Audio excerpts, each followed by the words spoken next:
Desecration. Chapter 1.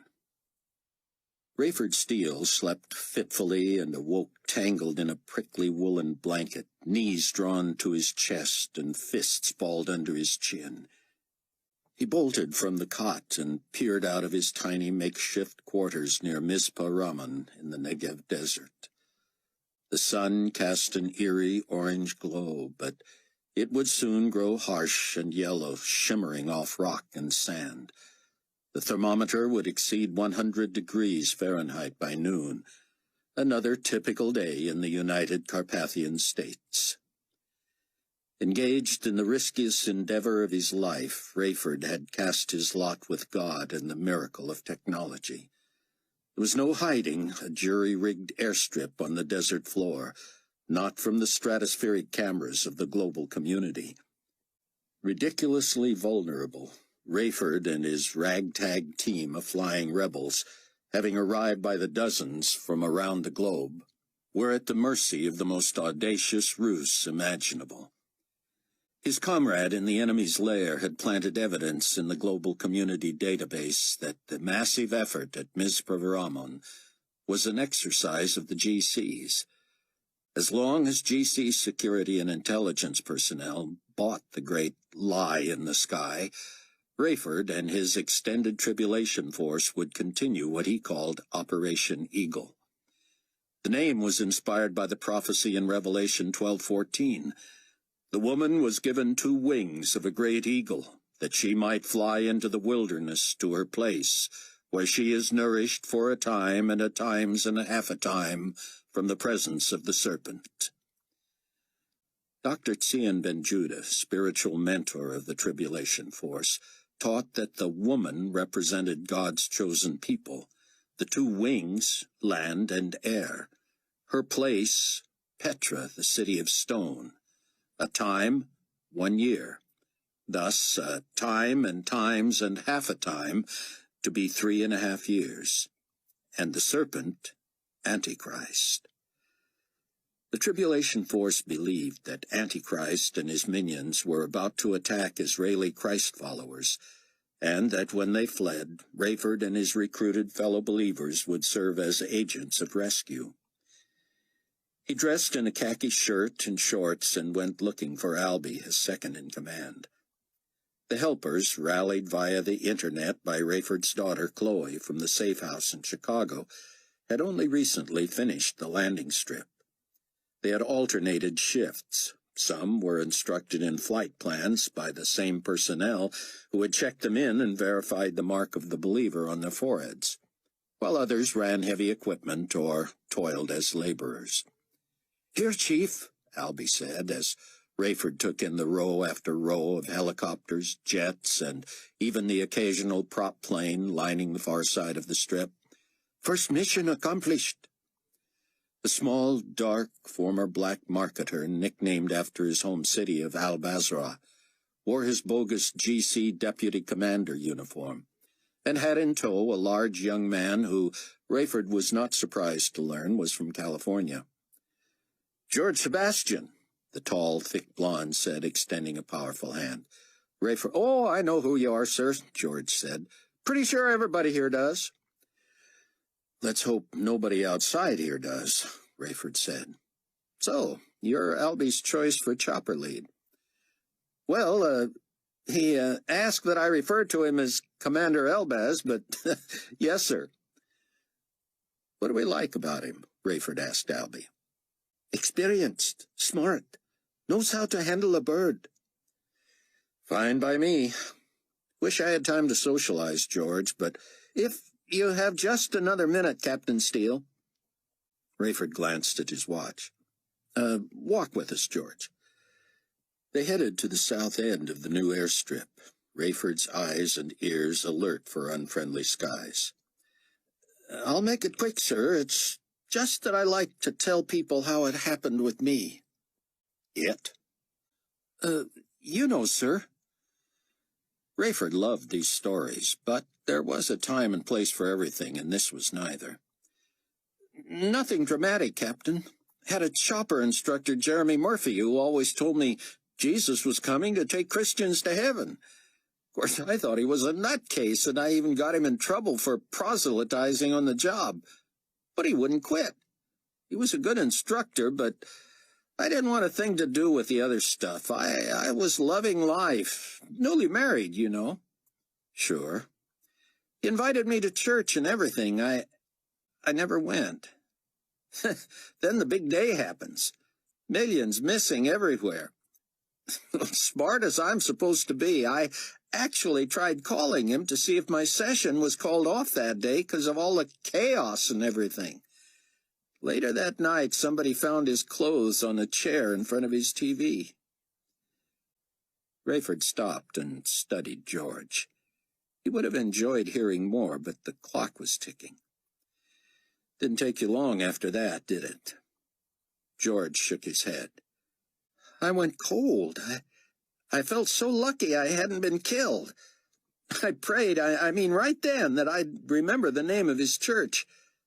And I did, but hardly anybody was there. Anyway, I found somebody who knew what was going on. They reminded me what Murphy'd been telling me, and they prayed with me. I've been a believer ever since. My wife, too. My story's almost the same, Rayford said, and maybe one of these days I'll have time to tell you. But, sir, the young man said, I need another second. I don't want to be rude, son, but you need to hear him out, Cap, Albie said. Rayford sighed. George pointed to the other end of the airstrip. I brought samples of the cargo that's following me, soon as the strip can handle a transport. Cargo? Weapons. Not in the market. These are free, sir. Still, our base trained for combat, George said. When Carpathia told the nations to destroy 90% of their weapons and send the other 10% to him, you can imagine how that went over. The U.S. was the largest contributor, Rayford said. But I'll bet we also held on to more. What have you got? Probably more than you need. Want to see the samples? David Hasid sat in the front passenger seat of the rented van with his solar-powered laptop. Leah Rose was driving. Behind her, Hannah Palemoon sat next to Mac McCullum, while Abdullah Smith lay on his back across the third seat. They had spent the night hidden behind a rock outcropping 1.5 miles off the main road, midway between Resurrection Airport in Amman, Jordan, and Mizpah, Rahman. The last thing they wanted was to lead the GC to Operation Eagle. David found on the net that he, Hannah, Mac, and Abdullah were still presumed dead from the airplane crash in Tel Aviv the day before, but security and intelligence personnel were combing the wreckage. How soon before they realized we're at large? Hannah said. Mac shook his head. I hope they assumed we'd been vaporized in a deal like that. Pray they find small bits of shoes or something they decide is clothing material. I can't raise Chang, David said, angrier than he let on. I imagine the boy's busy, Mac said. Not for this long. He knows I need to be sure he's all right. Worrying gets us nowhere, Mac said. Look at Smitty. David turned in his seat. Abdullah slept soundly. Hannah and Leah had hit it off and were planning a mobile first aid center at the airstrip. We all fly back to the States when the operation is over, Leah said. Not me, David said, and he felt the eyes of the others. I'm going to Petra before anybody else even gets there. That place is going to need a tech center, and Chang and I have already put a satellite in geosynchronous orbit above it. His phone chirped, and he dug it from his belt. Hey, he heard. You know where I am, 'cause I'm on schedule. You don't need to talk in code, Buck.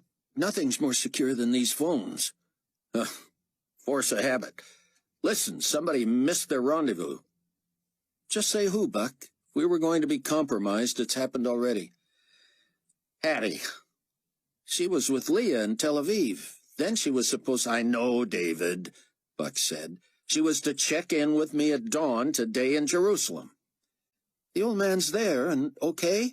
Scared to death, but, Yeah. Tell him we're with him. No offense, David, but he knows that, and Hattie is a much bigger problem.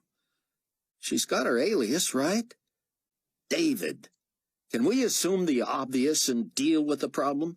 She's supposed to be here, but I haven't heard from her. I can't go looking for her. Just let everybody know that if they hear from her, she needs to call me. She crucial to your assignment? No, Buck said. But if we don't know where she is, we're going to feel exposed. The GC lists her deceased, just like us. That could be what they want us to think they believe.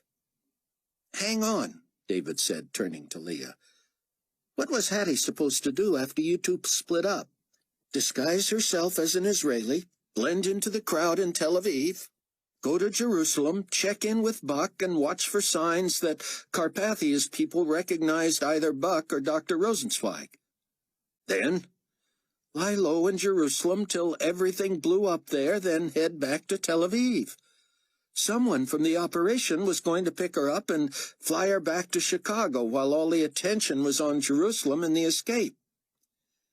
David turned back to the phone. Maybe she got spooked in Tel Aviv and never got to Jerusalem. She needs to let me know that, David. I've got to hold Haim's hand for a while here, so inform everybody, will you? A few minutes after midnight, Chicago time, Dr. Tseon Ben-Judah knelt before his huge carved desk at the strong building and prayed for Haim. The former rabbi's confidence in his old mentor's ability to play a modern-day Moses was only as strong as Haim's own. And while Rosenzweig had proved a quick and thorough study, he had left the United North American States, still clearly resisting the mantle. Tseon's reverie was interrupted by the low tone on his computer that could be triggered by only a handful of people around the world who knew the code to summon him. He struggled to his feet and peered at the screen. "Dr. Ben-Judah, I hope you're there," came the message from Chang, the teenager David had left in his place at Global Community Headquarters in New Babylon. "I am despairing for my life." Tseon groaned and pulled his chair into place. He sat and pounded the keys. "I am here, my young brother. I know you must feel very much alone, but do not despair. The Lord is with you. He will give his angels charge over you. You have much to do as the point man for all the various activities of the tribulation force around the world. Yes, it is probably too much to ask of one so young in years and in the faith, but we all must do what we have to. Tell me how I can encourage and help you so you can return to the task." "I want to kill myself." "Chang, unless you have purposely jeopardized our mission, you need feel no such remorse. If you have made a mistake, reveal it so we can all adapt. But you have satellites to manipulate and monitor. You have records to keep in order in case the enemy checks the various aliases and operations. We are nearly at 0 hour, so do not lose heart. You can do this." Chang's message came back. "I am in my room at the palace with everything set up the way Mr. Hasid and I designed. My machinations are filtered through a scrambler so complex that it would not be able to unravel itself. I could end my life right now and not affect the tribulation force." "Stop this talk, Chang. We need you. You must stay in position and adjust the databases depending upon what we encounter. Now quickly, please. What is the problem?" "The problem is the mirror, Dr. Ben-Judah. I thought I could do this. I thought the mark that was forced on me would be an advantage. But it mocks me, and I hate it. I want to take a razor blade and slice it from my head, then slit my wrists and let God decide my fate." "God has decided, my friend. You have the seal of God upon you, according to our trusted brothers. You did not accept the mark of Antichrist, nor will you worship him. But I have been studying your own writings, Doctor. The mark of the beast brings damnation, and the Bible says we can't have both marks. It says we cannot take both. But the heroes, the martyrs, the brave ones accepted death for the sake of the truth. You said a true believer would be given the grace and courage to stand for his faith in the face of the blade. Did you not resist? God is no liar. I have told people that they cannot lose the mark of the seal of God, and that they need not worry they will lose heart because of their human weakness, but that God will grant them peace and courage to accept their fate. That proves I am lost. I did not have that peace and courage. I resisted, yes, but I did not speak out for God. I cried like a baby. My father says I pleaded fear of the needle. When it became clear they were really going to do this, I wanted to die for my faith. I planned to resist till the end, though I knew my father would then find out about my sister and expose her too. Right up until the time they stuck me, I was prepared to say no, to say that I was a believer in Christ. Tseon slumped in his chair. Could it be true? Was it possible God had not given Chang the power to resist unto death? And if not, was he not truly a believer? Do me this favor, he tapped in slowly. Do not do anything rash for 24 hours. We need you, and there must be an answer. I do not want to gloss over it, for I confess it puzzles me too. Will you stay at the task and fight your temptation until I get back to you? Tseon stared at the screen for several minutes, worried he was already too late. Rayford's breath caught when he saw what George Sebastian had apparently already shown Albie. We're not soldiers, he said. We're flyers. With these you can be soldiers too, George said. But it's your call. I wish it were my call, Albie said. If Carpathia's troops are not our mortal enemies. George handed Rayford a weapon more than 4 feet long, that weighed at least 35 pounds and had a built-in bipod.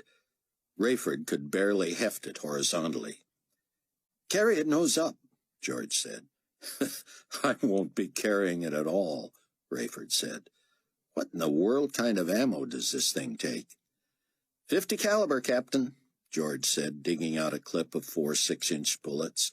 They weigh more than 5 ounces each, but get this, they have a range of 4 miles. Come on. I wouldn't lie to you. A round leaves the chamber at 3,000 feet a second, but it takes a full 7 seconds to hit a target 2 miles away, considering deceleration, wind, and all that. You couldn't hope for any kind of accuracy. It's on the record that a guy put 5 rounds within 3 inches of each other from 1,000 yards. At 200 yards, you can put one of these through an inch of rolled steel. The recoil must be enormous. And the sound? Without an earplug, you could damage your hearing. Want to try one? Not on your life. I can't imagine a use for these monstrosities, and I sure wouldn't want to produce a sound that would alert the GC before the fun starts. George pressed his lips together and shook his head. Should have checked with you first. I've got 100 of them on the way with all the ammo you'd need, some with incendiary tips. Dare I ask? A primer inside makes the casing separate if it hits soft material. Like flesh? George nodded. Rayford shook his head. My flyers would never be able to manage these from the air, and that's top priority. Albie said, We'll store them. You never know. Want to see the other? George said. Not if it's anything like these, Rayford said. It's not.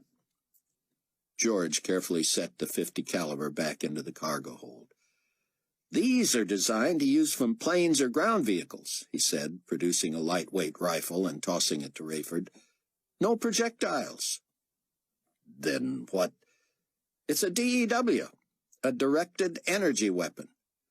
From a little under half a mile, you can shoot a concentrated beam of waves that penetrates clothing and heats any moisture on the skin to 130 degrees in a couple of seconds." "Ugh, what does it do to a man's innards?" "Not a thing. Non-lethal." Rayford handed it back. "Impressive," he said, "and we appreciate it. My problem is I don't have combat troops. And even if I did, we'd be no match for the GC. George shrugged. "They'll be here if you need 'em." Had the day's prospects not been so dire, and Buck not so worried about Hattie's whereabouts, he might have chuckled at the sight of Dr. Rosenzweig. The old man opened his door to Buck's knock at the King David Hotel, wearing baggy boxer shorts, a sleeveless T-shirt, and the sandals he was to wear with the brown robe. "Come my friend, forgive me. Come in, come in." Buck was used to Rosenzweig's normal appearance, wiry, clean-shaven, slight, in his late 60s, pale for an Israeli, and with hazel eyes and wisps of wild white hair reminiscent of pictures of Albert Einstein. Normally, the decorated statesman and Nobel Prize winner wore wire-rimmed glasses, bulky sweaters, baggy trousers, and comfortable shoes. Buck found it hard to get used to his old friend with burnt amber skin, very short dark hair, a bushy beard and mustache, deep brown contact lenses, and a protruding chin caused by a tiny appliance in his back teeth. "Zeke sure did a job on you," Buck said, aware that surviving a horrific plane crash had also left its effects on Haim. Dr. Rosenzweig retreated to a chair near where he had laid out his Bible and 2 commentaries, which he had hidden in his luggage for the flight from the United North American States. A half-glass of water sat next to him on a lamp table. His roomy, hooded, monk-like robe lay on the bed. "Why not dress, brother?" The old man sighed. "I am not ready for the uniform yet, Cameron. I am not ready for the task," Haim said, his speech altered not only by the appliance but also from damage to his jaw. Buck checked the closet and found a hotel robe. "Put this on for now," he said. "We got a couple of hours." Dr. Rosenzweig seemed grateful to be helped into the terry-cloth garment. But it was white and a one-size-fits-all. The contrast between it and his new skin color, and the hem bunching up on the floor when he sat again, made him look no less comical. Haim lowered his head, then looked at the hotel name on the breast pocket. "King David," he said. "Do you not think we should have Patriarch Moses sewn into the brown one?" Buck smiled. He could not imagine the pressure on his friend. "God will be with you, Doctor," he said. Suddenly Rosenzweig shuddered and slid to the floor. He turned and knelt, his elbows on the chair. "Oh, God! Oh, God!" Haim prayed, then quickly tore off his sandals, casting them aside. Buck himself was driven to his knees with emotion so deep he believed he could not speak. Just before he closed his eyes, he noticed the rising sun reach between the curtains and bathe the room. He too slipped off his shoes, then buried his face in his hands flat on the floor. Haim's voice was weak. "Who am I, that I should go and bring the children of Israel out?" Buck, despite the heat of the day, found himself chilled and trembling. He was overwhelmed with the conviction that he should answer Haim, but who was he to speak for God? He had drunk in the teaching of Dr. Ben-Judah and overheard his counsel to Haim on the calling of Moses, but he had not realized that the dialogue had been burned into his brain.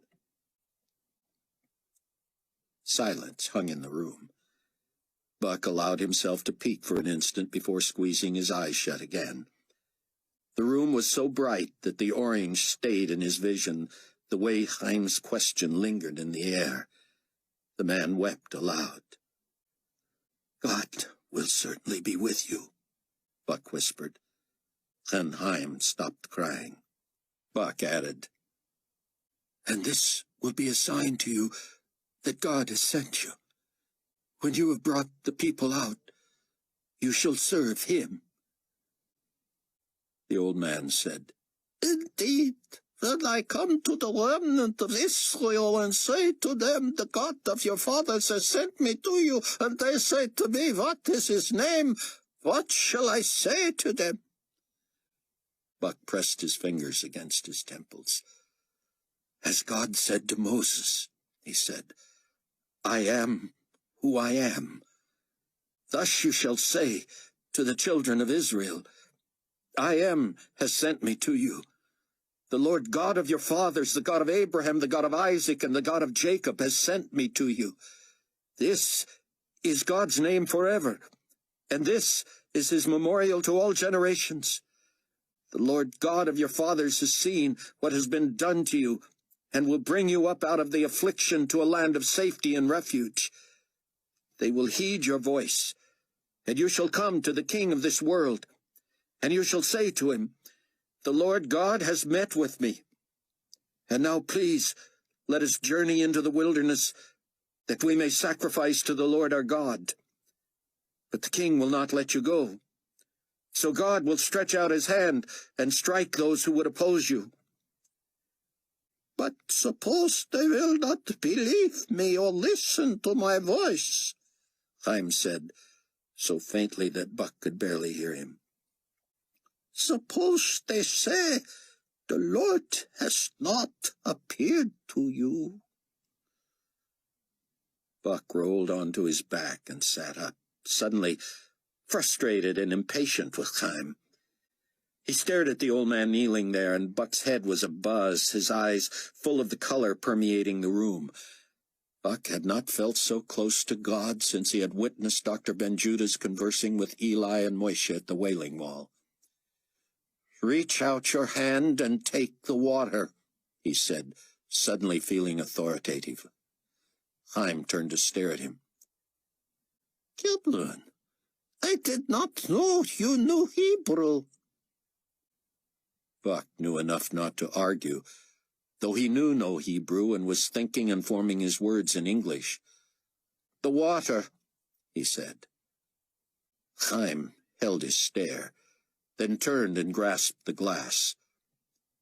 The water turned to blood, and Haim set it down so quickly that it sloshed onto the back of his hand. Buck said, "This is so that they may believe the Lord God has appeared to you. Now, take the water again." Haim timidly reached for the glass, and when he touched it, the blood became water, even on his hand. "Now, turn your hand toward God's servant," Buck said. Haim set the water down again and gestured questioningly toward Buck. And Buck was paralyzed, unable even to move his lips. "Gibbon, are you all right?" Buck could not respond, lightheaded from having stopped breathing. He tried to signal Haim with his eyes, but the man looked terrified.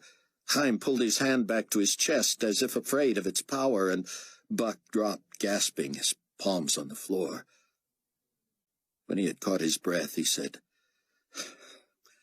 "Then it will be, if they do not believe you, nor heed the message of the first sign, that they may believe the message of the latter sign." "Come on, I am sorry, But Buck continued, "And it shall be, if they do not believe even these two signs or listen to your voice, that you shall take water from the river and pour it on dry land, and the water which you take from the river will become blood on the dry land." Buck sat back on his haunches, hands on his thighs, exhausted. Haim said, "But I am not eloquent. Even now, since God has spoken to me, I am slow of speech and slow of tongue." "Who has made man's mouth?" Buck said. "Or who makes the mute, the deaf, the seeing, or the blind? Has not the Lord? Now therefore go, and he will be with your mouth, and teach you what you shall say." Haim turned away again and knelt at the chair.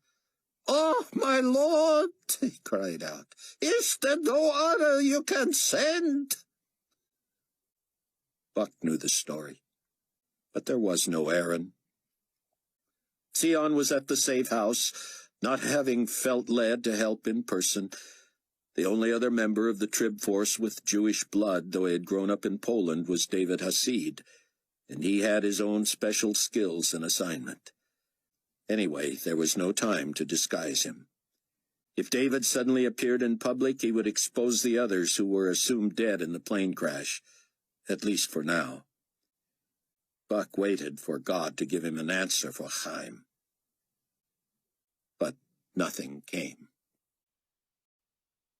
Chapter 2. Just before 9 a.m., and about an hour east of Mizpah Raman, David told Leah to pull over.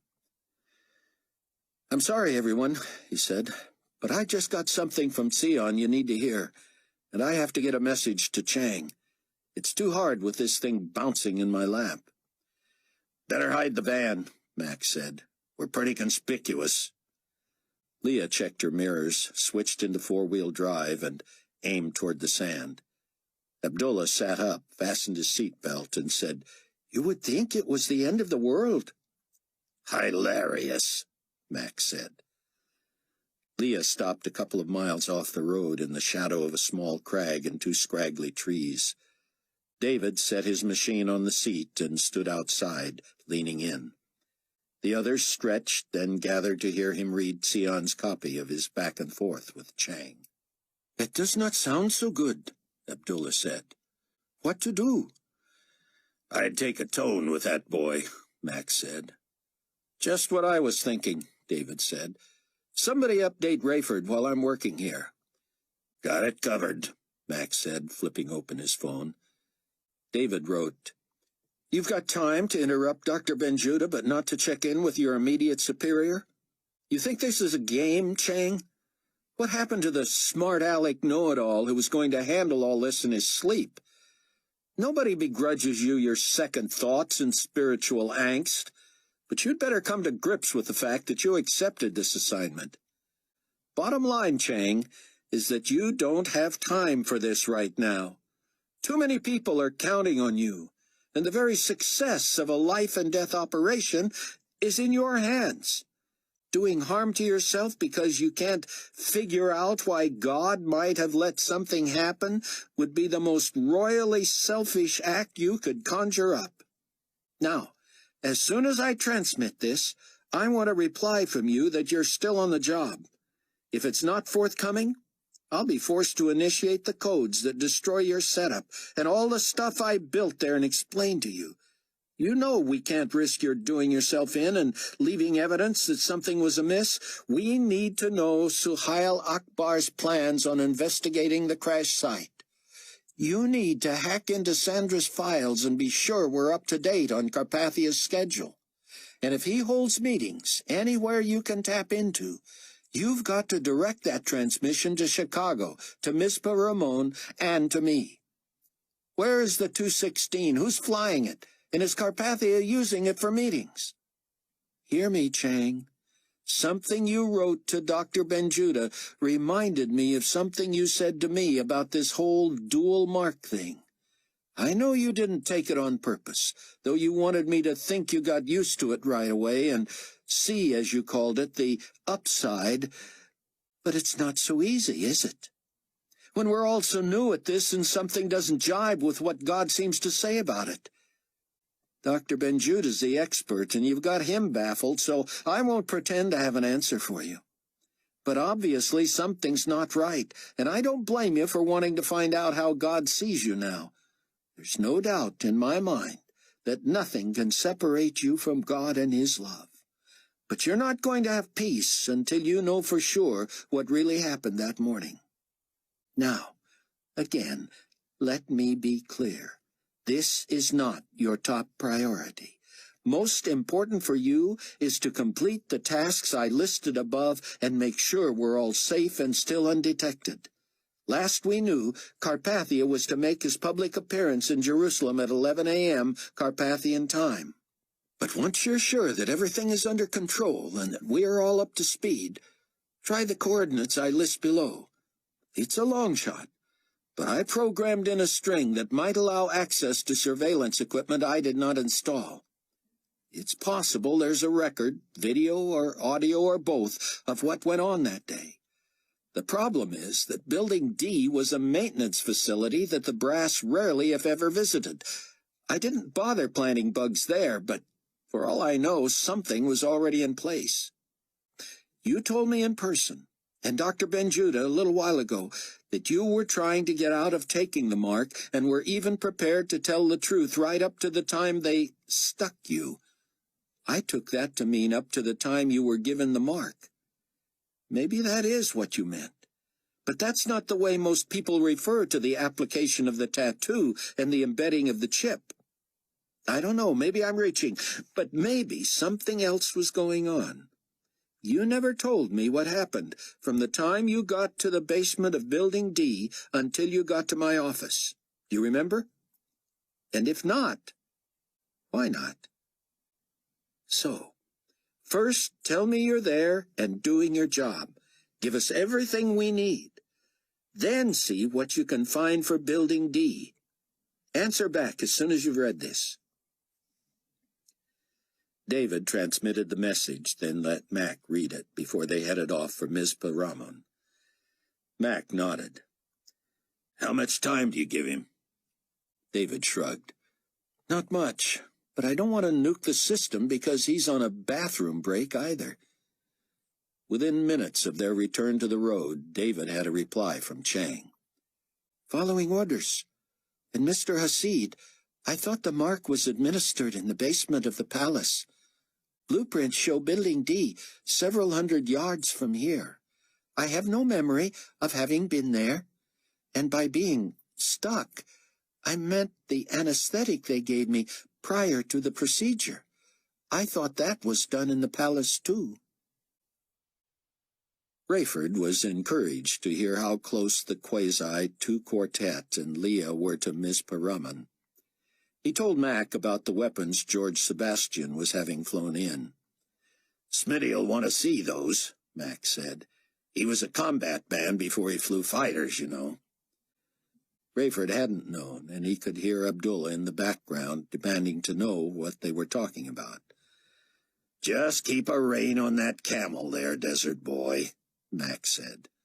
You watch it, Texas cowboy boy. I will learn some slurs about you and torment your ancestors. Just a minute, Ray, Mac said. Smitty, you mean my descendants. My ancestors are dead. So much the better. I will make them turn over in their tombs. Albie's a gun guy too, Rayford said, but I've had my fill. Anyway, I need both him and Abdullah in the air. He was glad to hear of Leah and Hannah's plans, but he fell silent at the news that David wanted to precede everyone to Petra. In the background he heard Hasid say, I wanted to tell him that myself, Mac. But as Rayford turned it over in his mind, David setting up Petra for Haim and the Israeli believers made sense. He asked Mac what anyone knew about Carpathia's latest plans. Mac brought him up to date on the troubles with Chang. I need to know as soon as possible, Rayford said. The parade, or whatever you want to call it, the desecration, and the attack, could all happen this week. Buck carried his Corporal Jack Jensen GC Peacekeeper ID, but he wore civilian clothes and counted on his own new hair and eye color, not to mention his severely scarred face, to throw off anyone who might otherwise recognize him. He and Haim left the King David by car at 9:30 and picked their way through heavy traffic to within walking distance of the old city. Haim's robe was gathered at the waist by a braid of rope, but the hem brushed the ground and hid his feet, making it appear he was gliding. The two were soon enveloped by the masses who lined the Via Dolorosa, where Carpathia was expected an hour before noon. Buck was struck by the crowds, despite the waning population around the world. The city still showed residue from the earthquake that had leveled a tenth of it, but nothing stopped the opportunists. On every corner, hawkers presented Carpathia memorabilia, including real and plastic fronds to toss before him as he would make what was becoming known as his triumphal entry. Apparently, Nikolai Carpathia the pacifist was no more. Convoys of tanks, military trucks, fighters and bombers on flatbed trucks, and even missiles slowly rolled through the streets.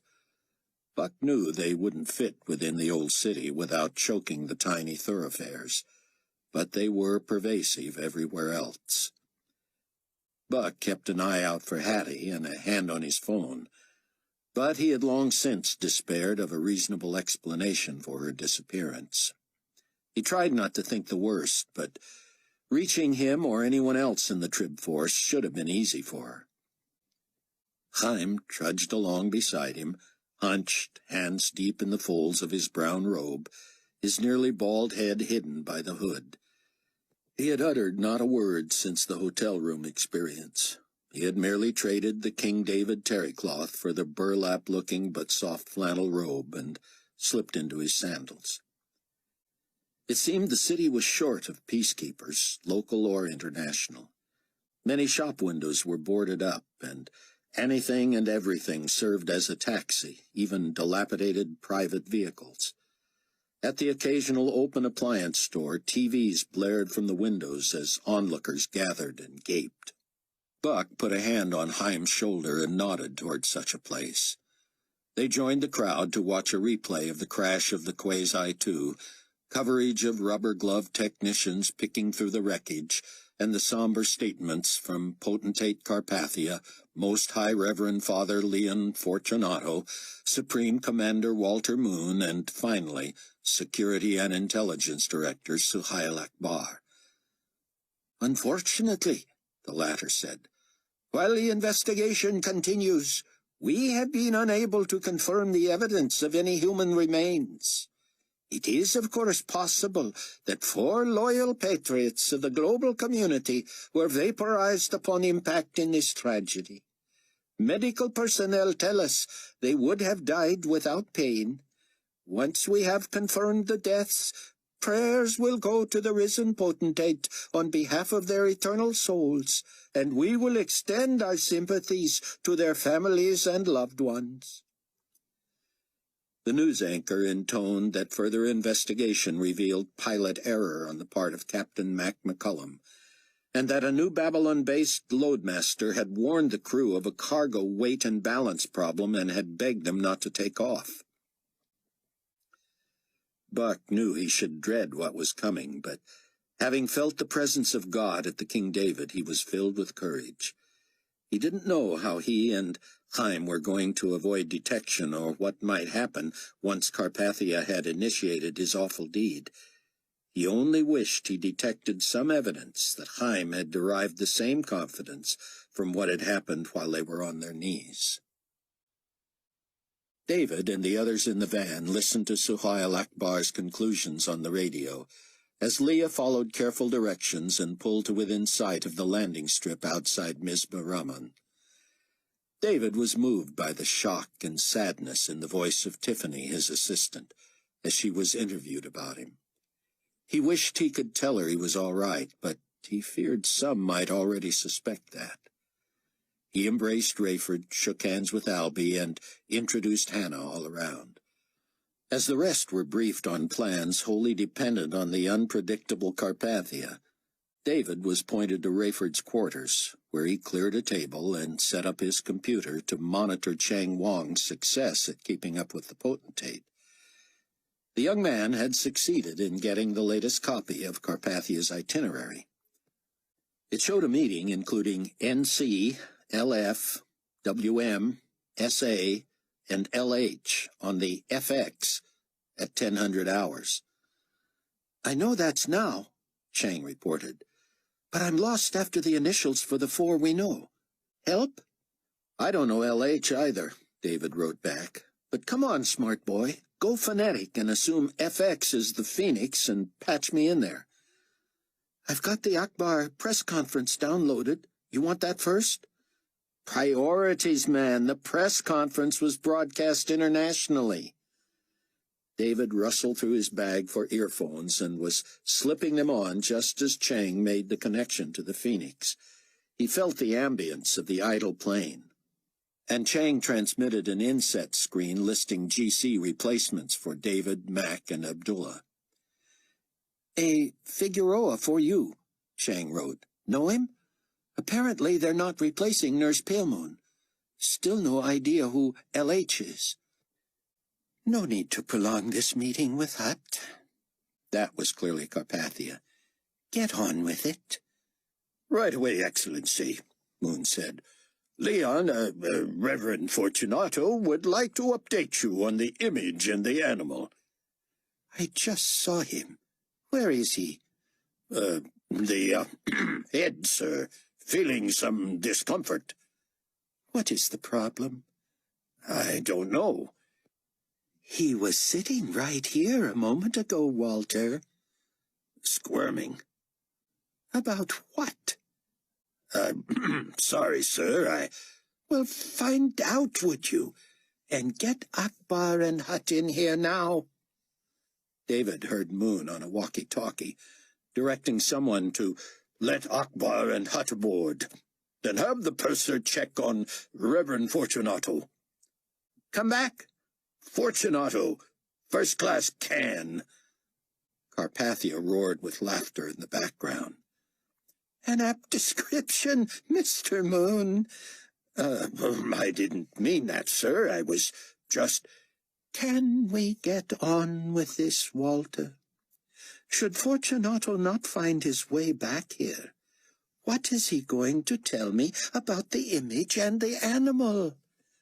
He didn't tell me, Lordship, but he seemed very excited. Until he went to the bathroom in discomfort. Exactly. After a few seconds of silence, Carpathia barked. Walter, tell Suhail, if he does not have his new man aboard in 30 seconds... Supreme Potentate Carpathia, sir, Security and Intelligence Director Suhail Akbar of Pakistan, and Global Community Morale Monitor Chief Lauren Hutt of Canada. Akbar said, Forgive the delay, Potentate, but sit, both of you. Director Akbar, where did you find this tall specimen? And why is he not still a rodeo cowboy in Calgary? David noticed that Carpathia had pronounced the city with emphasis on the second syllable, just like the locals. I enjoy open dissidence more, the young man said. Carpathia laughed. I was not speaking to you, Chief Hutt, but... Sorry. You saved yourself with that answer. Got everything you need? Yes, sir.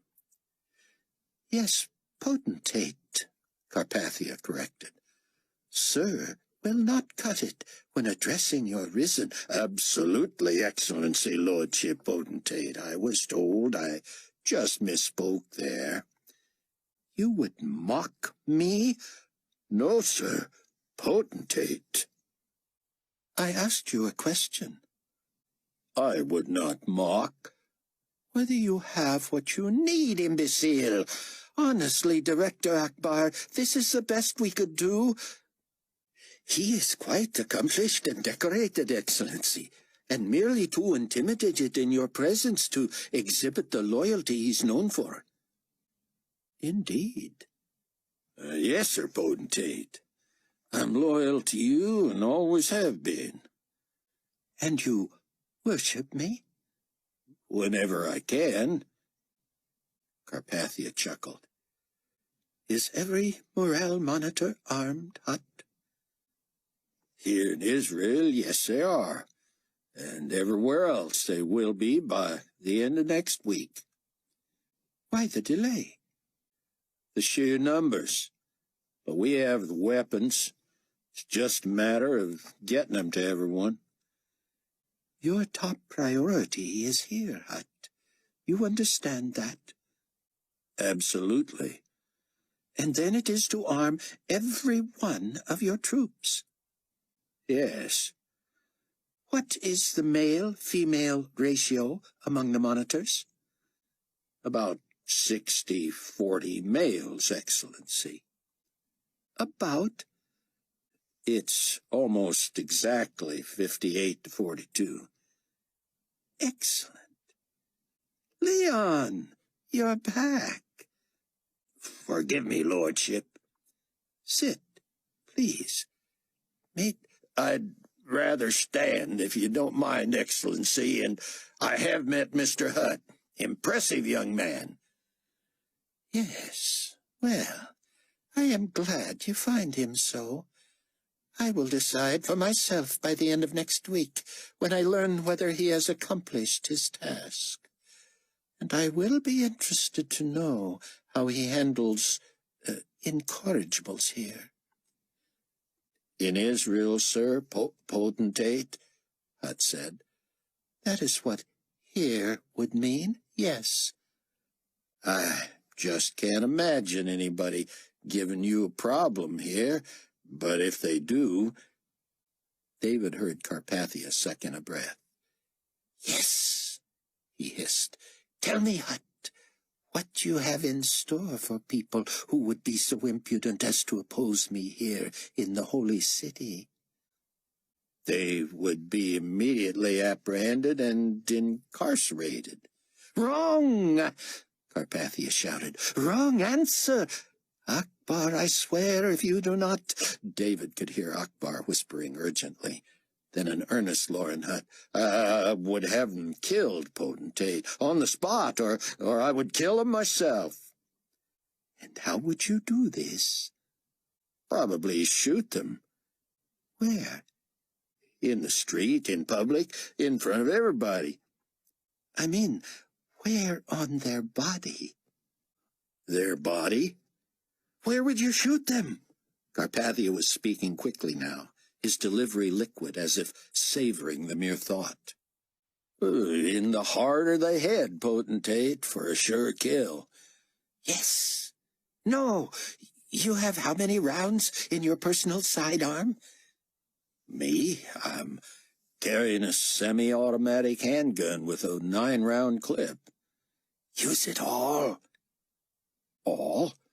Start with the hands. First one, and when they grab it, the other.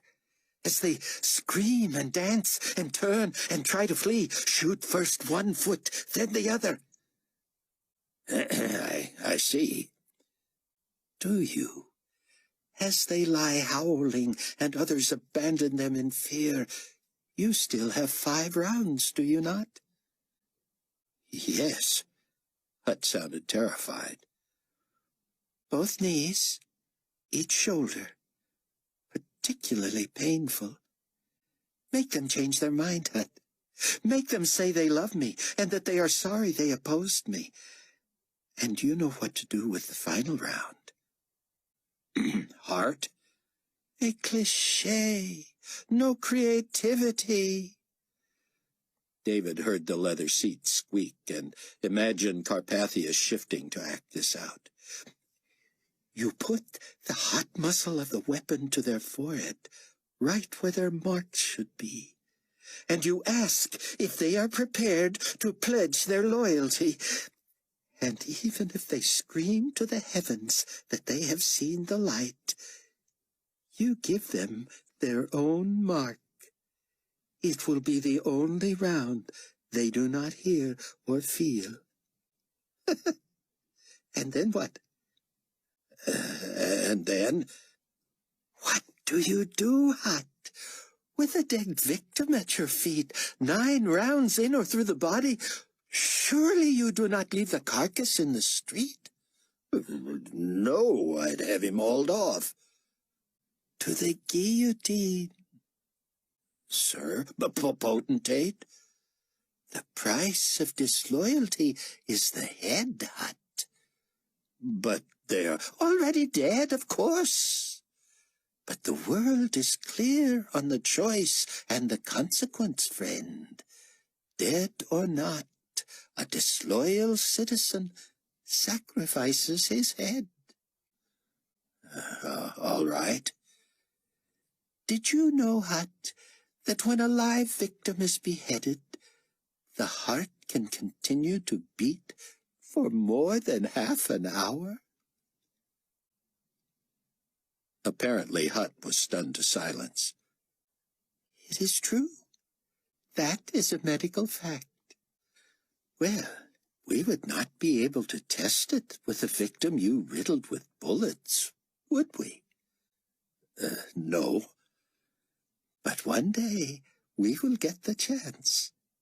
I look forward to it. Do you? No. You do not? I hope you are not too timid for your job, son. I'm not. I'll shoot your bad guys and chop their heads off, but I don't need to check the other victims to see if they... Do you not? I do. This is life and death, Hut. Nothing is purer. I have come to give life, but to the one who chooses to place his disloyalty elsewhere, well, he has chosen death. What could be so stark, so clear, so black and white? I understand, Potentate. Do you? I think so. You will. Yes. Now go. Big week ahead. Be prepared. David, chilled and disgusted, scribbled himself a note. It would be just like Carpathia to milk this for days. He heard Carpathia tell Moon to see Akbar and Hut out and leave him alone with Fortunato. "Excuse us for a moment, would you?" he said to others, apparently attending to them in the cabin. After a beat, "Leon, do you not agree that fear is a form of worship?" "In your case, certainly, Excellency. The fear of our God is the beginning of wisdom." "I like that. Biblical, is it not?" "Yes, Lordship." "Sit, Leon, please." I'd like to, but... well, all right." Leon let out a tiny cry as he settled. "What is it, my friend? Food disagreeing with you?" "No, excuse me, but..." Carpathia snickered. "A true friend feels free to scratch himself in front of his risen potentate." "I am so sorry, Excellency." "Think nothing of it. You are in such discomfort because your hip itches?" "I'm afraid it's more than that, sir, but I'd rather not." "Bring me up to date on your assignments, then." "The animal is in place." "You may feel free to call it what it is, Leon." "The pig." "Oh, I hear it is much more than a pig. A hog, a sow, a huge, ugly, snorting, smelly beast." "Yes, sir." "I cannot wait to see it." "Any time you wish." "Well, I am due aboard her not long from now, am I not?" "Yes, sir, but you would have slipped off." "Would have?" "I had a saddle made for you, Excellency." "Leon, you do not say. A saddle for a pig?" "And the biggest pig I've ever seen." "I should hope so. How did you do it?" "People are happy to serve you, Potentate." "It must be wide."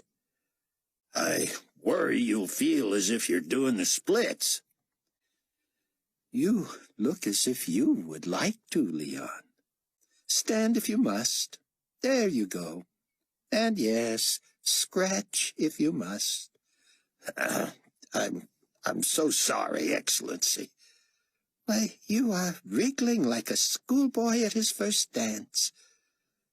Forgive me, I'd better head back to... Go then, by all means. What is it, a bite? An itch can be terribly annoying. I wish that's all it was, Excellency. It's quite painful, too. When I scratch it, it hurts worse. I'm miserable. You must have been bitten. Perhaps. Excuse me. Go. I wanted to tell you about the image. And I want to hear it, but I cannot stand to see you in such agony.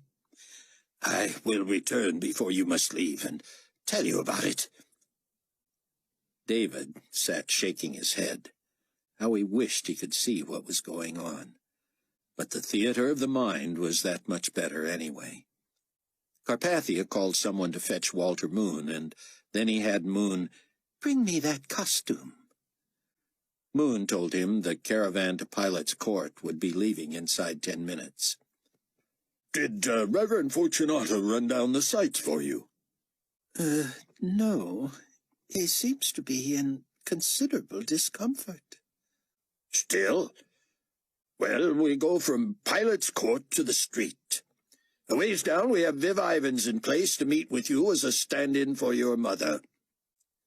David heard the rustle of paper, a map, he assumed. "Here's where we have a young woman come out and wipe your face. Then 2 stops later you exhort the women of Jerusalem. And then after Golgotha you see Viv again playing your mother. Then it's on to the garden tomb."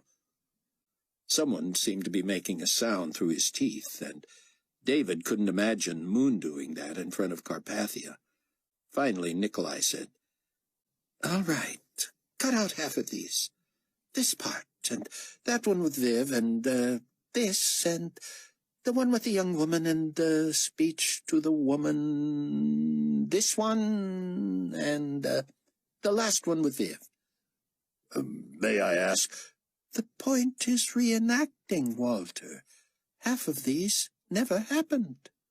"We don't know that. They never happened.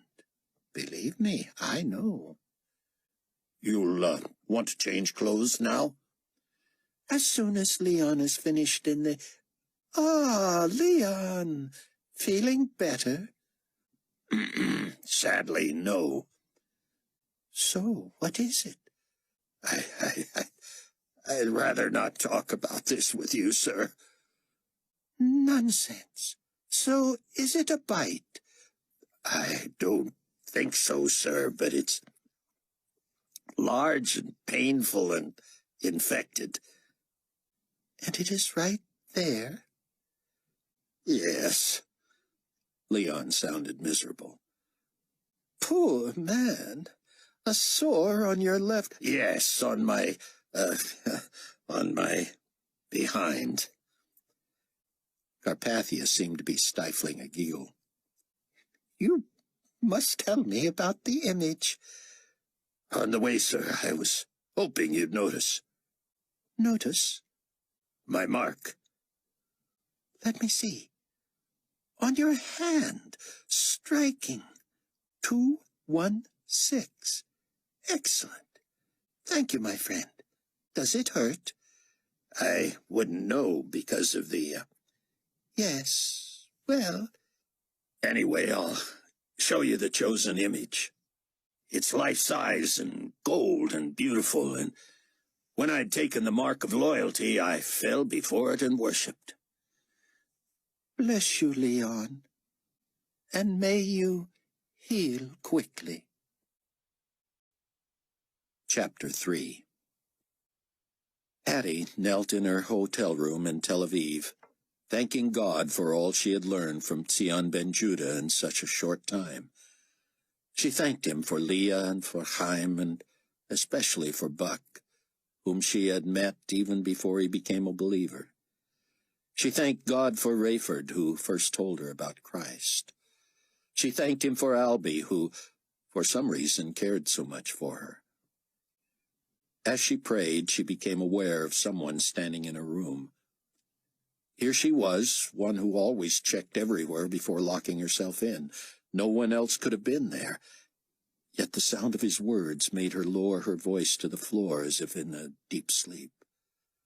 Suddenly a hand touched her, which made her tremble, and a voice said, "O daughter, you are greatly beloved of God. Understand the words I speak to you, and stand upright, for I have been sent to you." Hattie had read Dr. Benjudah's story of being spoken to in a dream, and she stood shaking. The voice said, "Do not fear, for from the first day you humbled yourself before your God. Your words were heard.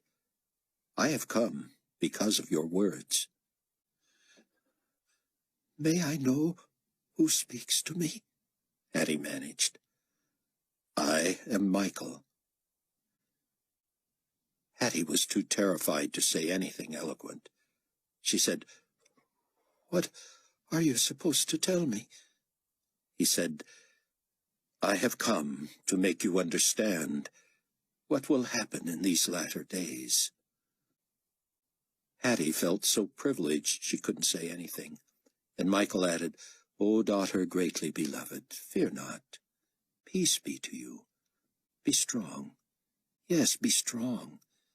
Accept not the blasphemy, the evil one, and his false prophet.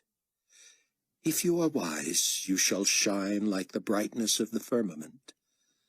Those who turn many to righteousness shall shine like the stars forever and ever. Many shall be purified and made white and refined, but the wicked shall do wickedly. And none of the wicked shall understand, but the wise shall understand."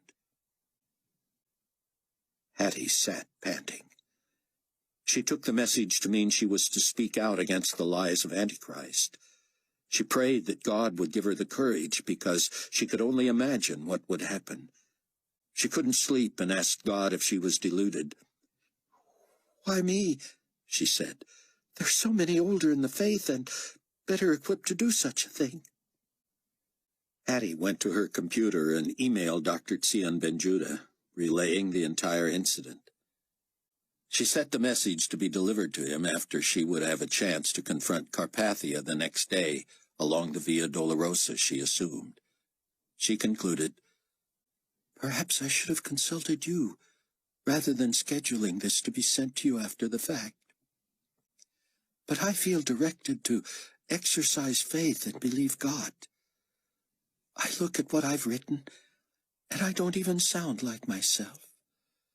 I know I don't deserve this any more than I deserve God's love and forgiveness.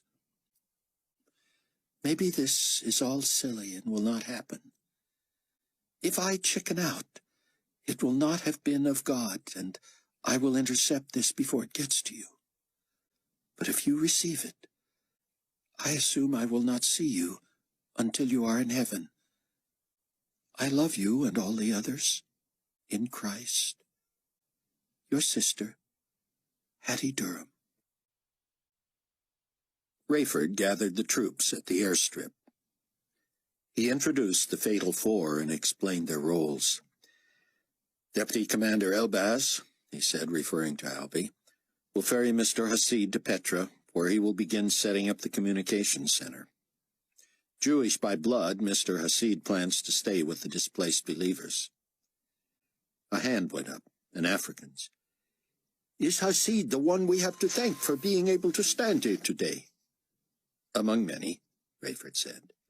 "But it's safe to say that without the GC thinking this is their own operation, we'd be getting strafed right now." Someone else asked, "How realistic is it that this can last?" "We're in no man's land," Rayford said. "Once the fleeing Israelis are followed here, it will be obvious what we're doing. As you know, the healthy will walk, but it is quite a journey, and the GC should quickly overtake them. We believe God will protect them. The elderly, the toddlers, and the infirm will need rides. You will recognize them by the mark of the believer, and probably also by the fear on their faces. Anyone arriving here in any manner should be transported immediately to Petra by helicopter. Some of these birds have huge capacities, so fill them up. Petra is about 50 miles southeast of here. You all have the flight plans. It sounds like a death flight, someone called out.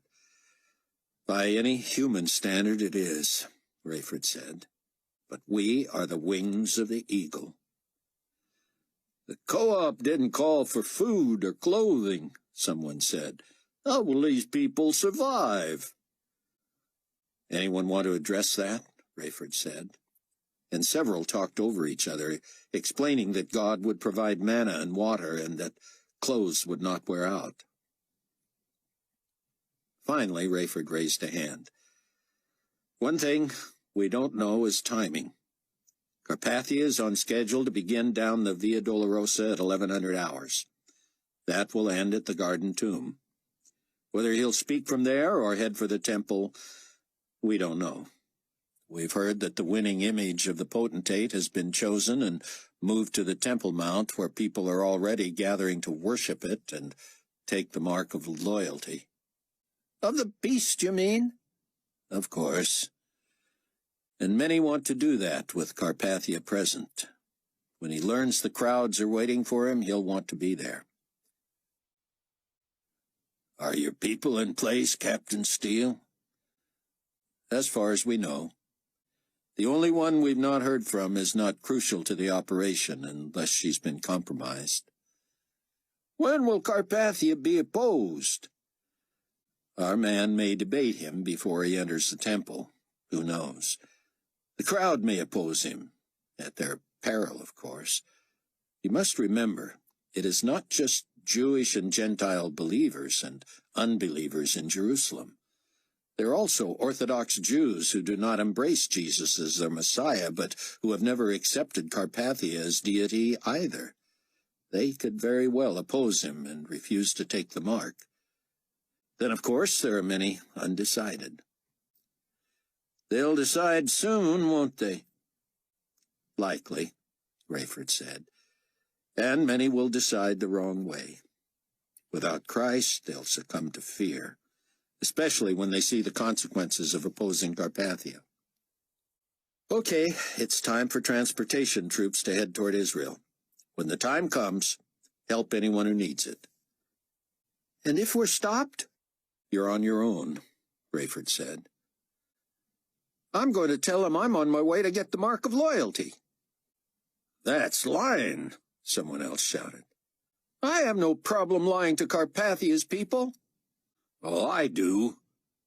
Rayford held up a hand again.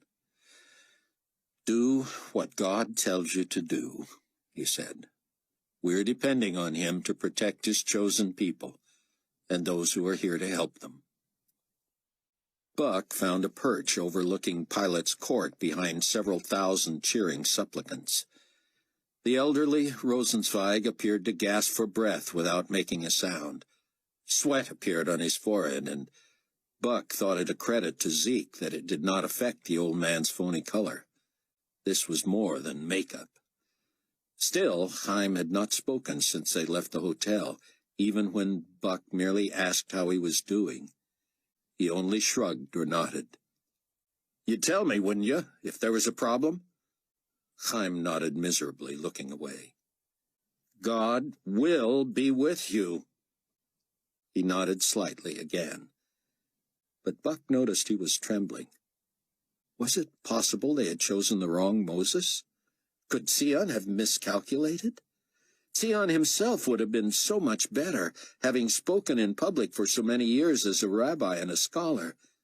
Haim was brilliant and fluent in his own field, but to expect this ancient, tiny, quaking man with the weak and perhaps now non-existent voice to call down the Antichrist, to rally the very remnants of Israel to stand against the forces of Satan, Buck wondered if he himself would have been a better choice.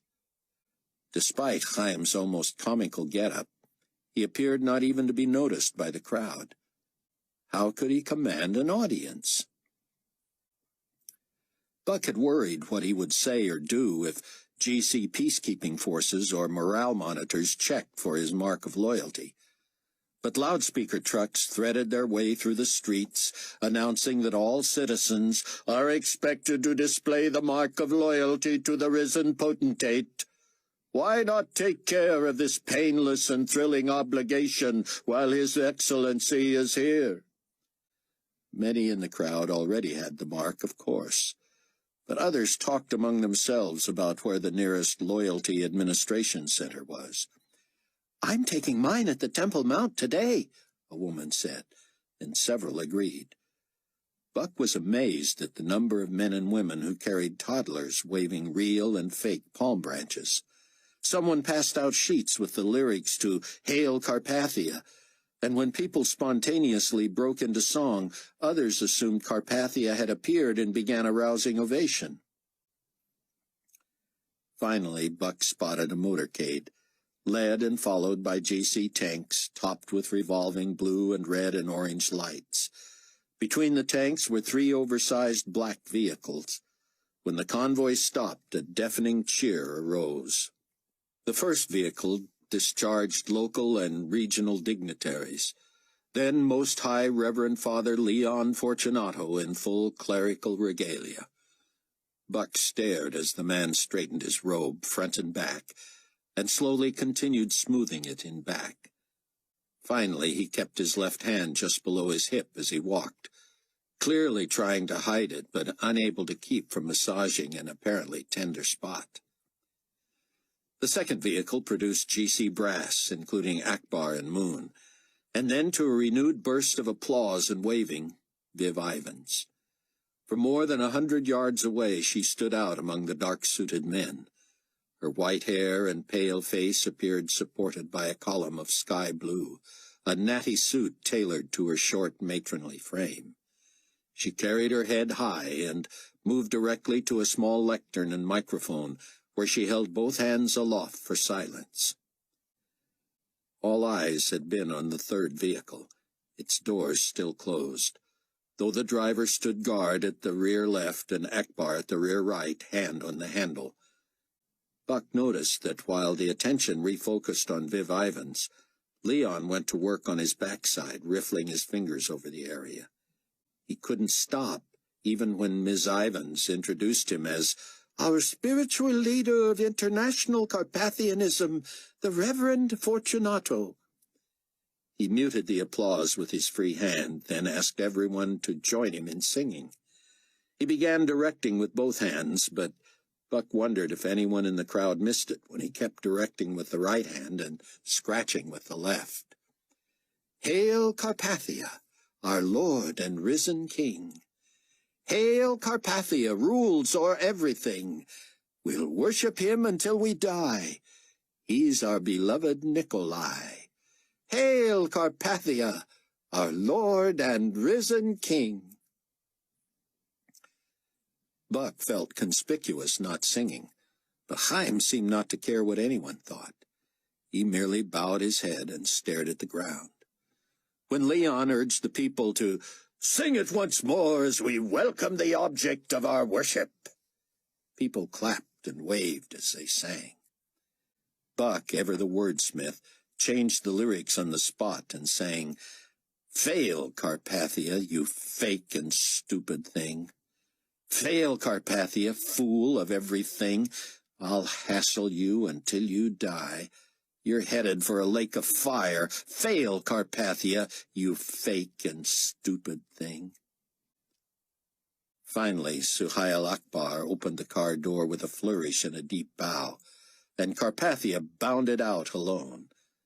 The crowds gasped, then roared and applauded at the youthful man wearing gold sandals and an iridescent white robe, cinched at the waist with a silver belt that seemed to glow with its own light source. As bodyguards in sunglasses and black suits, hands clasped before them, formed a half-circle behind him, Nikolai stood with eyes closed, face beatifically pointed toward the clouds, and palms outstretched, as if eager to embrace everyone at once. Buck stole a glance at Haim. who merely squinted at Antichrist in the distance, his face a mix of sadness and disgust. As the vehicles discreetly pulled away, a camouflage canvas-covered military truck slowly rolled to within 20 feet of Carpathia. Buck saw Fortunato kneel and reach under his robe to vigorously scratch his ankle.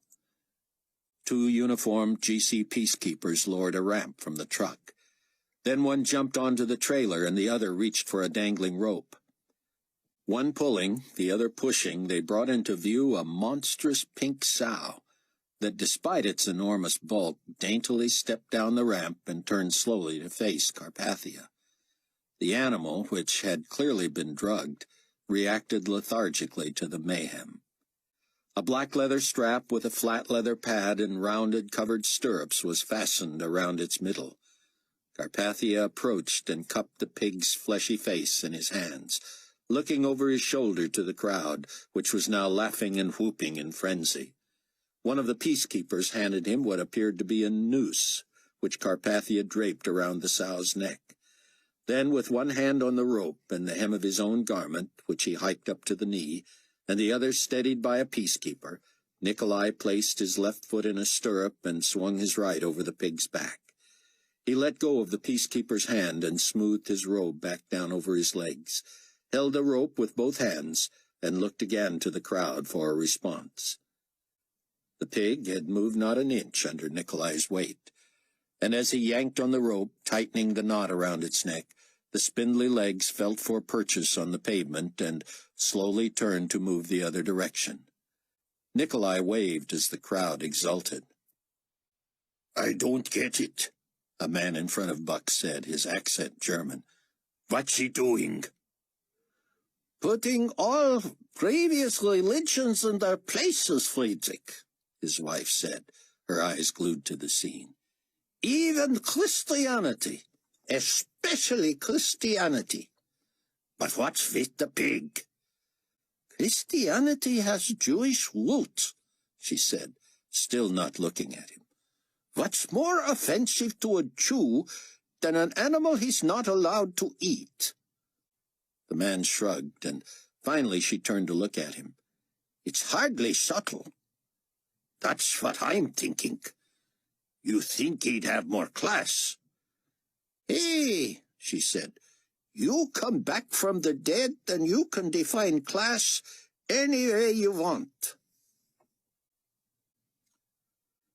The spectacle was broadcast internationally on radio and television and via the internet. David followed it on his computer as Albie helicoptered him toward Petra. Carpathia's brazenness shouldn't have surprised him. But with relatives in Israel and childhood memories of the place, the whole pageant gave him a headache. David's scalp itched, but he dared not scratch it. He pressed his palm over the healing area, which reminded him of Hannah's treating him. That, of course, reminded him of what he was doing when he had collapsed, searching for his missing fiancée in the aftermath of Carpathia's resurrection. And he felt the familiar ache for Annie. He would see her again in less than 3.5 years, but that made the second half of the tribulation seem even longer. If he stayed in Petra, it would be that long before he saw Hannah again, too. David envied Buck Williams and his marriage. Couldn't wait to meet Chloe, the brain behind the International Commodity Co-op. Besides creating an underground where believers would be able to buy and sell from each other when they were restricted from world markets, she had almost single-handedly brought together the personnel for Operation Eagle without having met them. In a cooler behind Albie was food enough to last David until the fleeing Israelis joined him. Maybe God would feed David with manna before the others arrived. He hoped bringing food was not evidence of faithlessness. Chloe Williams had arranged for the shipment of the latest high-tech computer equipment from various parts of the world, and that too was in the cargo hold. David could only guess how long it would take him and Albie to unload. He studied an aerial sketch of the area and wondered where he would set up and where he would live. "This place sure doesn't look like it could house all the believers in Israel."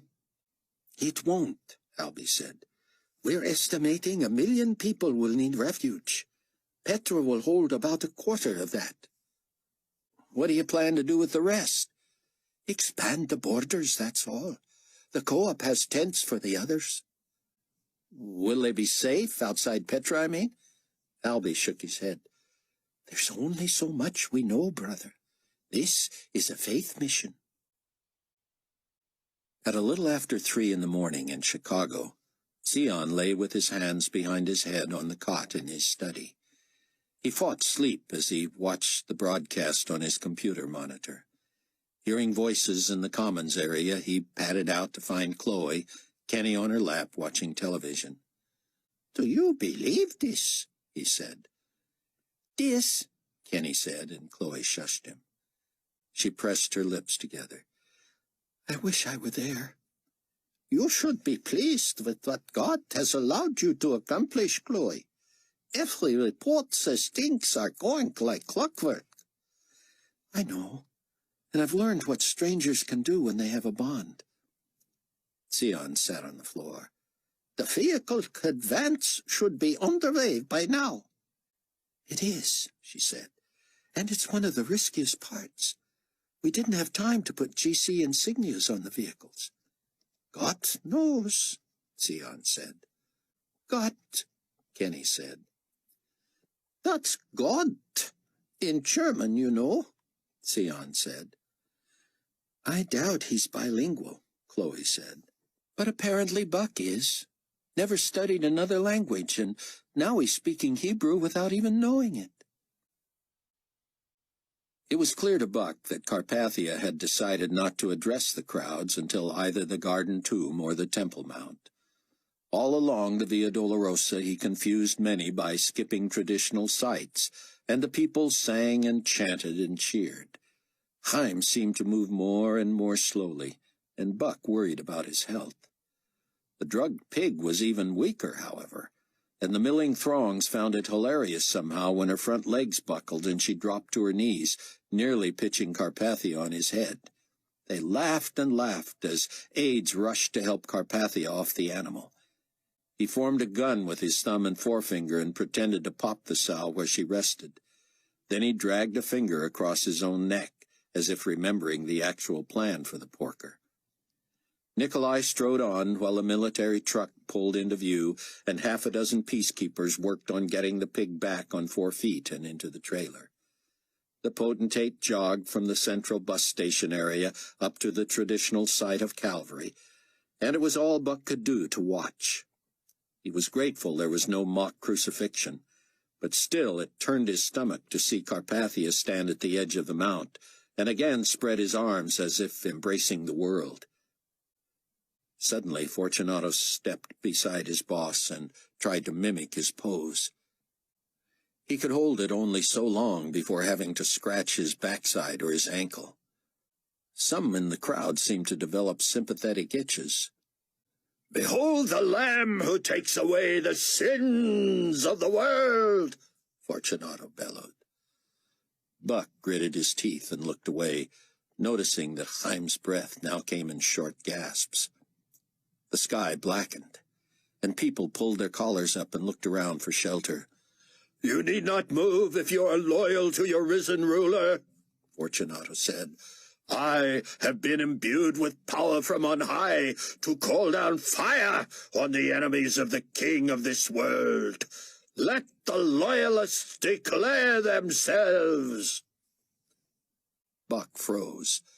While thousands jumped and screamed and waved, he stood stock still, fearing that just about anyone would be able to tell he opposed Carpathia. Haim crossed his arms and stared directly up at Fortunato, as if daring the man to strike him dead. "Today you shall have opportunity to worship the image of your God," Fortunato shouted. But he could be seen only when lightning flashed. Buck saw rapturous looks on the faces of the crowd. "But now you have opportunity to praise him in person. All glory to the lover of your souls." Thousands knelt, and raised their arms to Nikolai, who remained with his hands outstretched, drinking in the worship. "How many of you will receive the mark of loyalty even this day at the Temple Mount?" Fortunato implored, now scratching in 3 places, including his stomach. Buck stared at the strobe-like image of Carpathia's pitiful sycophant, wondering if he would be revealed and struck dead by the man whose power came from the pit of hell. Thousands rose from their knees to wave, to assure the leader of Carpathianism that they would be there taking the mark in the shadow of the image. That, at least, made Buck and Haim less conspicuous. "My lord, the very God of this world has granted me the power to know your hearts," Fortunato said. The people jumped and waved all the more. "Not true," Haim whispered. Buck leaned close. "Carpathia, Antichrist, Satan is not omniscient. He cannot tell his false prophet what he himself cannot know." Buck narrowed his eyes at Haim. So this was it. This was the opposition. This was Moses standing against Pharaoh. Buck gestured as if Haim should shout it out, make it clear. But Haim looked away. "I know if your heart is deceitful," Fortunato said between claps of thunder, rubbing his body in the flashing light. "You shall not be able to stand against the all-seeing eye of your God or his servant." The hymn to Nikolai spontaneously erupted again, but Buck did not have the heart to sing even his own lyrics. Suddenly, the crowd fell deathly still, and the thunder diminished to low rolls that seemed to come from far away. Fortunato stood surveying the massive throng, still scratching, but his eyes piercing. Carpathia had somehow maintained his pose for several minutes. Heads and eyes turned toward a high, screeching voice from the base of Golgotha. The crowd evaporated from around a woman who stood pointing at Carpathia and Fortunato. "Liars!" she railed. "Blasphemers! Antichrist! False prophet! Woe unto you who would take the place of Jesus Christ of Nazareth, the Lamb of God who takes away the sin of the world! You shall not prevail against the God of heaven!" Buck was stricken. It was Hattie. Haim dropped to his knees, clasped his hands before his face, and prayed, "God, spare her!" "I have spoken!" Fortunato shouted. "Yours is the empty, vain tongue of the damned!" Hattie called out. She lifted her pointing finger from the 2 on the hill and raised it above her head. "As he is my witness, there is one God and one mediator between God and man, the man Jesus Christ." Fortunato pointed at her, and a ball of fire roared from the black sky, illuminating the whole area. Hattie burst into flames. The masses fell away, screaming in terror as she stood burning, mighty tongues of fire licking at her clothes, her hair, enveloping her body. As she seemed to melt in the consuming blaze, the clouds rolled back, the lightning and thunder ceased, and the sun reappeared. The soft breeze made Hattie topple like a statue. People gaped as she was quickly reduced to ash, her silhouette branded into the ground. As the fire died and the smoke wafted, Hattie's remains skittered about with the wind. Fortunato drew the attention back to himself. "Marvel not that I say unto you, all power has been given to me in heaven and on earth." Carpathia carefully made his way down the place of the skull, and the silent crowds moved to follow. As people passed the smoldering ashes, some spit and others kicked at the powdery stuff. Buck was overwhelmed with memories of meeting Hattie, of introducing her to Carpathia. He turned and grabbed the praying Rosenzweig by the shoulder and yanked him to his feet. "That should have been you," he hissed. "Or me. We should not have left her with the responsibility. He let go of the man's robe and marched off toward the garden tomb, not caring whether Haim kept up with him. If Rosenzweig would not accept the mantle despite having been a believer even longer than Hattie, maybe Buck was being called to stand in the gap. He didn't know what Carpathia or Fortunato had in store for the tomb, but this time, if need be, he would be the one to oppose Antichrist. Rayford hadn't felt as motivated or useful since he had first become a believer. Supervising the advance of his Operation Eagle troops, he had kept just an intermittent eye on what Carpathia was up to. It would be clear when Haim revealed himself and sent the remnant toward Refuge. That would be his cue to start watching for the return to Mizpah Ramon and the airlift to safety. But now his phone was alive with messages. He took Chloe's call first. "What was that?" she asked. "Clearly Fortunato zapped someone, but they didn't show who. Was it Haim?" "I don't know," Rayford said. "Let me call you back." David reported the same thing just before Rayford heard from Mac and then Abdullah. "I'll call Buck," he told him. But Buck wasn't answering. David spent the next hour setting up near what he knew to be a high place, a site used centuries before by pagans who believed they were sacrificing to their gods by being as close to heaven as possible. He was lonely already, Albie having headed back as soon as he was unloaded. David didn't know how long it would be before he was joined by as many as 1,000,000 others. So far he had seen only from the air the stunning red rock masterpiece of a city carved from stone. He couldn't imagine what it would look like from close up when he had the time to explore. No one seemed to know what happened with Fortunato and the crowd at Calvary, and David's occasional glances at the screen merely showed the crowds making their way to the garden tomb. Then he heard a tone and stood still in the lofty quiet of the high place. Someone was trying to reach him on his computer. David scrambled from a cave he had decided might be his first living quarters. He reached his computer and sat cross-legged before it. The play-by-play from Jerusalem droned on. Commentators filling time before the next event. No one specific about what had gone on at the last site. He checked the encoded Operation Eagle site, but found nothing new. The tone sounded again, and he switched screens to receive a summons from Chang in his apartment at the palace in New Babylon. "I found the motherlode," Chang had written. "Uploading, so you can celebrate with me." Supreme Commander Walter Moon was clearly not comfortable in front of a crowd, particularly the size of the one pressing around the garden tomb. A microphone and sound system had been hastily rigged up for him, and he read nervously from notes. Buck had been among the first to arrive, and he had lost time. The attitude of the crowd had changed.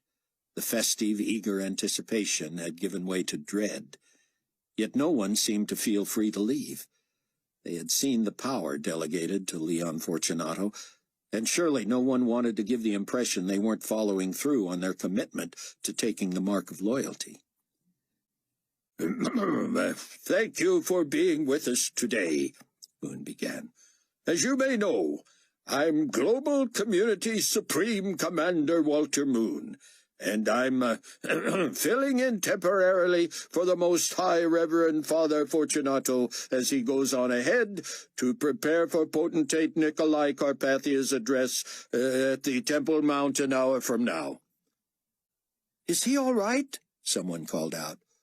"Oh, he's better than all right," Moon said, "judging by his performance at Golgotha." He apparently thought that would elicit a laugh, and when it didn't, he searched his notes again to find his place. Buck called Chang. "We on secure phones, Mr. Wong?"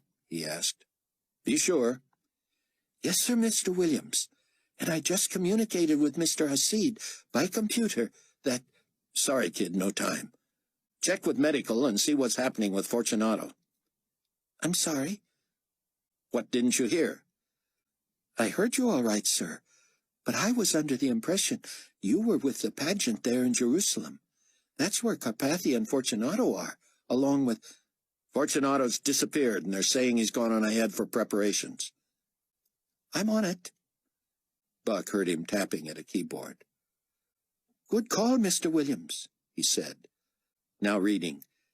Classified, top secret, director-level eyes only, most high reverend, blah, blah, blah, under care of palace surgeon-in-chief, mobile unit, Jerusalem, blah, blah. Ah, here it is. Preliminary diagnosis rash, several boil-like epidermal eruptions, testing for carbuncles. That's all that's here for now. Chapter 4. Tseon worried about Chloe. She had a lot on her mind, sure, and the pressure had to be enormous, but she seemed so distracted. No doubt she dreaded Buck's being in yet another dangerous situation. But if Tseon had to guess, being so far from the action frustrated her. Everyone in the Trib Force had, at one time or another, tried to impress upon Chloe that she was among its most crucial members, and that few people anywhere could do what she was doing. But she was a young woman of action. She wanted to be there in the thick of it. Tseon wished he could dissuade her. He had enjoyed the respite from his uncomfortable cot, but while he and Chloe monitored the boring TV feed from Jerusalem, waiting for the fiasco to reach the garden tomb, Kenny had fallen asleep. Chloe looked at Tseon apologetically as she attempted to rise with the toddler in her arms. She poked out a free hand, and he reached to pull her off the couch. As she made her way to Kenny's crib, Tseon thought he heard something from his study. Chang again? He patted back and found a timed message composed 2 days before and sent automatically on a schedule determined by the sender. It read, Dr. Ben-Judah, please pass this along to my brothers and sisters in Christ, old friends and new. I don't know what to make of it, except that I believe I have been called of God to risk my life for the cause. It certainly was nothing I was seeking, and I hope you all know I have no grandiose view of myself. I knelt to pray in my hotel room in Tel Aviv. Tseon stood, his spirit recognizing that this was no frivolous imagining from a new believer. He bent over the screen and read, finally groaning and making his way back out to where Chloe was watching the end of a brief speech by Walter Moon. I have forwarded the message to your computer that you need to read right away, he said, knowing his quavering voice scared her. Is it Buck? She said. He shook his head. Haim? No, he said. Please wake the others. We will want to pray, and you will want to call Cameron. David ignored the signal that he had a message from Tseon. That could wait as he checked the upload from Chang. Not only had the young man pieced together recordings from devices in the palace, starting in the Wong's guest apartment the morning in question, but he had also taken the time to include a translation, where necessary, from Chinese to English. David would check the tape with Ming later to make sure the translation was accurate. Chang began with the news that he remembered only snatches of this before the so-called anesthetic. You must have known they used no such thing. David knew, but he hadn't known any more than Chang about what had really gone on. Chang's pieced-together production began with the audio of another loud argument between him and his father. Mrs. Wong kept trying to pacify her husband and son, but she failed. You will be among the first to take the mark of loyalty, the subtitles read as David listened to Mr. Wong fiercely whisper to the boy in Chinese. I will not. You are loyal to Carpathia. I am not. Do not speak such heresy to me, young man. My family is loyal to the international government, as I have always been to my superiors. And now we know the potentate is the Son of God. He is not. I know no such thing. He could be the son of Satan, for all I know. David heard a slap and someone crashing to the floor. That was I, Chang wrote. You saw the man resurrected. You will worship him as I do. Never. A door slammed. Then a phone call. Mr. Moon, son talk crazy. Say not want Mark, but just scared of needle. You got tranquilizer? I can get a tranquilizer, Mr. Wong, but it comes in the form of an injection. Injection? Shot. Hypodermic needle? Yes, I can do. You can administer the injection, Moon said. Pardon? Give the shot. Yes, you bring. They rang off, and Mr. Wong apparently returned to where Chang had locked himself in a room. You be ready to go in 10 minutes. I'm not going. You will go, or answer to me. I'm answering to you now. I'm telling you I'm not going. I don't want to work here. I want to go home. No! I want to talk with Mother. Very well. Mother will talk some sense into you. A few minutes later, a quiet knock. Mother? Yes. The door opened. Son, you must do what your father says. We cannot survive in this new world without showing loyalty to the leader. But I don't believe in him, Mother. Neither does Ming. A long silence. She doesn't, Mother. She told me. I fear for her life. I cannot tell your father. I agree with her, Mother. You are a Judahite, too? I am. And I will say so if he tries to make me take the mark. Oh, Chang, don't do this. I will lose both my children. Mother, you must read what Rabbi Ben Judah writes, too. At least look into it, please. Maybe, but you cannot cross your father today. You take the mark. If you are right, your God will forgive you. It doesn't work that way. I've already made my decision. Mr. Wong returned. Let's go. Mr. Moon is waiting.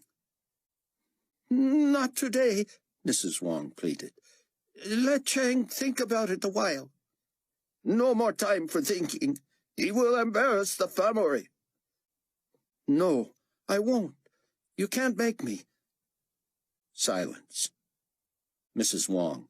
Please, husband. Very well, then. I will tell Mr. Moon not today. Thank you, Father. But someday soon. Thank you for your patience, husband. It sounded as if both parents left. Then the door opened. Father, you will think about it? I have been thinking about it a lot. The bed squeaked. Father, Ow! Don't! What are you doing? What's that? Help you relax. You get some rest now. I don't need any rest. What did you do? See? You're not so afraid of needles. That did not hurt. But what was it? It will help you calm down. I'm calm. You rest now. The door shut. How long take, Miss Moon? Not long.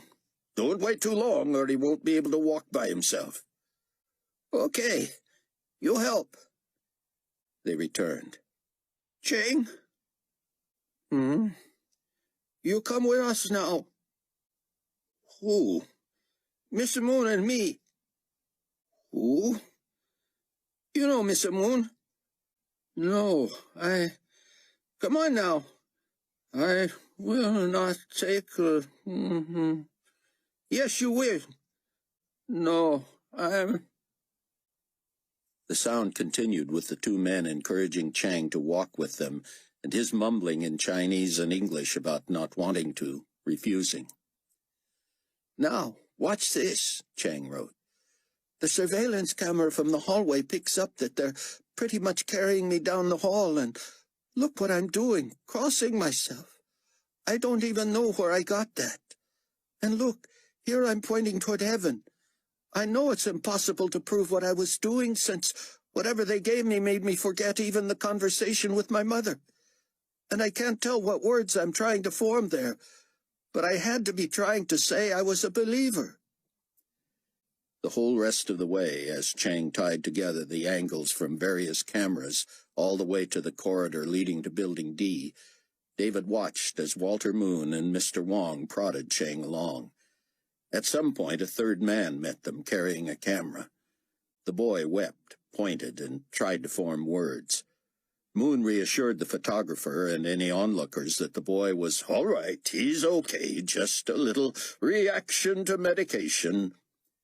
Most shocking was that, indeed, there was a surveillance camera in Building D, and by the time they got Chang there, he was unconscious, eyes shut, drooling, moaning. "Take cap off," his father said. "Smooth hair." A woman technician who looked Filipino fired up the device. "This boy, he is all right?" she said. "Fine," Moon said. "What's the region code for the United Asian States?" 30, the tech said, setting the implanter. "I worry that I might get into trouble for—" "Do you know who I am?" "Of course." "I'm telling you to do your job." "Yes, sir."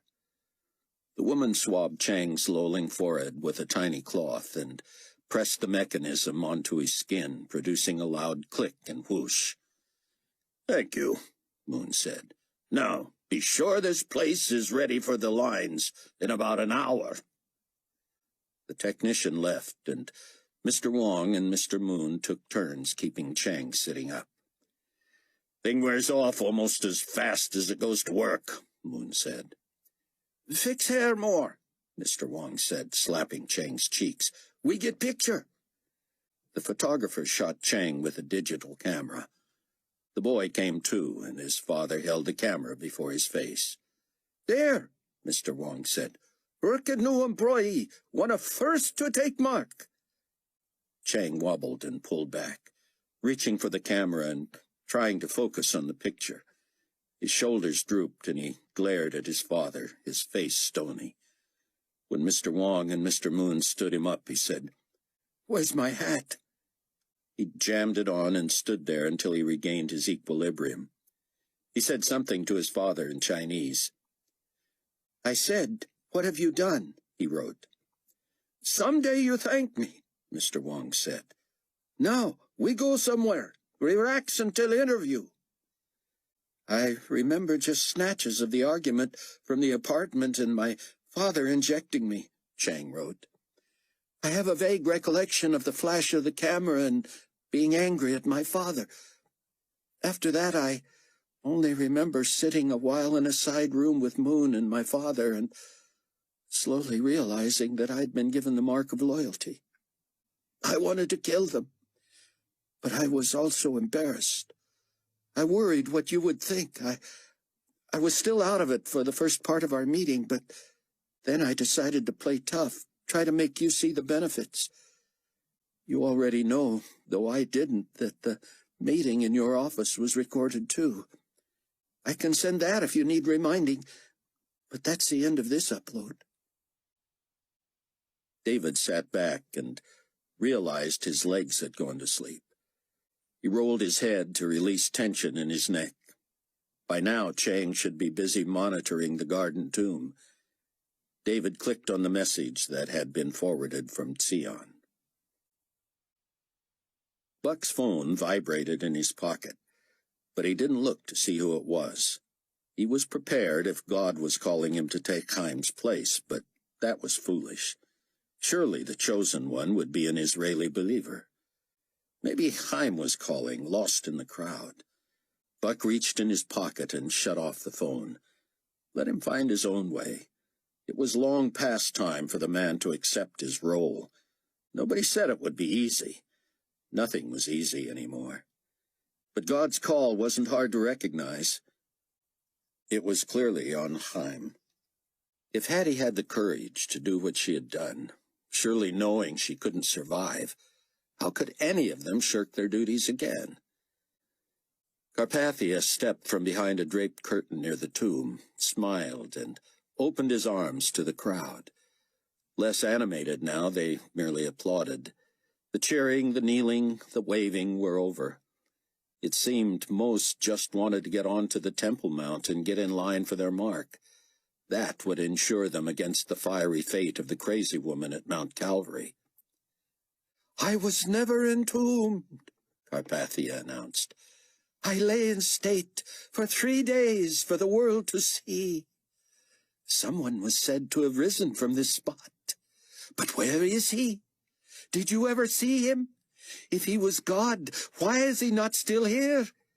Some would have you believe it was he behind the disappearances that so crippled our world. What kind of a God would do that? And the same people would have you believe I am the antithesis of this great one. Yet you saw me resurrect myself. I stand here among you, God on earth, having taken my rightful place. I accept your allegiance." He bowed, and the people clapped again. Moon stepped back to the mic and read from his notes. "He is risen." The people murmured, "He is risen indeed." "Come, come," Moon said, smiling nervously. "You can do better than that. He is risen." "He is risen indeed," the crowd responded, and someone applauded. The ovation slowly built until Moon held up a hand to silence it. "We are providing you with the opportunity to worship your potentate and his image at the Temple Mount, and there you may express your eternal devotion by accepting the mark of loyalty. Do not delay. Do not put this off. Be able to tell your descendants that His Excellency personally was there the day you made your pledge concrete." Speaking softly now and making it sound like an afterthought, but still clearly reading, Moon added, "And please remember that neither the mark of loyalty nor the worshipping of the image is optional." A helicopter nosed into place and descended to take Carpathia and the rest of the dignitaries to the Temple Mount. Buck still had not seen Haim since he had left him near Golgotha. The crowd dispersed quickly, and many ran in the direction of the loyalty mark application site. Unable to reach Buck, Rayford called Tseon. "Hattie was the victim, then, in whatever happened at Calvary," he said. "That is what we have pieced together, Rayford. We are grieving and praying, but we are also amazed at how God spoke to her." Rayford had known Hattie for years, of course, and had once jeopardized his marriage over her. He asked to speak with Chloe. At first, neither he nor his daughter could speak. Finally, Rayford said, "It seems forever ago that you met her." "Think she accomplished anything, Dad?" "That's not for me to say. She obeyed God, though. That seems clear." "What was he up to there?" "I don't know. If someone in the crowd was wavering, who knows?" "They would see what happens when you oppose Carpathia," Chloe said. "I don't see what it was all about. Everybody here is speechless." Rayford tried to dismiss an intruding thought, but couldn't. "Chloe, are you envious?" "Of Hattie?" "Yeah." "Of course I am, more than I can say." He paused. "Kenny okay?" "Sleeping." She paused. "Dad, am I a scoundrel?" "No, I know how you feel. At least I think I do. But most people see you as a hero, hon." "That's not the point. That's not why I'm envious." "What then?" "She was there, Dad. Front lines, doing the job." "You're..." "I know. Just Put me out there next time, will you? We'll see. You heard from Buck? Can't raise him, she said. Me neither. I imagine he and Haim are treading carefully. I just wish he'd check in, Dad. Buck waited at the garden tomb until the crowd was gone. He no longer cared how suspicious he looked. He scanned the horizon and worried how he would explain himself if he lost track of Haim. Buck forgot what he'd been trying to prove or elicit by leaving him. He was still frustrated with Haim, of course, but what should he expect from an old man who had endured so much? Haim had hardly sought this assignment. Buck moseyed among the olive trees, drawing glances from guards. He recalled his first meeting with Dr. Rosenzweig. He had known of him years before that. It wasn't common to become friends with story subjects, especially newsmakers of the year, but it was fair to say the two had been close. The afternoon sun was hot. The garden was still a beautiful spot, untouched by the earthquake. An armed guard, so still he could have been a mannequin, stood by the entrance to the tomb. "May I?" Buck said, but the guard did not even look at him. "If I'm just a minute?" He tried again. Zero response. Buck shook his head and ducked inside as if to say, "If you're going to stop me, stop me." Still the guard did not move. Buck found himself in the surprising coolness of the sepulchre. The slanting light from the entrance cast a thin beam where Christ's burial cloth would have been left. Buck wondered why Carpathia and his people had left this place untouched. He looked up quickly when Haim shuffled in. Buck wanted to say something, to apologize, anything. But the man was weeping softly, and Buck didn't want to intrude. Haim knelt at the slab of rock where the light shone, buried his face in his hands, and sobbed. Buck leaned against the far wall. He bowed his head, and a lump invaded his throat. Could it be that Haim would claim here the final vestige of courage to follow through on his assignment? He looked so small and frail in the oversized robe. He seemed so overcome that he could hardly bear up under his grief. Buck heard a sigh from outside, then the creak of leather, the crunch of footsteps. The entrance filled, the silhouette of the guard nearly blotting out the light. "Just give us another minute, please," Buck said, but the guard remained. "If you don't mind, we'll leave in just a moment." "Sir, do you speak English?" "Excuse me," the guard whispered. "Why do you seek the living among the dead?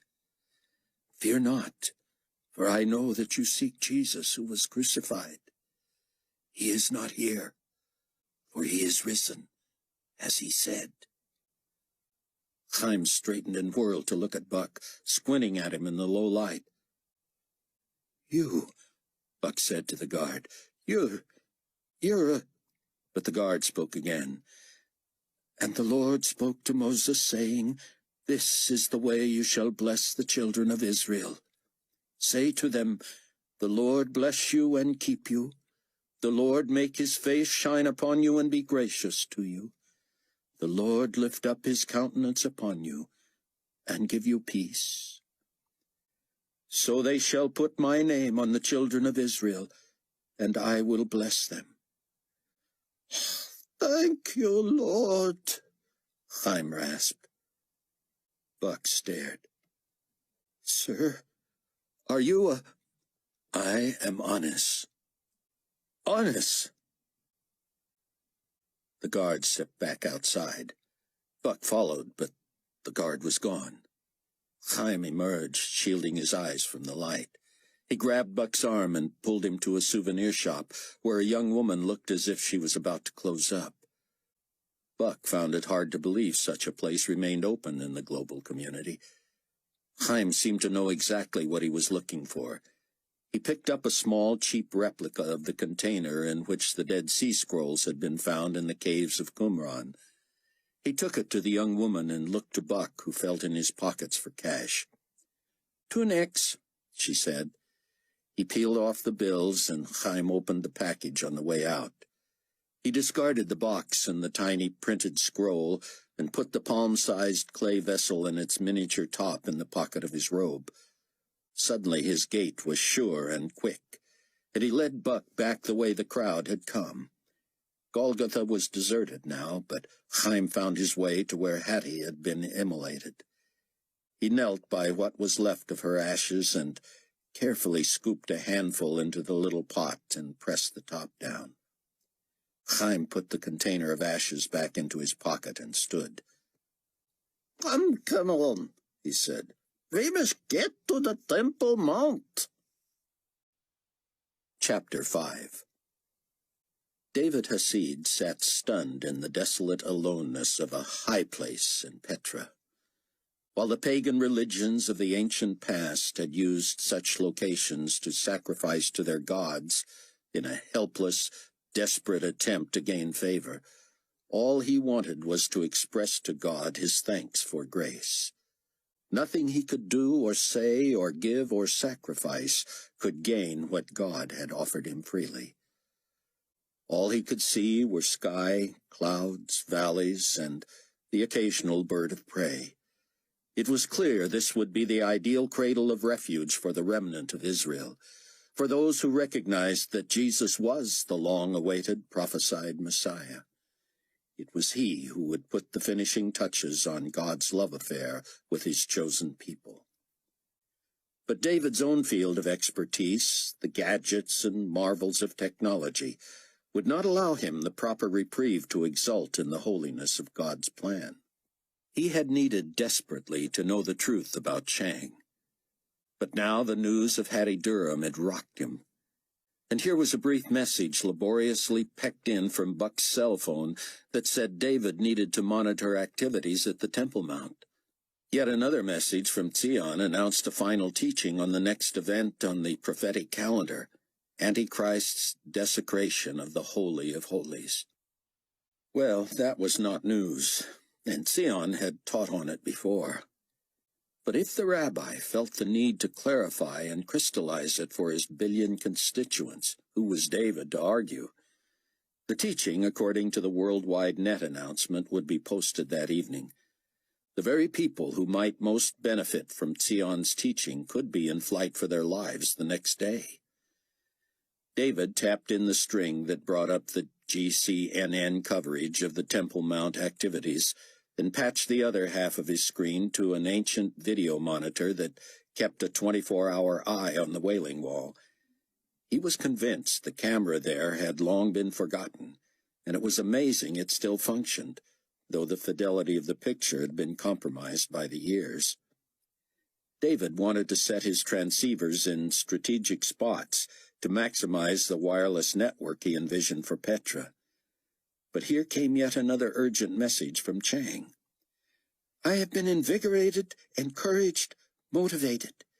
Dr. Benjuda concurs that the record vindicates me, though he fears Carpathia and his henchmen are devious enough to come up with the idea of doping known believers and forcing the mark on them, and that would be a catastrophe.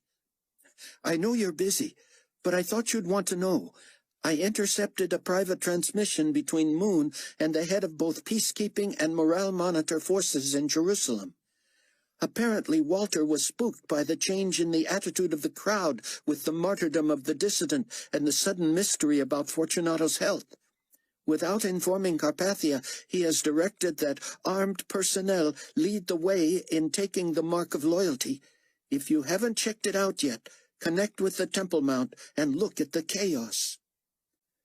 So that's what had Buck so exercised that he would use his phone to transmit a message to David's computer. The official GC broadcast feed showed news anchors nearly beside themselves with glee. "Look at the hundreds and hundreds of military vehicles lined up for miles outside the old city.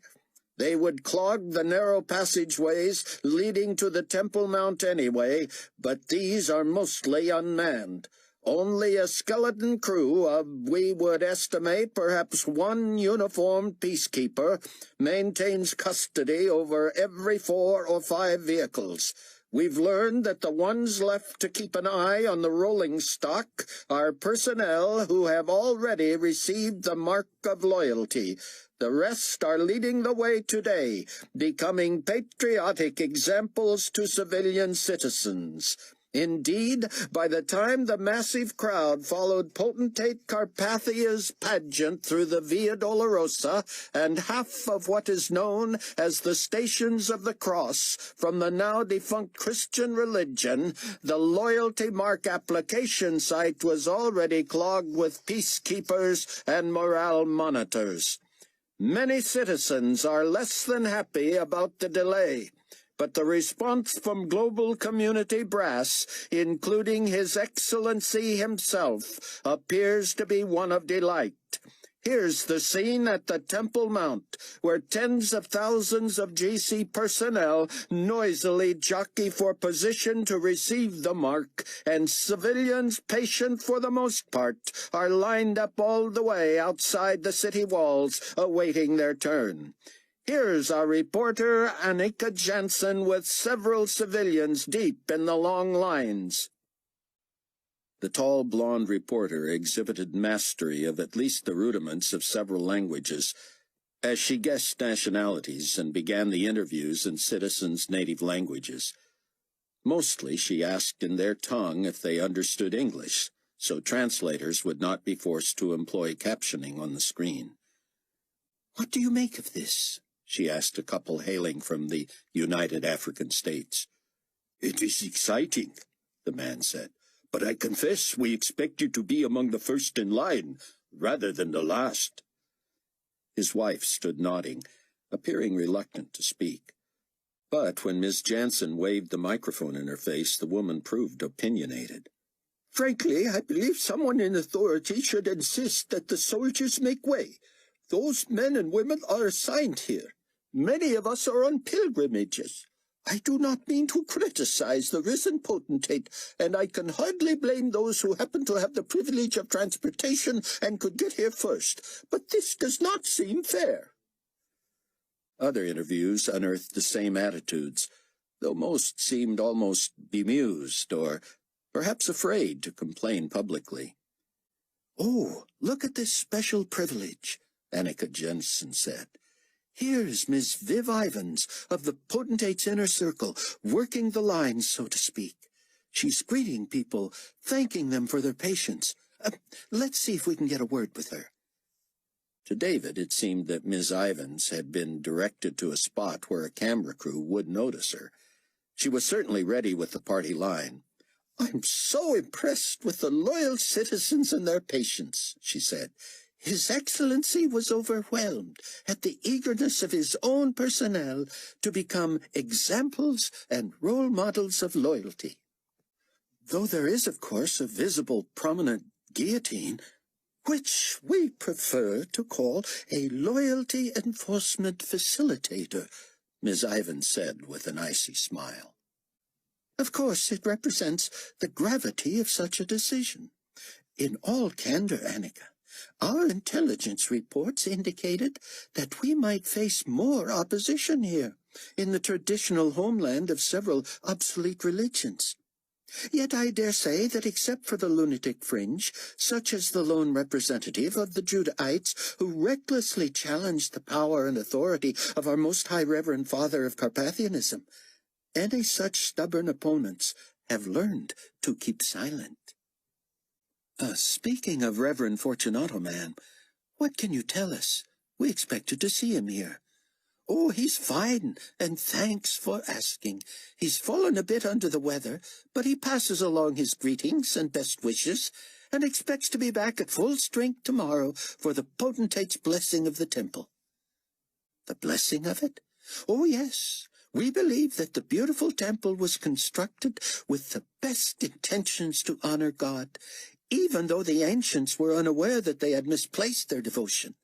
They meant to serve the one true God, but were misled by their own innocent ignorance and erred only in directing worship to their chosen deity. We now know, of course, that our risen potentate is clearly the god above all pretenders, and that his rightful place is in a house built for the one who sits high above the heavens. By making this his own house of worship, he lends credibility and authenticity to it, and it becomes the true house of God. Besides the Judahites and their seemingly large internet following, clearly inflated and exaggerated, of course. But besides that faction, might you expect opposition from holdout Jews who are neither Christ followers nor Carpathianists? An excellent question, Annika. You do your homework. This should give the lie to those who say that the Global Community News Network is merely a shill for the potentate. Thank you. So, opposition? Well, that is what we were led to believe and what we have been prepared for. It is still possible, of course, but I am confident that the display of divine power exhibited a few hours ago, along with the overwhelming enthusiasm on the part of GC personnel and these thousands of civilian pilgrims, will far outshadow any pockets of resistance. But should either the Judah... Have you seen the image of the potentate yet, Annika? The Reverend Fortunato judged the entries himself, and the winner is stunningly beautiful. I have not seen it yet, but I hope to. Oh, I'm getting word that our cameras do have a shot of the image, so let's go there now. Buck had found the area around the Temple Mount, now dominated by the gleaming new temple itself, of course, so congested that he and Haim were able to just amble around and observe, drawing little attention despite Haim's get-up. Buck looked for other dissidents and was surprised to see that many Orthodox Jews were allowed at the Wailing Wall. He could not get close enough to see whether anyone in that area had the mark of the believer, but he suspected that these devout men of prayer were prepared to oppose the desecration in more overt ways than merely wearing their own religious garments and assembling to pray at the wall. The rest of the wall had been entirely converted into a virtual factory of efficiency. Dozens and dozens of lines herded the Carpathian faithful, or at least the fearful, to stations where they were registered, processed, prepped, and finally marked. Most accepted the mark on their foreheads, but many took it on the backs of their right hands. Unlike what Buck had seen in Greece, here it was not assumed that anyone in line would decide against taking the mark. In the middle of all the processing stations stood one gleaming guillotine, with two operators sitting patiently beside it. 10 feet behind the contraption was a freestanding frame with a drape hung on it, apparently so that the disembodied could be discreetly hidden once the awful sound and severing had served their deterring purposes. No sense rubbing it in, apparently. As the supplicants finished showing each other their marks and posing for pictures, they were funneled to the east-facing steps of the new temple, where the winning image of Carpathia stood at the second to the top level. The temple itself, a sparkling replica of Solomon's original house for God, was pristine but simple on the outside, as if modest about the extravagance of cedar and olive wood laden with gold and silver and brass on the inside. The image of Carpathia appeared bigger than life, but everything Buck had heard about it confirmed it was as exact a copy of Carpathia himself as it could be. Behind it were two freestanding pillars outside the entrance to the temple, and Buck could see what appeared to be a recently fabricated platform, made of wood but painted gold, in the porch area. Carpathia leaves out nothing, Haim told him. That appears to be a replica of both Solomon and the evil Antiochus, a forerunner of Antichrist, stood to address the people in centuries past. Many gasped and fell to their knees upon their first glimpse of the golden statue, the sun bouncing off its contours. Unlike the mark application lines, This one moved more quickly as dozens at a time rushed the steps and knelt, weeping, bowing, praying, singing, worshipping the very image of their god. Haim's revulsion mirrored Buck's own. The older man looked more resolute than before, but his carriage evidenced no more authority or promise, and still he limped. Buck wasn't sure how Haim felt, or how he would know when the time had come to reveal himself as the enemy of Carpathia. But the more he watched, the more Buck could barely contain himself. He realized that these people, all of them, were choosing Satan and hell before his very eyes, that he was powerless to dissuade them, and that their choice was once and for all. Buck estimated it would be hours before the GC personnel made way for the average citizens. He found a ledge where Haim could rest and asked if he wanted anything to eat. "Strangely, no," Rosenzweig said. "You eat. I could not." Buck pulled a meal bar from deep in his pocket and showed it to Haim. "You're sure?" Haim nodded, and Buck ate. But he could enjoy nothing while thousands eagerly lined up to seal their doom. He swallowed his last bite and was scanning the area for a water vendor when a cloud shouldered in front of the sun and the temperature dipped. As if on cue, conversation stopped, and the colossal crowd stared at the image, which seemed to rock forward and backward, but which Buck was convinced was an illusion. The voice emanating from it was no illusion, however. Even the rabbis at the wall stopped praying and moving, though Buck could see they were not in the line of sight of the statue. "This assemblage is not unanimous in its dedication to me," the image boomed, and grown men fell to their faces weeping. "I am the maker of heaven and earth, the God of all creation. I was, and was not, and am again. Bow before your Lord." Even the workers in the mark application lines froze. Buck worried that he and Haim would be exposed. Though the old man had to be as frightened as he, neither, of course, knelt before the evil apparition. He forced himself to look away to see if he could find other believers, and he was amazed at what appeared to be row after row of them at the far edges of the crowd. Some were dressed in fatigues.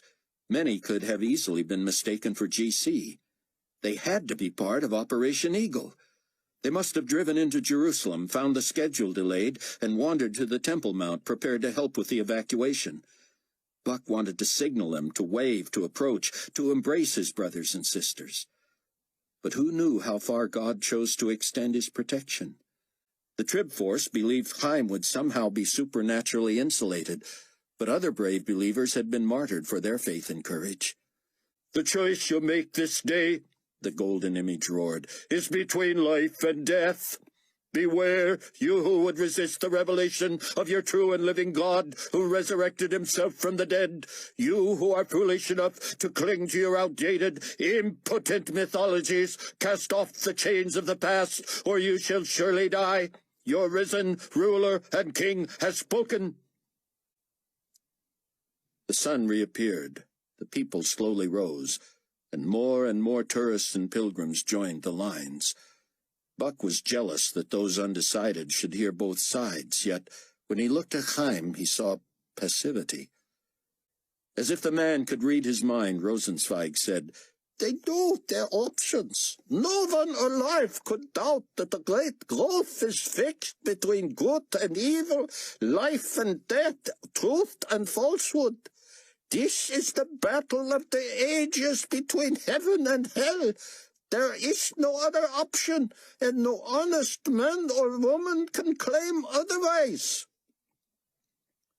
Well, the old man knew how to summarize, but his was still the plaintive, weak voice with the thick Hebrew accent that reminded Buck of Jewish comedians or storytellers or timid scholars, the latter of which Dr. Rosenzweig certainly was.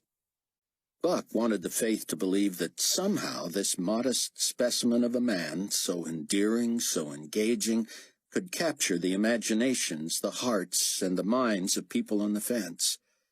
And yet that was not Haim's calling. He was to stand against Antichrist, the evil one, the serpent, that old dragon, the devil. He was to go nose to nose with Carpathia himself, while instructing the remnant of Israel that it was time to flee unto the mountains. Different as Haim appeared now, whom would he fool? He had been a close personal friend of Carpathia's long before Nikolai became head of the global community. Haim had once murdered the man. Would Haim not be immediately recognized from his voice alone? Buck wondered if he himself had the faith to believe this was anything but folly. If there were really 1 million messianic believers in Israel, surely they were unarmed. Carpathia was of no mind to let them go. He had more than 100,000 armed, plainclothes morale monitors and uniformed peacekeepers. His arsenal of personnel carriers, tanks, missiles, rocket launchers, cannons, rifles, and sidearms was on public display. Buck shrugged. Only God could do this. So that made the thought process simple. You either believed it, or you didn't. Buck had long since chosen to believe it, and had to fight a grin. Resting apparently none too comfortably beside him was the most unlikely leader of 1 million people. He couldn't wait to see how God would manage this. By now, thousands of GC personnel had received the mark of loyalty and clogged the area celebrating. Their commanding officers urged them to return to their posts and vehicles, and suddenly the Temple Mount was alive and animated again. Men and women, clearly mid-level managers, stood in a ring near the front of the application centers, using bullhorns to remind the newly tattooed and chip-implanted novices that their spiritual obligation for the day was only half over. "The worship of the image is not optional," they shouted. "You are not finished here until you have knelt before the living, breathing, speaking image of your Lord." It wasn't as if they were trying to get out of it, Buck thought. But many of these were young people, excited, flushed with renewed enthusiasm for their work. They had seen the manifestations of power. They had seen the potentate himself. They knew that Nikolai's making the Temple of Jerusalem his own was tantamount to setting up residence in the Mosque of the Dome of the Rock or moving into what had once been St. Peter's Basilica in Rome. This would establish him once and for all the true God over all. And if the pathetic, weakened resistance had breath left, if they truly believed there was a higher being than His Excellency the Potentate, where were they? Did they dare reveal their true loyalties in the face of such overwhelming evidence? And now the revelers were still again. Those with the bullhorns clicked them off. Activities in the line ceased. Carpathia himself appeared in his white robe and gold sandals and shiny rope belt, smiling, standing one step above his own image, arms outstretched. The silence gave way to a deafening roar. Would he speak? Would he touch the worshippers? Some must have wondered the same, for they slowly rose from their knees on the steps and moved as if to advance upon him. He stopped them with a gesture and nodded toward the center mark application line. There came his top military brass in all their finery. Dress uniforms with white gloves, broad epaulets, buttons with sheens as reflective as their patent leather shoes, capturing and emitting every staggered ray from the sun. 24 men and women, heads high, bearings regal, marched to the front of the line, upon command stood at ease and removed their uniform caps. One by one they proudly submitted to the application of the mark of loyalty, each receiving it on the forehead, several asking for the largest, darkest tattoo so their homeland designations would be obvious from far away. As the last of these were processed, the effusive crowd bubbled over again as the 12 members of the Supreme Cabinet marshaled themselves into the staging area. The last 3 in this contingent were Suhail Akbar, Walter Moon, and Viv Ivans. While the military brass knelt on the temple steps, worshipping Carpathia and his image, the cabinet waited until all were processed and then moved as one to the worship area.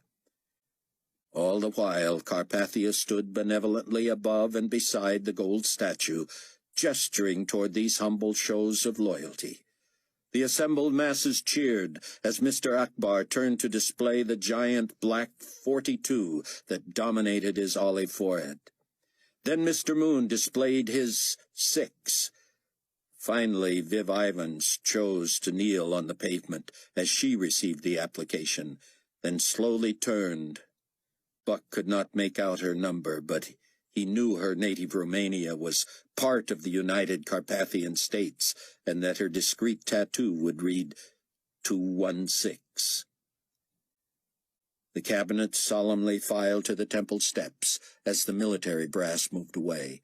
One by one they ascended the steps on their knees, finishing by wrapping their arms around the statue's feet, their shoulders heaving with emotion. Carpathia watched each one, and dismissed them by placing his open palm upon their heads. Finally, only Viv Ivans remained at the base of the steps. The crowd seemed to wait breathlessly as she delicately removed her shoes, tugged up the hem of her suit's smart skirt, and began the slow, awkward climb on her knees. Her hose ran with the first brush against the marble, but people seemed to moan in sympathy and in awe of her willingness to publicly humble herself. When finally she reached the 3rd step from the top, she only briefly embraced the statue, then detoured slightly and went up one more stair where she prostrated herself and kissed Nikolai's feet. He raised his face to the sky, as if he could imagine no greater tribute. After several minutes, he bent and reached for her, but instead of letting him help her up, she enveloped his hands and kissed them. Then she reached into a pocket and pulled out a vial. Buck assumed perfume and poured it over Nikolai's shoes. Again, Carpathia feigned a humbly honored look and shrugged to the crowd. Finally, as he pulled Miss Ivans to her feet, leaving her a step below him, he turned her to face the crowd and rested his hands upon her shoulders. When the cheering died, Nikolai announced, "I personally will be watching from a secure vantage point, all night if need be, until the last devoted citizen of Jerusalem receives the mark of loyalty and worships my image. And tomorrow at noon I will ascend to my throne in my new house. I shall initiate new ceremonies, and you will see again the friend who accompanied me for as long as she could on the journey today. And you shall be led in worship by the most high reverend father of Carpathianism." Nikolai waved farewell to every side, and the application lines began moving again. "I'm tired," Buck said. "Shall we head back to the hotel to rest and pray and prepare for tomorrow?" Haim shook his head. "You go, my friend. I feel the Lord would have me stay." "Here?" Haim nodded. "I'll stay with you," Buck said. "No, you need your rest." "How long will you be?" "I will be here until the confrontation." Buck shook his head and leaned close. "Will that be before or after the desecration?" "God has not told me yet." "Haim, I cannot leave you. What if something happens?" The old man waved him off. "I can't, Haim. Leave you here overnight? I'd never forgive myself." "If what?" "If anything. You sit here until the last mark has been applied, and it'll be obvious you have not taken it. I have reason to think Carpathia is watching, as he said. He doesn't sleep anymore, Haim. He'll know." "He will know soon enough anyway, Canon. Now you go. I insist." "I need to check with the others. This is lunacy." "Excuse me? Cameron, you believe God has chosen me for this?" "Of course, but He is leading me to stay and prepare, alone." Buck pulled out his phone. "Just let me. I will take full responsibility for the consequences. I have my inspiration in my pocket. The young woman who modeled The ultimate obedience once personally encouraged me, though she was newer even than I to the things of God. You are to go back to the hotel to rest and pray for me. God told you that, too? Haim smiled sadly. Not in so many words, but I am telling you that. Buck was at a loss. Should he pretend to go, but watch from somewhere? He'd done that before. It was near this very spot where he had seen the two witnesses resurrected and raised to heaven. I see your mind turning, Haim said. You do what I say. If it is true that I have been assigned this task, it must come with some leadership responsibility. Only for 1 million people. But not for you. I am not a Messianic Jew, sir. I am not part of the remnant of Israel. But surely you must obey one who is to answer for so many? I don't follow your logic. Oh, come on. If this had to do with logic, what would I be doing here? Look at me. An old man, a scientist. I should be in an easy chair somewhere. But here I am, a stranger in my own mirror, trying to tell God he has made a mistake. But he will not listen. He is more stubborn than I. He uses the simple to confound the wise.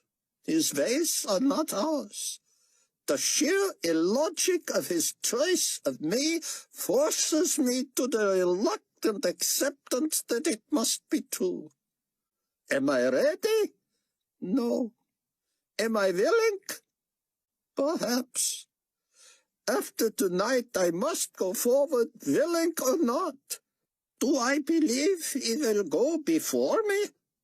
I must. It seemed as if he and Haim were alone in a sea of people. Buck pawed at the pavement with his foot. Haim, Come on, I would ask that you call me Micah. Micah? Haim nodded. I don't get it. I am not foolhardy enough to call myself Moses, and I shall not reveal my real name to Nikolai unless God wills it. So you'll tell him you're Micah? Why not Tobias Rogoff? Zeke has provided identification for that, and think about it, and you will understand. Should I bring my fake ID? You don't have a new name for me, do you? You will not need a name. You know this for sure? As sure as I know anything. So I bring no ID. Your papers show you as Jack Jensen. Should that be checked, you would be placed to the ranks of the peacekeeping forces. How would you explain a GC corporal assisting the leader of the opposition? So I'll come without papers, and if they demand to know who I am, I'll be deemed a vagrant. I will identify you as my assistant, and that will satisfy them. Buck looked away. I liked you more when you were less sure of yourself. And come on, Haim said. You are a vagrant. We all are. We are aliens in this world, homeless if anyone is. Buck thrust his hands deep into his pockets. He couldn't believe it. The old man had persuaded him. He was going to leave his old friend alone overnight with the enemy. What was the matter with him? Micah, was all he could say. You go, Haim said. Check in with our comrades and your family, and think about my new name.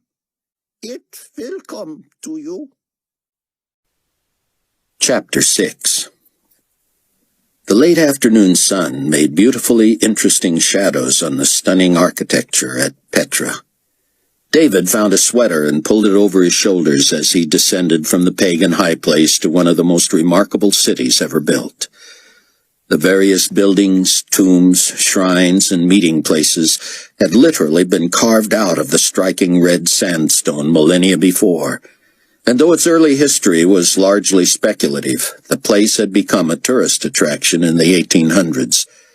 David wondered how the new inhabitants of such a surreal place would make comfortable quarters out of solid rock. Tseon taught that God had promised food from heaven and that clothes would not wear out, but what would substitute for insulation, inner walls, and anything resembling modern conveniences? The place was spread out, many of its famous edifices, the treasury of the pharaoh, the 5,000-seat amphitheater, the various tombs, connected by a system of gorges and channels dammed and rerouted by the various civilizations that had inhabited the area. Because David had arrived by helicopter, he had to hike down to the main level to find the sole passageway leading in. With rock walls over 300 feet high in places, and a trail at points fewer than 7 feet across, it was no wonder most visitors rode in on camel, donkey, or horseback. Operation Eagle would fly in the majority of the newcomers, because 1 million fleeing Israelis would be slaughtered if they had to traverse the roughly mile-long narrow pass on foot. David could see why the city had been a perfect defensive location thousands of years before. Tseon taught that the Edomites, who inhabited it at the time of Moses, had refused to let the Israelites pass through. But in this world of high-tech travel, only a miracle could protect unarmed innocents from aerial attack. Rather than a place of refuge, David decided, without the hand of God, this place could just as easily be ideal for an ambush. David's life was no longer about creature comforts, and he had forgotten what leisure time was. Until the glorious appearing, this would be where the action was, where the miracles would be the order of every day.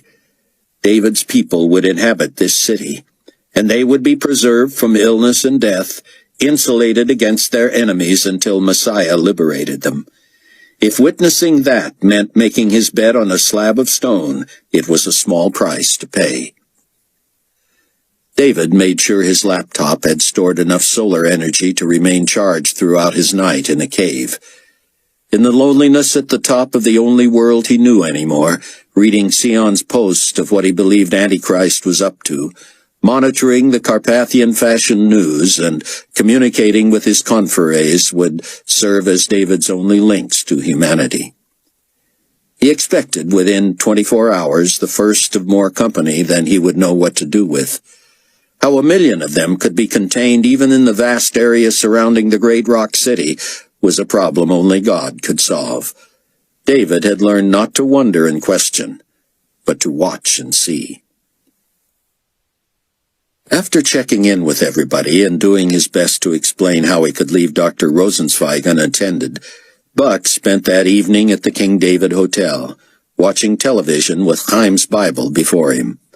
He read through Micah, seeing parallels between the Jerusalem of then and now, and he noticed the reference to Moses. Clearly the book was a dire promise of God's judgment, but Buck was not enough of a theologian to decipher its significance to Haim. The prophecy seemed to deal more with the first coming of Christ than with the rapture or the glorious appearing. But perhaps Haim planned to use some of the words and phrases when dealing with Carpathia. The TV news carried mostly rehashes of the day's events. But at least Hattie's death was not glossed over as it had been during the live coverage. While she was not identified, the death of a woman they thought dead previously would have been a puzzler to the GC anyway. It was clear she had died for her courage to speak against the ruler of this earth. The GC did not spin it that way, of course, but boasted of the event, using it as an example of the veracity of Carpathia's claims of deity and confirmation of Fortunato's role as his designate of spiritual power and wonders. Buck was exhausted, nearly too much so to sleep. But as he stared at the ceiling in the darkness, eager to get back to the Temple Mount at first light, he rehearsed Dr. Rosenzweig's insistence on being called Micah rather than Haim. The names floated before his mind's eye, and he slept. In the middle of the afternoon in Chicago, Dr. Tseon Ben-Judah printed out the message he planned to post on the most popular website in history. He asked Ming and Chloe to review it for him.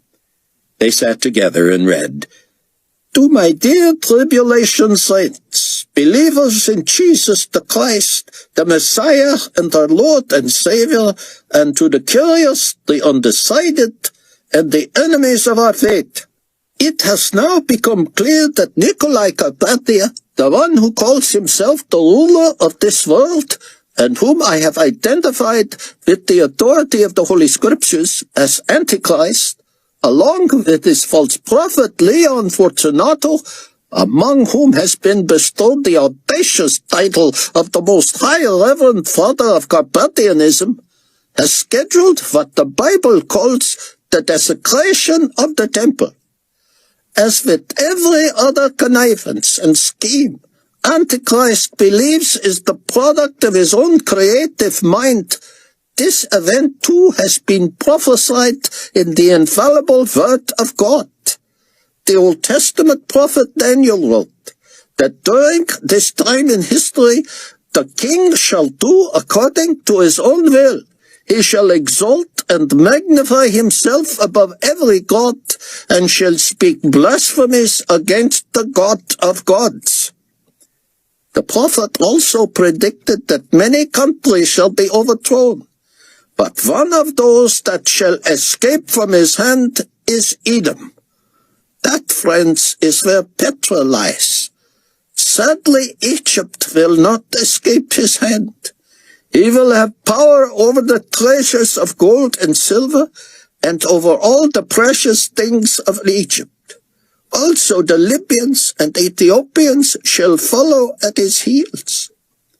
Antichrist has already begun fulfilling the prophecy that he shall go out with great fury to destroy and annihilate many. Fortunately, someday he shall come to his end, and no one will help him. It is also prophesied that the great archangel Michael shall at that time stand up. He is referred to as the great prince who stands watch over the sons of your people, referring to the remnant of Israel, those Jews like myself who have come to believe that Jesus is the Messiah. Praise God! Daniel also foretells that at that time your people shall be delivered, every one who is found written in the book. You know from my previous teachings that the book referred to is the Lamb's Book of Life, in which are recorded those who have trusted in Christ for their salvation. But I cannot be more specific now due to the divine experience of a beloved colleague just within the last few days. I believe that Michael the Archangel is standing watch and that deliverance is nigh. Jesus himself referred to the prophecies of Daniel when he warned of the abomination of desolation, standing in the holy place. I believe he was speaking of the very desecration planned by Antichrist. Many were confused before the rapture of the church, and believed that the Apostle Paul's second letter to the Thessalonians referred to that event when he spoke of the coming of our Lord Jesus Christ and our gathering together to him. We may rejoice, because it is now clear that Paul was speaking of the glorious appearing. Paul writes, "Let no one deceive you by any means, for that day will not come unless the falling away comes first, and the man of sin is revealed, the son of perdition, who opposes and exalts himself above all that is called God or that is worshipped, so that he sits as God in the temple of God, showing himself that he is God." Our hope is in the promise that the lawless one will be revealed, whom the Lord will consume with the breath of his mouth and destroy with the brightness of his coming. The coming of the lawless one is according to the working of Satan, with all power, signs, and lying wonders, and with all unrighteous deception among those who perish, because they did not receive the love of the truth, that they might be saved. We often wonder, when the truth is now so clear, why not everyone comes to Christ. It is because of that very deception. People did not, as Paul says above, receive the love of the truth. He says, it is for this reason God will send them strong delusion, that they should believe the lie, that they all may be condemned who did not believe the truth but had pleasure in unrighteousness. Can you imagine it? There are people who know the truth, know their futures are doomed, and yet still they take pleasure in sin. A warning, if you are one of those, due to your rebellion, God may have already hardened your heart so that you could not change your mind if you wanted to. Now, if the following is not a description of the two who would steal the souls of every man and woman, I don't know what is. So they worship the dragon who gave authority to the beast, and they worship the beast, saying, who is like the beast? Who is able to make war with him? And he was given a mouth speaking great things and blasphemies. And he was given authority to continue for 42 months. Then he opened his mouth in blasphemy against God, to blaspheme his name, his tabernacle, and those who dwell in heaven. It was granted to him to make war with the saints and to overcome them, and authority was given him over every tribe, tongue, and nation. All who dwell on the earth will worship him, whose names have not been written in the book of life of the Lamb slain from the foundation of the world. What could be clearer? If you are in Christ, you are eternally safe and secure, despite all that we will have to endure these next 3.5 years. If you are undecided, I plead with you to make your choice while you are still able. That many have already had their hearts hardened by God, a truth that may go against what we once believed about him, is nonetheless clearly the danger of putting off receiving Christ. One day I pray God will grant me the privilege of speaking in person to the Israeli believers who will soon be led to safety and out of the way of harm from Antichrist. Brothers and sisters in the Lord, pray as the final events of this halfway point of the tribulation period unfold and usher in the rest of the time before the glorious appearing. Your friend in Christ, Tseon ben Judah. Tseon was intrigued that the young women were clearly finished reading, but rather than give him their assessment, they whispered among themselves. He cleared his throat and looked at his watch. Ming has a wonderful idea, Tseon, Chloe said. She believes her brother could pirate his way into the global community news network and counter Nikolai's next message to the world with your own teaching. What? Put my message text on the screen? No, Ming said. You, live. In essence, you would debate his every point. But how? I will check with Chang. But the little camera atop your monitor, the one you now use only to project your image to the tribulation force when they are away from Chicago, could be used to broadcast over television as well. But might we risk showing clues that would give away where we are? We would have to work to preclude that, of course. But isn't this Dr. Rosenzweig's purview? Tseon said. Shouldn't he be the one to counteract Antichrist? He probably will be, Chloe said. Any showdown between those two will likely be on international television anyway. Then what would I be needed for? Once the flight to Petra has commenced, Nikolai will be speaking out against you and us so-called Judahites. It would be like a tag-team wrestling match.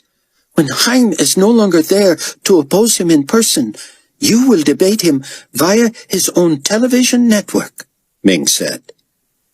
Tseon quietly accepted the manuscript back and keyed in the transmission. I like the way you think, Mrs. Toy, he said. So do I, Chloe said. I only wish you could have mentioned Hattie by name or said that she was a Trib Force member. I did not want to give away that we even have people in the area, though I am certain the GC assumes we do. And yet, Tseon, Chloe said, you mentioned Petra by name. The rabbi covered his mouth with his hand. I did, didn't I? I meant to say something before you transmitted it, Chloe said. That is why I wanted you to review it. I'm sorry, Tseon. I assumed you had a reason. It is not your fault, he said, collapsing into a chair. What was I thinking? Rayford's eyes popped open at dawn, and a decision he debated in the night had been made. Leah and Hannah had their mobile medical units stocked and ready, so Leah could do double duty, also monitoring the incoming and outgoing Israelis. That meant Rayford didn't have to stay at Mizpah Ramon. Surely he would be of more use actually piloting a chopper. He dressed quickly and found the airstrip buzzing.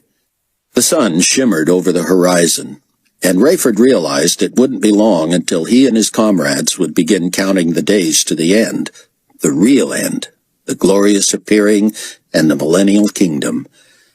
Much had to happen first, of course, but the head-spinning pace of the last several weeks would give way to precious lulls between the final judgments of God before the Battle of Armageddon. Then things would pick up again. How he looked forward to at least some rest between crises. Rayford pushed his hair back and put on his aviator's cap. The next few days would determine whether he or his loved ones would even survive to the end. Buck stood under a shower as hot as he could stand it. But the King David must have installed some sort of a regulator. After a few minutes, the water went tepid, and then cold. With personnel and energy decimated, there was only so much to go around. Buck put only enough money in his pocket to be sure he could top off the tank of the car. Following Haim's advice, he left his wallet and ID in the room.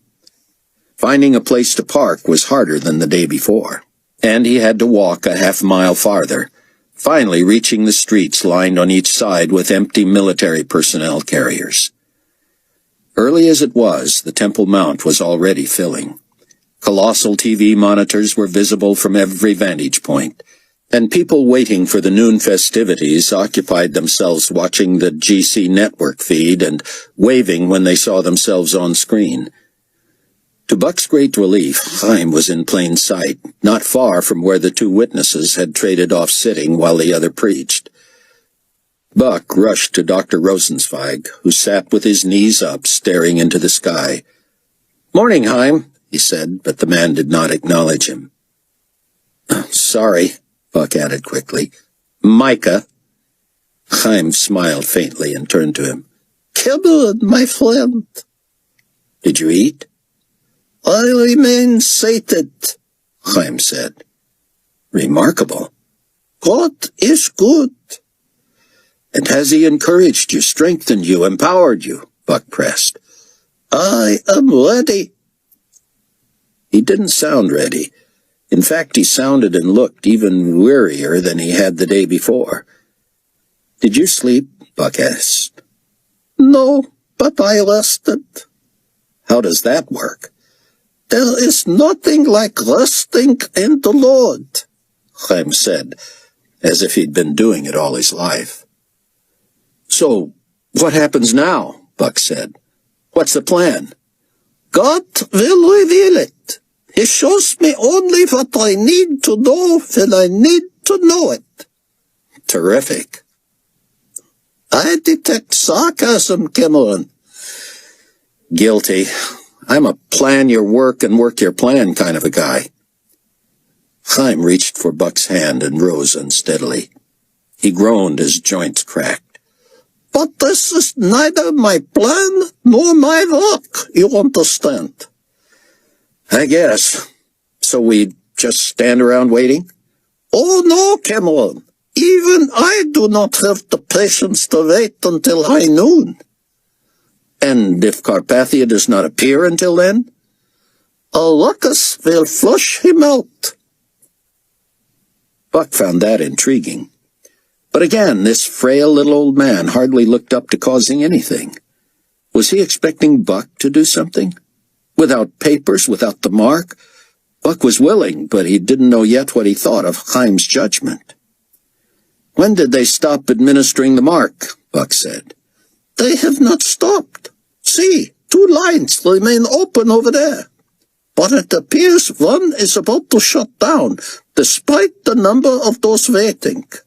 You have noticed nothing this morning, have you, Cameron? Noticed? The difference between today and yesterday. Buck looked around. Crowd's bigger, earlier. Military vehicles are still everywhere outside the old city, but why are they closing a line with people still in it? And why didn't they finish last night? More people showed up? And you, a journalist? I'll bite. What'd I miss?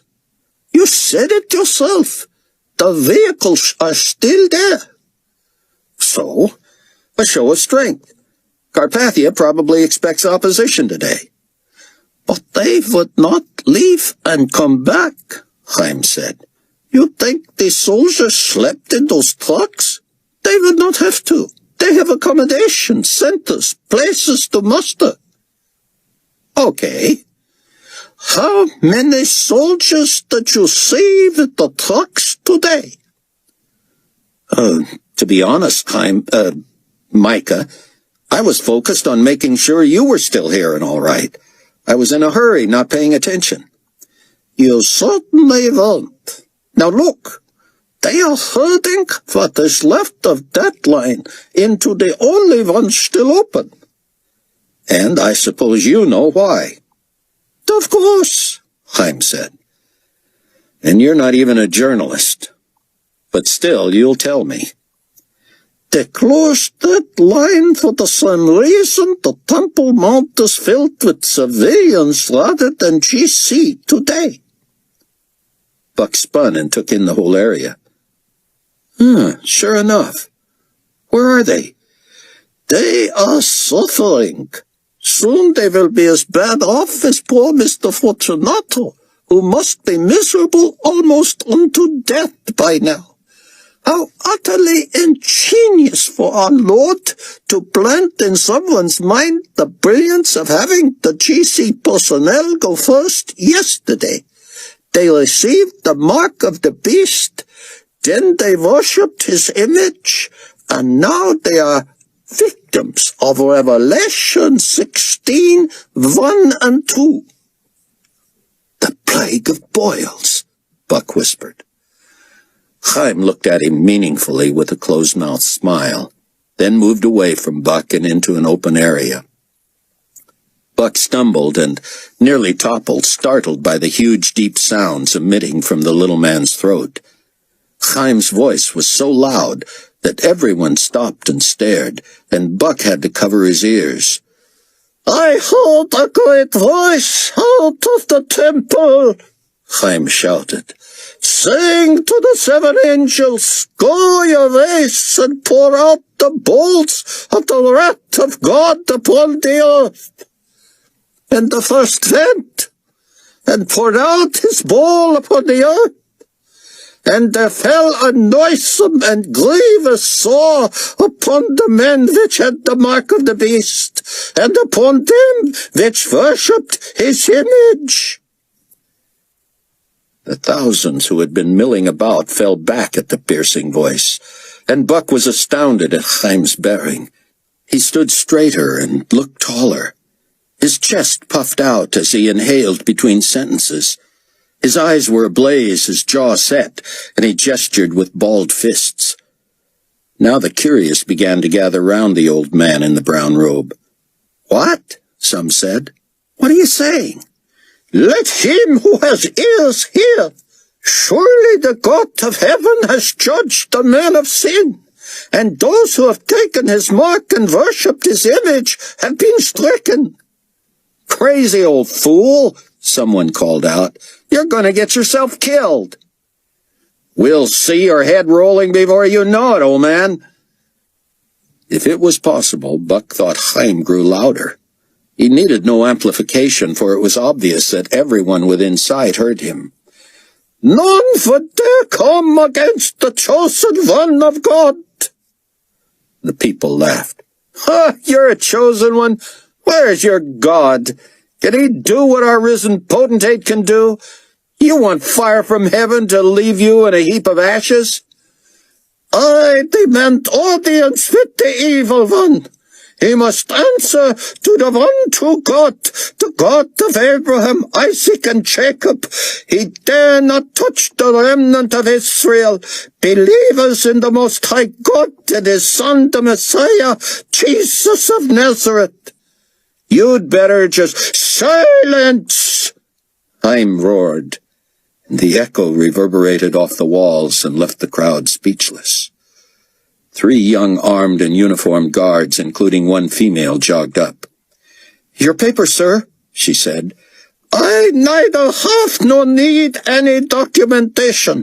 I am here under the authority of the Creator of heaven and earth." "Your forehead is clear. Let me see your hand." Haim showed the back of his right hand. "Behold the hand of the servant of God." The woman raised her rifle and nudged Haim's arm, trying to steer him to the mark application line. He would not budge. "Come, sir. You're either drunk or undernourished. Save yourself the grief and me the paperwork. Get your mark." "And worship the image of Carpathia?" She glared at him and pulled back the firing mechanism on her rifle. "You will refer to him as His Excellency or His Worship or as the risen potentate." "I will refer to him as Satan incarnate." She pressed the barrel of her weapon upon Haim's chest and appeared to squeeze the trigger. Buck stepped forward, fearing both the blast and seeing his dear friend hit the pavement. But the young woman did not move, did not so much as blink. Haim looked at her male partners. "When did you receive your marks?" They both cocked their weapons. "We were among the last," one said. "And you worship the image?" "Of course." "You too will soon suffer. The sores have begun to rise on your bodies." One looked at the other. I do have something inside my forearm, look." The other said, "Will you stop? We have cause to shoot this man, and I may just do it." "Shoot him!" someone hollered from the crowd. "What's wrong with your supervisor?"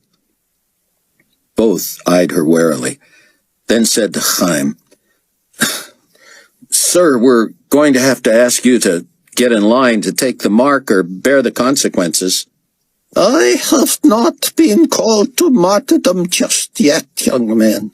When my time comes, I will proudly bow before the blade, worshipping the God of heaven. But now, unless you two want to be stricken motionless, you will get word to the one you worship that I demand an audience." One turned away and spoke into his walkie-talkie. Then, "I know, sir, but Corporal Real is incapacitated and—" "What?" "He paralyzed her, sir, and—" "How?" "We don't know. He's demanded—" "Shoot to kill." The young man shrugged, and both pointed their rifles at Haim. "Give me that," Haim said, grabbing the walkie-talkie. He depressed the button. "Whoever you are, tell your so-called potentate that Micah demands an audience with him." "How did you get this radio?" the voice said. "He will find me and my assistant in the center of the Temple Mount with 3 catatonic guards." "I warn you." Haim switched off the walkie-talkie. Within seconds, 6 more guards, 2 in plain clothes, advanced, weapons drawn. "You don't demand a meeting with potentate Carpathia," one scolded. "Yes, I do," Haim shouted, and the 6 studied their paralyzed compatriots. "Well, sir, may I have your name?" You may call me Micah. Okay, Mr. Micah, sir. The potentate is at the Knesset, where his Jerusalem headquarters have been established. If you'd like to accompany us there and request, I am demanding a meeting with him here. You may tell him that if he refuses, he will face more than a decimated, suffering staff. I am prepared to return to the plagues called down from heaven by the two witnesses. Ask him if he would like his medical staff to try to treat your boils and carbuncles with water that has turned to blood. Chapter 7. David was not sure what time the noise of heavy equipment woke him, but he knew immediately what it meant. He had been nonplussed by Dr. Benjuda's mentioning Petra in the Worldwide Post, and there was no question the enemy monitored the website. David crept back to the high place in the blackness of the wee hours, the stars not providing enough illumination to keep him from skinning shins, stubbing toes, and falling several times, scraping hands and arms on the rocks. His eyes having adjusted to the darkness far below, he saw the semicircle of GC tanks and artillery forming at the perimeter. Though they kept few lights on, he was able to make out that they had closed the main foot traffic entrance and were heavily stationed around the most likely airdrop zones as well. David believed God had promised to protect the children of Israel who would flee the anger of Antichrist. But what of the volunteers who helped them? How were they to escape an enemy already a step ahead? How could Tseon have made such a blunder? David phoned Rayford, but got no answer. He tried Albie. Tseon could not be consoled. He paced, a hand over his mouth, praying silently. Ming and Chloe had tried to reason with him, reminding him that God was sovereign, but he could not make sense of what he had done. He kept the television on, dreading the news of a massacre once the flight from Jerusalem began. Tseon finally sat on the arm of the couch in front of the television. The tall, fat young man they incongruously called Little Zeke, his recently martyred father had been Big Zeke, lumbered in with a sketch pad. "Want to see what I'm thinking about doing with Ming? I mean, it's hard to disguise a, Asian woman, but I'm going to try and make her look like a guy, I think. I got a picture of her brother, and with the right haircut and clothes and, wrappings and stuff." "Forgive me, Z, but..." "Oh, I've already told her. I don't mean to insult her or anything. I mean, she's thin and small, but I'm not saying she looks like a guy now, and in fact, she's really quite pretty and attractive and feminine." "I'm preoccupied here, see. I'm sorry. I have made a terrible mistake, and I'm playing..." "I know," Zeke said. "That's really why I came out here. I mean, I was working on Ming's identity for real, but I thought maybe talking about that would take your mind off tipping the other side about where our brothers and sisters are headed.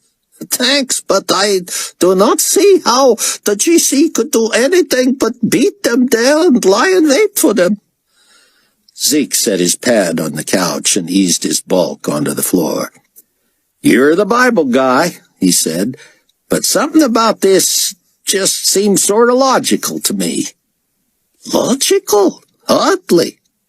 I mean, there must have been a reason, that's all." "To humble me, perhaps, but this is quite a price. I never claimed to be perfect, but I pray so hard over my messages, and God knows I would never intentionally..." "That's what I mean, Doc. God must have wanted this to happen somehow." "Oh, I do not..." "You said it yourself. You pray about this stuff.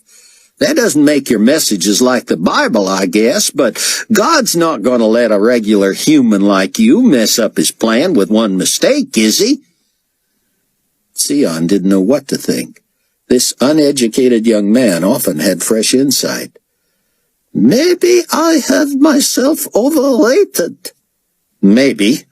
You didn't seem to when you were just the guy who teaches 1 billion people. Why didn't you let that go to your head?" I do not think of it that way, see. It's humbling, a privilege. See? You could get cocky about having this big internet church, but you don't. So maybe you shouldn't start thinking you're important enough to get in God's way. Obviously, I am not above mistakes, Tseon said. Yeah, but come on. You think God is going to say, I had this deal all figured out till Ben Judah went and messed it up? Tseon had to chuckle. I suppose he can overcome my blunders. I hope so. You always made him out to be big enough. Well, thank you, see. That gives me something to... But it goes past that even, Zeke said. I still think God might have had a reason for letting you do that. For now, I am just trying to take in that God can overrule my error. You wait and see, Doc.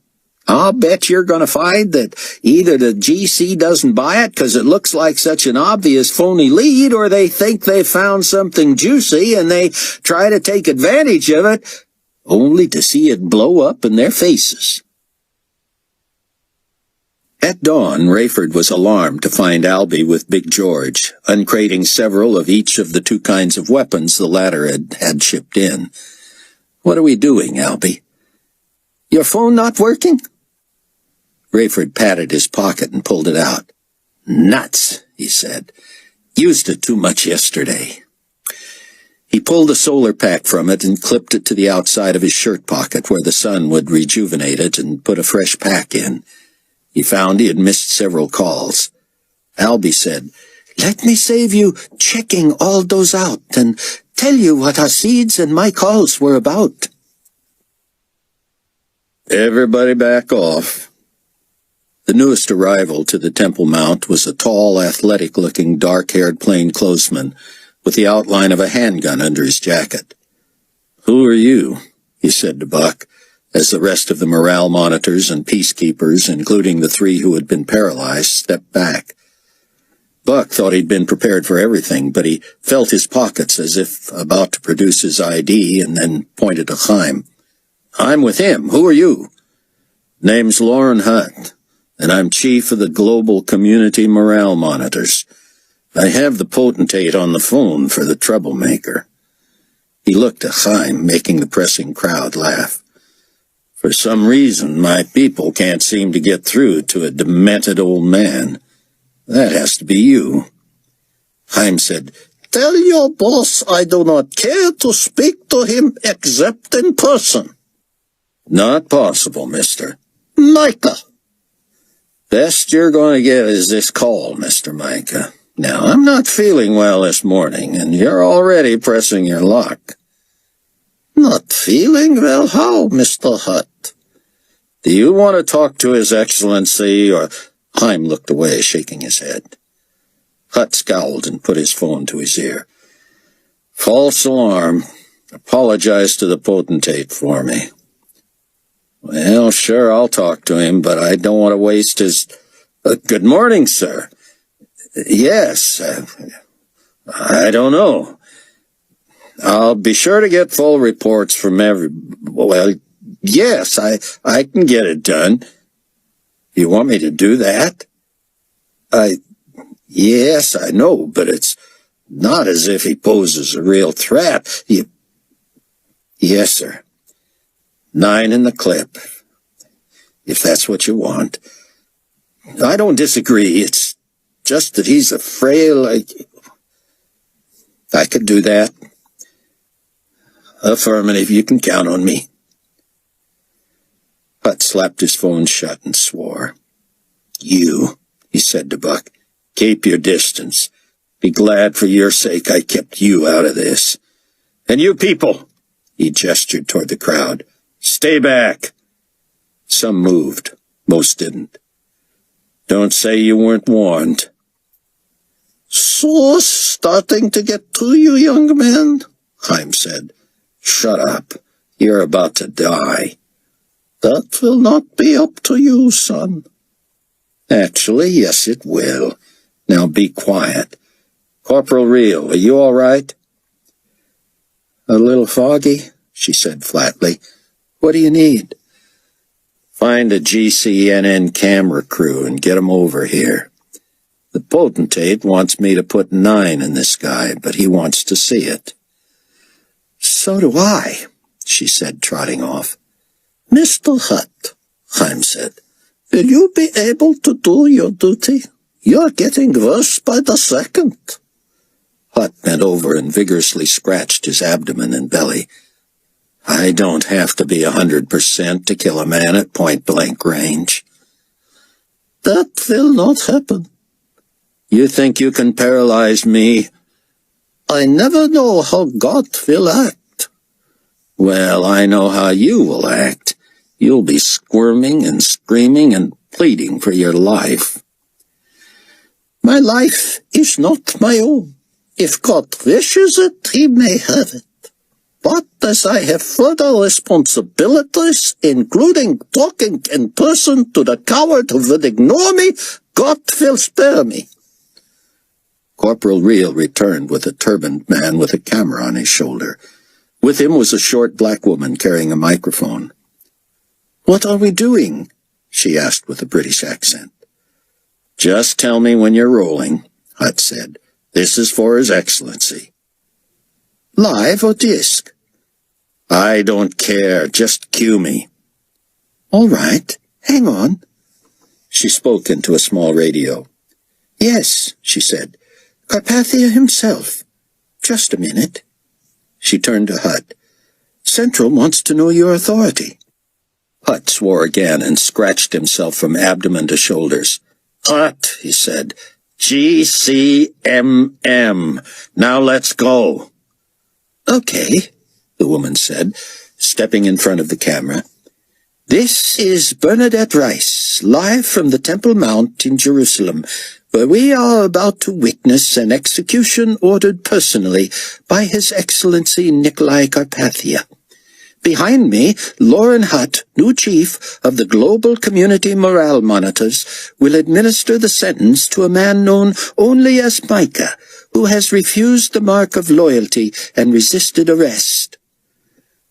When people from other areas of the Temple Mount saw on the giant TV monitors what was going on, they flooded the area around Haim and Bach and Hutt. Don't let Kenny see this, Zeke called out. But come quick, both of you.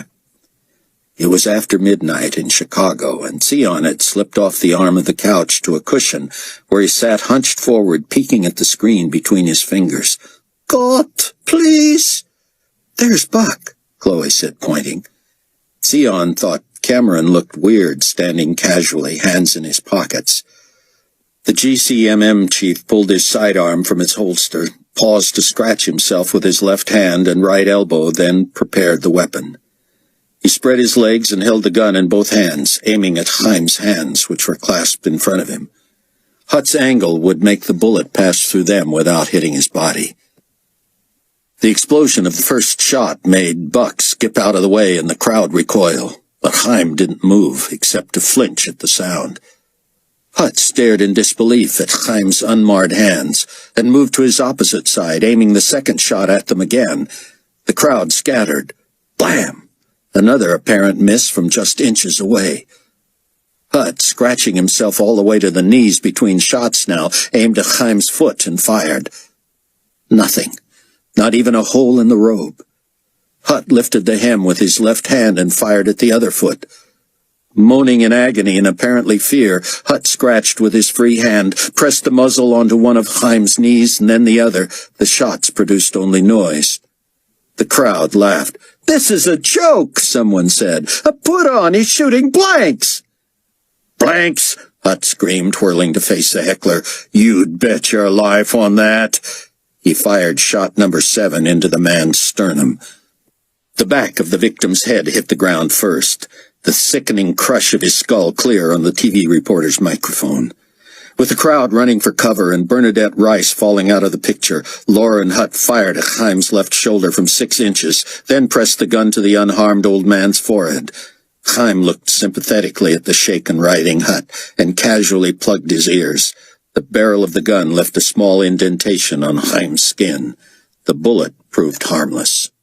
Hutt tossed the gun away and threw his arms around a tree, rubbing his body against it for relief. He cried out in agony, then turned and summoned Corporal Reel. He reached for her rifle and pointed it under his own chin. Haim approached calmly. "No need for that, Mr. Hutt," he said. "The death you have chosen will overtake you in due time. Put down the weapon and summon Carpathia for me."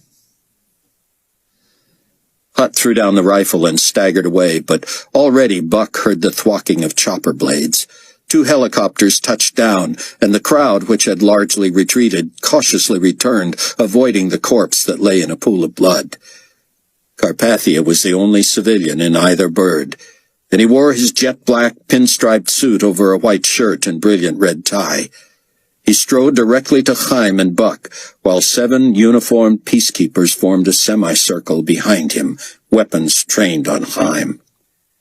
Nikolai smiled at the crowd and turned to locate the GCNN cameraman.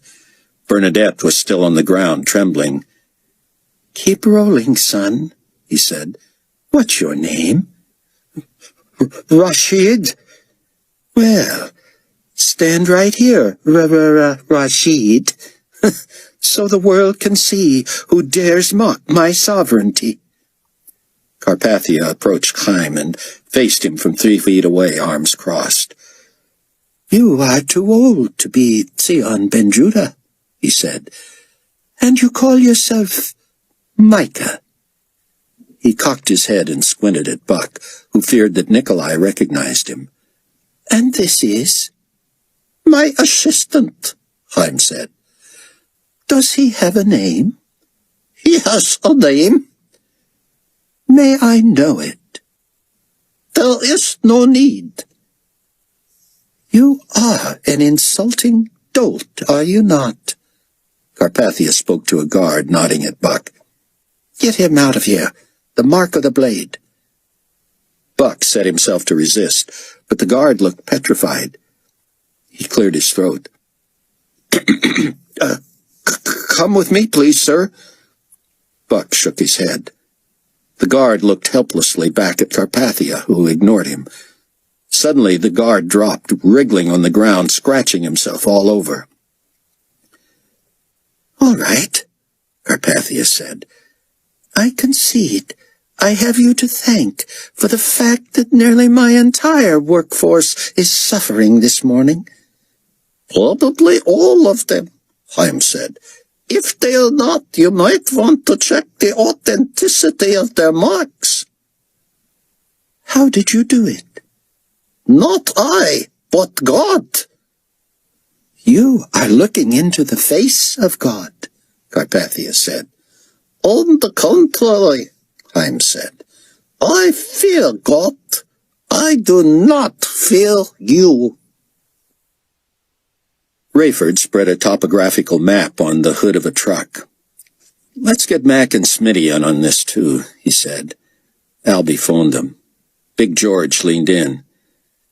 "Anywhere we could hunker down within a couple miles of Petra?" Rayford shook his head. "I don't know.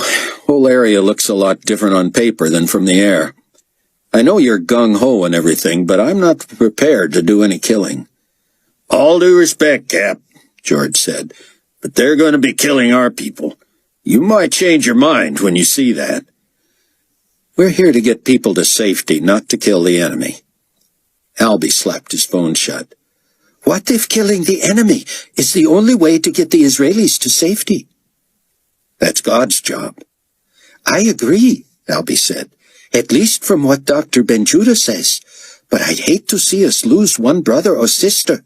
And if these weapons are what it takes, I say, use them."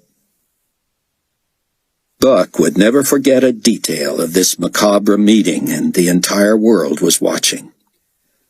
"So, Micah," Carpathia said, shifting his weight, "what will it take for you to lift this magic spell that has incapacitated my people?" "There is no magic here," Haim said in a voice that sounded as far from his own as Buck could imagine. "This is the judgment of Almighty God." "All right," Nikolai said, smiling tolerantly. What does Almighty God want in exchange for lightening up? And here he made quotation marks with his fingers. On this judgment. Haim shook his head. Come, Micah. If you would negotiate on behalf of God, surely you can think of something. Those who have taken your mark and worship your image shall suffer. Carpathia moved close, his smile gone. Do not tell my beloved not to accept the mark of loyalty or worship me. They know the consequence and can see it here.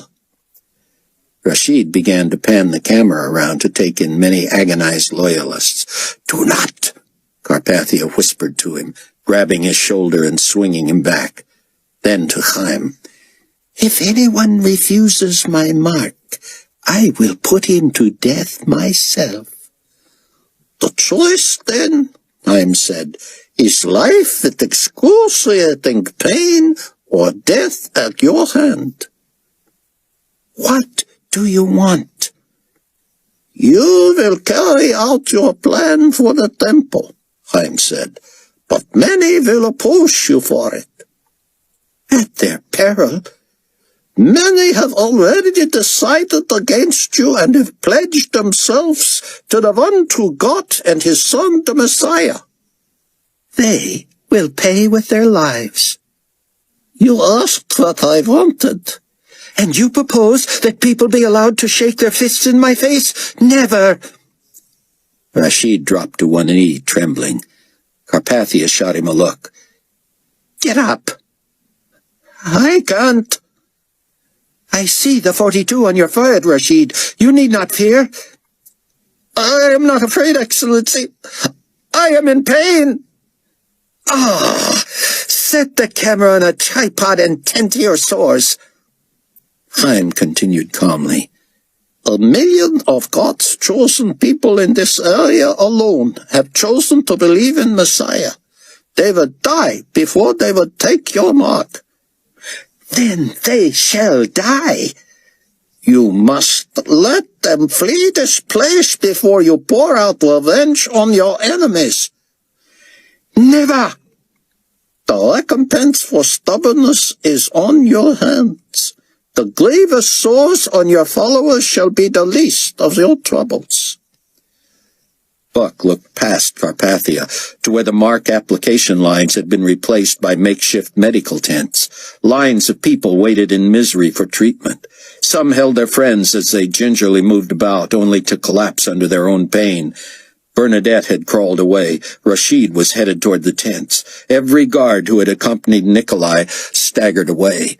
One of the helicopters stopped idling, and the pilot tumbled out, whimpering. The pilot of the other was slumped over the controls. Civilians, many of whom had been among the last to take the mark and worship the image, tried to run from the Temple Mount, only to stumble with sores appearing all over their bodies.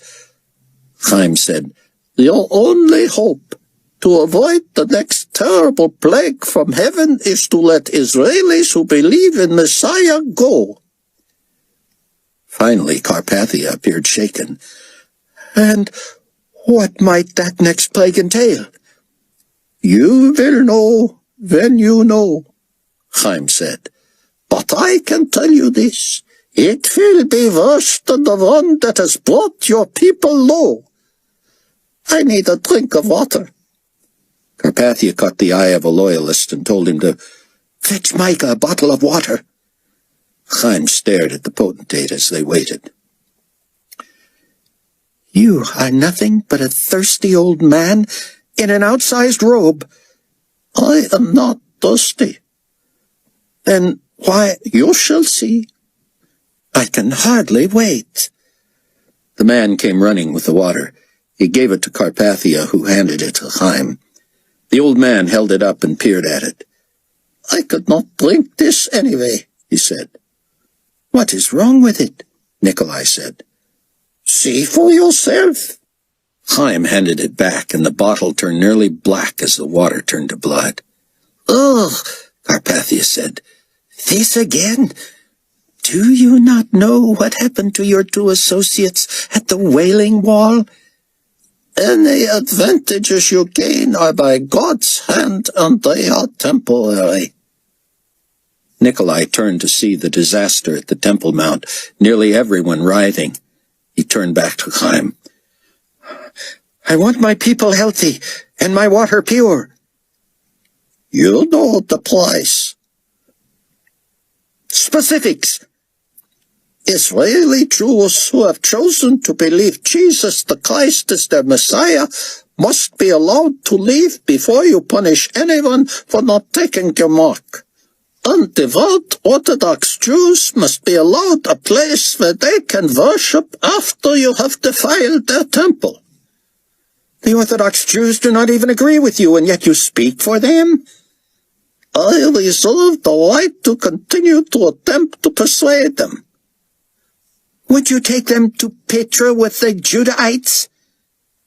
I would propose Masada as a site for them to gather.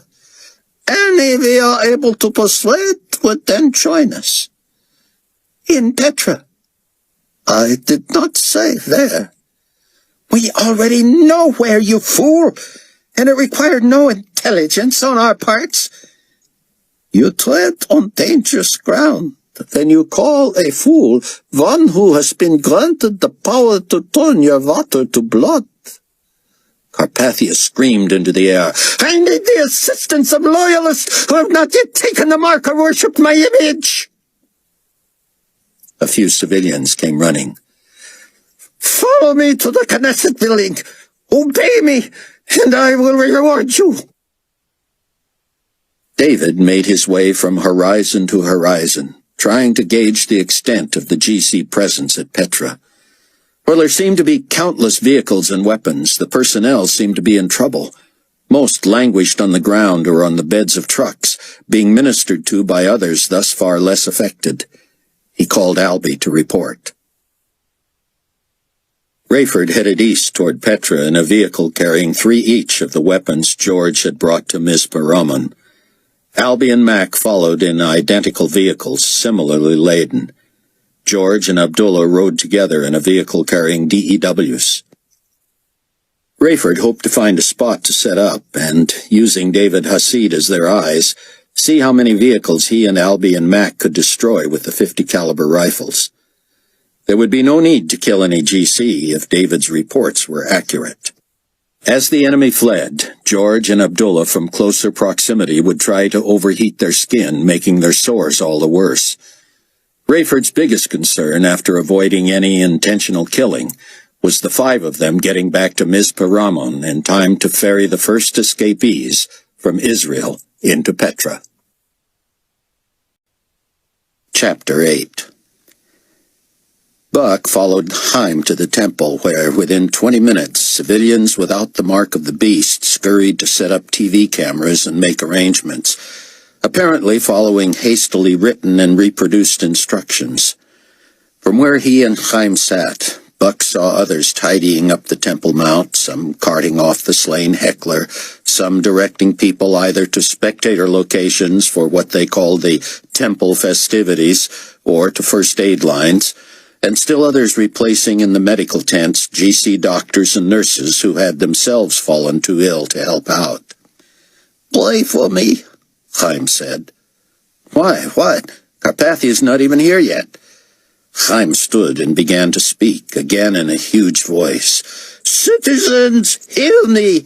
You who have not taken the mark of loyalty, there may still be time to choose to obey the one true and living God. While the evil ruler of this world promises peace, there is no peace. While he promises benevolence and prosperity, look at your world. Everyone who has preceded you in taking the mark and worshipping the image of the man of sin now suffers with grievous sores. That is your lot if you follow him. By now you must know that the world has been divided. Nikolai Carpathia is the opponent of God. and wishes only your destruction, regardless of his lies. The God who created you loves you. His Son who died for your sins will return to set up his earthly kingdom in less than 3.5 years. And if you have not already rejected him one time too many, you may receive him now. You were born in sin and separated from God, but the Bible says God is not willing that any should perish, but that all should come to repentance. Ephesians 2:8-9 says that nothing we can do will earn our salvation, but that it is the gift of God, not of works, lest anyone should boast. The only payment for our sins was Jesus Christ's death on the cross, because besides being fully man, he is fully God, and his one death had the power to cleanse all of us of our sin. John 1:12 says that to as many as received him, to them he gave the right to become children of God by believing on his name. How do you receive Christ? Merely tell God that you know you are a sinner and that you need him. Accept the gift of salvation. Believe that Christ is risen and say so. For many, it is already too late. I beg of you, receive Christ right now. David Hasid, hiding in the rocks atop Petra, tried to coordinate with Rayford and his cohorts 2 miles away. They were so well hidden that he couldn't see them, though he thought he had seen plumes of dust south of the village of Wadi Musa, immediately east of Petra. They conferenced up on their secure phones, and Rayford told him George and Abdullah were trying to get close enough to use the directed energy weapons. David couldn't spot them from his perch either. "We can see the GC hardware from 3 different locations," Rayford reported. "Anybody manning those weapons?" "Not that I can see," David said, whispering because he had no idea how his voice might carry down the mountainside. "They're likely waiting for word from Jerusalem that the Israelis are on their way." "It's hard to tell the location of personnel," Rayford said. "To my right and your extreme left," David said. "The first 6 or so vehicles appear unmanned. Only a few of all the soldiers are still ambulatory, and they seem to be tending to the others either directly below me or to my left." "Take cover," Max said, cutting in. "These things take a while to aim. It's going to be hit and miss at first, and probably more miss than hit." "Just don't overshoot," David said. "I've got a small cave staked out. When we're done, I'll be incommunicado for a while." "We'll each fire 2 rounds from the big guns," Rayford said. "After you've heard 6, come out and try to reconnect. We're trying to drive the personnel to your left so we can safely take out some of the vehicles. If we can get the soldiers on the run, George and Smitty will try to make them miserable." "They were already miserable," David said. "But I hear you. If they think staying put is going to get them killed, they'll start walking back to Israel. Okay, I'm out." He ducked into the cave and sat waiting for the first blast. Rayford tried to remember everything George had told him about the 50 calibers. He set up 2 in the truck bed side by side and loaded. 50 yards away, Albie had the same setup, and 50 yards farther, Mac was ready. They would fire once in that order, then start over for the second round. Each would watch through high-powered telescopes to try to gauge the adjustment for the second shot. 6 rounds were perfect to start, Rayford thought, because at some point the miserable GC would wonder if the barrage would ever stop, and whether they had a prayer of surviving. All he wanted was to destroy their weapons and their transportation, send them running, and discourage any hope of ambushing the Israelis. George had told him it was impossible to judge the wind between weapon and target, and so to aim high, accounting for the effect of gravity over 2 miles, and to not expect accuracy within more than 20 or 30 yards. Rayford worried that an errant shot would kill someone, including David. He lay on his stomach in the bed of the truck, made his final adjustments, and locked in on the leftmost vehicle. If he missed left, the bullet would at least spook the soldiers. If he missed right, he had all kinds of vehicles he might hit, yet he should still avoid hitting personnel. Rayford had his finger on the trigger, and the stock pressed hard against his right shoulder. The scope showed him dialed up 40 feet above the target. Just before he squeezed, he reminded himself to keep his eyes open. Not that it would make any difference in trajectory. Only amateurs shut their eyes. Thinking about his eyes reminded him of his ears and George's desperate admonition to plug them somehow. How close had he come to deafening himself? Rayford rolled to his side, ripped a strip from his shirt tail, tore it in half, and forced a bunched-up wad of material into each ear. As he was settling in again, hoping he had not affected the aim, his phone chirped. It was Albie. "You going first, or what?" "Yeah, almost forgot my earplugs." "Oh, man, thanks for reminding me." 10 seconds. "Give me 30, Albie said. "We want to fire in close succession, but I've got to get something in my ears, too. Remind Mac, eh?" Rayford dialed Mac.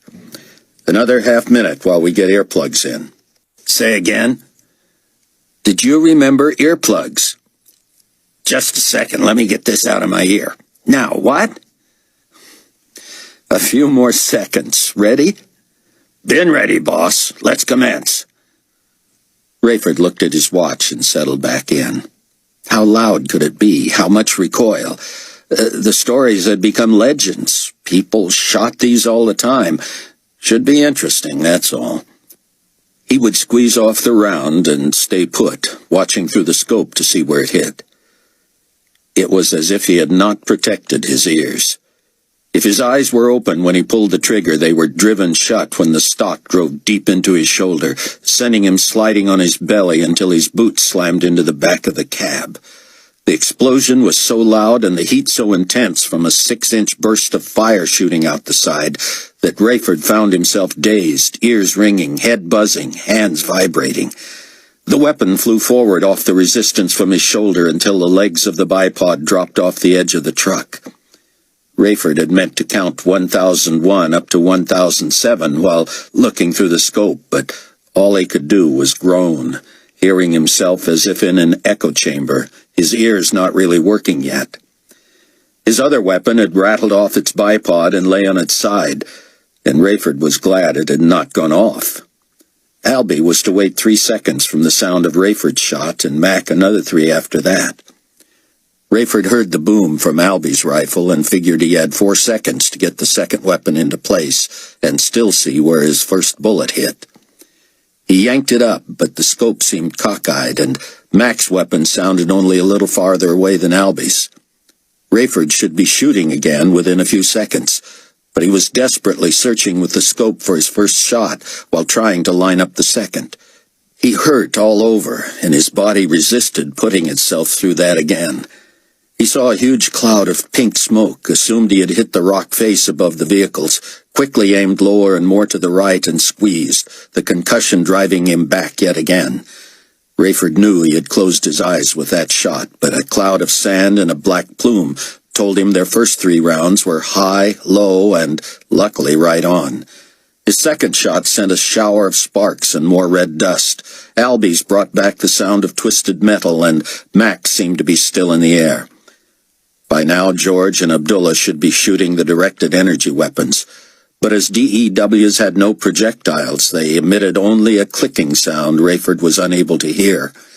He pulled the cloth out of his ears, then crawled to the second weapon and removed the scope.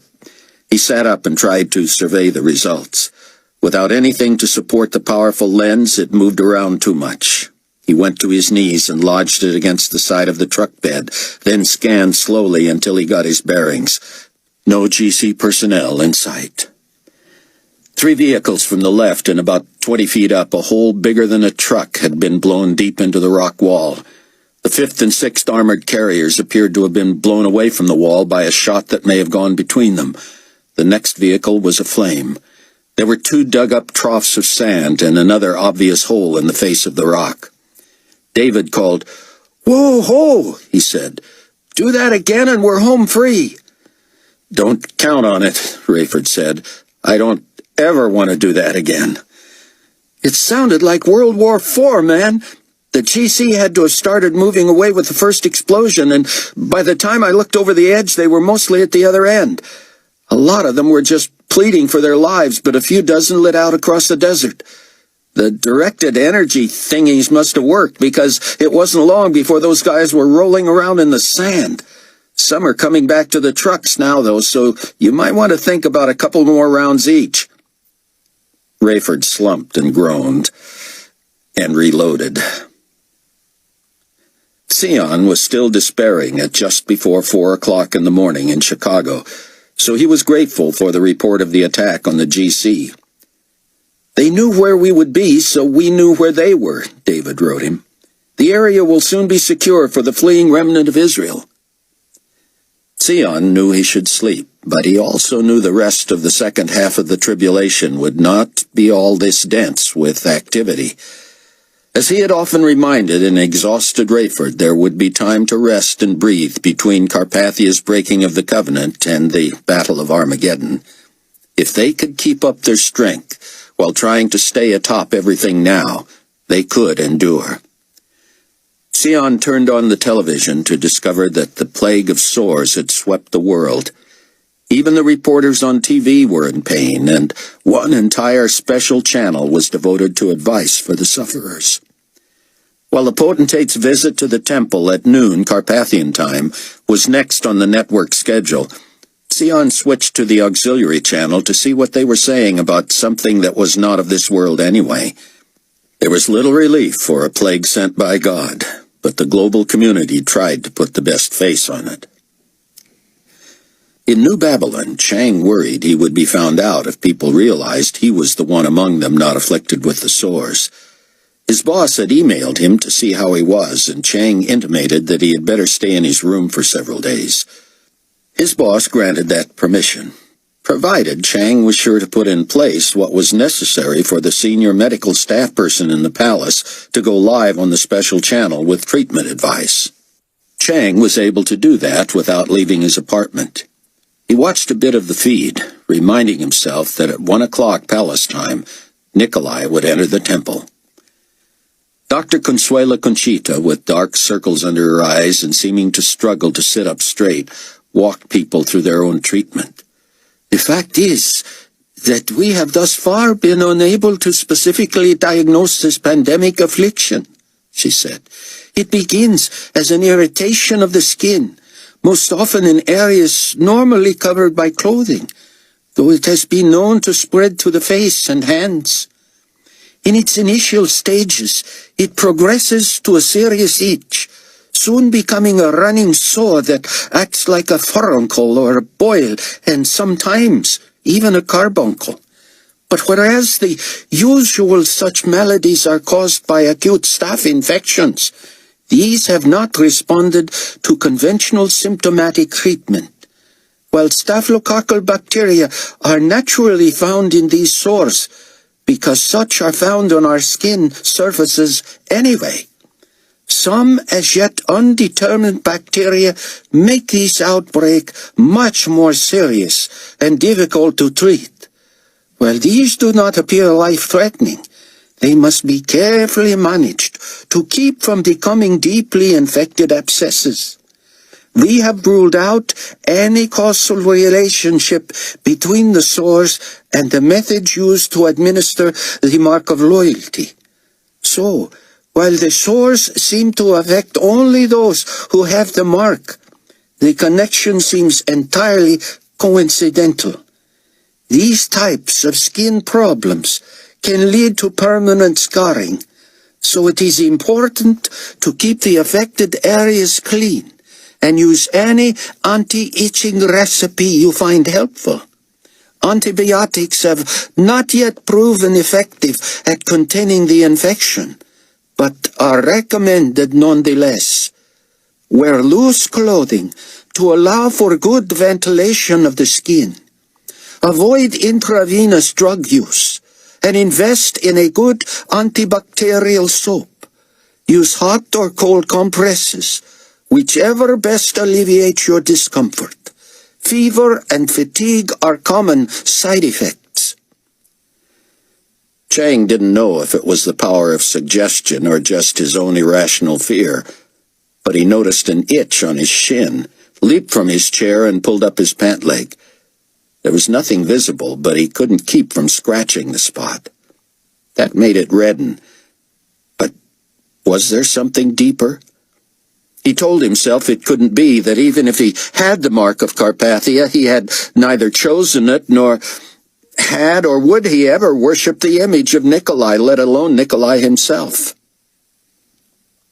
Buck could hardly believe it when dozens of unmarked civilians approached Haim and asked to pray with him. "You realize you could pay with your life," Haim told them.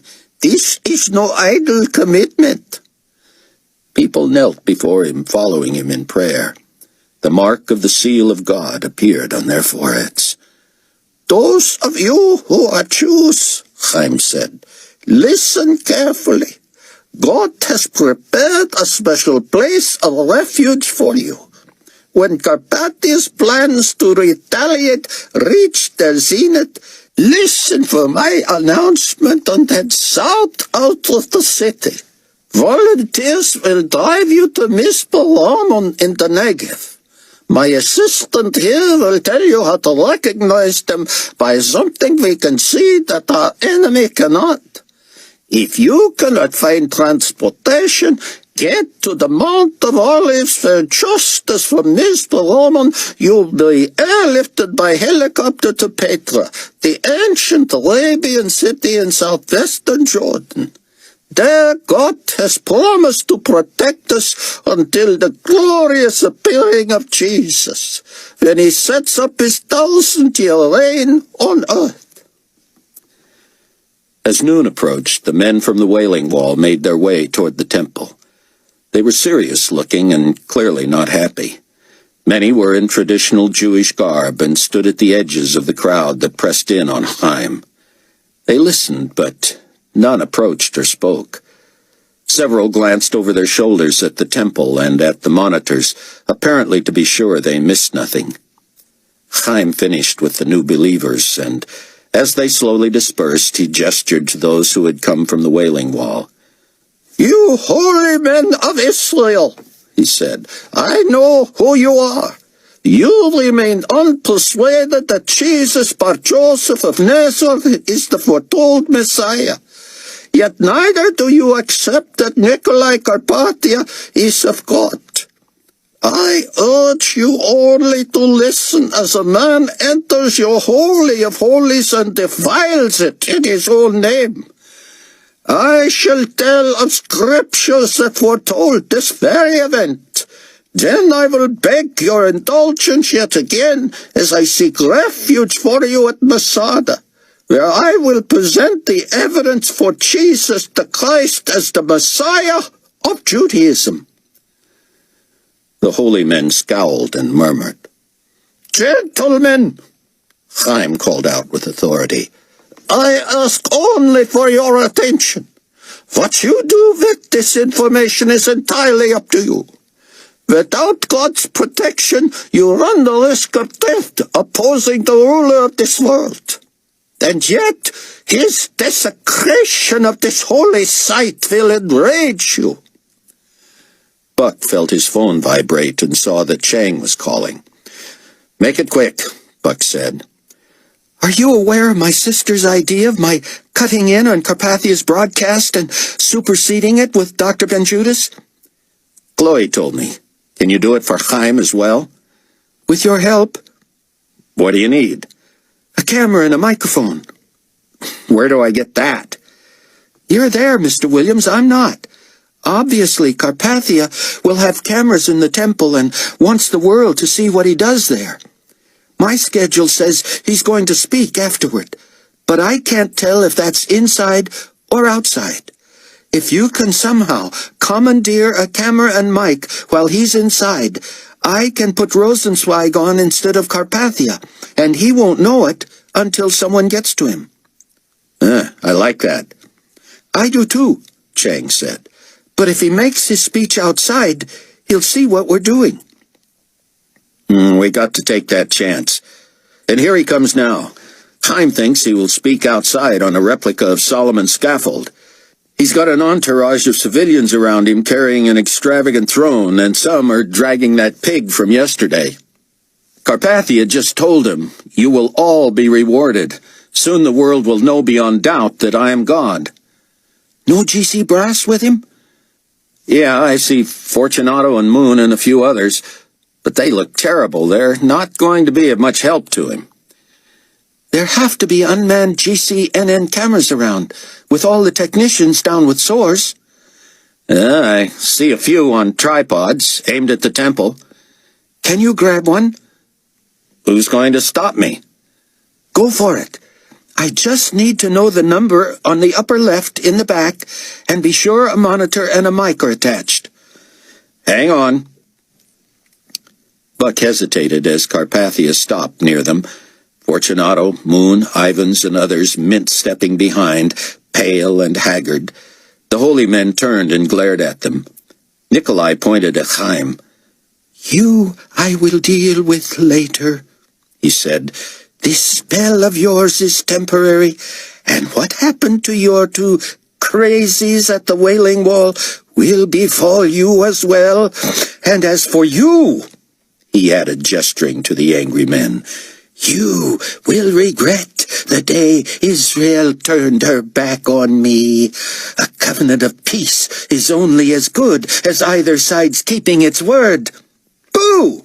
one shouted, and others hissed and clucked their tongues. "You would dare blaspheme our God?" Still others joined in, raising their fists. Carpathia turned toward the temple, then spun back. "Your God," he said. "Where is he? Inside? Shall I go and see? If he is in there and does not welcome me, should I tremble? Might he strike me dead?" "I pray he does," a rabbi shouted. Carpathia leveled his eyes at the men. "You will regret the day you opposed me. It shall not be long before you either submit to my mark or succumb to my blade." He strode up the temple steps, but his suffering followers had to help each other ascend. The holy men followed several feet behind. When Carpathia and his people followed a contingent of his loyal civilians past the pillars and into the porch area, the men stood outside, rocking, bowing, crying out to God. Buck jogged to an unmanned camera and mic, his phone to his ear. A small monitor and headphones dangled beneath the camera, fastened between two of the tripod legs. The monitor carried the network's global feed, and just then showed Carpathia entering the temple. The camera operator must have been newly recruited because he fumbled for the correct lens opening. "Got it," Buck told Chang and read him the information. "Good. Wireless. Get it as close to Rosenzweig as you can and set the mic in the cradle beneath the lens." Buck tried to wrestle the tripod, but the wheels were locked, and working with just one hand, he barely kept it from toppling. He told Chang he'd call him back and went to work on the wheels. Meanwhile, Haim unloaded on Carpathia again. "If you are God," he railed, "why can you not heal your own most high reverend father, or the woman closer to you than a relative? Where are all your military leaders and the other members of your cabinet?" The attention of the crowds moved from Haim to the temple entrance again. His ploy had worked. Carpathia had reappeared. Many of the holy men rushed down the steps, effectively blocking Nikolai's view of the camera now in front of Haim. But Buck feared it appeared they were scared of the potentate. "Where are your loyal followers?" Haim continued. "Those who have taken your cursed mark and worshipped you and your image? A body covered with boils is the price one pays to worship you. and you claim to be God. To Buck, it appeared Nikolai was merely trying to stare down the old man.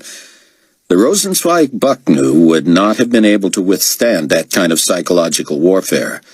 But Micah, this new Moses, held Carpathia's gaze so long without even blinking that Nikolai finally turned away. Buck studied the monitor.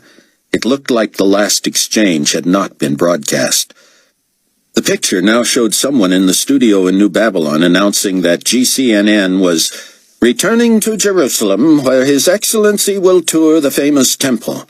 With the illness affecting much of our staff, as it has so many around the world, we ask your indulgence, as many of the technicians helping bring you this special event are volunteers. David worried when it took several rounds from the big guns and strategic use of the DEWs to finally dislodge from Petra the already boiled-crippled GC forces. He was certain he had not been detected, and now he hoped the enemy's military brass would rule out reinforcements. Rayford told him that he and Albie and Mac were okay, except for sore shoulders and ringing ears, and that George and Abdullah had reported a few more hits with the flesh-heating weapons as the fleeing GC passed within a quarter-mile of their blind. I wouldn't be surprised, Rayford added, if you started getting a wave of new residents by late this afternoon. That was as close as David had ever been to live combat, but it had almost not seemed fair. He couldn't imagine trying to stage an attack while most of your personnel were suffering from nasty sores. Not knowing whether Haim would lead or follow the escaping Israelis to Petra, David considered that he might be in charge until Dr. Rosenzweig arrived. He could think of no better plan than first come, first served, and he tried to scope out where the first $250,000 would begin to settle. By the time he got back to his computer to see what was happening at the temple, a message was waiting from Hannah Palemoon. "David, there is a lull here, and of course we never know how long those last. We're praying that the small party that answered your call to thwart the GC there comes back healthy and successful. This is not easy to write, but I feel I must get it off my chest. Besides that you are still grieving the love of your life, neither of us would likely have considered a relationship during this period of history anyway, and we barely know each other. So please don't think I'm writing this in the context of any feelings I think either of us should have for the other. We're friends, aren't we? That doesn't obligate us much, if at all. For both of our sakes, let me just say it. I was hurt at how cavalierly you treated me regarding your decision to not return to the United North American States at the end of Operation Eagle. It was a huge, complicated thing, a major crossroads in your life. I need to say, too, that it probably is the right decision. But I learned about it along with everyone else. You apparently discussed it at length with Captain Steele, and next thing we know, it's announced. You're shaking hands and bidding farewells, and off you go. My friend, my buddy, the one I assumed I would lean on is gone, just like that. I'm sorry to lay this on you, but I just don't feel you've treated me like a friend. I would have felt honored to help you make the decision, or at least have been informed of it privately, as if you cared what I thought. I could be making you glad you didn't see this neurotic nurse as a better friend. If this is crazy, and you know without doubt that I will regret having sent it, pretend I didn't. And thanks, really, for some cherished memories. Love in Christ, Hannah. Chapter 9. Buck focused on Haim, framing him close to keep from giving clues to his whereabouts to anyone monitoring in New Babylon. If this worked the way Chang seemed to hope, the Global Community News Network people would try to pull Haim off the air and, short of that, try to locate and reclaim the pirated camera. Buck turned the monitors so both he and Haim could keep track of Carpathia and also be able to tell when Chang switched to them. When GCNN moved to the camera inside the temple, they found a commotion. Nikolai barked at the volunteer cameraman's volunteer assistant, and the picture wobbled. Buck jammed on the headphones and heard the assistant. "I'm sorry, Excellency, but I don't want to do that." "You would disobey me?" Nikolai whispered. "I want to obey, sir, but—" "Sir?" Holiness. But I'm not supposed to even be in here, and they aren't going to listen to me." "You are speaking for me, and if they are not out of here by the time I get to their stations, their blood will be used for the sacrifices." "Oh, sir, potentate."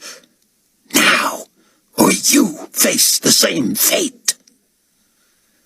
GCNN in New Babylon broke in.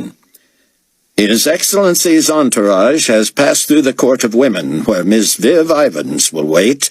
The rest have entered the Court of Men and apparently have come upon priests refusing to leave the temple for Potentate Carpathia's private tour, as was clearly stipulated. From the time he negotiated with the Muslims to move the Dome of the Rock Mosque to New Babylon, the potentate made it clear that all activity in the rebuilt Jewish temple would be allowed only with his approval. It is no secret that Orthodox Jews have continued with the daily rituals and sacrifices of their own faith, even after Enigma Babylon One World Faith was instituted as the only legal international religion, designed to incorporate the tenets of all faiths. After His Excellency resurrected himself from the dead, he became our object of worship, resulting in the dissolution of one world faith and the establishing of Carpathianism. Still, the Jews and a faction of fundamentalist Christians known as Judahites, after their leader, self-proclaimed Messianic Jew Dr. Tseon ben Judah, remain the last holdouts against our true and living God. His Excellency will eventually enter the Holy of Holies, but first he is insisting on the removal of the dissidents. Let's go back." "Anyone not here in honor to me may be shot dead," Carpathia said. "Are you armed and prepared?" "No," the assistant cried. "I am armed," Walter Moon said. "You," Nikolai said, pointing to the assistant. "Take Dr. Moon's weapon and do your duty." Buck was riveted to the monitor as Nikolai stared not into the lens, but past it to the volunteer. The camera turned jerkily to show the man refusing the gun. There was a rustle, a shot, a cry, and the man fell. The camera turned back to show Carpathia himself with the gun. "Show him," Nikolai said, and again the camera moved toward the body on the floor. A change in ambient noise in Buck's headphones preceded Chang's voice. "Here we go," he said. Haim stepped back into position, and the red light shone on Buck's camera. "Not only does the evil ruler of this world want to rid the priests of their rightful place in their own temple," Haim said, "but it also appears he has personally committed murder at this holy site." What Buck heard did not match the movements of Haim's mouth, and he realized the man was speaking in Hebrew and he was hearing in English. The protesting holy men watching the monitors outside shouted and pumped their fists, bringing others crowding up the steps. Many of these, Buck noticed, had no marks of loyalty either, and their number was growing. He peeked at the small monitor beneath his camera. GCNN was broadcasting Haim, though through his headset he could hear chatter about technical difficulties. Chang broke in again, assuring Buck, "I've got the New Babylon people muted off the air, but they're trying to get a bead on your camera. I'll switch back to Carpathia and let them wonder a while." "Hold till Haim finishes this thought," Buck said. "As Carpathia continues," Haim said, "you should be able to see the laver where the priests washed their hands before they approached the main altar. The temple was creatively placed over a series of underground waterways where gravity allows constant water pressure for the various cleansings. Of course he has no business in this place, and even a ceremonial washing of his hands will not exonerate him for defiling it. "Switching," Chang said, and the monitor showed Carpathia signaling to his cameraman to follow. "We were idle there for a moment," the man said. "What did you miss?" "I don't think we picked up my touching the blood." "No, Excellency. Shall we go back?" "No," Carpathia said, disgust in his voice. He held his black-red hands before the lens. "My faithful get the message." He raised his voice till it echoed and was distorted. "Any who dares interrupt my pilgrimage will find his blood on my fingers." Pounding footsteps made the cameraman whirl, and the screen filled with robed priests charging Carpathia. "See where this blood comes from!" Carpathia shouted, and the camera went to the faces of the priests, who stopped and paled. Looking to where the body lay, they moaned and cried out, "Does your evil know no bounds?" "Are you the God-haters," Nikolai raged, "who do not know me as a god acknowledged by others, but not named by you?" One spoke up. "It should not surprise you that we showed our loyalty by offering daily sacrifices on your behalf." "You have made offerings," Carpathia said, "but to another, even if it was for me." "What good is it then, for you have not sacrificed to me?" "No sacrifice shall ever again be made in the temple except to me, not for me, to me. Now, leave, or face the same fate as this unlucky one who was foolish enough not to believe that I have been allotted the nature of God." "God will judge you, evil one." "Give me your gun again, Supreme Commander." "We retreat, not in fear, but rather because you have turned the house of God into a killing field." "Just go. I shall have my way in my home, and should you be found without proof of loyalty to me by week's end, you shall offer your heads as ransom." The priests left with shouts and threats, and Buck saw their colleagues outside greet them with sympathy and encouragement. "Lovers of God, unite!" one shouted, and onlookers picked up the chant. Buck's camera light went on, and Haim began again.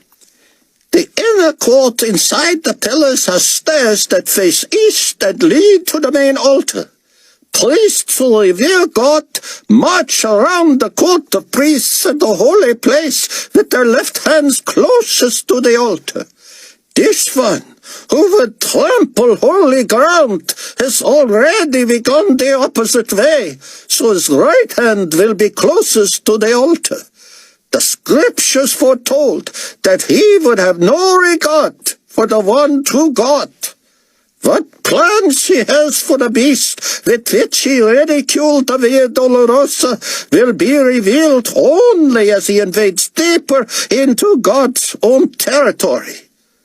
Oh, what a shameful contrast this is to the Shekinah glory of God, which has twice appeared, the last time at this very temple.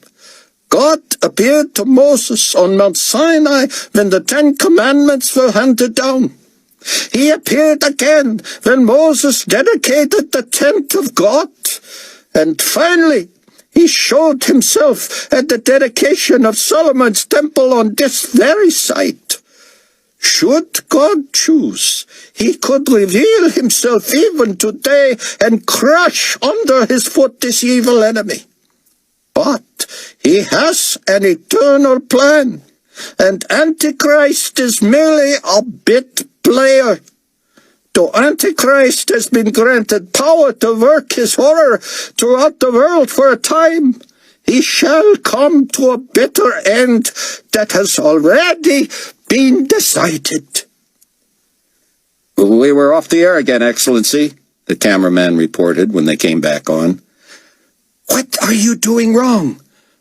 "Nothing, Potentate. My red light merely goes off, and no matter what I do, it returns when it returns." "Show that. Show the beauty of the construction that was for my benefit, even though the architect and the craftsman did not know it at the time." The camera panned to the cypress, the cedar, the gold inlays and coverings, the silver and the brass. "No expense was spared in my house," Nikolai exulted.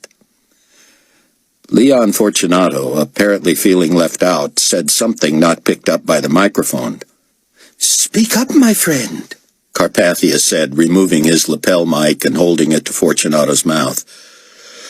"You, my lord," Fortunato rasped, obviously weak and wasted, "are the good spirit of the world and source of all good things." David Hasid sat high above Petra, with the solar panel of his laptop facing the sun and the screen shadowed. Chang was amazing, but the drama being played out on international television and over the internet made David wonder how Haim was going to gain the ability to free the believing Jews. He wished he could somehow communicate with Haim that the time was now to put out a call for everyone to flee before Carpathia finished the desecration and returned to retaliate. But scheming was not his place, David knew. God had had this worked out since the beginning of time, and he alone could prompt Haim. The crowds outside the temple looked dangerous. Carpathia supporters tried to shout down the Orthodox Jews, but those who had received the mark and worshipped the image could barely stand. The growing opposition to Carpathia seemed to gain confidence with its numbers, especially considering that the potentate's inner circle and military personnel were so clearly incapacitated. Still, David knew, Nikolai was a mortal incendiary, flaunting his temporary power. He instructed his ersatz camera-bearer to set up behind him as he waited outside the veil hiding the Holy of Holies. David could only imagine the God of heaven watching with the rest of the world as, with a flourish, Nikolai removed a long knife from his belt and sliced the veil from as high as he could reach, all the way to the floor, then pushed back each side. Over Carpathia's shoulder, already waiting near the brass altar, David could see Carpathia's own gaudy throne and the gigantic pig from the day before, now without a saddle and clearly no longer tranquilized. It fought two ropes round its neck, held by more Carpathia loyalists who had not yet received his mark. Fortunato and Moon shuffled into position behind the pig, as if only to be sure to be in the picture. Suddenly the feed switched to the camera outside, and David knew Chang had to have tipped off Buck. He had turned his lens on the opposition watching the monitors. Many fell to their knees and tore their robes. The scene switched back inside, where the pig squealed and strained, and Carpathia laughed, approaching with the knife. He lunged at the animal, and it dodged, making him slip. "Want to play?" Nikolai roared and leaped aboard, knocking the pig to its knees. It quickly righted itself, and the potentate nearly slid off. He caught himself on one of the ropes, pulled himself back up, and reached with the knife, slashing the animal's throat. The pig went wild and dumped Carpathia to the floor. The animal thrashed as Carpathia struggled to his feet, his clothes covered in blood. The handlers held on, and the pig soon slowed and lost its footing. Nikolai, abandoning any semblance of ritual, resheathed his knife and cut both hands under the blood pouring from the dying pig's neck. Before he was even upright again, he flung blood toward the altar and splattered the pig handlers, who ducked and howled in hysterics. Fortunato and Moon were caught in the melee and appeared to force smiles, though they also looked as if they were about to collapse. David sat with his mouth open, wondering how anyone could take seriously a man who not only thumbed his nose at God, but who also acted like a drunken reveler at a frat party. When the pig finally stopped moving, Nikolai attempted to butcher it with the knife and found neither himself nor the blade equal to the task. "Pity!" he cried to the laughter of his people and plopped himself down in his throne. "I wanted roast pork!" Carpathia seemed to quickly tire of the silliness. "Get the pig out of here," he said, "and bring in my image." He stood and hurried to a spigot of rushing water. The camera stayed on his face, but it was clear he disrobed under the spray. "Cold!" he shouted, finally reaching for a towel provided by yet another lackey. Someone handed him the robe, sash, and sandals from the day before, and he looked directly into the lens. "Now, once my image is in place," he said, "we are out to Solomon's scaffold." Chang patched in Haim. "Is this not the most vile man who ever lived?" Rosenzweig said.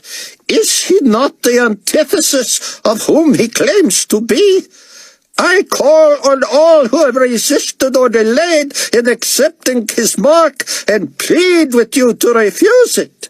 Avoid the sentence of grievous sores and certain death." David shifted and stretched his legs, eager to interact with someone about what everyone had seen.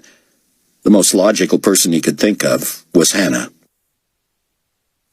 Buck feared his appropriated TV camera would be revealed when the small contingent of Orthodox Jews who had unintentionally worked together to shield it from Carpathia and his minions suddenly bolted away. The Temple Mount had become a roiling stew of angry citizens, and not just those without the mark of the beast. Loyalists had apparently come to the end of their patience with the loathsome sores all over their bodies, and the fiasco Carpathia had just perpetrated in the temple could not have amused more than his basest, most rabid supporters. Messianic believers, new Christ followers, the Orthodox Jews, and seemingly even thousands of undecided among the general populace had seen the new Carpathia. It was as if he had abandoned any attempt to persuade or convince anyone. He was to be revered and worshipped and followed because he was God, and anyone who didn't agree would suffer. But those who agreed most wholeheartedly were suffering the most.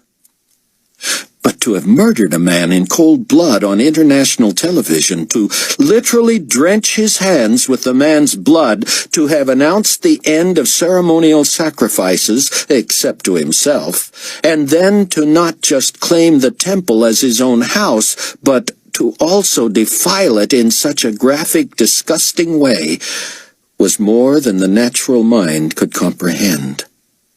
Men in flowing beards cried out, "He would sacrifice a pig in the Holy of Holies and cavort in its blood!" They fell to their knees, weeping and moaning. But even more people crowded the pillars at the top of the steps, calling for Carpathia's own blood. It became clear to Buck when Carpathia finally irrevocably tipped the scale against himself. The holy men shushed the crowd when Nikolai's small contingent of healthy men fetched the golden statue. A low rumble of dissent grew as thousands seemed unable to control themselves while trying to hear what dastardly thing he would do next. "Why worship at an altar of brass?" he said, his sneer filling the monitors. "If this is indeed the holiest of holy places, every supplicant should enjoy the privilege of bowing to my image, which our most high reverend Father has imbued with the power to speak when I am not present." Carpathia waited inside the temple for delivery of his statue, but when the assignees appeared to carefully tip it horizontally and bear it inside, they were surrounded by the mob. "Even GC personnel are fighting this, Haim," Buck said, and the old man nodded. Buck shot him a double take.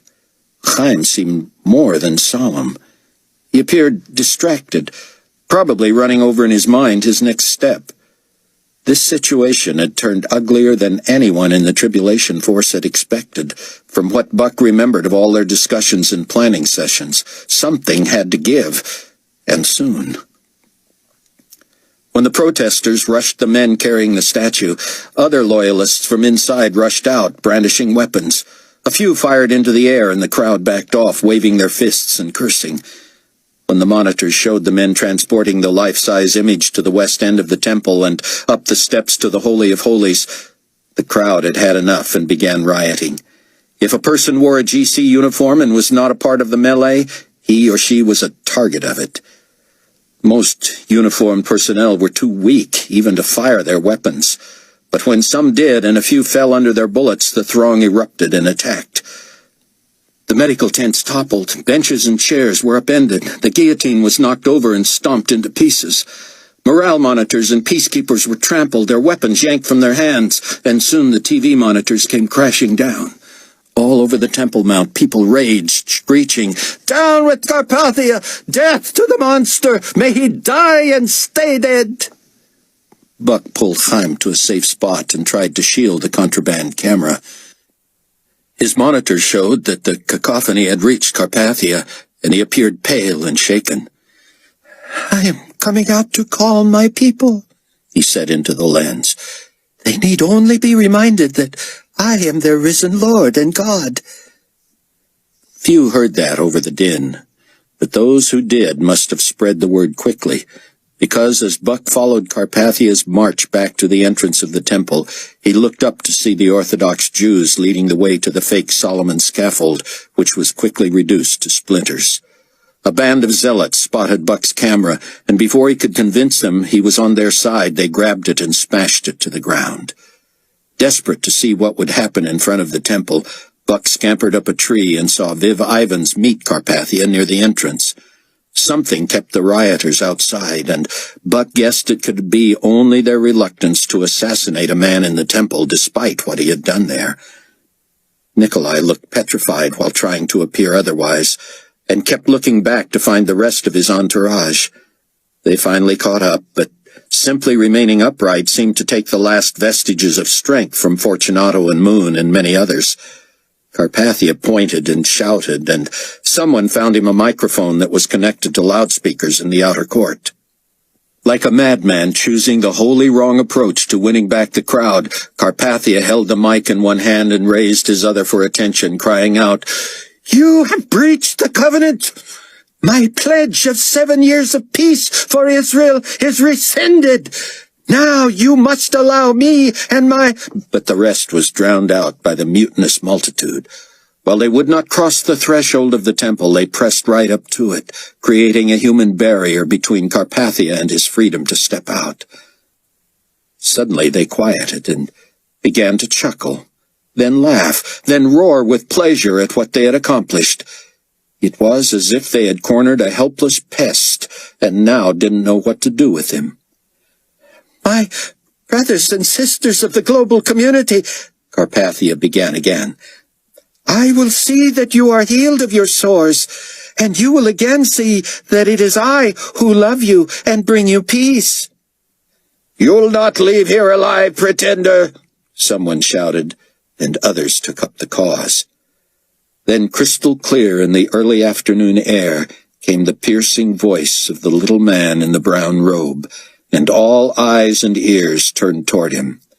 "It is not the due time for a man of sin to face judgment, though it is clear he has been revealed." The crowd murmured, not wanting to be dissuaded from killing Carpathia. Haim strode slowly toward the bulk of the group, and they respectfully, silently parted.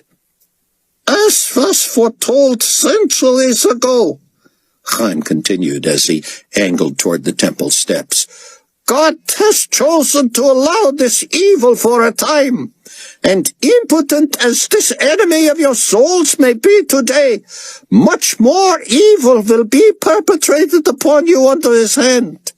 When he once again gains advantage, he will retaliate against this presumption on his authority, and you would do well to not be here when his anger is poured out."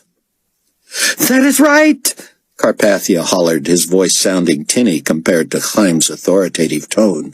"You will rue the day when you dared—" You, Haim roared, pointing at Nikolai, you shall let God's chosen ones depart before his curse is lifted, lest you face a worse plague in its place. Buck, still wedged in the tree, phoned Chang. "Camera's trashed," he said. "So I gathered." "You getting this?" "The GC's trying to talk over it. It's as if they can't decide whether Carpathia would want it on the air.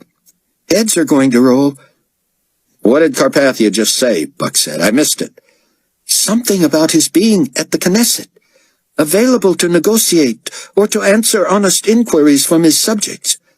"They'll never let him get out of it." But they did. The crowd backed away for Nikolai and his people as they had for Haim. "Any chance of tapping into the Knesset?" Buck said. "Not that I know of," Chang said. "Are you going?" "If Haim goes, I go." "Leave your phone open. I'll patch it to everybody else." But before Buck could get down from the tree, Haim raised his arms and gained the attention of the angry mob. "Let those who are in Judea flee to the mountains. Let him who is on the housetop not go down to take anything out of his house, and let him who is in the field not go back to get his clothes." "Why should we flee?" someone yelled. "We've exposed the potentate as an impotent pretender." "Because God has spoken." "Now we're to believe you are God?" "The great I Am has told me. Whatsoever he even thinks comes to pass, and as he purposes it, so shall it stand." Buck was sure the people would have none of it. But Haim had apparently spoken with such authority that they were instantly calmed. "Where shall we go?" someone asked. "If you are a believer in Jesus Christ as Messiah," Haim said, "leave now for Petra by way of Mizpah. If you have transportation, take as many with you as you can. Volunteers from around the globe are also here to transport you, and from Mizpah you will be helicoptered into Petra. The weak, the elderly, the infirm, find your way to the Mount of Olives, and you will be flown in from there." "And if we do not believe?" "If you have an ear to hear, make your way to Masada, where you will be free to worship God as you once did here at his temple. There I will present the case for Jesus as Messiah. Do not wait. Do not hesitate. Go now, everyone." Buck was stunned to see many with Carpathia's mark stagger into the throng that was quickly forming to depart the Temple Mount. He knew they could not change their minds, that they had once and for all turned their backs on God, but they were now in no man's land. They were without the protection of God, and yet they had publicly crossed Antichrist. Should the plague of boils be lifted, surely GC forces would cut them down. The Orthodox Jews and the undecided were allowed at Masada, but no one who had taken the mark of the beast could enter. David had been unable to raise Hannah on his computer, so he wrote his response to her email and transmitted it just before watching the goings-on at the Temple Mount.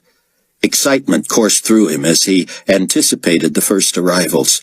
He had spent hours setting up the basic framework of the wireless computer system, and now all he could do was wait. Buck didn't want to lose Haim, but he needn't have worried. The Temple Mount was soon empty and left a mess. Haim descended the temple steps and motioned to Buck to follow. As they walked in the direction of the Knesset, Jerusalem seemed to explode around them. Looters smashed windows and knocked over merchandise kiosks in the streets. Drunken revelers sang and danced and sloshed drinks as they cavorted outside bars and clubs. Those suffering with boils wailed, and many tried to kill themselves in broad daylight. Meanwhile, the Jewish believers, the undecided, and the Orthodox Jews hurried along, seeking rides to the Mount of Olives, Masada, or Mizpah. Operation Eagle vehicles abounded, unidentified other than by eager drivers, encouraging others with the mark of God on their foreheads to quickly get aboard. Drivers who saw Buck and Haim either saluted or pointed to heaven.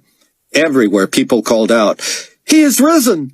and were answered by, "Christ is risen indeed!" Many were singing. Buck suffered from sensory overload. He mourned Hattie. He missed Chloe and Kenny and feared for their safety. He was both horrified and thrilled by what he had seen, and he was also puzzled yet hopeful. He had not expected Haim to have to persuade people to flee Carpathia, while they believed they had already gained the upper hand. And, of course, he had no idea what to expect at the Knesset. As a commercial pilot, Rayford had thrived on the schedule, the predictability of his days. But on this mission, he had had to adapt at a moment's notice, depending upon how God led Haim. This could have been as simple as driving people from Jerusalem to Mizpah Ramon, roughly 100 miles, then airlifting them about 50 miles southeast of Petra. But somewhere along the line, both Masada and the Mount of Olives had been added to the itinerary, and it was Rayford's job to stretch his personnel to fit the task. One responsibility he carved out for himself was picking up Haim and Buck once everyone else was safe. Dr. Rosenzweig insisted on their being among the last to arrive at Petra, akin to a captain and his first mates being the last ones off a ship. But Rayford wouldn't know until the last minute where to pick them up. "Binoculars," Z said. "I can do one better than that, Chloe. You looking up or out?" "Mostly out," Chloe said, yawning. "Nothing specific." She didn't want Zeke to know what was on her mind. It wasn't that she didn't trust him. She simply didn't want any input. The adults had sat watching the temple debacle, and the flight to Petra was underway.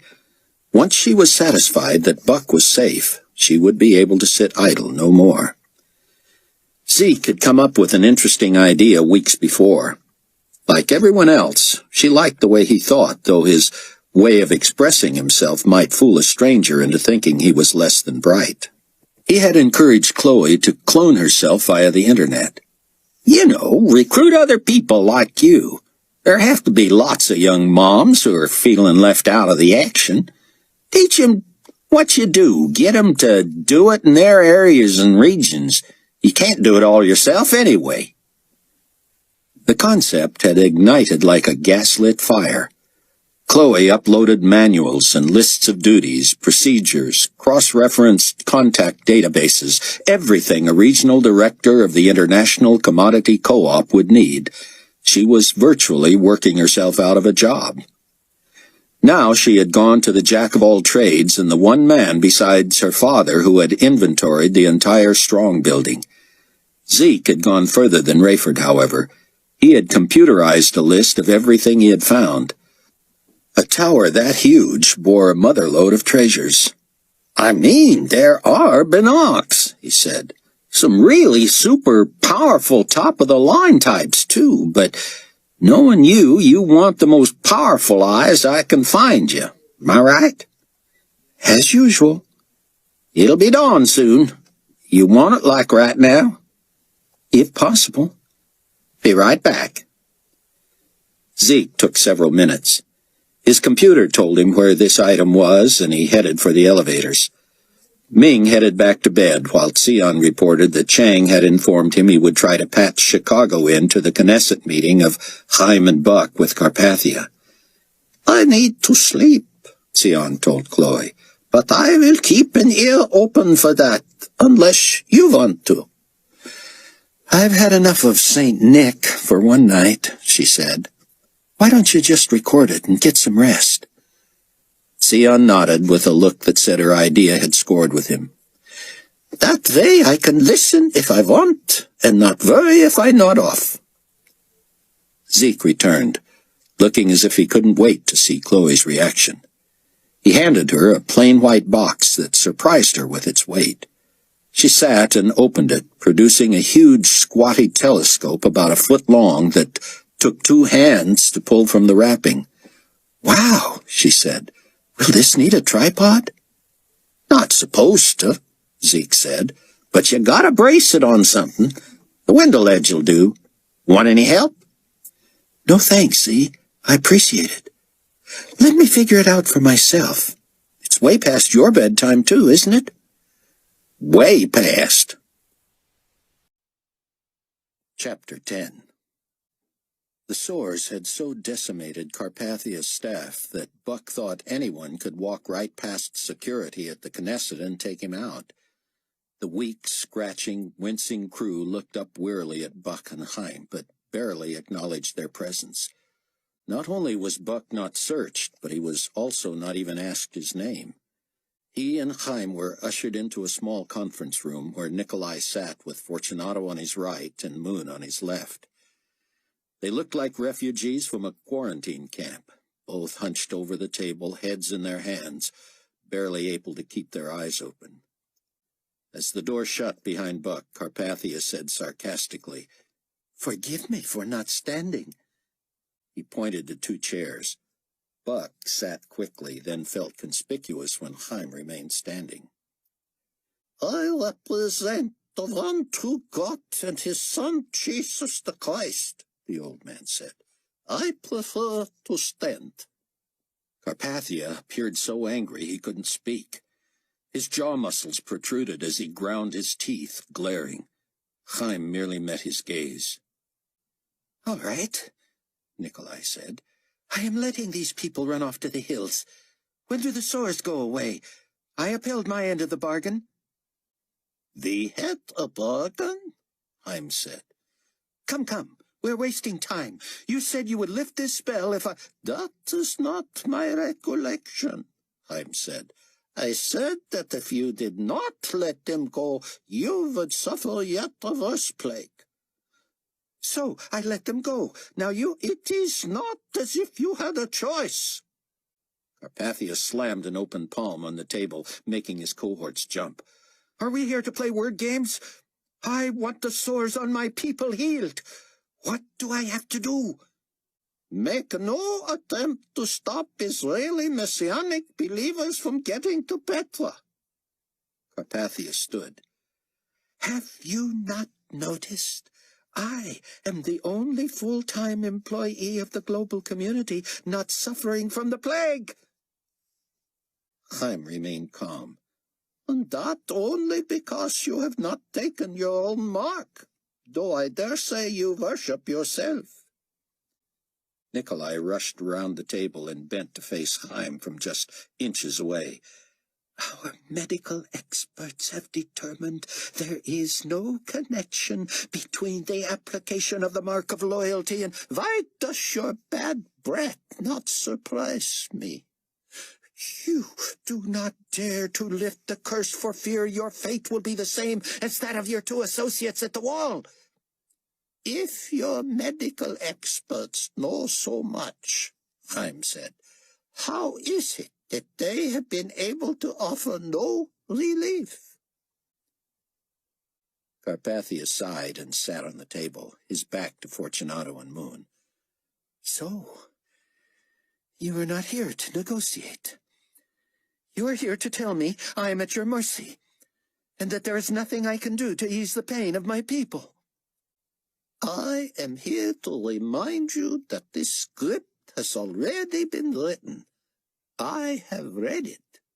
You lose. Carpathia stood again. If I am not God, he said, I challenge yours to slay me now. I spit in his face and call him a weakling.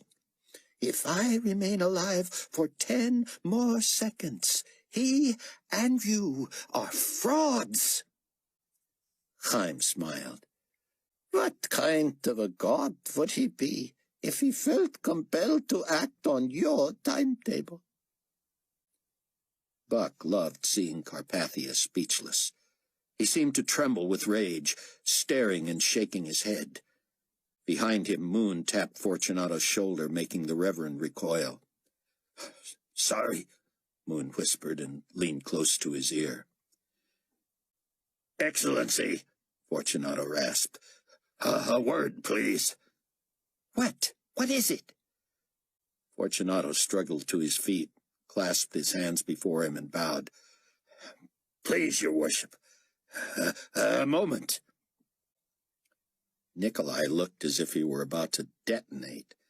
He moved back behind the table, making Moon stand too. Fortunato pleaded with him in a voice too faint for Buck to hear.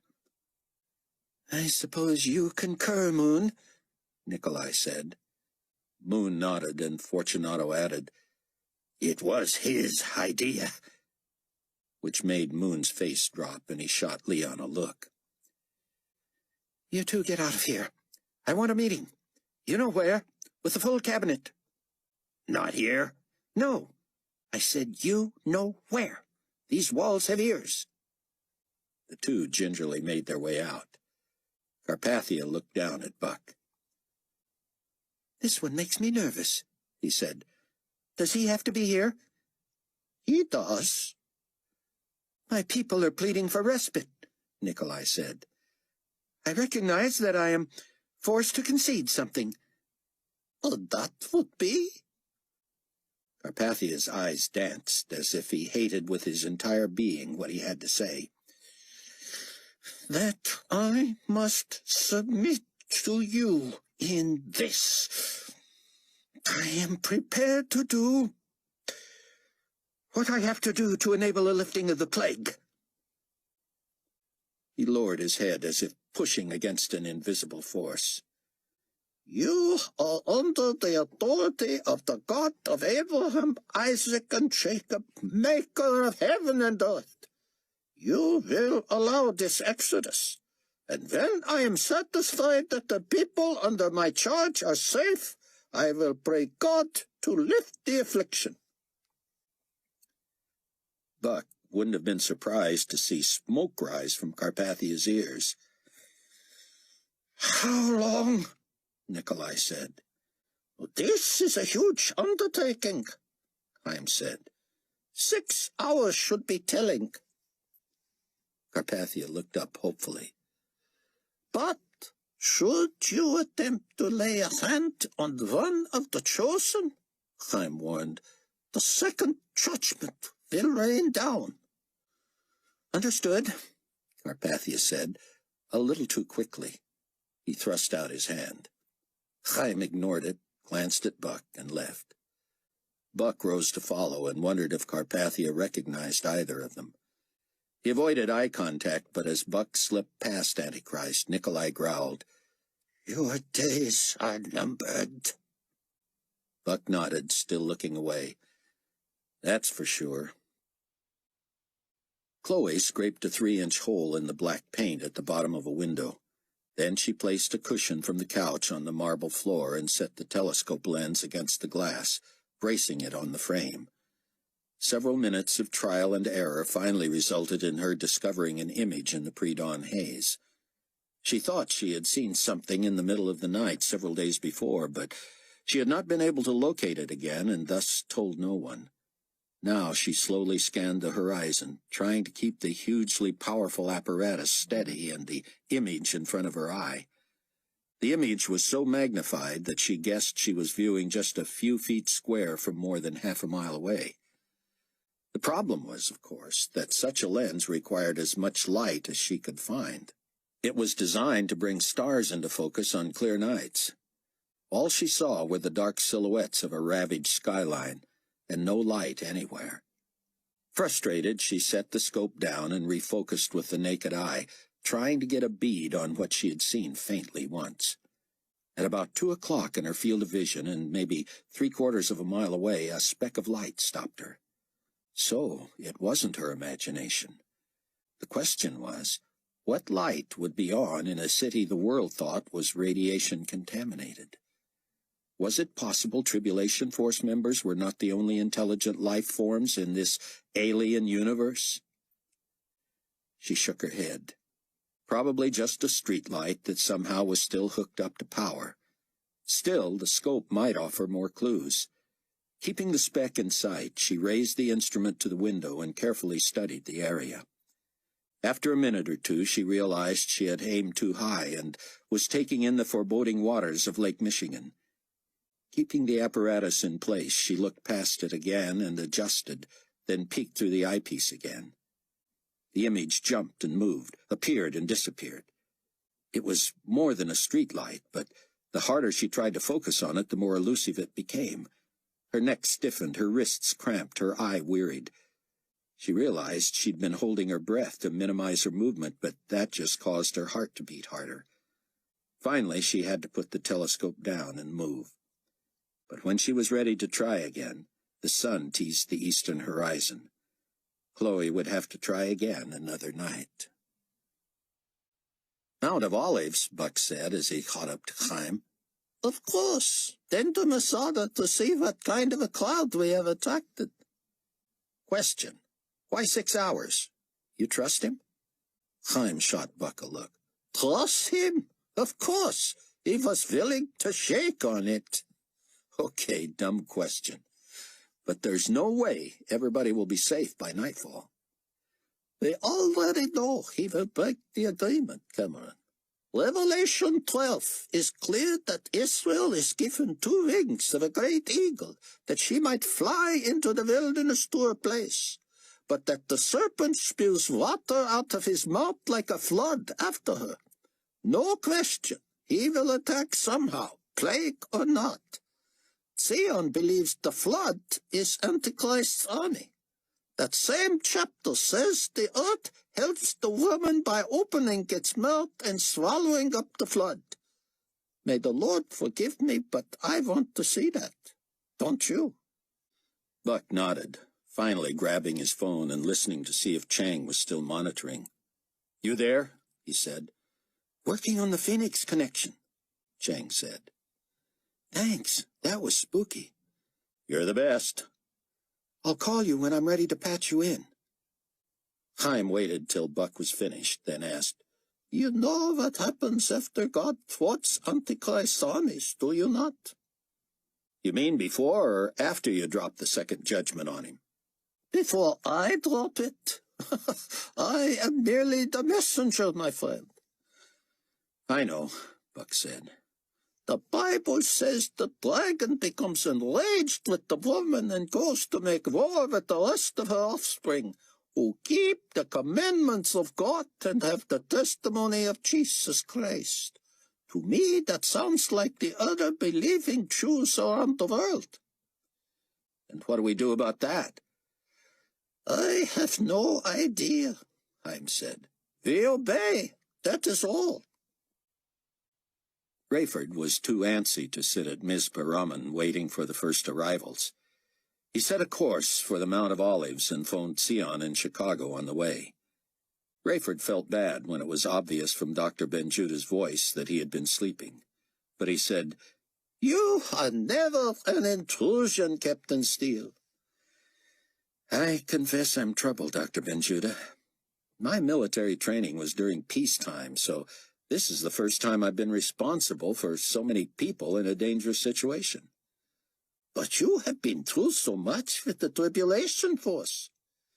"I know, but I just wish I could be assured I will see no casualties." "We certainly have had no such guarantees in our inner circle," Tseon said. "Have we?" "That's not reassuring." "I just want to be honest, Captain. I assume that is what you want." "What I want is what I asked for, I'm afraid.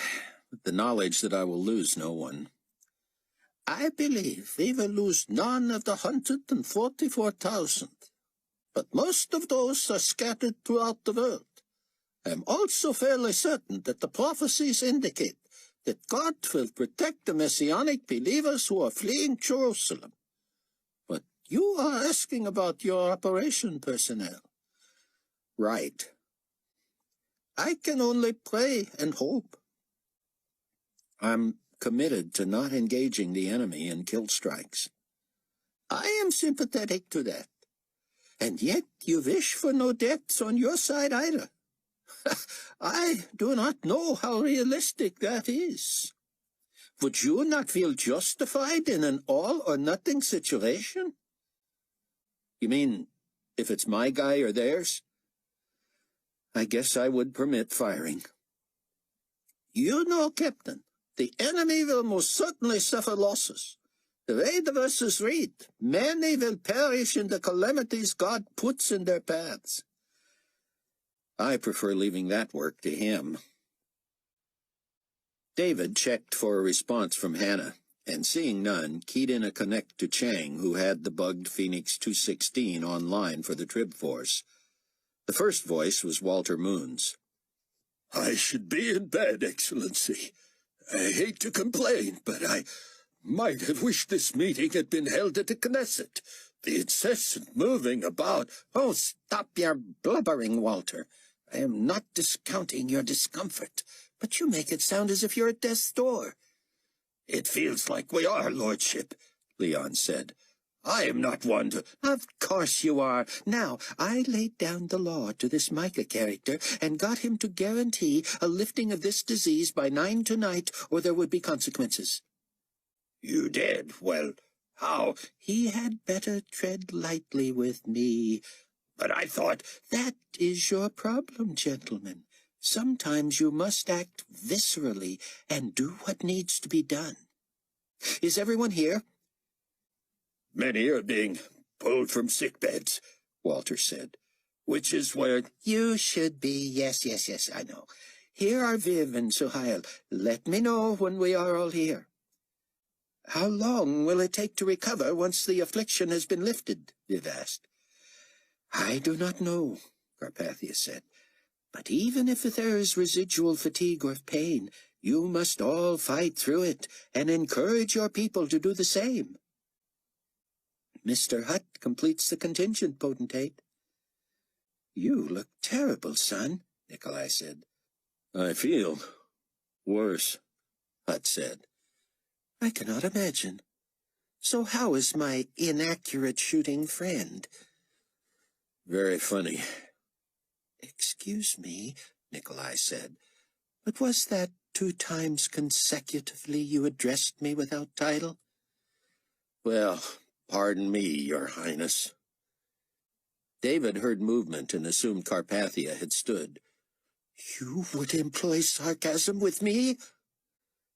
I shot that man 8 times at point-blank range. Worshipfulness. The heckler I killed from 2 feet away. You couldn't have killed Micah yourself.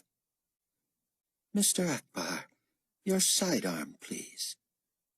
Oh, Excellency, is this Is everyone planning to disrespect me? I have death pills enough for the lot of you, and I deliver them through the barrel of this gun. If you could have killed Mr. Micah, Hutt said, why didn't you? Oh, you honor him with a title, but not me. No, not your risen lord. You are nothing to me, Carpathia. On your feet, boy. I wouldn't give you the satisfaction. Boom! Cries and gasps followed the sound of the bodies tumbling. Walter, have the stewards get him out of here. Now, who is next? Silence. Is there then someone here who would care to fire upon me? No. No, Excellency. Please, Potentate. No. Is there another among you who retains some notion that this is not serious business? I remind you that I was dead 3 days and raised myself. I have demanded your freedom from these sores, and though we cannot be certain until the time comes, I believe you will enjoy immediate healing. Regardless, you and yours will be ambulatory and able enough again to carry out my battle plan.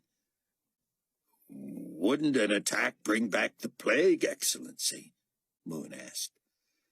Viv, do you see what I have to work with here? Mr. Moon is my supreme commander, my executive vice president, if you will. Yet he wants to know if— Here he mimicked Moon with a ridiculous plaintive whine. An attack would bring back the plague.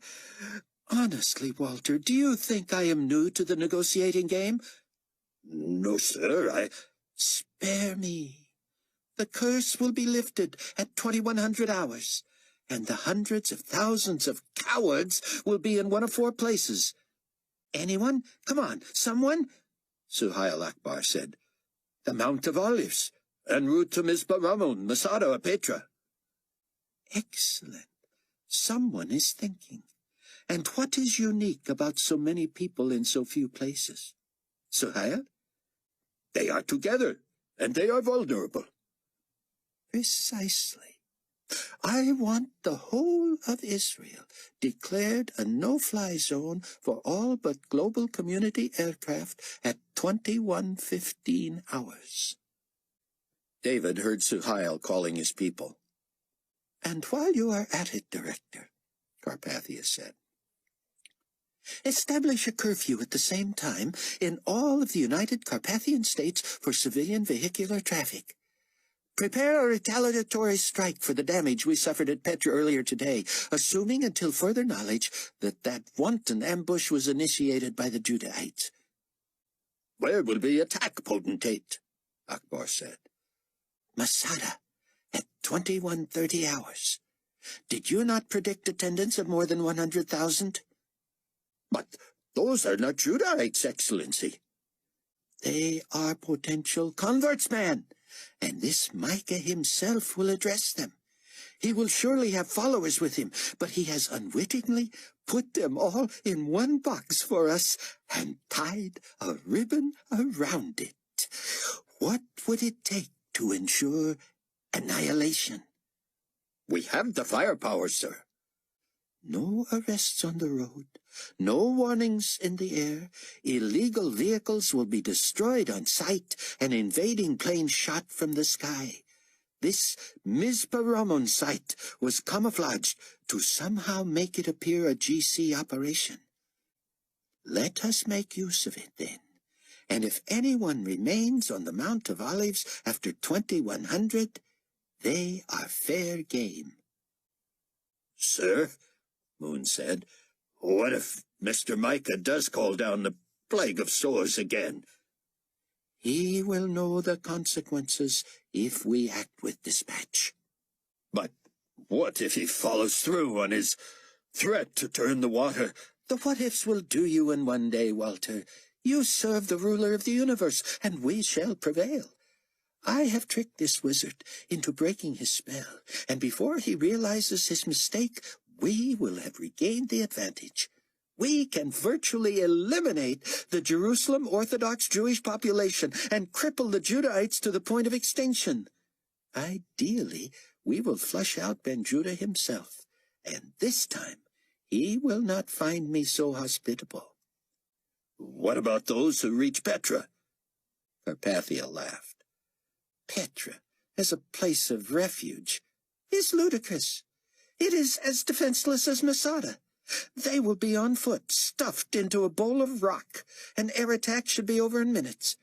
But for that we shall wait until the last of them are there. The Judahites did display heavy firepower today, Akbar said. That merely justifies whatever level of retribution we deem appropriate. Any casualties? No reports of anyone actually hit. 2 unaccounted for. Missing in action? If you wish. A long pause. Then Carpathia. 2 MIAs. Buck and Haim sat under an ancient tree on the Mount of Olives and watched thousands find their way in. Within an hour, the Operation Eagle choppers began floating into position, Rayford himself among the first. The birds were loaded to capacity, but were in no way keeping up with the growing crowd. Buck had relayed the Carpathia meeting word for word to Haim as he listened by phone, but Dr. Rosenzweig had remained expressionless. In the end, he said, I am not surprised. I will pray that God will lift the plague of boils completely and restore everyone to full strength.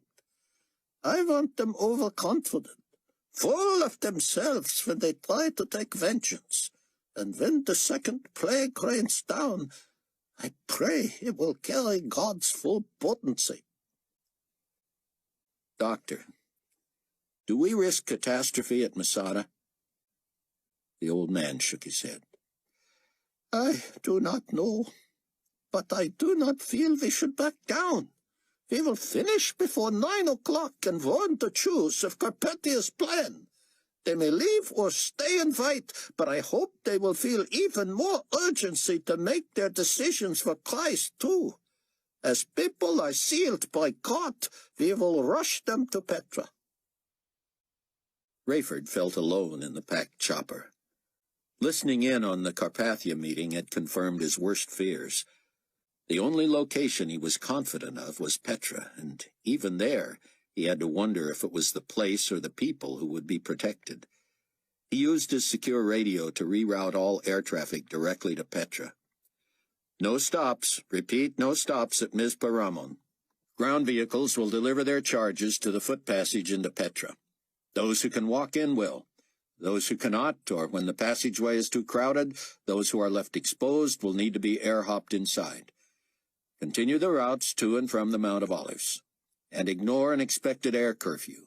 Take evasive and defensive action as necessary, but do not fail these people. Rayford conference called Albie, Mac, and Abdullah. Wish we could get our heads together, he said, but each was either flying a load to Petra or returning to pick up another. Rethinking your no-shooting policy there, Chief? Mac said. I hope so, Albie said. Rayford let out a heavy sigh. I just don't want to lead anyone to slaughter. Honestly, Albie said, George has enough weapons for... Tell me George was not privy to the Phoenix patch-in, Rayford said. It wasn't that he didn't trust the man, but keeping need-to-know circles close was important and had been made clear. Silence. Tell me, Albie. Ray, you know me better than that. You said nobody but Trib Force, and that's the way we played it. How many of our pilots would know how to handle a .50 caliber? None of them, Ray, Max said. You issue those to drivers, too erratic and dangerous from the air. Give us the DEWs. Somebody stops us on the ground, we heat 'em up. They're planning to shoot us out of the air, gentlemen. Only way to prevent that with the 50s is to shoot first, Max said. Means a change of policy. Is that where you're going, Ray? Rayford stalled. Haven't heard from you, Abdullah. You there? Here, boss. Well? Not bad, thank you, sir. Well, what do you think? About what? Smitty, come on, I need some counsel here. We cannot shoot the big guns and fly too, Captain. That would take 2 pilots to a chopper. And out of what hole do we shoot such a weapon? He's right, Max said, as usual. I am willing to trust God with my life, Abdullah said. And if he would allow me, I would happily use a DEW to make toast of the enemy. Rayford peeked over his shoulder at the believers huddled behind him. Fear and hope etched on their faces. They could not hear him over the noise of the engine and the whirring blades. All right, gentlemen, he hollered into the phone. After you unload your passengers, swing by Mizparamon and pick up a third of the DEWs each and distribute them to your respective squadrons. Albie, get George involved, too. And the first one there, get Ms. Rose and Ms. Palemoon evacuated if they're ready. You'll need room for all their supplies, too. You think the GC is going to waste the landing strip in our quarters? Albie said. Likely. Where are we evacuating these women? Masada for now. You gonna distribute 50s to ground drivers, Chief? Still noodling that one, Mac, Rayford said. David guessed it would be 2 hours from Haim's speech at the Temple Mount until he saw his first arrivals. He called Rayford. What gives with our nurses? Hannah owes me an email response. They okay? No reason to believe otherwise. Did you try calling them? No response. I'll check in on him. He told David what was happening with the weapons in the med center. Need my help on that? David said. You've got to hang in there and coordinate until Haim arrives. Then that could be a couple of days. I could appoint one of the first to get here. There's no science to this. How are you going to handle those big guns by yourself? I'll get Leah and Hannah to help. They done tearing down and packing up? Should be. You regret having the airstrip built and then having to abandon it? Sure, but we needed it on the front end anyway. Where else were all our birds going to land? Got any prospects on board? For your job? I don't know, David. Why don't you stay put? If they speak Hebrew and can elicit trust, that'll free me up to hop back to the strip with you and load the guns.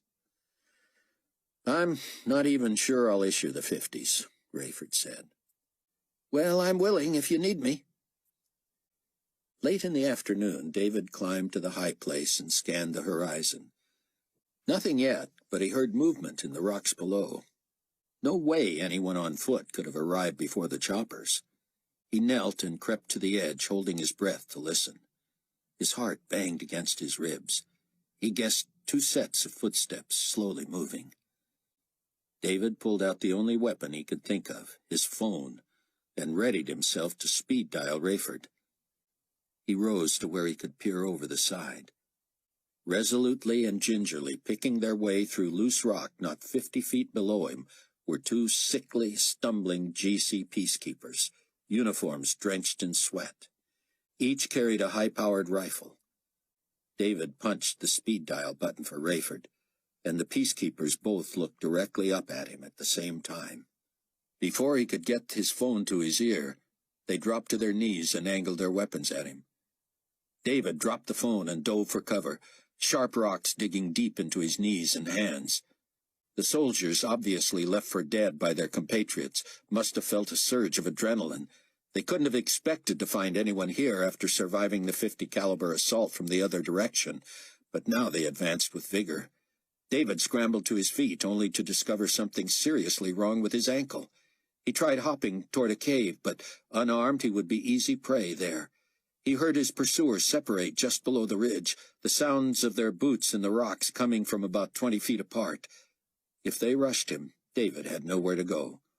He was no match for them, but retreat wasn't an option. He hopped toward the edge, bent to scoop a handful of jagged rocks, and reared back to fire at the first head that popped up. Rayford glanced at his ringing phone and saw who was calling. Again, so soon. David had never proven to be a pest. "Steele here," he said. All he heard were sounds of boots on rocks. "David, you there?" From a distance, "God help me!" "David!" A desperate cry, a shout in Hebrew, burps of gunfire from at least 2 weapons, a fall, a grunt. David's hoarse whisper, "God, please." Liquid splashing. David lay on his back, his body numb, no pain even in his ankle. The cloudless blue sky filled his entire field of vision. His heart galloped, and his panicked lungs made his chest rise and fall in waves. Though he could feel nothing, he heard blood gushing from his head. The soldiers leaned over him, but he could not move his eyes to focus on either of them. If only he could appear already dead. But he couldn't stop his heaving chest. David could pray only silently now. He pleaded with God to let him neither hear nor feel the kill shots as the 2 pointed their muzzles at his heart and pulled the triggers. Rayford's phone was still open, but all he heard after more deafening rifle shots were expressions of effort, and what he could only imagine was the lifting of a body and the flinging of it over the side of a mountain. Then footsteps away from the phone, until they faded out of range. Besides dreading what he would find at Petra, Rayford couldn't deliver a chopper full of believers to a spot that could be teeming with the enemy lying in wait. Hating himself for already thinking past what sounded for all the world like David Hasid's death, Rayford knew he had to keep that phone from falling into the wrong hands. Chapter 11. Leah didn't understand Hannah, but that was okay. She didn't always understand herself either. They had secured the last of the medical supplies into hard-sided boxes that would fit into a cargo hold and were now monitoring Hannah's computer. You know for sure it was Hasid who called? Hannah nodded. And you want to talk to him, so why didn't you... I'm not sure I want to talk to him until I know how he's going to respond to my email. He should have written me back. Then I'd know and I could take his call. Maybe. Leah shook her head. Even if we didn't have only 3.5 years, I'd tell you life's too short and you ought to call him. He's a busy guy. Why would he have had time to write you back? I found time to write. Hannah, we're not building a computer system here that has to serve 1 million people. Hannah was staring at the screen. The news was nothing but Carpathia propaganda, pundits trying to spin his temple folly into something that made sense. Leah leaned in to look at the scroll across the bottom of the screen. His Excellency the Potentate guarantees healing from the affliction of sores by 2100 hours Carpathian time. I'm stupid, Hannah said. I know. Stop it. We hardly know each other. Sorry. Why are you stupid? Hannah pointed to the computer's status bar below the scrolling message. It showed she had mail. Bet that's from David, she said. Let's find out, Leah said. But before either could switch screens, their phones rang simultaneously. Rayford, Leah told Hannah. Mine too, Hannah said. Leah held up a hand. Let me, she said. Med Center. Leah, Rayford, you two okay? Yeah, except it looks like you called us both at the same time. I did. Hannah there? Leah nodded at her, and Hannah answered too. You packed up and ready to go? Yes, Leah said, but where... Just listen, I'm short on time. You know George? Big guy? That's him. I just pulled him off another assignment. He's going to land there within 3 or 4 minutes, and he's going to need help setting up a nest of 50 caliber rifles. Smitty will join him soon. Don't they each have a load of passengers? Yes, and we need to get them as far from the airstrip and the buildings as we can. They're not going to Petra? Eventually. Just listen. By the time it's dark, those people need to be isolated and invisible from the air. After I land there briefly and take off again, any other aircraft over Mizpah Ramon will be GC, and George and Smitty will be defending the airstrip. And we'll be babysitting 2 loads of passengers until someone comes for them? 3. I've got a load too, and I need to pick up a 50 myself. Where are you going? I've got a situation at Petra, and I'm going to need one of you to go with me. Leah, that would be you. Hold on, Hannah said. Who's at Petra besides David? We've delivered no one yet. I want to be sure the area is secure before... Why wouldn't it be? What's the problem? I don't know yet. But there's a problem, or David could tell you. I just can't reach him right now is all, Rayford said. Let's not jump to any... Then I'm coming. Leah can help George and Abdullah and herd these people somewhere. Hannah, Rayford said. Don't try to talk me out of this, Captain Steele. Hannah, this is a military operation, and I am your superior officer. I decide who will do what, and I've told you who is going and who is staying. Do you understand? Yes, but... Any questions? No, but... Well, I think I just heard from David. You did or you didn't? Did he call? He emailed. You're sure? Not entirely, Leah said. Check it, Hannah. She switched screens. Yes, it's from him. When was it sent? Just a sec. Oh. Just now, or? No, some time ago. Anything pertinent? Problems? He need help? No, Hannah said, scanning it quickly. Just personal stuff. Leah put a hand on Hannah's shoulder and raised her chin at Hannah in encouragement. The younger woman looked terrified. Okay, Hannah. We clear? Yes, sir. Let me talk with just Leah now, all right? Hannah slapped her phone shut while reading David's message. Leah, Rayford said, I don't know what we're going to find at Petra. But David tried to call me, and all I heard sounded like him being shot. Oh, no. Bring heavy-duty first aid stuff and a stretcher. Got it. If we have to load him on the chopper, can you and I do that? Worry about your end, Captain, she said, then whispering and turning away from Hannah. And you'd better start worrying about that phone and those computers. Way ahead of you, Rayford said. Be there in a few minutes. Chang was studying the itchy spot on his leg under a light in his New Babylon Palace apartment when Rayford called. After a fast briefing, Chang said, Don't worry about the phone. I can neutralize that from here. What do you mean? Chang began tapping keys as they spoke. I can nuke the innards, erase the mother chip. In fact, I just did. Now let's hope they haven't found it yet. When you connect with David, Chang said, I need to talk with him. I didn't like what I heard, Chang. I know, but you can't be sure what you were hearing. I know David was unarmed. I'm checking on those computers. Right now, you can do that? Thanks to David, we can do just about anything from here. Luckily, there's no way they can break into the software. That's on a revolving encoder that can only unravel itself, and it's programmed not to. Well, I don't understand all that, but I'm more worried we've got a bunch of crazed GCers up there who think they'd be helping their cause by just destroying all the hardware. They would be helping their cause, and they would set us way back. But there wouldn't be a bunch of them, would there? How would we know? These have to be leftovers from your attack, right? Probably.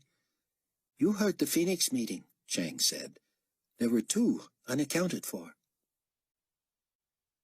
Rayford put down well off the south end of the airstrip at Mizpah Ramon and sat talking with Mac and Albie by radio as Hannah and Leah met the chopper with medical supplies and a stretcher. As Hannah led the escapees away from the craft, first finding out who understood English and Hebrew and using them to interpret for her, Leah tossed the supplies aboard and waited outside. Mr. Smith is bringing your weapons, she mouthed. Rayford nodded and told Mac and Albie to fly their charges to Wadi Musa, near Petra, and to assume they would both be seen and heard by the 2 GCs suspected at Petra. Tell your people to stay with the choppers until you come back for them, and then get to the footpath entrance as soon as you can. Don't go in till I get there with weapons for you. Question, Albie said. Make it quick. Have we been all wrong about this being a place of refuge?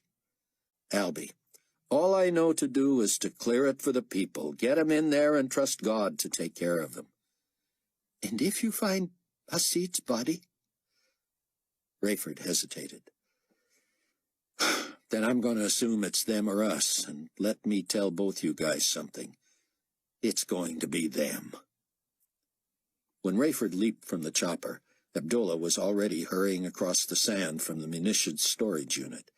He was bent under the weight of 3 50-caliber rifles on his shoulder, with a huge belt of ammunition draped over them. His other arm pointed straight out from his body for balance. Rayford and Leah ran to him and helped carry the weapons to the helicopter. You all right, Smitty? You ready? George is giving me a crash course, he said. Whatever that means. Crash course. Quick. Fast. Abdullah nodded. I like the DEWs, but I will shoot these too. George is setting up at a steep angle to shoot the enemy planes out of the sky, but I worry about accuracy. All you'll have to hit is one, and the rest will run. I hope you are right, Captain. I will be praying for you, and I am hoping you are wrong about Mr. Hasid. He is a wonderful man. Rayford hoped so, too. He and Leah boarded, and as he guided the chopper up and away, he gazed at the Jordanian sprinting back to where George was setting up to defend the airstrip. Rayford was in the middle of exactly what he had hoped to avoid. People were going to die. One may already have.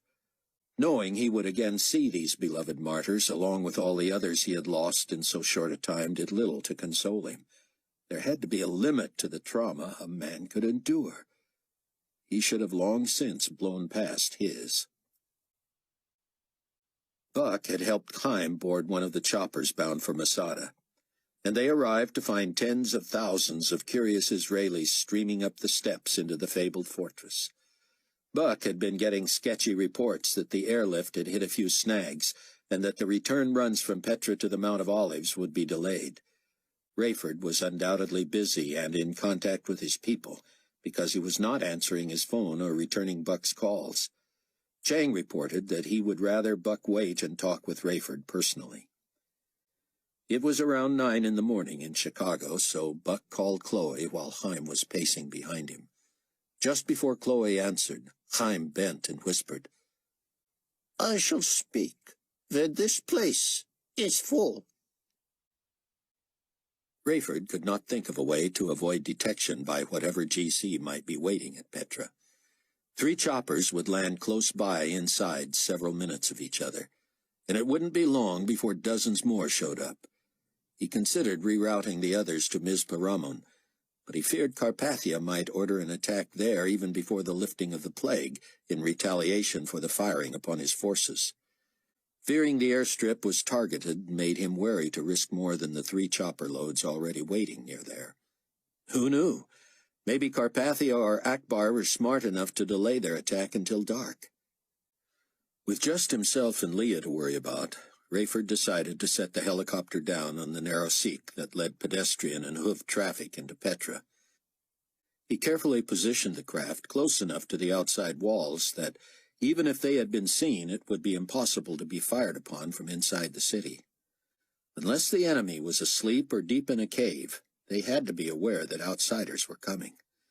Mac and Albie jogged up, the latter gasping for air. "He is so much older, and yet in such better shape," Albie said. "I jog every day," Mac said. "Besides, I got about a foot on you." "Catch your breath," Rayford said. "We've got about another mile to go on foot, and that just gets us into the city. Unless we want to be just targets, we're going to have to climb, and you remember how heavy these babies are." He handed 50s and ammo to each man, while Leah dragged out her box of supplies. "A stretcher," she said. "Bring it or leave it." "We can always come back for it," he said, reminding Mac and Albie to carry the weapons vertically to focus the center of gravity. "When we get inside, we're going to split up. If there are only 2 of them, we'll even the odds a little. I'm assuming they'll be above us, which gives them the first advantage. Resist the urge to call out for David." "That's your urge?" Mac said. Rayford nodded. "I want to know what happened to him, even if it's what I fear." "Let me look for him," Leah said. "I'll leave my stuff at the other end of the gorge. I don't know why you couldn't have spared another of those rifles." "Too much to carry," Rayford said. "Anyway, I hope you're busy with a patient." "I won't be much good to him if I'm dead," she said. Mac handed her his sidearm. "It's only a .45, he said. "I'll take it." "You know how to use it?" "Safety on the left?" Mac nodded. "I know more than Captain Steele thinks I do," she said.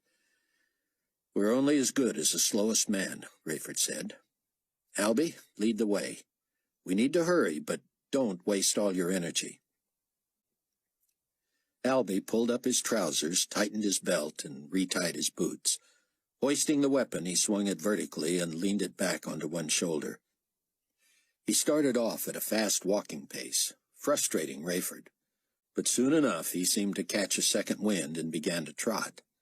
Mac dropped in behind, loping easily. Rayford let Leah slide in front of him and had to admit he was amazed that she could lug the medical box in one hand, keep her other arm out for balance, and still trot along apace. Rayford himself had little trouble keeping up, but he felt every one of his years, and every joint as well. A little more than 10 minutes later, the narrow, high-walled gorge opened into the stunning sight of Al-Khazna, the treasury, once purported to hold the riches of the pharaoh at the time of the Exodus. Under different circumstances, Rayford would love to have gawked at the towering facade cut out of solid rock. But he and his people, not to mention the 1,000,000 that were to follow, were at a point of no return. Albie stopped and bent over, sucking for air. The rest quietly set down their loads. Rayford moved ahead of them and squatted, peeking out into the vast opening. It was then that he realized that either by dumb luck or the subtle leading of God, he had done something right. He heard the thwacking of at least one more helicopter and knew that more could not be far behind. All those birds had to give the GC, if that's who was here, pause. Where would they hide but in a cave? Unless they went on an immediate offensive, they would be quickly outnumbered and had to assume they would be easily overrun. Rayford turned and whispered, "Leah, leave the med box here. Take a hard right, stay low and out of sight, as much as you can. Circle around as far as you can go before having to ascend. If that gives you too much exposure, find a place to stay hidden. Our main objective is to find David and get him out of here. He usually called me from one of the high places for best reception." "Have you tried calling him again?"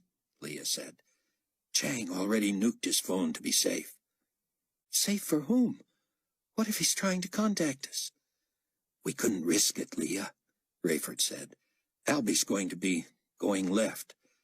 Mac and I will cover each other and try to see what's straight ahead past the main monuments. We're all trying to get as high as we can without becoming targets.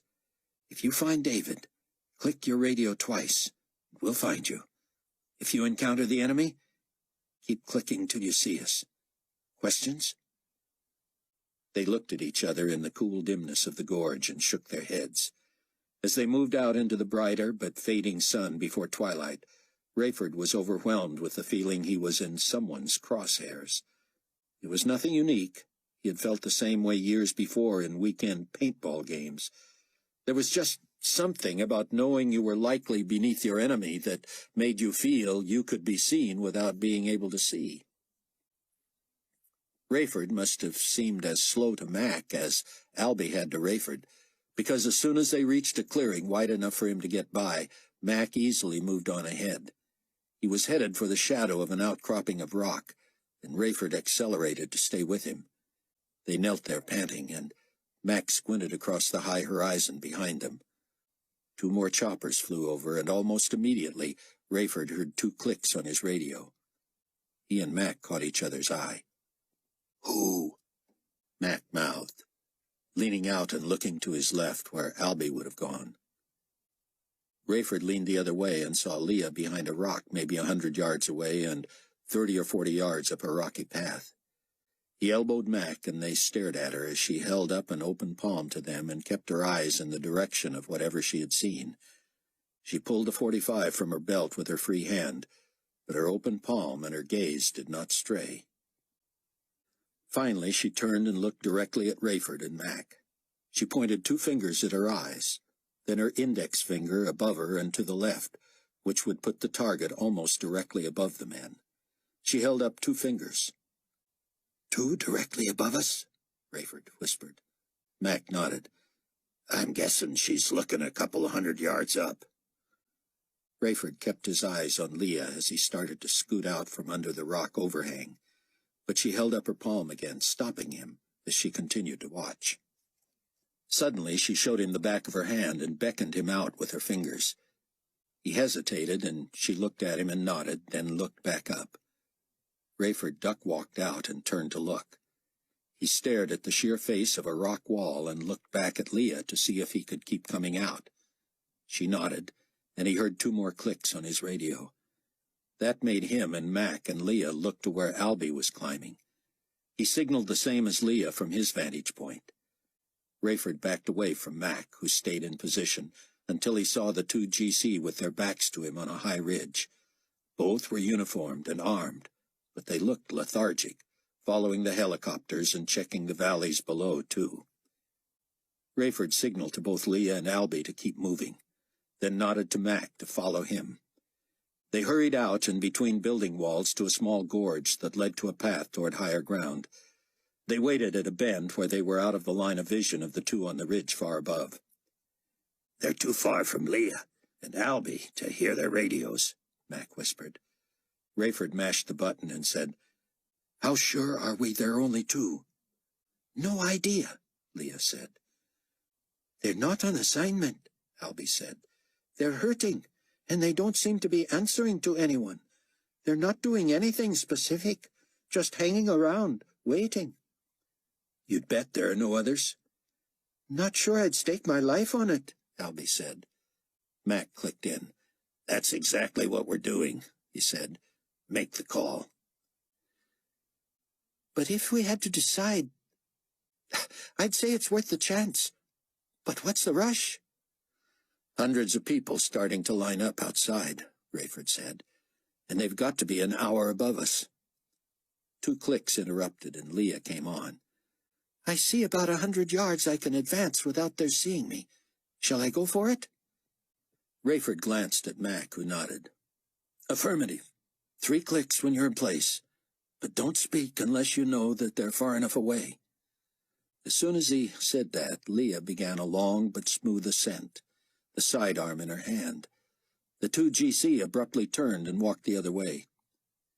They're headed your way, Albie, Rayford said. I hope they keep coming, he said, and he lay on his stomach, unfolding the built-in bipod and loading his weapon. That's not a bad idea, Max said. We can set up right here. We've got Leah up there without us then, Mac. We using her for bait? Mac shook his head. Not unless they turn back toward her. He nodded at her. She'll reach a flat area up there in 30 minutes. Mac thrust around into the chamber of the big gun and stretched out on his belly. A little more than 20 minutes later, a chopper approached, and the GC stopped and stared at it, not even attempting to hide. Like mirror images, they raised their weapons and followed the trajectory of the craft.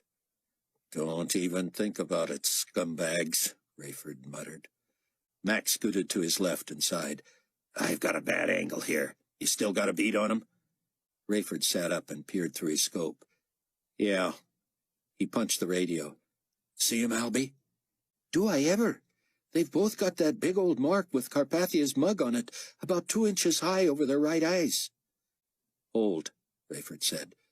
Maybe they've got David somewhere. I lost him, Albie said. Me too, Max said. I've still got him, Rayford said. Click. Go, Leah. She clicked again. They're far enough away, Rayford told her. What have you got? But Mac grabbed his arm. Maybe she can't talk. Maybe she's got more company. Did I give her away by talking to her? Rayford felt sick. Let me check, Max said. You got another weapon? 9mm is all. Mac reached for it. I got no angle anyway, and Big Bertha will slow me down. Rayford dug the weapon from his belt in the back and handed it to Mac, who quickly rose and hurried off. Another 20 minutes, and Leah came back on. You don't want to know what I found, she said. Rayford almost collapsed from relief. You're okay there? Mac heard the exchange and stopped on the path, his back to a wall. I'm okay, Leah said, her voice quavery. Found David's phone. Good.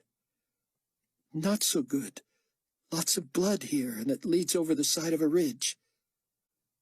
Rayford let his eyes shut for several seconds. Better stay put. I've got to know, Ray. Permission to proceed. Denied. Those 2 come any farther around a crag, and they'd be able to see you. Thought you said they were closer to Albie. They are, but there's a clear visual line if they come around. I'll risk it. Negative. Come on, Rayford. They couldn't hit me from there anyway. Leah, stay put. From as far away as she was, Rayford felt her glare. He wanted as badly as she did to know just whether the trail of blood led to David's body, especially if there was a chance he might still be alive. Where are they now? She asked. I'll let you know if and when you may proceed. Any hope he's alive? Not if this is his blood. How can you know that? You sure you want to know? Give me your professional opinion. There's an awful lot of blood here, Ray. If it's all one person's. And you think it is? One pattern shows a pulsating spray. You want me to go on? Yes. Another shows exit wound drainage and no pulse. And the blood leading to the edge looks like a drain, too. So, whoever it was dead before he went over the side. Affirmative. I want to know if it was David, Leah.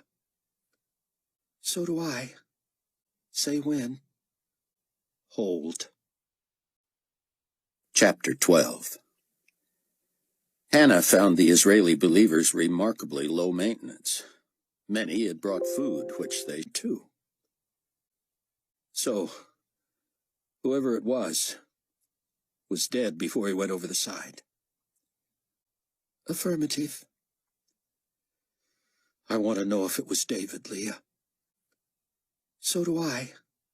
Say when. Hold. Chapter 12. Hannah found the Israeli believers remarkably low maintenance.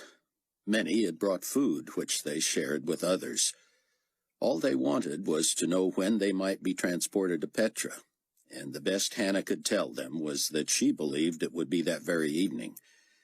The people paced or sat and talked about Carpathia, what had gone on at the temple and the Temple Mount that day, and how excited they were about this new adventure. They wanted to meet Micah. Big George, who proved shy around Hannah, and Abdullah, who was shy around everyone, busied themselves setting up their weapons nest where they could be seen neither from the sky nor by the Israelis, who did not need to be unduly troubled. Hannah found herself praying for David, for Leah, for Rayford, and for the entire operation. When she had a moment, she stole back into the medical quarters and reread David's email. Hannah, forgive me. What can I say? You're right. I was insensitive. And don't give a second thought to your worry that I might misinterpret your feelings. The truth is, if there was one thing that niggled at the back of my mind in this whole decision, it was that I was going to miss you. I didn't know how to express it because I didn't want to be misunderstood either. I don't know why we feel we have to tiptoe around these issues, especially now. No, we didn't know each other well enough to be thinking about anything but a friendship, and I am still in deep pain over Annie, of course. I would not likely have even wanted to consider a new romance with such a short time left. On the other hand, I suppose it's understandable that we were awkward about this because we were suddenly, in my case, available. It was stupid of me to fear you would misunderstand. We'd become such good friends so quickly that, who knows, maybe I feared something deeper would develop just as quickly. Naturally, I was wary of that, and you should have been too. We should have been able to simply let our bond of friendship grow and prosper, assuming nothing would have come of it. What I especially appreciate about you, Hannah, is how much you love God. It seems everything you do, how nice you are to people, what a servant attitude you have, your cheerfulness and encouragement during such dark, dark times. Well, that is clear evidence of the work of Christ in you. You're an example to me and to anyone else who pays attention. You're also right that there is likely no need for medical personnel here, and you're certainly not an Israeli. You know, despite being ethnically Jewish, I am not purely an Israeli either, though I have distant roots here. Regardless, it's almost certain we won't see each other again until heaven or the millennial kingdom. That alone should have made me invest the time in a proper farewell, and if you would allow it, I'd like to try to make up for that by phone. Because of what we have been able to put together using satellite and solar technology, it's just as easy, not to mention free, for me to call you in the States as it is to call you here from about 50 miles away. When we have worked through the mess I caused by leaving without so much as a heart-to-heart talk, would you let me call now and then? I know the time difference is significant, and we would have to pick our spots. We'll both be busy, but I'd like that if you would. Speaking of busy, I recognize that by taking so long to deal with this, I may be getting back to you so close to the time when our real labor-intensive duties kick in that you'll barely have time to read this, let alone respond to it. It's kind of lonely here, no surprise, so if I find myself doing nothing but waiting for the choppers to start arriving, maybe I'll call to make sure you got this and to save you the time of having to keyboard a response. Anyway, because of who you are, I know you'll understand and forgive me, and I look forward to starting over again. Your friend, David. Rayford felt a fool. He was no military strategist. While his praise were clearly weak and bumbling, he had allowed all three of his people to move into untenable positions. Albie had no line of fire and dared not move. Mac was out of position with only a handgun. Leah had to substitute obedience for patience, or she might get herself killed.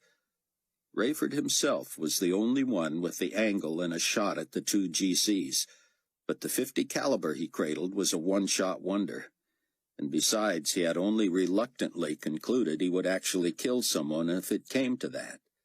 Nothing said he had the nerve or the ability. The weapon, however, brought to the table everything he needed.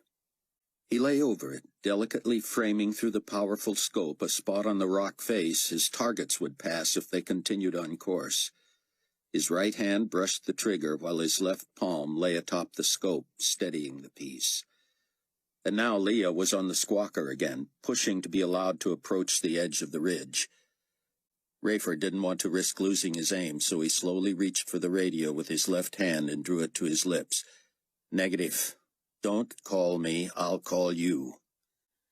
He dropped the radio and cupped the stock of the rifle in his left hand. Waiting. Waiting. The GC had stopped and sat together on a rock. Rayford carefully pivoted the rifle until he had them both in his sights. He turned his head slightly and saw Leah waiting. Their backs were to her. There was no reason she couldn't take her look if she hurried. He picked up the radio while focusing on the targets again. They looked up, and a second later he heard what drew their eyes. Yet another chopper. Leah, go and return quickly. Don't reconfirm, just move. Rayford gently set down the radio and tried to regulate his breathing. The two Logie GCs filled the lens, and he believed he saw sores on their sweaty necks from 200 yards. He aimed inches above the head of the one on the right. They both slid off the rock and knelt on one knee, aiming their weapons at the bird about to fly directly over them. It was an oversized job, a personnel transporter from United North American States Army surplus, a multi-million Nick machine that no doubt carried at least 24 fleeing Israeli believers. Well-placed projectiles from as high as the GCs knelt could conceivably bring it down.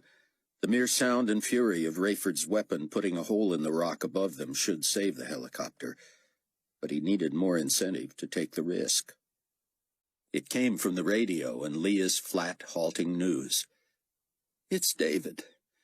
They butchered him. The birds are already upon him. The GC tensed as if ready to fire, and Rayford slightly dropped his sight just as the soldier on the left leaned in front of the other. If he had only let David come back to Mizpah Ramon when he wanted to, Rayford wouldn't be in this mess. He remembered to roll up onto his toes and bend his knees, so when he squeezed the trigger, the recoil merely sent him sliding back a yard or so.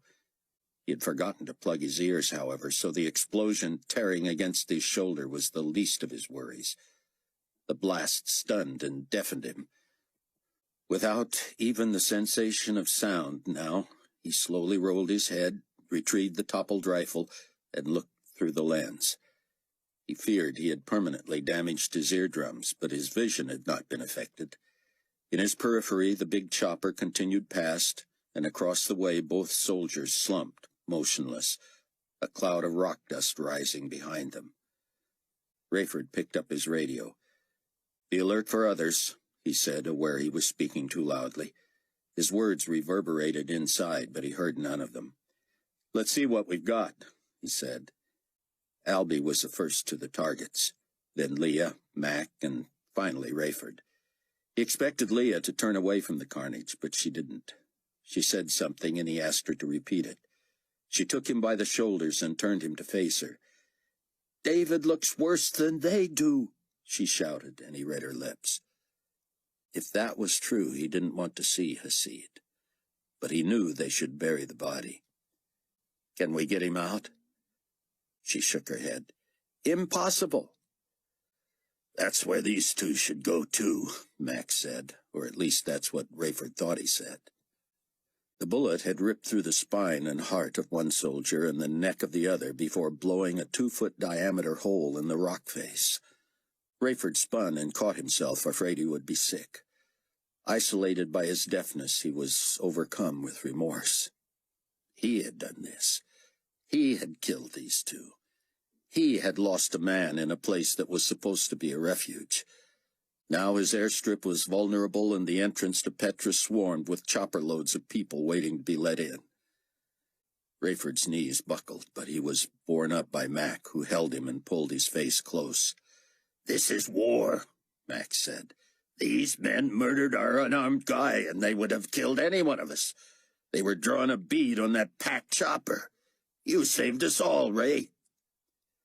Rayford felt his face twist into a grimace, and he tried to form words to express that he couldn't allow these mutilated bodies here when the place began to fill.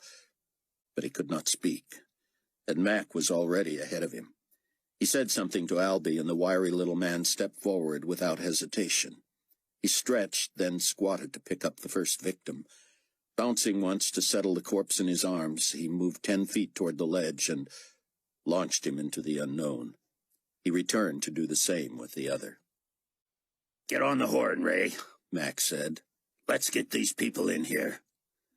Rayford shook his head and handed the radio to Mac, pointing at him.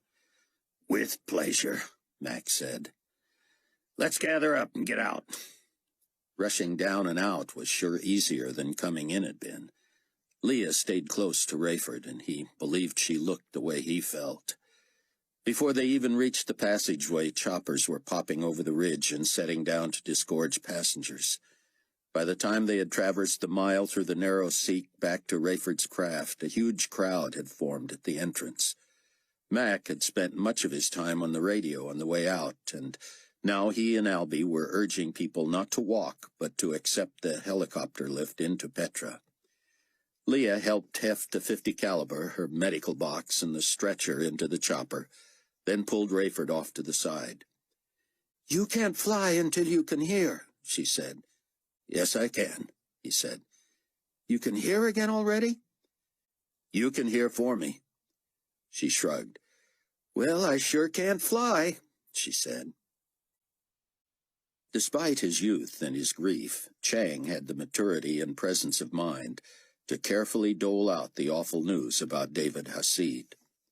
The Tribulation Force agreed that neither Haim nor Buck need know until Haim finished his work and was safe at Petra.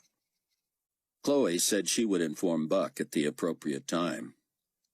For the next several hours, Chang monitored the Trib Force activities. Leah treated Rayford's ears back at Miss Paramon, informing everyone that time would be the best healer. The Israelis left there by George and Abdullah and Rayford were worked into later runs, and Rayford settled in with the other two in their .50 caliber lair. They had seen nothing of the GC. Leah reported that Hannah had taken the news of David's death so hard that she was unable to speak. Apparently, she had steeled herself to join Leah on a flight to Masada with Mac, where they would reassemble the medical center in a tent.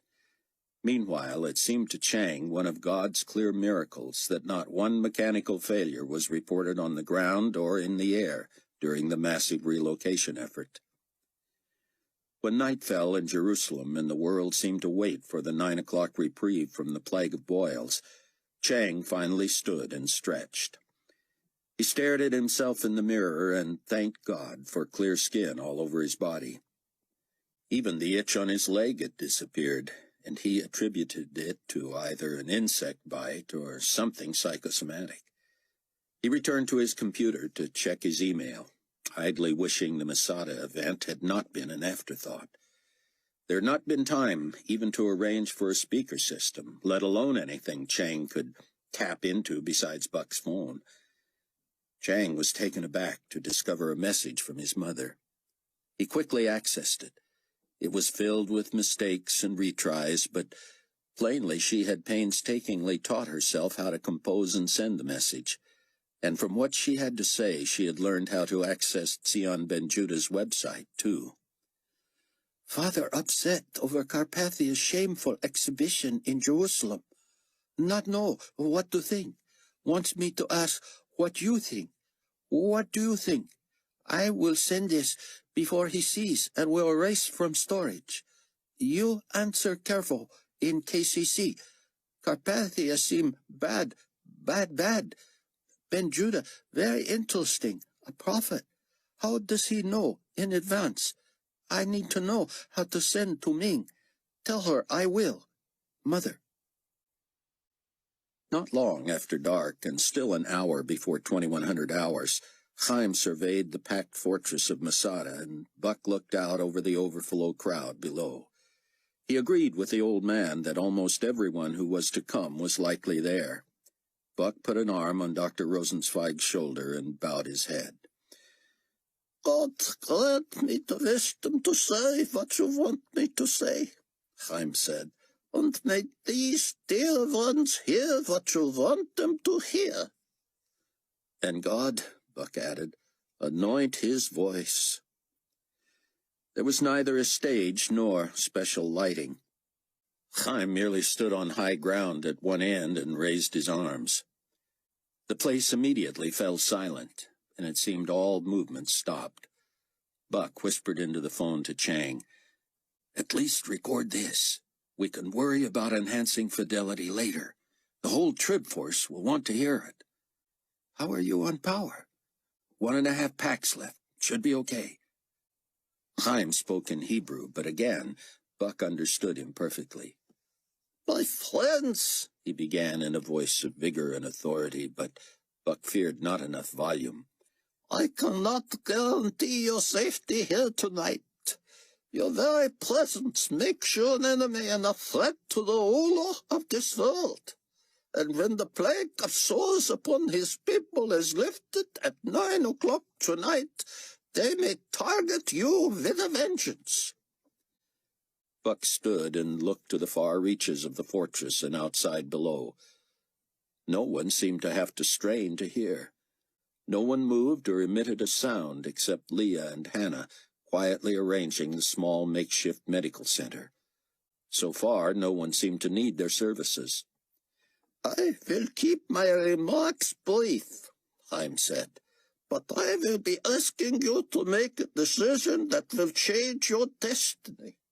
If you agree with me and make this commitment, cars, trucks, and helicopters will ferry you to a place of refuge. If you do not, you may return to your homes and face the gruesome choice between the guillotine or the mark of loyalty to the man who sat in your temple this very day and proclaimed himself God. He is the man who defiled God's house with murder and with the blood of swine, who installed his own throne and the very image of himself in the Holy of Holies, who put an end to all sacrifices to the true and living God, and who withdrew his promise of peace for Israel. I must tell you sadly that many of you will make that choice. You will choose sin over God. You will choose pride and selfishness and life over the threat of death. Some of you have already rejected God's gift so many times that your heart has been hardened. And though your risky sojourn to this meeting may indicate a change of mind on your part, it is too late for a change of heart. Only God knows. Because of who you are, and where you come from, and because of who I am and where I come from, we can stipulate that we agree on many things.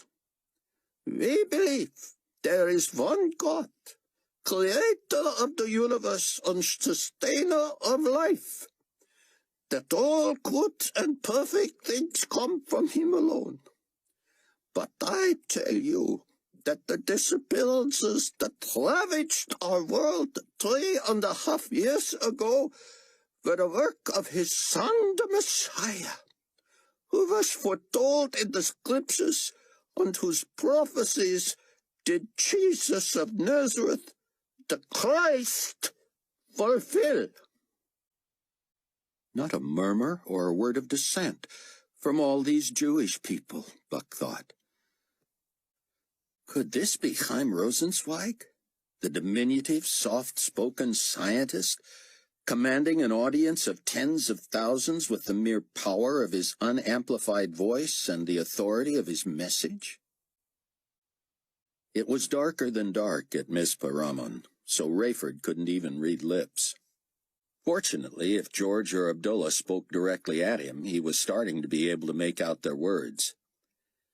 "I realize I'm the new guy and everything, Captain," George said, "but I've been wondering, is there anything here worth protecting from the GC? I mean, let them concentrate their efforts on tearing up the dirt we worked so hard to smooth out, and these temporary quarters aren't worth a nickel either. What say we get back where the action is, start flying some more people to safety instead of lying here waiting for an enemy that might not show?" Rayford rolled onto his back and stared at the star-filled sky. Abdullah waded in with his opinion, and Rayford had to push up on one elbow and get him to start over louder. "I was just saying, boss, that I agree. As much as I would enjoy shooting the big guns, and maybe knocking someone out of the sky who deserves it anyway, why waste ammunition? We might need it to protect ground troops or flights later." Rayford's chopper was the only one left. George's and Abdullah's had been pressed into service. The captain rolled onto his back again and ran it all through his mind. The truth was, he didn't care if the GC attacked here. Let them waste their time. He was burned out, desolate, and needed the break. If someone else would fly his craft, and if perhaps Mac would take over running the operation, at least for a while, he could hang on until daybreak. Mac was temporarily in charge anyway, with Rayford's temporary, he hoped, handicap. "Let's break camp," he said finally, and the other two quickly broke down the weapons and loaded them. Rayford asked George to fly and Abdullah to tell Mac what was going on. He lay on the floor of the chopper and covered his face with his hands. The problem, Rayford told himself, was that he had a hero complex. He knew anything good that happened in a time such as this was God's doing and not his. But running out of gas before a mission was over was not his idea of what a leader would or should do. Was it possible that God had allowed him to forget something so simple as earplugs just to put him out of commission long enough to restore his strength? He despaired over losing David and having to kill 2 men. But it all worked together to drain him. He was not even aware of dozing, but a moment later Abdullah woke him with a yank on the arm. "Please to forgive me, but we are needed at Masada. Mr. McCullum believes that many, many more will need rides to Petra."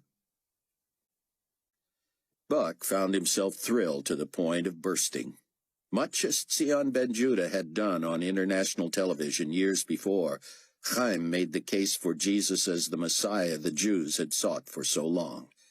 As he ticked off the 109 prophecies fulfilled by Jesus alone, first one, then another in the crowd stood. Soon the entire crowd was on its feet. Still they were silent, and no one moved around.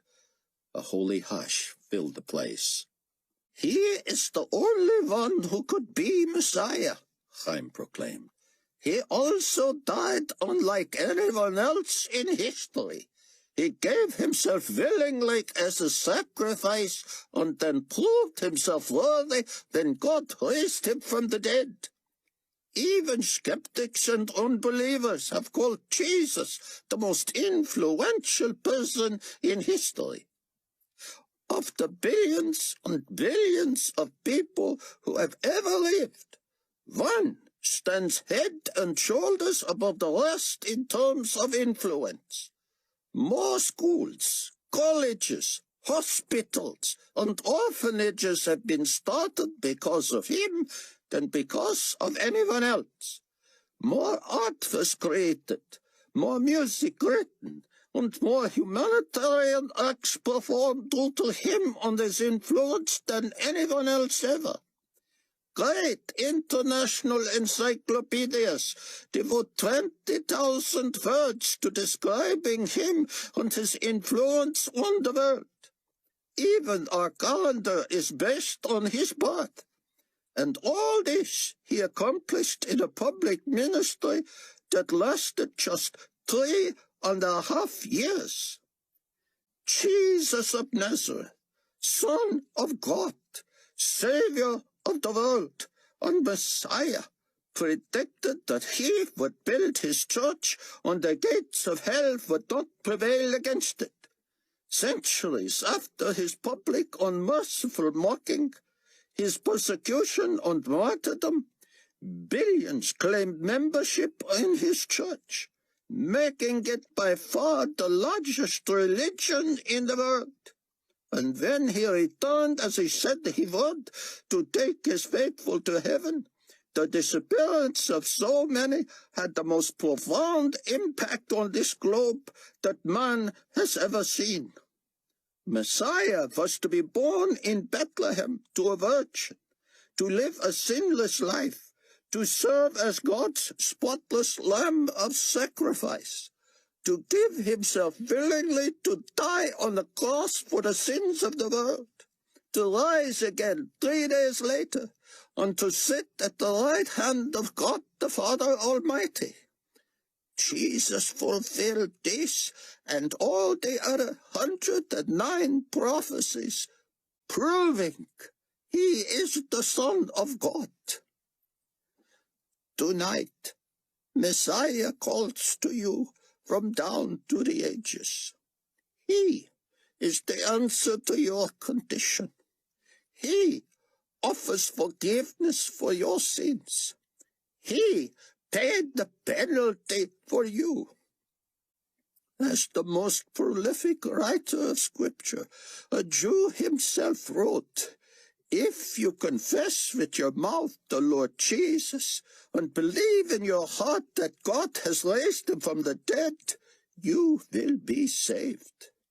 For with the heart one believes unto righteousness, and with the mouth confession is made unto salvation. For the Scripture says, whoever believes on him will not be put to shame. For there is no distinction between Jew and Greek, for the same Lord over all is rich to all who call upon him. For whoever calls on the name of the Lord shall be saved." For years, skeptics have made fun of the evangelist's plea, "Do you want to be saved tonight?" And yet, that is what I ask you right now. Do not expect God to be fooled. Be not deceived. God will not be mocked. Do not do this to avoid a confrontation with Antichrist. You need to be saved because you cannot save yourself. The cost is great, but the reward greater. This may cost you your freedom, your family, your very head. You may not survive the journey to safety, but you will spend eternity with God, worshipping the Lord Christ, Messiah, Jesus. If you choose Christ, pray this prayer with me. Dear God, I am a sinner and separated from you. I believe Jesus is the Messiah, and that he died on the cross to pay for my sins. I believe he rose again the third day, and that by receiving his gift of love, I will have the power to become a son of God, because I believe on his name.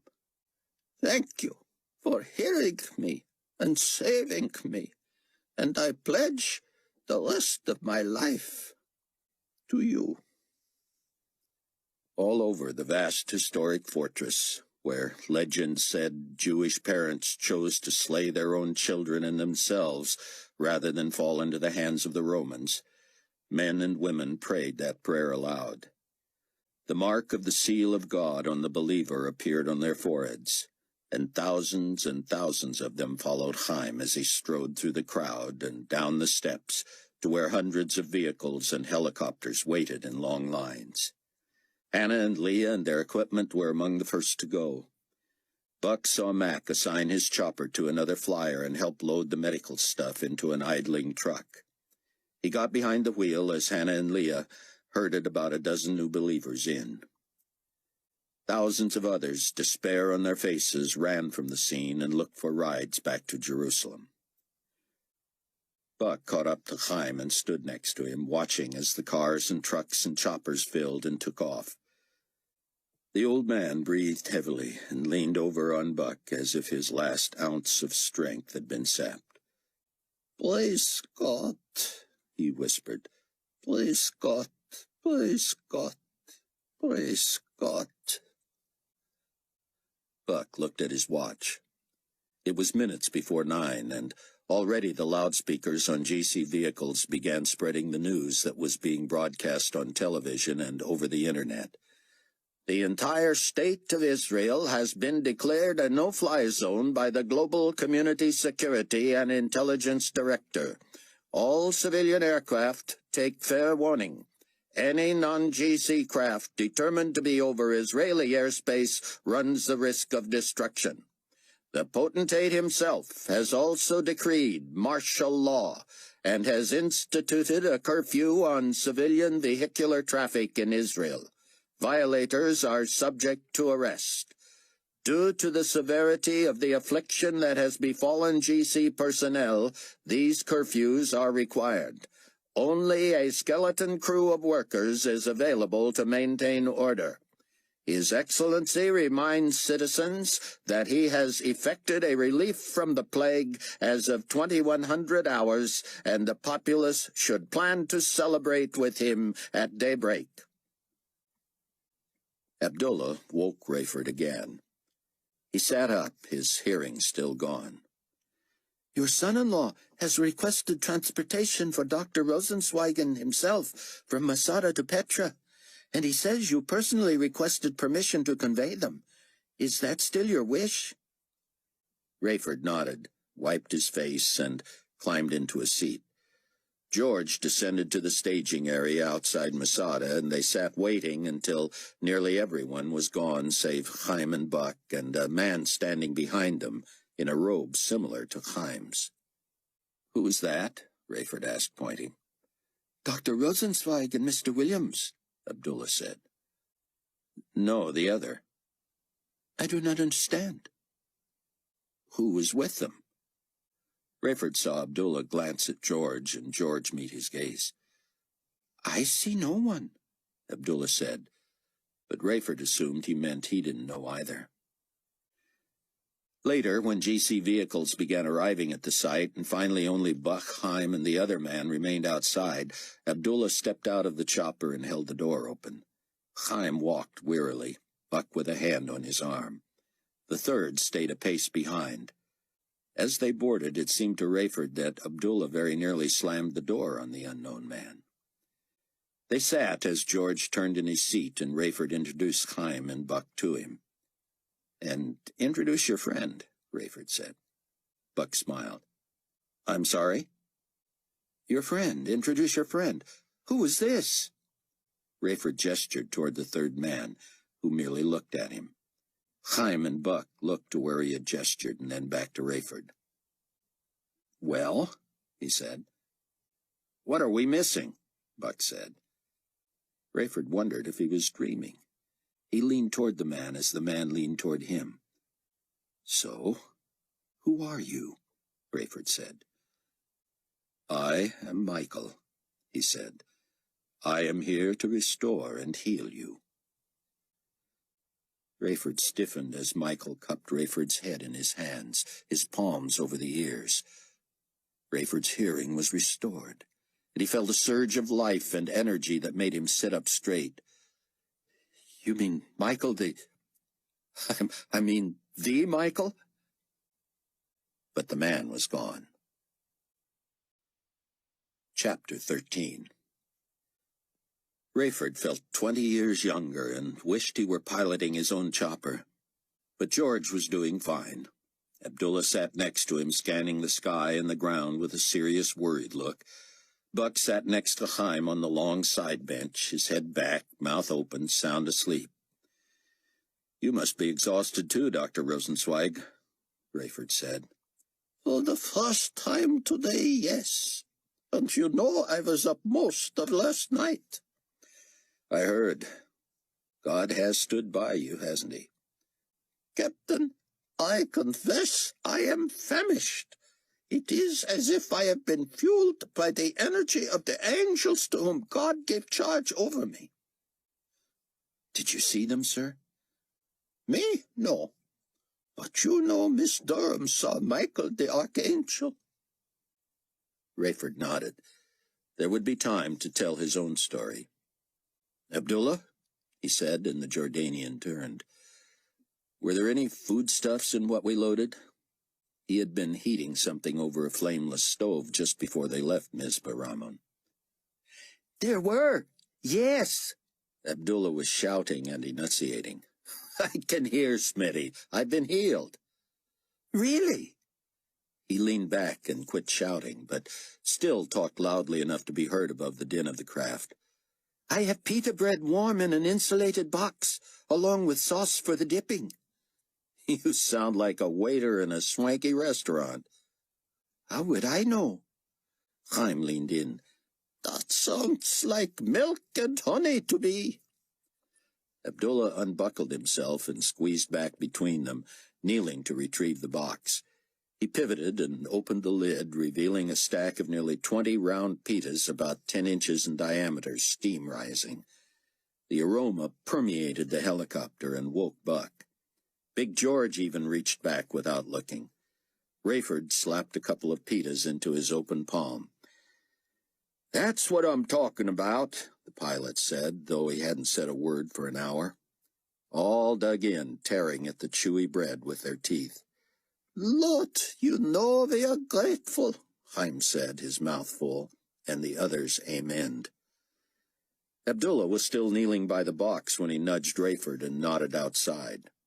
The sky was full of Operation Eagle choppers and GC craft, both fixed wings and whirlybirds. Below, the streets were jammed with fleeing vehicles, careening around corners, bouncing over curbs and torn-up streets, pursued by GC vehicles with flashing lights. The others turned to peer out. "How are we doing on fuel?" Haim asked. "Several hours' worth," George reported. "Captain Steele," Haim said, "could we remain in this area and monitor this?" Rayford told George to find a friendly altitude, and they hovered in a wide box pattern. A GC chopper moved in behind them at one point and summoned them with an all-frequency transmission. "Civilian chopper, you are advised to leave Israel airspace immediately." "Captain," George said, "what frequency can they hear me on?" Rayford told him and asked what he had in mind. "I just think I should be courteous, don't you?" "Don't antagonize them." Everybody in the chopper laughed at that, and Rayford realized how absurd it was. The GC couldn't be any more antagonized. George switched to the frequency Rayford suggested. "GC chopper, this is a civilian bird. Over which part of your populated city did you plan to send our flaming wreckage?" Civilian, you are violating a curfew established by potentate Carpathia himself. I don't recognize the authority. Repeat, Carpathia, His Excellency himself. I recognize the name, GC. I repeat, I don't recognize the authority. Abdullah's eyes were alive. You Americans are crazy brave. The radio crackled again.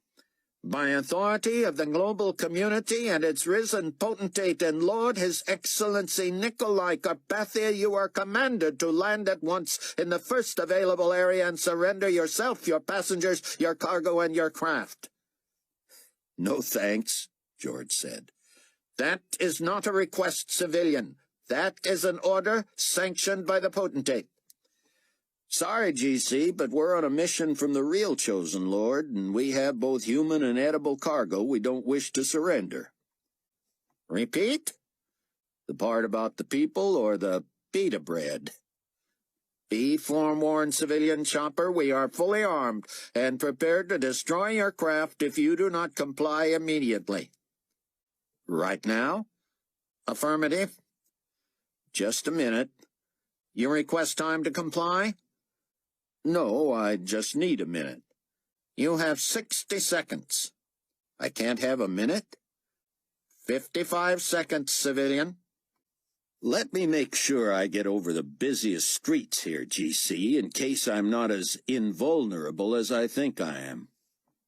Coming up on 45 seconds. Put that chopper down.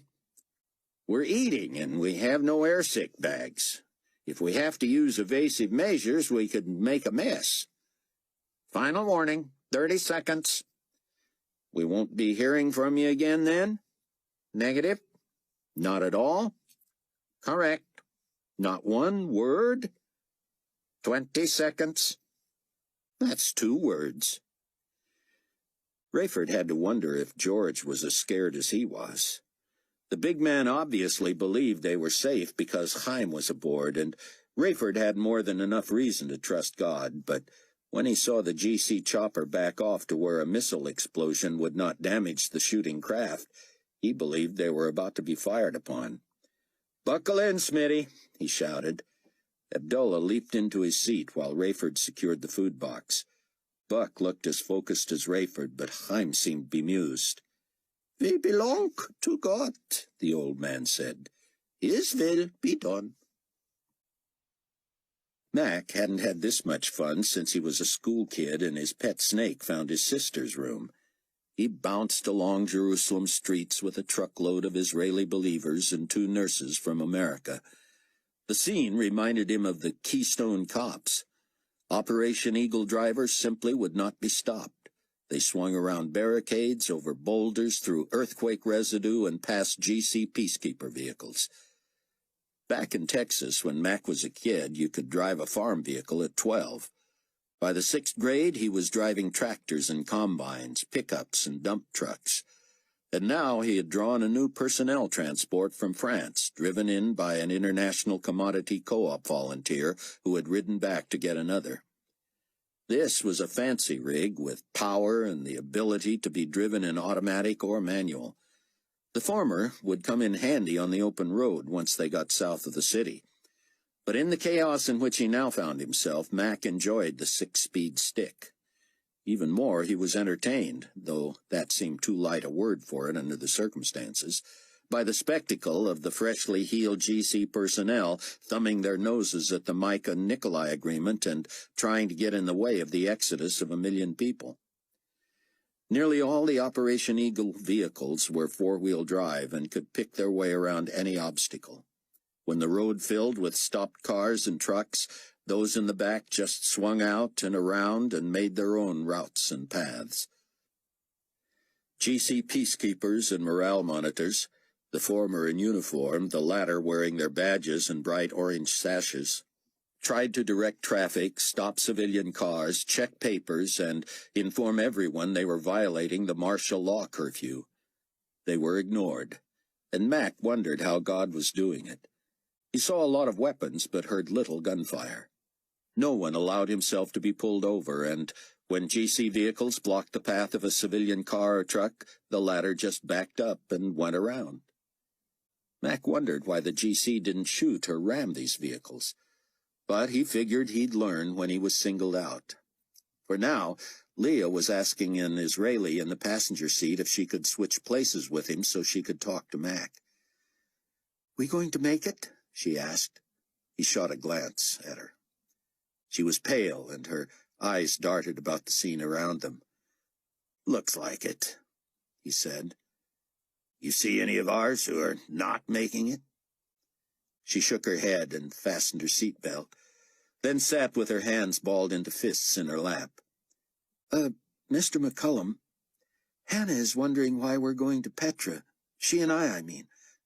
Obviously, there's no need for medical personnel there, and neither of us is an Israeli." "Me either," Max said. "Obviously, we're taking these people to their new home.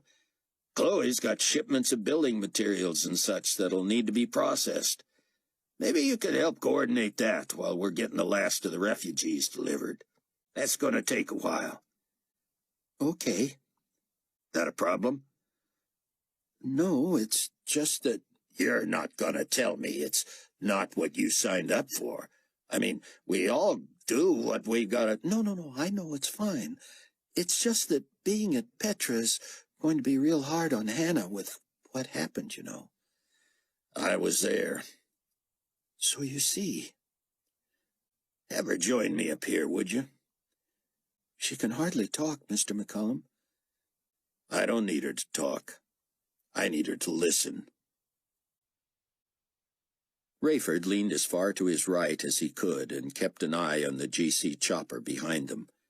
They apparently cared not a whit about who or what was below. "Everybody secure?" he said. "Prepare for incoming." The pursuing craft was directly in line with them in a can't-miss situation. Rayford considered barking evasive maneuvers at George, but it would be futile. The GC flew a smaller, more agile bird. Even if George eluded the first fusillade, it would only be a matter of time. "They're firing!" Rayford hollered and buried his face between his knees.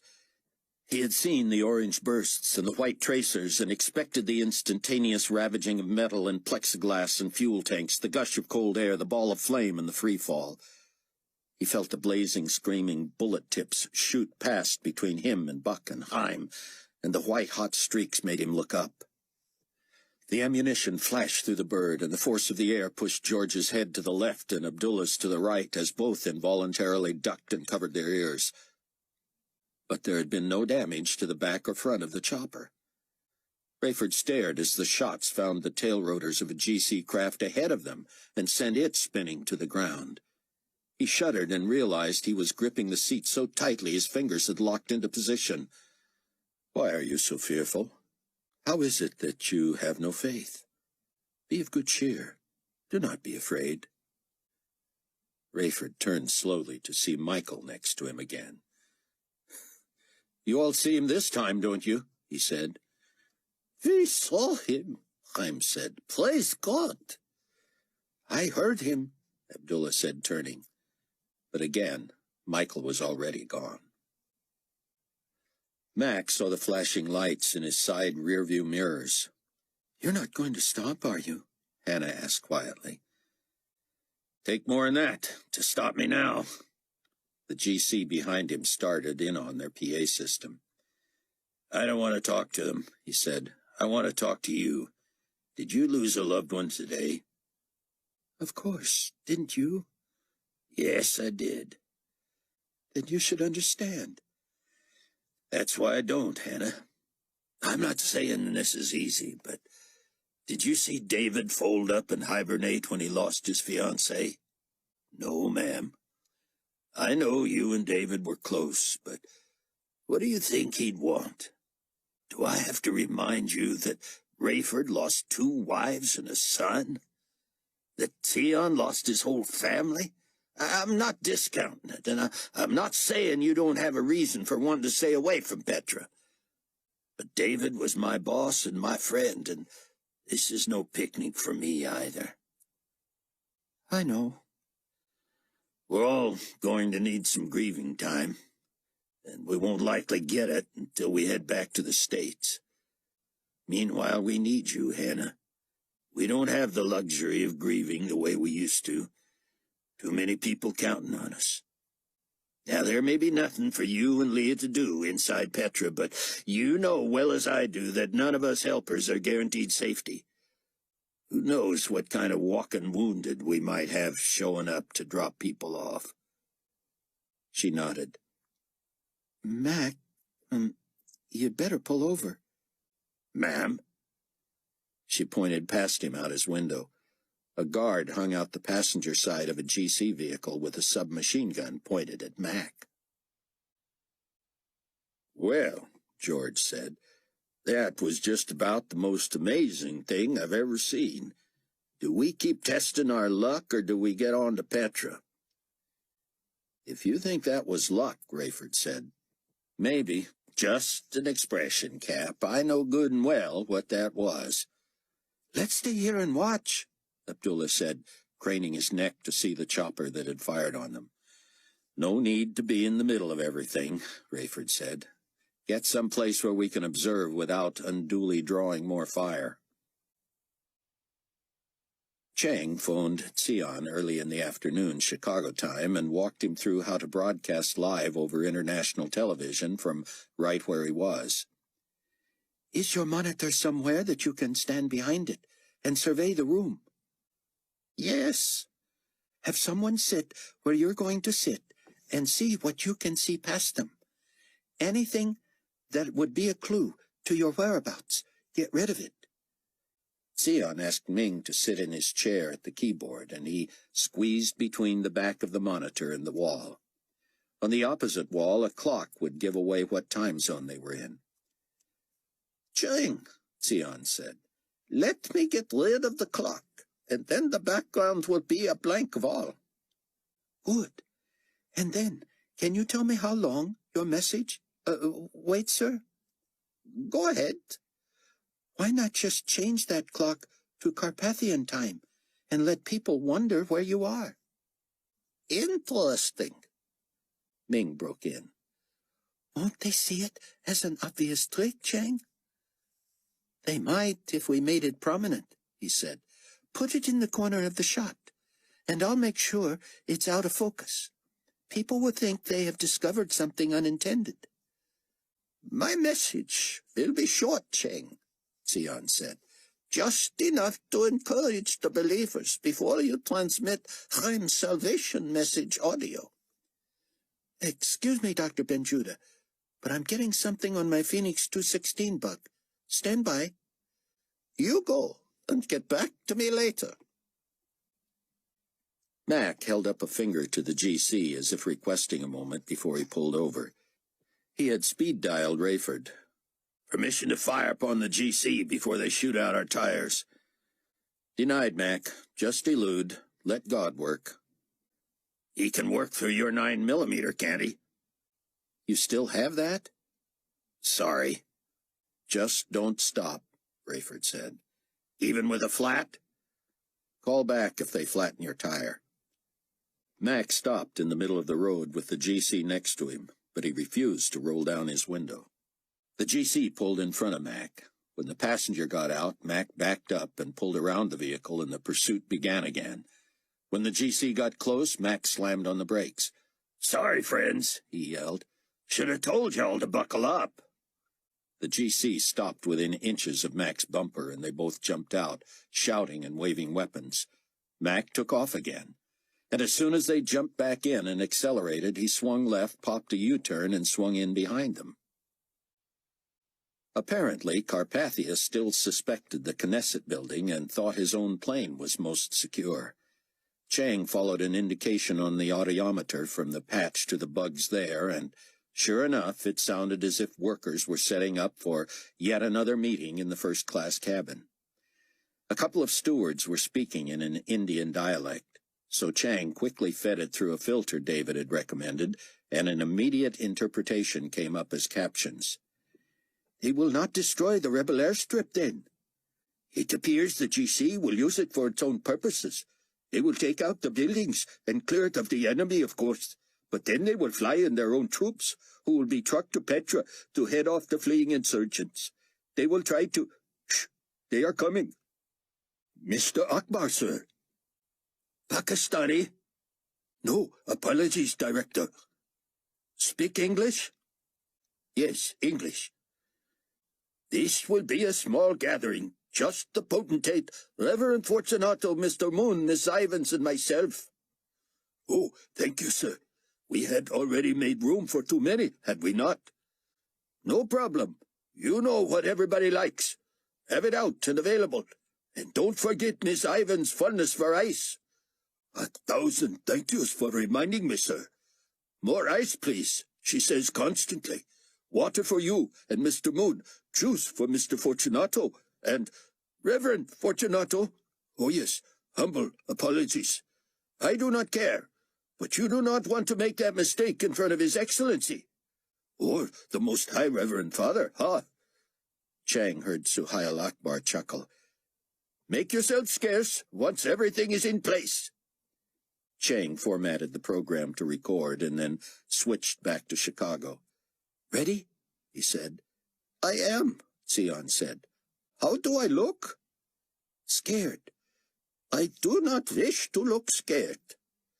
Can't help you there, Doctor. We're pirating the only show in town all over the world. If anyone is watching TV, listening to radio, or surfing the net, you're what they're going to get. Oh, that sets my mind at ease. Just trying to explain your nerves, sir. Save in. Now. I am on, Tseon said. Seriously? But Chang didn't dare answer for fear of his voice being traced. He held his breath, grateful Tseon had not used his name. Greetings, Tseon said. It is a privilege for me to address the world to the miracle of technology. But as I am an unwelcome guest here, forgive me for being brief, and please lend me your attention.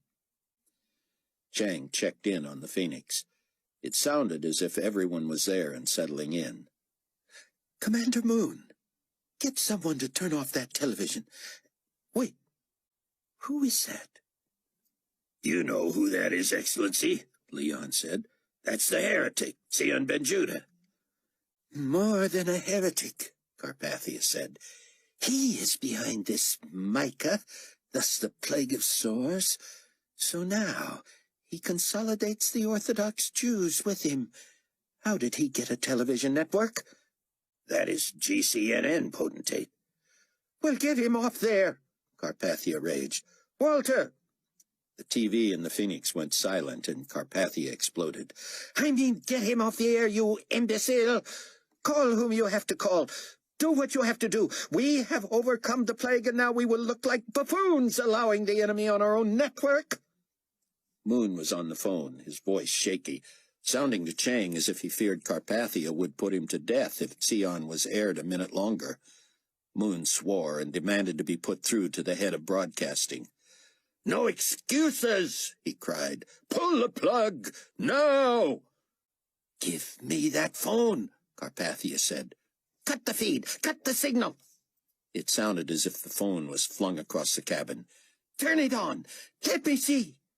Moon. I'm sure they've at least gone to black, Excellence. Turn it on. Ah, still there. What is it with you people? Suhail, come here. Right here. Excellency. No restrictions on curfew enforcement.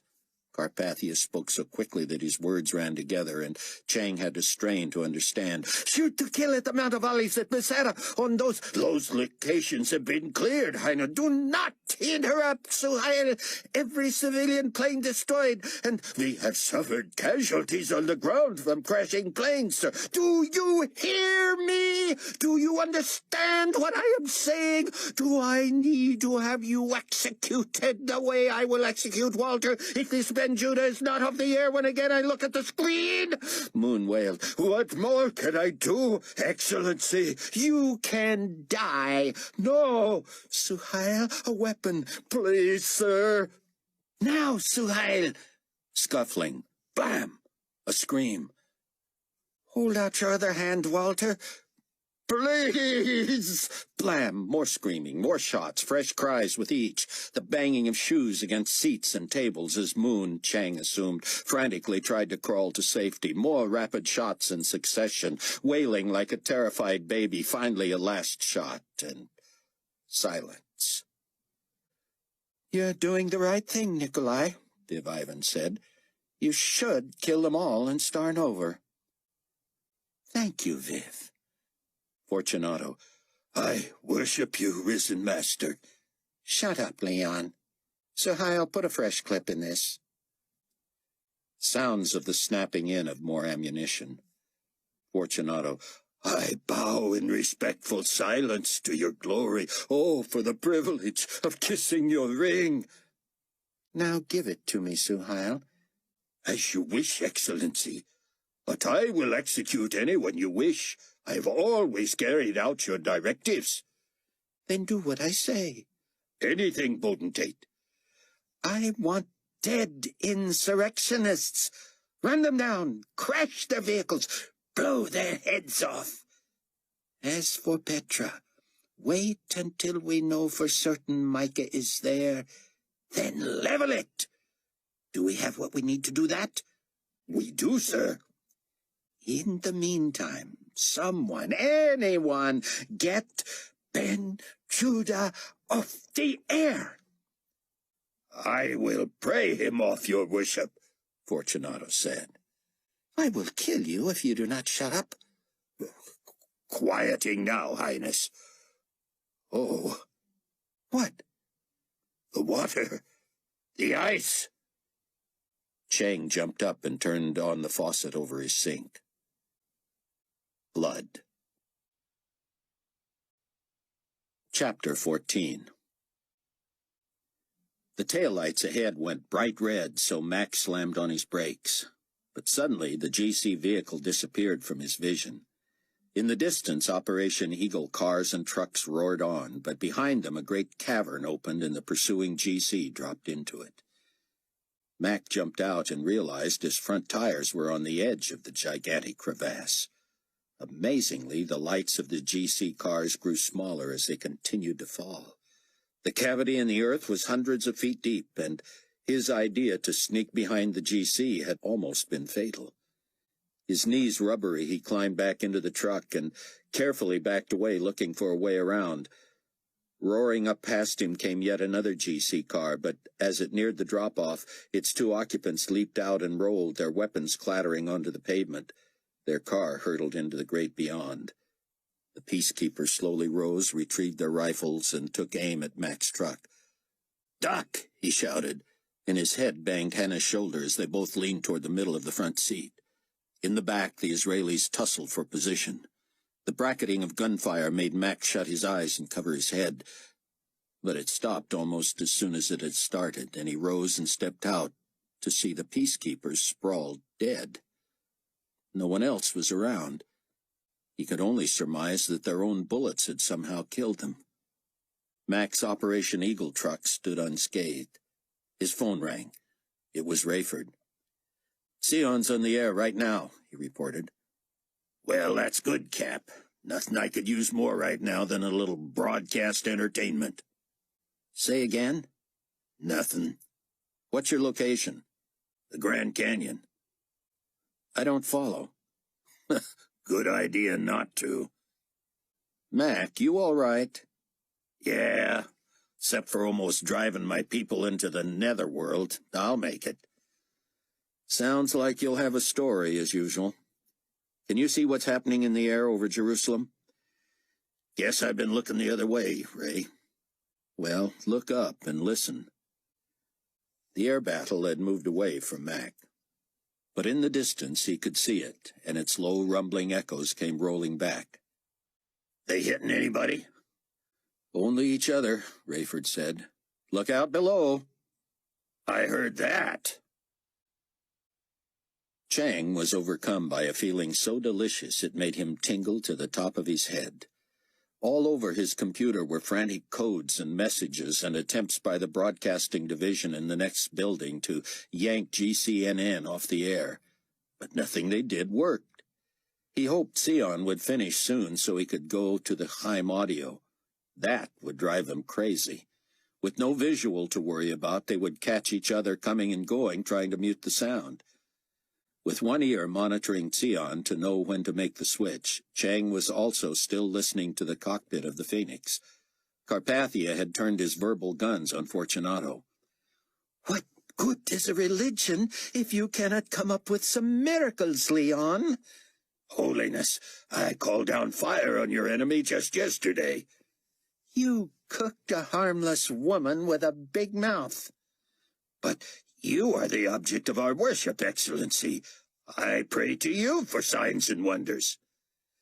"Well, I need a miracle, Reverend." "Excellency," Akbar interrupted, "you might consider this phone call miraculous." "While that infernal Benchuda remains on the air, the only miracle is that either of you remains alive. So thrill me." "You recall, we lost 2 prisoners in Greece recently." "Young people, yes, a boy and a girl. You have found them?" "No, but as time and manpower allowed only a cursory investigation. The best we came up with were witnesses who said a peacekeeper named Jensen may have been involved in both disappearances." Yes. And though he was our man, you lost track of him. So, you have found him now?" "Maybe." "I hate answers like that." "Forgive me, Excellency. You know how this Micah and his sidekick seem to appear out of nowhere." "Get to the point, please. You are making me crazy." "We got a tip that the 2 were seen at the King David Hotel, but when everyone fell ill, we didn't have time to pursue it. Now we have, and we even know what rooms they occupied." "And this is a miracle?" "We have combed both rooms. One contained a wallet that appears to belong to Jensen. The photo, however, does not match the photo in our personnel files." "Why would he be foolish enough to leave his identification behind? It is clearly an attempt to mislead." "We are comparing with our international database fingerprints lifted from each room." Chang's fingers flew. He was into the GC personnel file in seconds and eradicated all vestiges of Jack Jensen. "Suhail, there must be dozens of different people's fingerprints in a hotel room, from every recent guest to the staff to—" "The predominant prints in one room traced to Haim Rosenzweig." Carpathia laughed. "The man who murdered me." "One and the same." He laughed again. "Well, which do you think is Rosenzweig? The one in the robe, or the one with the scarred face?" "Excellency, the prints from the scarred man's room do not lead to Peacekeeper Jensen, interestingly enough. They match the prints of a former employee in your inner circle." Back Chang went into the system, and seconds later Cameron Buck Williams, former media czar for the global community, was gone, as if he had never been there. "I did not study the sidekick," Carpathia said, "but he did not remind me of anyone." "He was your first media guy." "Plank? Nonsense. Confirmed dead." "My mistake. Your second media guy, but first choice." "Williams?" "That's the man." "Micah's assistant is not Cameron Williams, Suhail. I would know. And let me tell you something else. Micah is not Dr. Rosenzweig." "All due respect, Excellency, but miracles of disguise can be wrought today." "He may be approximately the same height, but that voice, that look, that bearing, no, that could not be play acting." There was a long pause. "Anyway," Carpathia said quietly, I pardoned my attacker publicly. And that protects him from whom?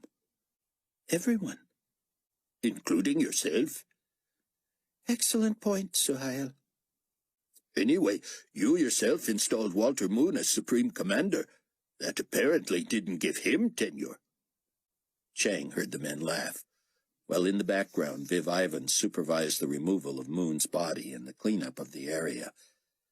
Chang switched to Tseon's broadcast, which closed with Dr. Benjuda's promise to travel to Petra to personally address his million-strong brothers and sisters in Messiah. Someone called Suhail. Chang heard him ask Carpathia's permission to take it, then, Benjuda is coming to Petra, Excellency. Delay its destruction until his arrival. And the blood problem is international. Meaning? Intelligence is telling me the waters of the sea are 100% blood. What sea? Everyone. It's crippling us. And we have a mole. Where?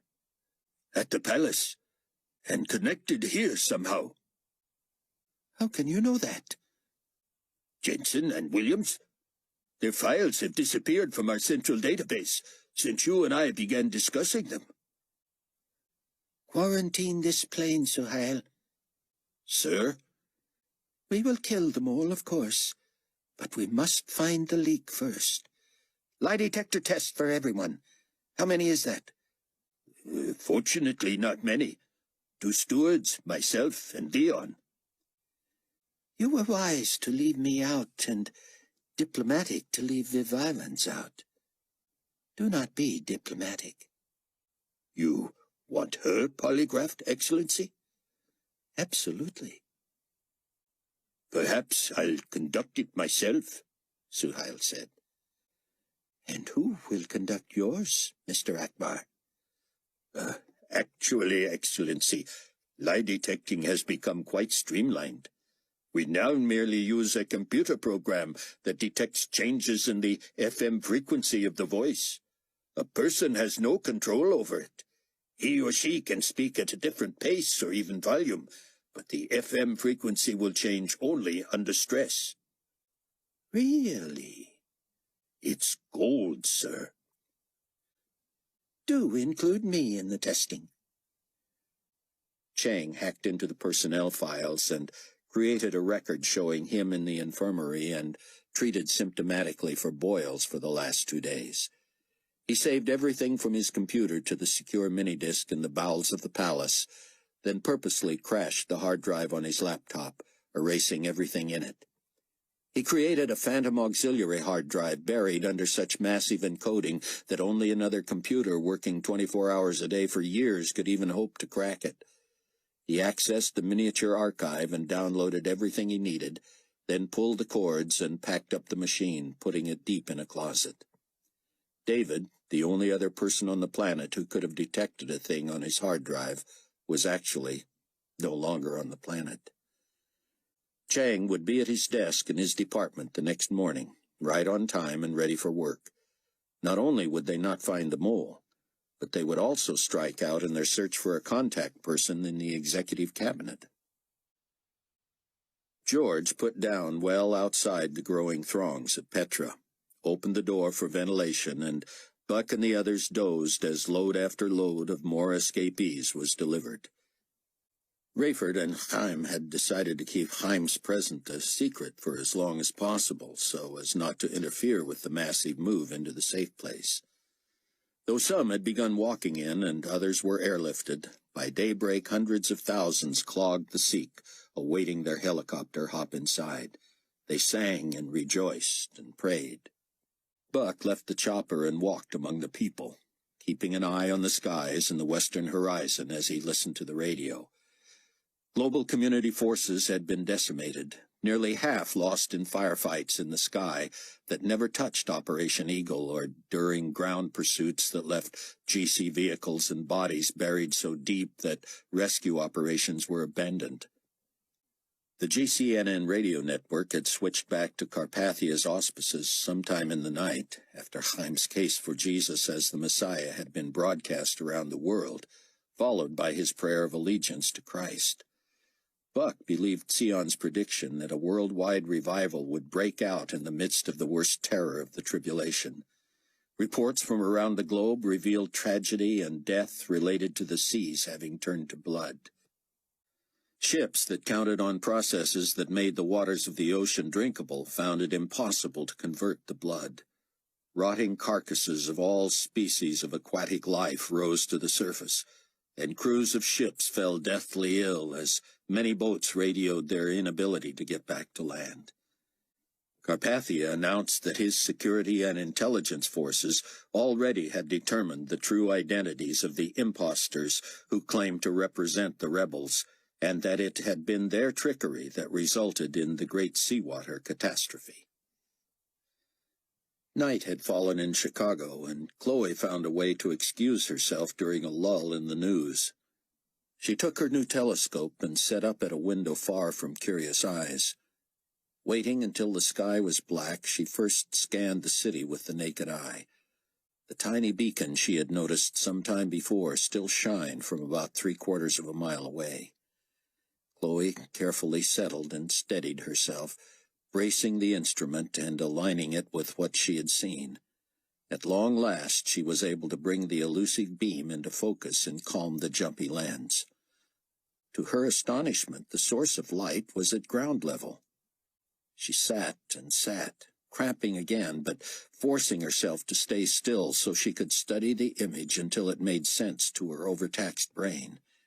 She ran the various shapes and images through the grid of her life's memory, and gradually Chloe thought she came to understand what she was looking at. One window on the ground or basement floor of a big building, maybe 10 or 12 stories, emitted light from inside. And the more she sat staring, the more convinced she was that there was activity inside. Human activity. At 8 in the morning, Palace time, Chang was assigned by his supervisor to help monitor reports of deaths and casualties attributed to the oceanic disaster.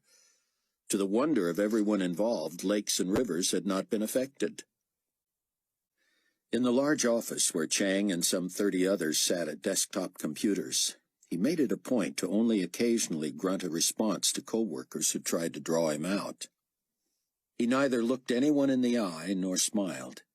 His boss, a tall, bony Mexican named Aurelio S. Figueroa, proved an officious loner who treated his superiors like kings and queens and treated his subordinates like servants. "How are we today, Wong?" Mr. Figueroa said, his Adam's apple protruding. "Okay, sir." "Happy in your work?" "Happy enough." "Have you heard the news?" "About Supreme Commander Moon?" "I saw nothing on the news about him." "Come, Master Wong, I know you are a Carpathia pet. Surely you have inside knowledge." Chang shook his head. "Moon is dead." "Dead? How?" "Shot to death outside the potentate's plane." Chang tried to appear stunned and curious, but he hated being drawn in as Figueroa's confidant. "The enemy?" "No, don't be naive. Our people at that level are surrounded by security." "Who then?" "They suspect the stewards." Figueroa leaned close. "Both Indians." "But why?" "No one else would have done it." "Why would they?" "Why not? You know the Indians." "No, I do not." "They have a contact on the inside." "On the inside of what?" "Here." "Why?" "You are naive, aren't you?" Chang bit his tongue. He hated stupid people, especially ones twice his age. "Not too naive to guess your middle name." Figueroa's eyes turned dark. "What does that have to do with anything, Wong?" Chang shrugged. "Forget it." "You couldn't know it anyway." "Of course I couldn't." "Unless You saw my personnel file. How would I do that? You couldn't. Not without my knowing. Everything done on these computers is recorded, you know. Of course. I could see if you have been snooping.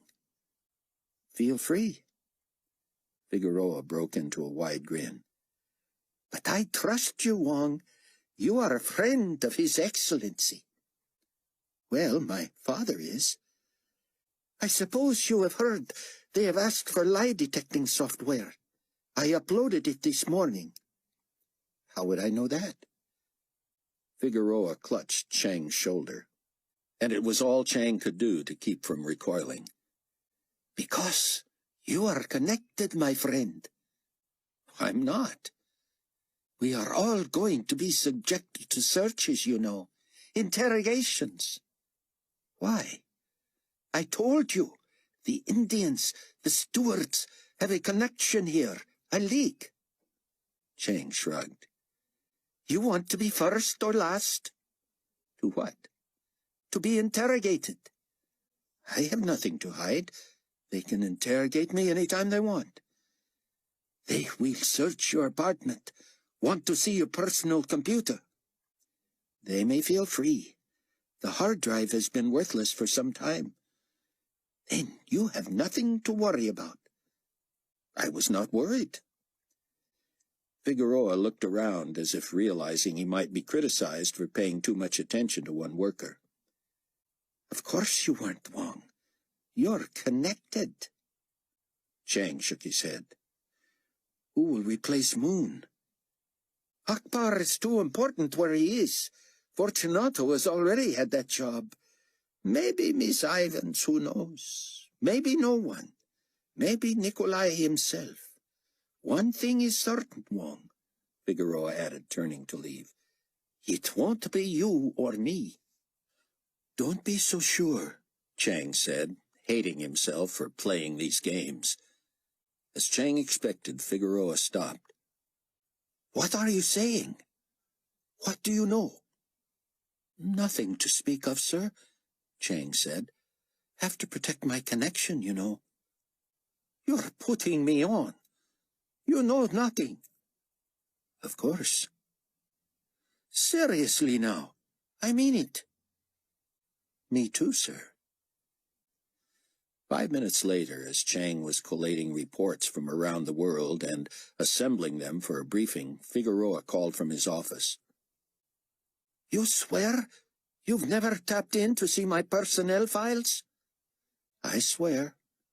If I ran a review on your computer, the one here and your own, it would bear that out? This one would. But your personal computer? I told you, the hard drive crashed. Then this about knowing my full name. Would be guessing, sir. Want to guess? I'm busy, sir. I'll give you one guess. I was just talking. I don't know. Come now, Wong. Take a shot. Tell you what. You get it right, I'll leave your name off the interrogation list. How could you do that? I have my ways. Why would I care about being interrogated? It's a waste of time, a nuisance, stressful. Not if you're innocent. I never even heard of the Indian stewards. The offer stands. Chang sighed. Why had he started this? And who would believe Figueroa gave a rip anyway? I know it starts with an S. Oh, everybody knows that. It's on my nameplate. But maybe it's like the S in Harry S. Truman and stands for nothing. You use the period after it, so it stands for something. I'd just be guessing. Unless you're lying about hacking into my file, 100 nicks says you couldn't guess in 10 tries. I have only one guess. Let's hear it. Sequoia. A long silence. Figueroa swore. You couldn't know that. I'm right? You are, and you know it. But how did you know? It's not even a Mexican name, not even Spanish. I'm guessing Indian. American Indian, I mean. Tell me how you knew that. Guessing, sir. I thought it made sense. Why would a light be on in Chicago? Was it possible, Chloe wondered, that someone else had somehow discovered that David Hasid had planted the radiation readings in the Global Community Database computer? That reminded her she had not yet told Buck the horrible news. Chloe tried to plot where she would find the lighted window, then put up the telescope and phoned Buck. It broke her heart to hear that he was at Petra and as excited as she remembered him being in a long time. She let him go on and on about what had happened, how Rayford had seen and been healed by the angel, and how he and the others in the chopper had eventually seen him as well when he protected them from gunfire. Chloe could only agree with Buck about the signs and wonders, the confrontations with Carpathia, the supernatural change in Haim, the thrill of pirating the network for the spreading of the truth. Finally, he must have noticed her enthusiasm did not match his. You okay, babe? I have bad news for you, Buck. 2 GCMIAs murdered David Hasid, and we all agreed not to tell you and Haim until your work was almost finished. Buck, are you there? Give me a minute, he said finally. I don't know when Daddy was going to tell Haim. It ought to be soon if he's right there on site.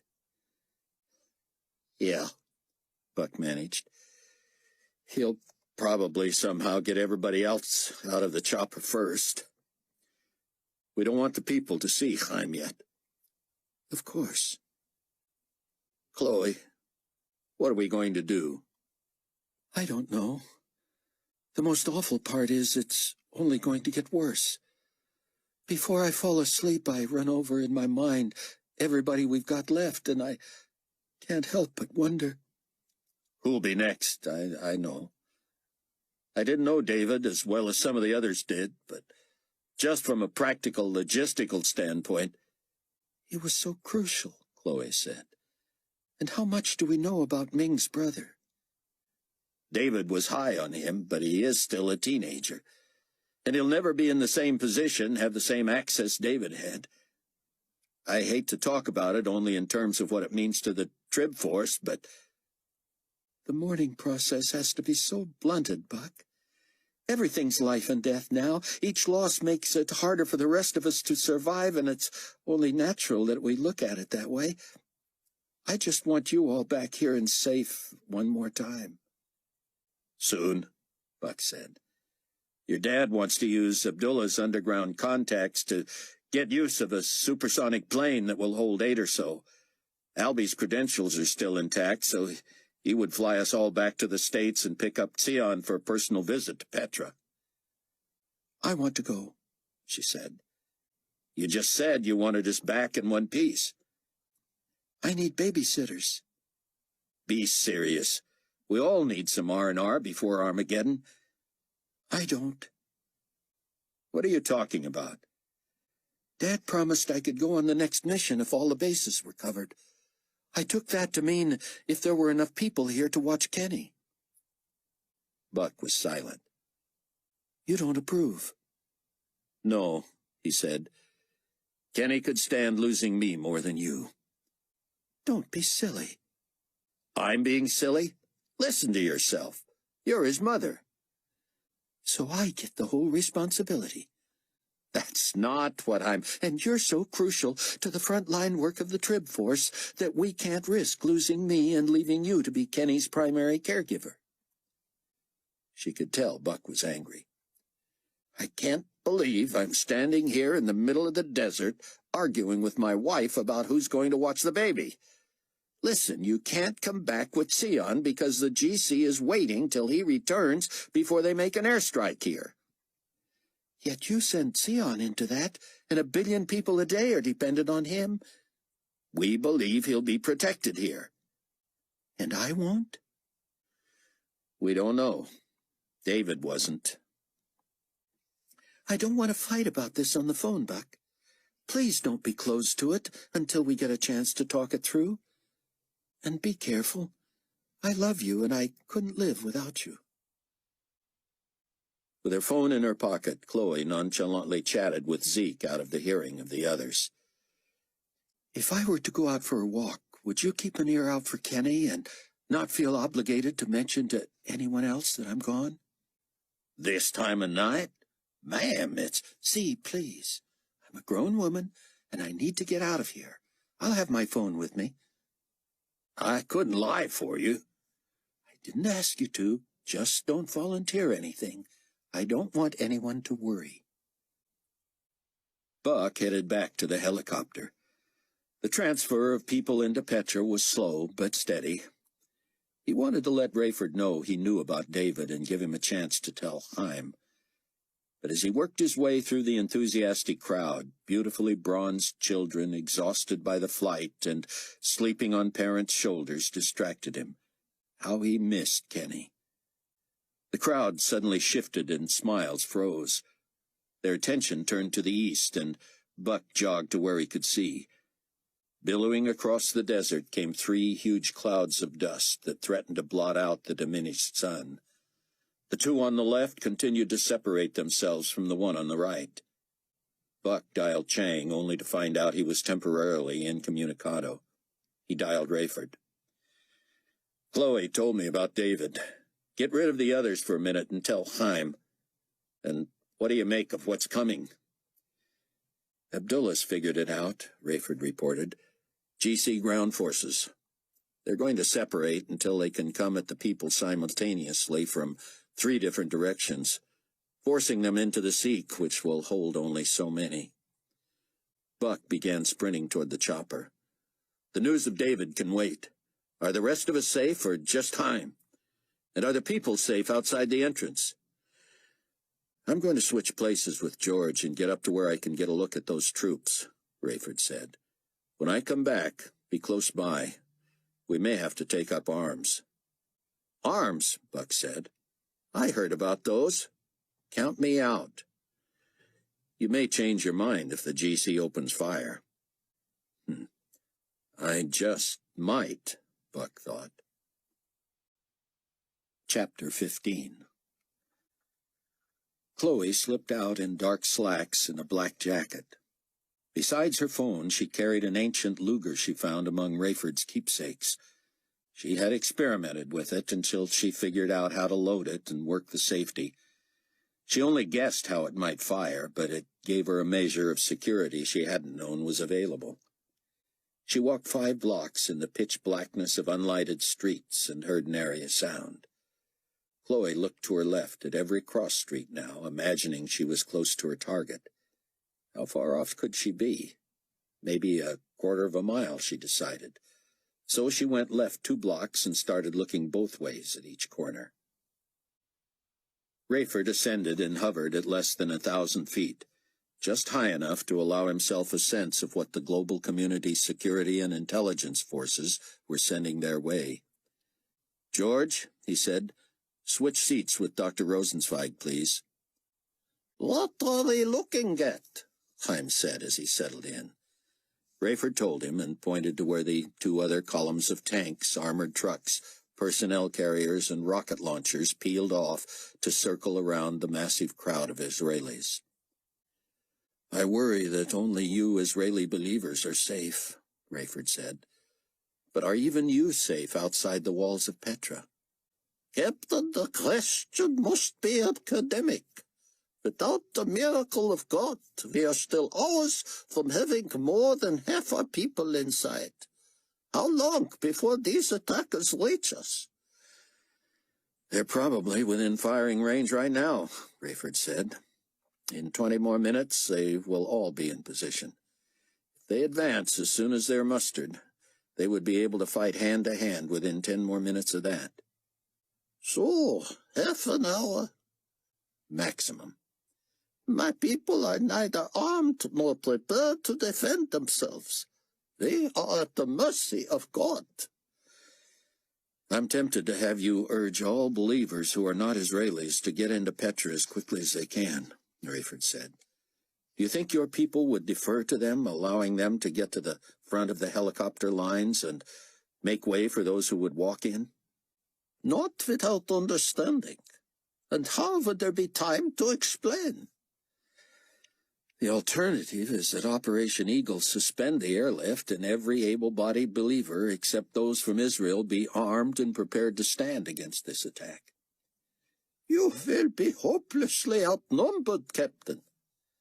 But we would inflict damage, and we would not go down without a fight. I would not begin to try to advise you, Haim said. You must do what you must do. What is God telling you? He's telling me I'm as afraid as I have ever been. But I cannot stand by and allow a massacre. Are you able to operate a weapon, Doctor? Forgive me, but I am not here to resist with arms. I am to take charge of these people in Petra and prepare the way for a visit from Tseon. And when he again leaves, I will remain. Rayford looked over his shoulder and shouted, George, Abdullah, find out where Albie and Mac are. Tell them our situation and to connect with us as soon as we're on the ground, if they can. Stand by to load weapons and set up a perimeter 100 yards in front of the Israelis. I'm only guessing, Captain, Abdullah said. But if we are to surround them up to the walls on either side of the Sikh, we will likely stand more than 50 yards apart each. I didn't say this would be easy or even successful, Smitty. I'm open to suggestions. I have none. Then round up our guys and tell the rest that all Operation Eagle personnel are on combat duty, effective immediately. He turned back to Haim and motioned him to lean close. Doctor, I need to tell you what happened here yesterday. Chang had been the fastest keyboarder in his Chinese high school, regardless of whether they were inputting in Chinese or English. Now he sat speed-typing code into a secondary window every chance he got. He maneuvered his monitor in such a way that it faced neither the surveillance camera in the corner nor his co-workers if they remained at the stations. He also forced himself to look not at the characters he was typing, but at the reflection off the screen, which told him when Figueroa or anyone else happened to stroll within view. The secondary window, as he designed it, would show up on any check of the machine as a local notepad, but he programmed his codes so they would appear as random keys rather than any sensible strings. If questioned, he could attribute the gibberish to residue in translating from Chinese to English, or even a computer language. He was building and formatting an independent drive he could access from anywhere and which would duplicate the capability of his laptop. Chloe kept peeking at her watch and asking herself if she was a fool. What did she expect to find? Was she just satisfying her curiosity? Being out by herself, especially in the dark, gave her a wholly satisfying sense of freedom, which in turn made her wonder if she was too young for the responsibilities she bore. She was a wife and mother, head of an international co-op that meant the difference between health and starvation for its millions of members. And yet she needed this kind of an escape? One with perhaps more danger than she knew? Finally, she reached a corner where she looked right to no avail and then left, which made her stop. Could that be her source of light, that faint strip of a lighter shade that seemed to color the darkness 4 or 5 blocks away? Did she have the time or energy to see if she had been that far off in her calculation? Of course. What else was she out here for? It was clear Buck and probably her dad were not really going to let her journey to Petra with Tseon when an air attack was certain. This might be her only mission, and of course the odds were it would prove to be nothing. But even if it was folly and turned out to be nothing but a game of hide-and-seek in the dark, it was better than nothing. She turned left. Rayford banked and circled to drop back down, and as the craft leveled and settled, he saw Buck hurrying toward him, motioning with a finger across his neck to cut the engines as soon as possible.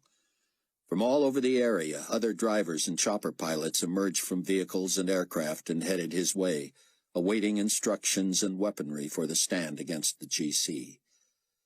The crowd, however, seemed to ignore both the Operation Eagle personnel and the GC, though the clouds of dust and the sounds of engines drew closer.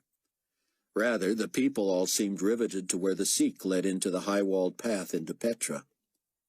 Rayford had dropped too quickly to see what they could be looking at. Buck reached the chopper, more frantically signaling the cut-engine message, and Rayford quickly shut down and reached past Haim to push open the door. "Everybody out," Buck said. "You've got to see this." "Do we need weapons?" Rayford called, and they tumbled out. "Doesn't look like it. Follow me. Haim, you all right?" "Call me Micah, but yes, lead the way." "Aren't we afraid of people recognizing him?" Rayford said. "No one's looking," Buck said. "So I noticed," Rayford said, sprinting behind Buck and realizing that Haim had hiked up his robe and was somehow keeping pace. George and Abdullah pounded along behind. Buck led them to an incline, then bent and charged up to where a giant boulder offered a flat surface from where they could overlook the hundreds of thousands. "There," Buck said, "near the entrance. See?" Chloe grew more excited the farther she walked. The contrast between the light and the darkness grew stronger, and she knew she had found what she had seen from the safe house in the Strong building. The possibility that it represented anything more than a rogue light left on by some quirk of the power grid was, she knew, likely only in her head. But as she came within a block and a half of the window, which was barred and indeed at street level, she saw the camera. It sat directly above the window, hooded by a thick metal box that she would not be surprised to learn was covered with graffiti. A tiny dot of red light glowed from it, and the lens, though she could barely make it out, swiveled in a 180-degree arc. Chloe was certain she was too far from any light source to have been picked up by what appeared to be an old camera, but she slowed and stayed close to buildings and the rubble of buildings, stopping whenever she detected the lens pointing in her direction. When it swung away, she hurried to get closer.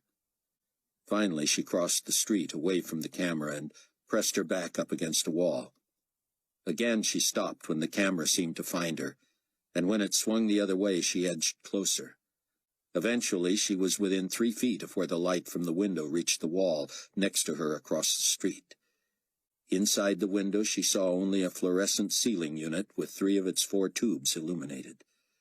When next the camera scanned her way, she realized the light barely touched her left sleeve.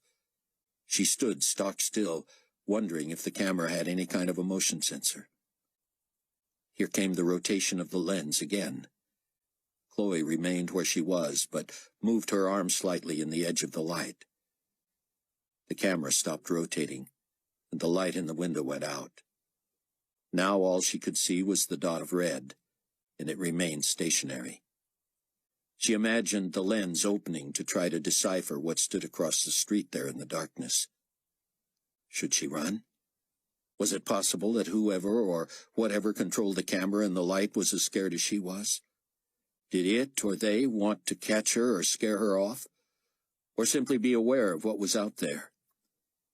Chloe took a deep breath and, trying to relax, worked to regulate the rise and fall of her diaphragm.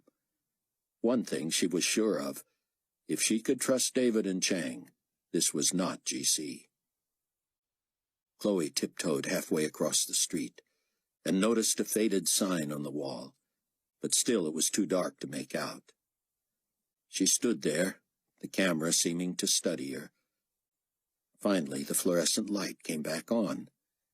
She did not move except to raise her eyes and read the sign. It was some sort of currency exchange. That meant that behind the bars was a window likely made of bulletproof glass. She put her hands in her pockets, the hand grip of the Luger nestled in her right palm. The camera stayed on her as she moved closer to the window, and the lens moved only enough to keep her centered, the faint whine telling her it was also adjusting constantly to keep her in focus. At long last, throwing caution to the wind, she bent at the waist and peered inside the window. A squawk box crackled to life. "Identify yourself and explain your mark." There, just above the heads of the people at the front of the crowd, stood the man Rayford knew to be Michael. He was dressed similarly to Haim, though he was taller. He held both hands aloft, and such a hush fell over the Israelis that everyone could hear him, though he spoke in normal conversational tones. Rayford stood far beyond the edge of the throng, and yet it sounded as if Michael spoke directly into his ear. If the effect on the crowd was the same as on Rayford, they were filled with a sacred peace. Michael began, "Fear not, children of Abraham. I am your shield. Fear not, for God has heard your voice. He says to you, I am the God of Abraham your father. Fear not, for I am with you, and will bless you. Behold, the Lord your God has set the land before you.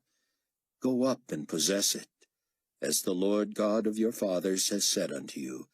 Fear not, neither be discouraged. Hear, O Israel, you approach this day unto battle against your enemies. Let not your hearts faint. Fear not, and do not tremble, neither be terrified because of them. Be strong and of a good courage.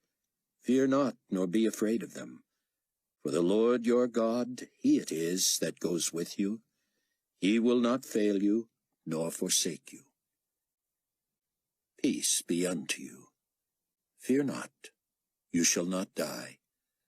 Turn not aside from following the Lord, but serve the Lord with all your heart. God your Father says, you shall eat bread at my table continually. Be courageous and be valiant. Fear not, for they that be with us are more than they that be with them. You shall not need to fight in this battle. Set yourselves, stand still, and see the salvation of the Lord with you, O Judah and Jerusalem. For the Lord will be with you. God shall hear you, and afflict them, because therefore they fear not his name. Say to them that are of a fearful heart, Be strong, fear not. Behold, your God will come with vengeance, even God with a recompense. He will come and save you. Michael stepped down and began walking through the masses, who backed away and followed with their eyes. As he strode past, he continued to encourage, For the Lord your God will hold your right hand, saying unto you, Fear not, I will help you, people of Israel. So says the Lord and your Redeemer, the Holy One of Israel. Thus says the Lord that created you, O Israel, Fear not, for I have redeemed you. I have called you by your name. You are mine. It shall be well with you. Be glad and rejoice, for the Lord will do great things. The very hairs of your head are all numbered. Fear not, therefore. You are of more value than many sparrows. The Lord God says, Fear not, for I am the first and the last. Stand firm then, remnant of Israel. Fear not, fear not, fear not, fear not. The crowd began to take up the chant, louder and louder, as Michael found his way to the edge of the people, facing what was now the middle column of desert dust fast approaching. He stood grasping his robe at the chest, chin raised toward the advancing armies of the Evil One, and behind him the teeming thousands matched his pose. Rayford and Buck and Abdullah and Haim hurried down and fell into the crowd behind Michael.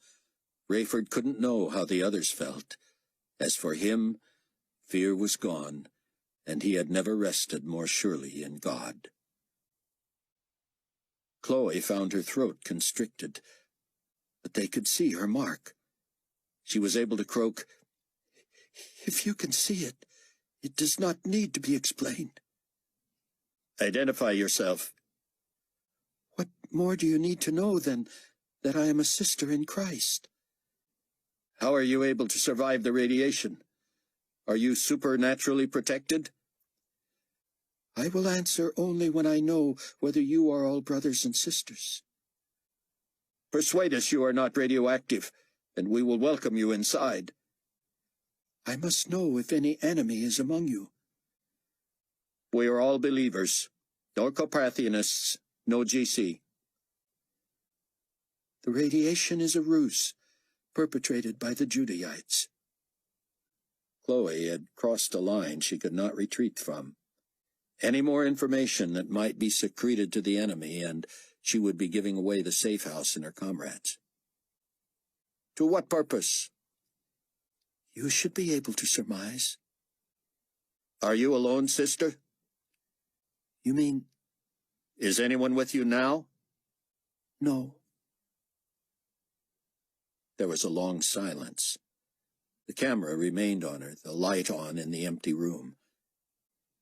It had a ratty, gray, short-nap industrial carpet, a green countertop built into a wall, and 3 plexiglass windowed transaction stations, all long since retired from use. A door in the far corner opened slowly, and a black man in bare feet, beltless suit pants, and a white sleeveless T-shirt emerged. Maybe in his late 20s and muscular, he moved cautiously across the carpet, standing directly under the light, looking out, not smiling, but not scowling either. Chloe detected hope, curiosity, perhaps bemusement in his eyes. He invited her closer to the window with a wave, and she lowered her face to within inches of it. He broke into a huge grin. "Greetings, sister," he called out, and she saw the mark of God on his forehead. He hurried back to the door and called to others. A black girl came out about Chloe's age, wearing shorts and socks and an oversized man's white shirt. Chloe felt on display as if at the zoo, and here came 2 middle-aged Latino women, one big-boned but gaunt, the other thin and short. "You okay?" the young black woman called out. "How long you been outside?" "Almost an hour, but I've been out before, lots of times." "And you're okay?" Chloe smiled. "I'm okay, not contagious." "Let her in." "Yeah, let her in." "Get Enoch, he'll decide." First in line, Rayford noticed, in each of the 3 massive divisions of GC battalions, were full-track tanks, chewing up rocks and dirt and sand, bouncing and rolling over the uneven ground. Behind them, beyond the clouds of dust, from what he had seen from the air, were missile launchers. Then came cannons, then armored personnel carriers, trucks, jeep-type vehicles with gun-toting soldiers, then smaller cars. Rayford judged their speed at about 35 miles an hour, and he assumed they would soon synchronize a stopping point where every weapon in their arsenals would have maximum kill power. But there seemed no slowing as they drew within half a mile, then a quarter mile. They bore down on the unarmed civilians. Rayford suddenly had a sinking feeling. He had only assumed the rest of the Operation Eagle forces would merely stand in confidence behind Michael, but what if they acted on old information? What if Albie or Mac or someone else had provided them weapons and they returned fire, or worse, initiated it? He wanted to grab his phone and his walkie-talkie and confirm with his people that they were to stand down, to remain unarmed. But the GC were nearly upon them now. The noise reverberated off the rock walls, and the dust blew all around them. Still, neither side opened fire. Rayford finally ducked and turned, covering his eyes against the dust, and peeking back to be sure none of his people took overt action. As far as he could see, the Israelis and the Operation Eagle forces remained calm, standing firm, trusting in God's protection. Rayford had to fight a smile. In his humanness, he allowed that he could be in heaven within seconds, and his survival instinct wanted him to defend himself. But the promises of God also rang in his ears. He shook his head at the lunacy of Carpathio's ego. Clearly, this three-pronged army had been instructed not to fire unless fired upon, and they intended to run over the Israelis and grind them into the ground. They were within 100 feet now, yet Rayford heard not a sound from behind, not a cry from anyone's lips. This flood from the serpent's mouth was going to hit an invisible wall or be swept away by some wall of water from nowhere, or the Israelis and their helpers would prove so ethereal that the weapons of destruction would pass harmlessly through them. 10 feet and ground zero, and suddenly the entire mass of God's people fell to their knees and covered their ears at the thunderous peals that resounded like mountains falling. All around the sea of people, right at the feet of those in the front on every side, the earth split and ripped open for a mile in every direction away from Petra. The echoes from the shattering of the earth were as loud as the actual cleaving, and as the tanks and missiles and cannons and personnel armaments were fired in panic or from being shaken to their core, the projectiles rose vertically and eventually dropped back down into the plunging armies. Smoke and fire rose in great belches from the colossal gorge that appeared to reach the bowels of hell. The roar of racing engines whose drivetrains propelled steel tracks or wheels that merely spun in thin air could not cover the screams of troops who had been just seconds from squashing their prey and now found themselves hurtling to their deaths. Rayford and all those around him pulled their hands from their ears and thrust them out wide to keep their balance as, still on their knees, they were rocked by aftershocks. It was as if they surfed on unsolid ground as the earth slowly healed itself.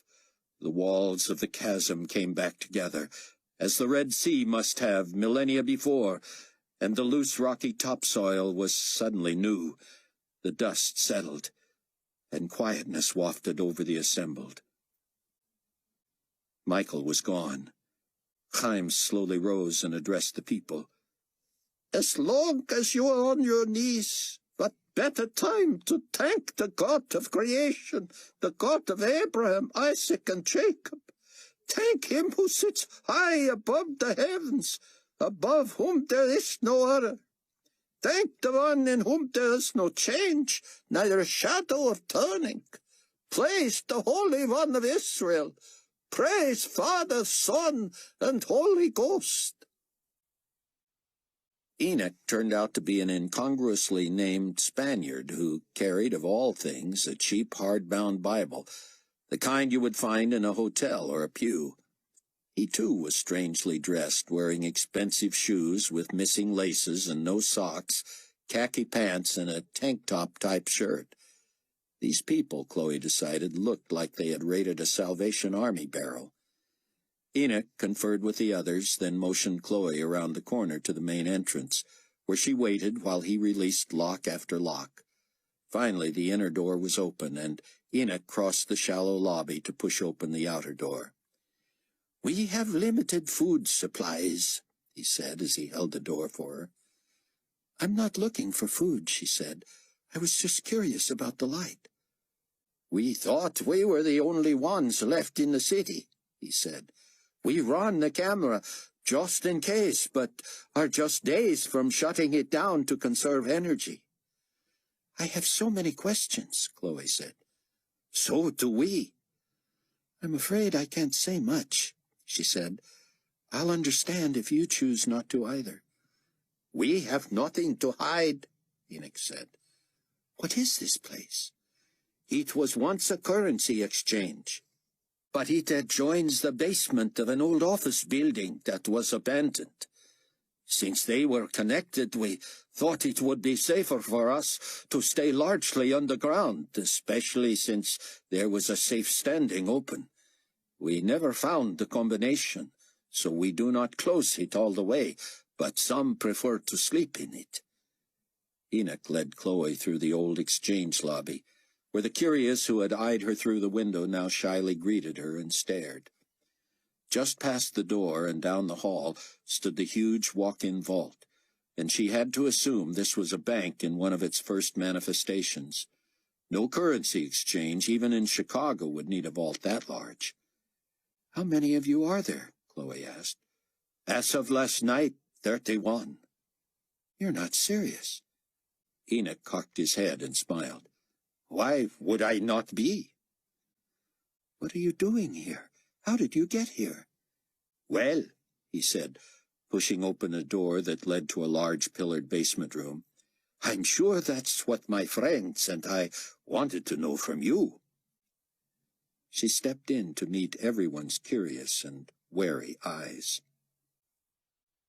Rayford was on his walkie-talkie to Operation Eagle personnel. Let's step it up, people. I want constant rounds of chopper hops to get these people inside Petra. Building materials and miscellaneous stuff flown or carried in. We believe Carpathia made a major blunder and used our Mizpah Raman airstrip rather than destroying it, so we can use it to take off and get back to our homelands before he finds out what happened here. No one is left to tell him, so for now he has to assume he has simply lost radio contact. When Micah is inside, our mission is accomplished. Goodbye, and Godspeed. Rayford clicked off the walkie-talkie and conference phoned Trib Force members, old and new, among the crowd. Let's be ready to get home and get Tseon. He's got a speaking engagement scheduled here. Chapter 16. Chloe sat in a cheap metal folding chair surrounded by a wide-eyed mix of cross-cultural people in their 20s and 30s. She had many questions, but they insisted on asking theirs first. Clearly they were true believers, but still she prayed silently, pleading with God for peace about telling them of the tribulation force. "None of you have been outside since the bombing of the city?" she said. They shook their heads. Enoch carried the conversation. If we come to believe it is safe, all of us will take a walk before dawn. Now, tell us more. Chloe took a deep breath. You vouch for everyone in here, Enoch? Check our marks, he said.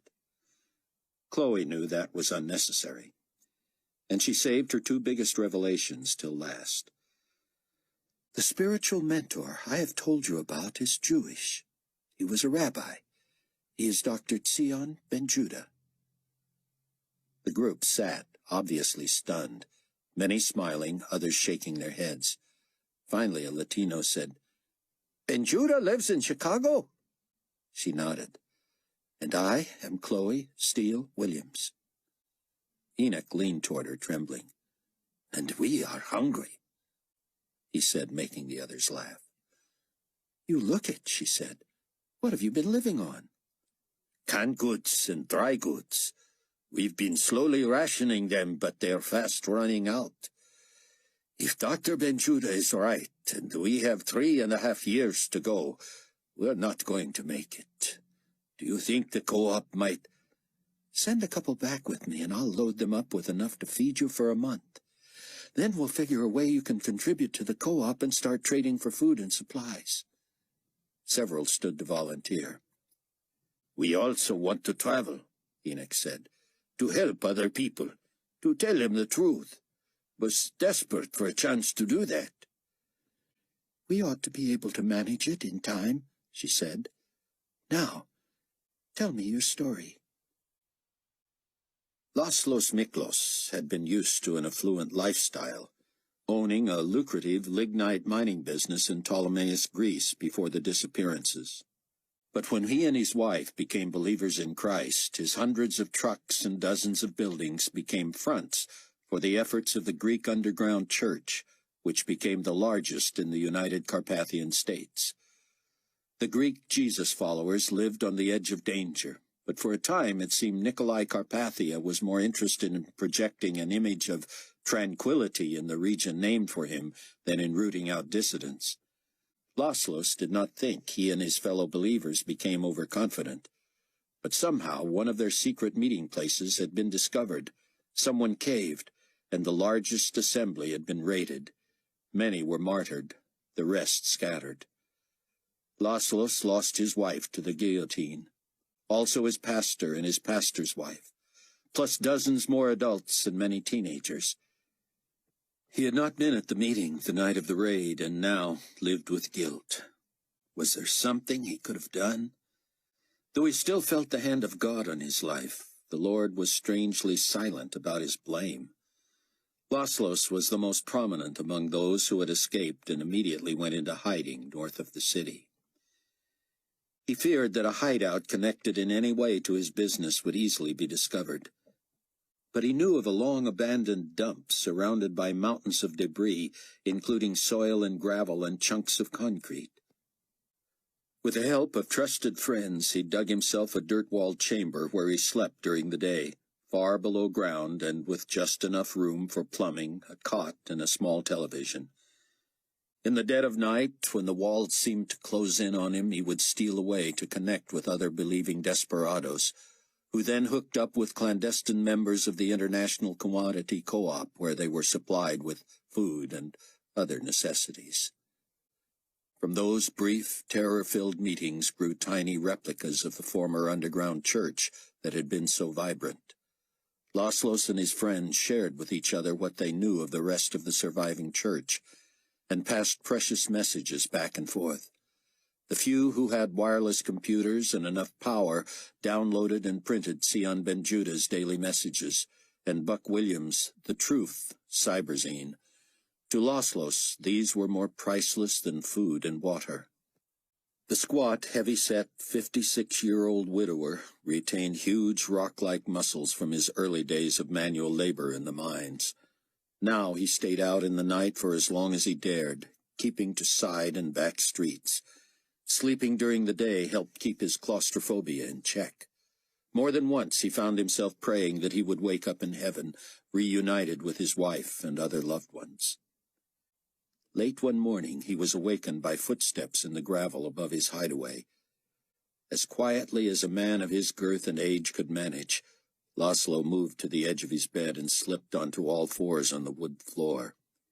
He painfully crept a few feet to where he could reach his handgun, a classic revolver he had never fired, not even on a practice range. It was, however, loaded, and he believed in working order. A man of peace all his life, he no longer wondered whether he should shoot to kill a global community peacekeeper or morale monitor who threatened him or any believer. The sun cast dusty beams between the cracks of the door over the top of the chamber and the rickety wood planks leading down into the space. The door was level with the ground, and its top side had been inlaid with gravel to blend in.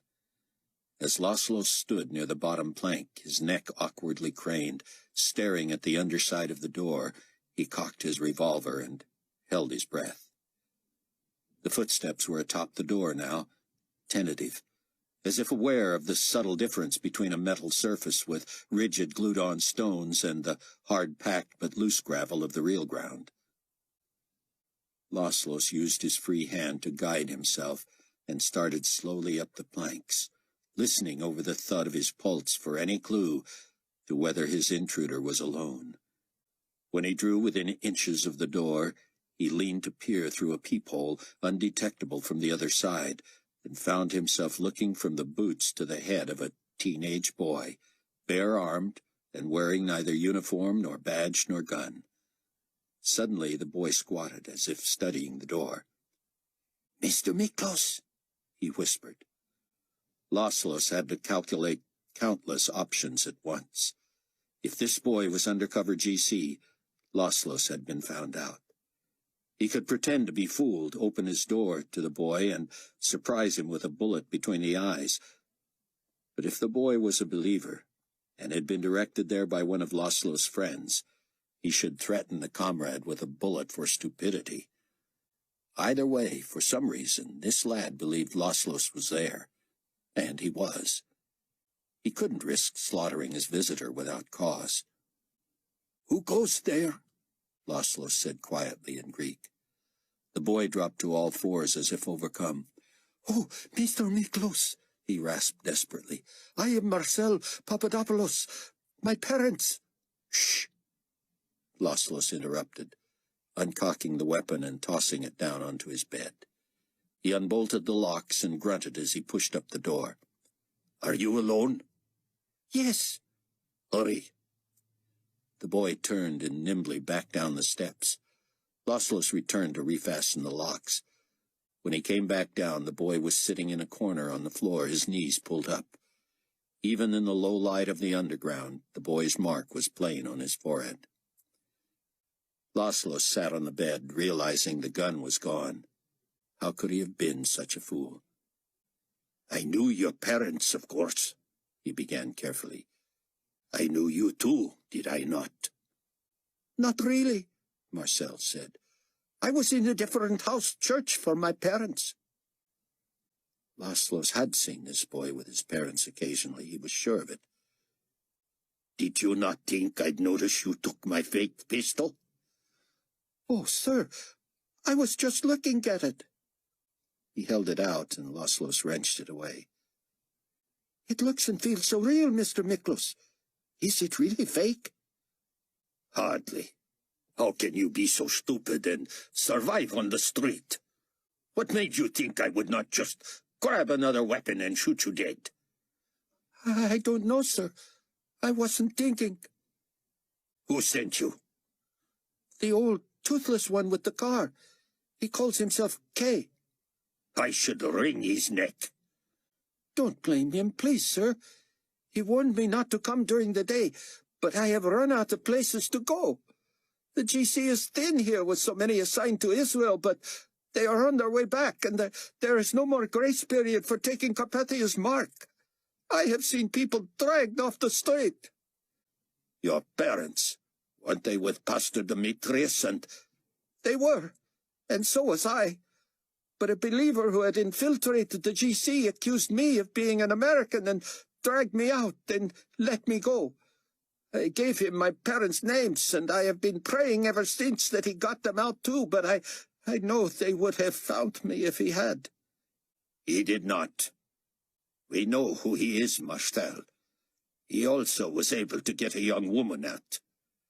"I have met her. Tall, brown hair. Georgiana something. But she was not from our church. She found her way to one of the co-op stations. Her story was just like mine. How did this man do it?" Laszlo sighed heavily. "Frankly, he blundered with you. He used another boy's name for you." "Yes, I told him the other name I knew from in there. Paulo Gunter." "Well, this fake GC told authorities at the prison that you were Paulo, and that he was deporting you back to United North American States. But when Gunter took the mark of loyalty, his ID checked out, and they quickly realized someone else was gone. By process of elimination, they know your name. He must have done the same with the girl. You may not have marks they can see, but you are marked, young people. Fortunately, your liberator was gone before they realized what he had done." "How I would love to thank that man. He's American." "I know," Laszlo said. "I know him." "Could I get a message to him?" "It could be done." The boy sighed and his shoulders sagged. "What am I going to do now, Mr. Miklos? I am out of options." "You can see there is no room for you here." "We could expand." "We? Let's not get ahead of ourselves, son. This is no way to live. You need a new look, a new identity, and you must continue to keep from being seen by the GC at all costs." Rayford assigned Leah and Hannah to search out the computer savvy among the Israelis.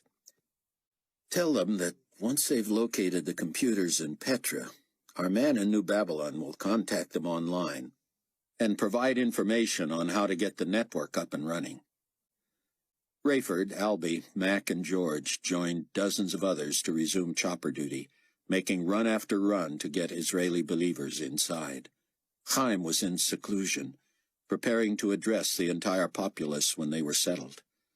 Buck had temporarily taken the duties David would have had, getting building and miscellaneous supplies in and organized so builders and finishers could get started. Already volunteers were passing out blankets and helping people get settled.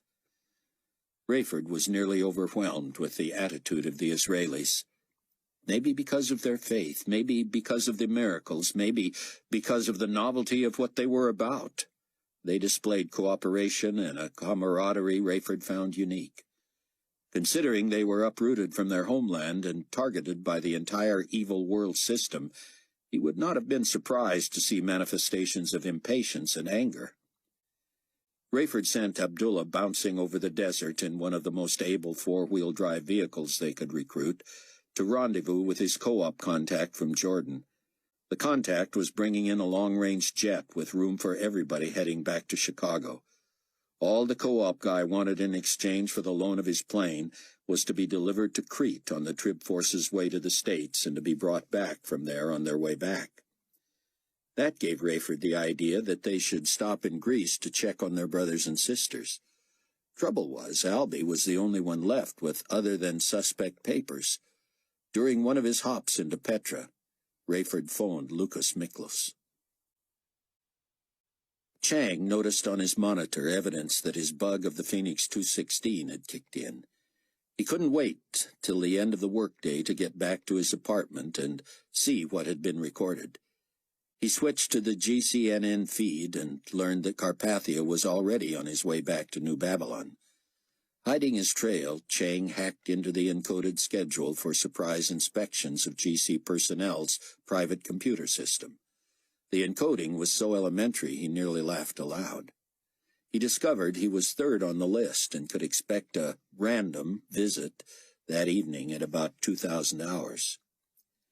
His screen suddenly came alive with a flash from Figueroa's office, and for an instant Chang thought he might have allowed himself to be caught using the office desktop for unapproved purposes. He covered his tracks with a burst of keystrokes and informed Figueroa he was coming. Chang hurried to the office that had been David Hasid's. Figueroa had rearranged the furniture and redecorated it within hours of moving in, and now he glided about in it as if he were the global community potentate himself. "Have a seat, Wong," he said. "Cigar?" "Cigar? Do I look like a smoker to you? Anyway, isn't the whole complex smoke-free?" "The director's office is his domain," Figueroa said, lighting up. Tiffany, who had also been Hasid's assistant, looked up quickly from just outside the office window and scowled. Shaking her head, she left her desk and loudly slapped a switch on the wall between her office and Figueroa's. A ventilation fan came on, sucking the blue smoke into the ceiling. "I love when she does that," the director said, but Chang thought he looked embarrassed. Figueroa leaned back in his chair and put his feet up on the corner of his desk. Apparently he miscalculated, because as he pulled a huge cigar from his lips, his heel slipped off the desk and his center of gravity shifted. His boot slammed the floor and he nearly flew out of his chair. He dropped the cigar in the process and leaped from his chair to keep from burning himself. He picked it up and brushed off the seat, quickly licking a finger that had found a hot ash. It was all Chang could do to keep a straight face when Figueroa smoothed himself, put the wet end of the cigar back in his mouth, and sat again. He leaned back, but thought twice about putting his feet up and merely crossed his legs. This shifted his weight back more than he expected, and he had evidently not yet learned how to tighten the chair's tilt, for he was suddenly leaning back, legs still crossed, but with both feet in the air. Figueroa seemed to try to subtly lean forward, but failing that, tried to appear that this was the way he wanted to sit. He pulled the cigar out again and rested an elbow on the arm of the chair, blowing smoke toward the ceiling while trying to maintain eye contact with Chang. "So," he began, the effort to keep his head erect nearly straining his neck. He let his head fall back as if searching the ceiling for what he wanted to say, and suddenly he was inches from toppling over backward. He quickly reinserted the cigar, gripped both arms of the chair until his knuckles were white, and pulled himself up again. He leaned forward, careful to keep his weight centered. I spoke too soon when I exempted you from being interrogated," he said. Chang made a teenager's face at him. "What? I thought you were in charge here." "Oh, I am. Make no mistake. But I would like to answer for it, probably to the potentate himself. We talk, you know. If I made an exception for anyone, especially in my own department." "So, you're going back on your word?" I didn't exactly give my word.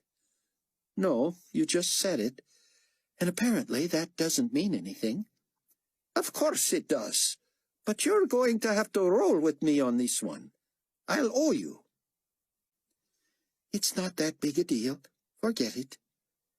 No, now I want to be known as a man of his word. Tell you what, I'll conduct the polygraph myself. Now it's a polygraph? Well, not really. The type I told you about is all. Fine. You're a good man, Wong. Yeah, I'm great. No, really you are. Chang pressed his lips together and looked away, shaking his head. I'm trying to be friends here, Figueroa said. Chang looked back at him. You are? Why would you do that? You intrigue me, that's all. Oh, no, you're not. Wong, I'm a married man. Thank goodness. No, like most everybody else around here, I'm intrigued with your gifts and skills. Which I'm not using as long as I'm sitting here. Don't be a hard guy, Wong. I'm in a position to do you some good. You're not even in a position to keep your word. Hey, that was uncalled for. Come on, Chang said. What's this about? That would have been uncalled for only if it weren't true. Okay, fair enough.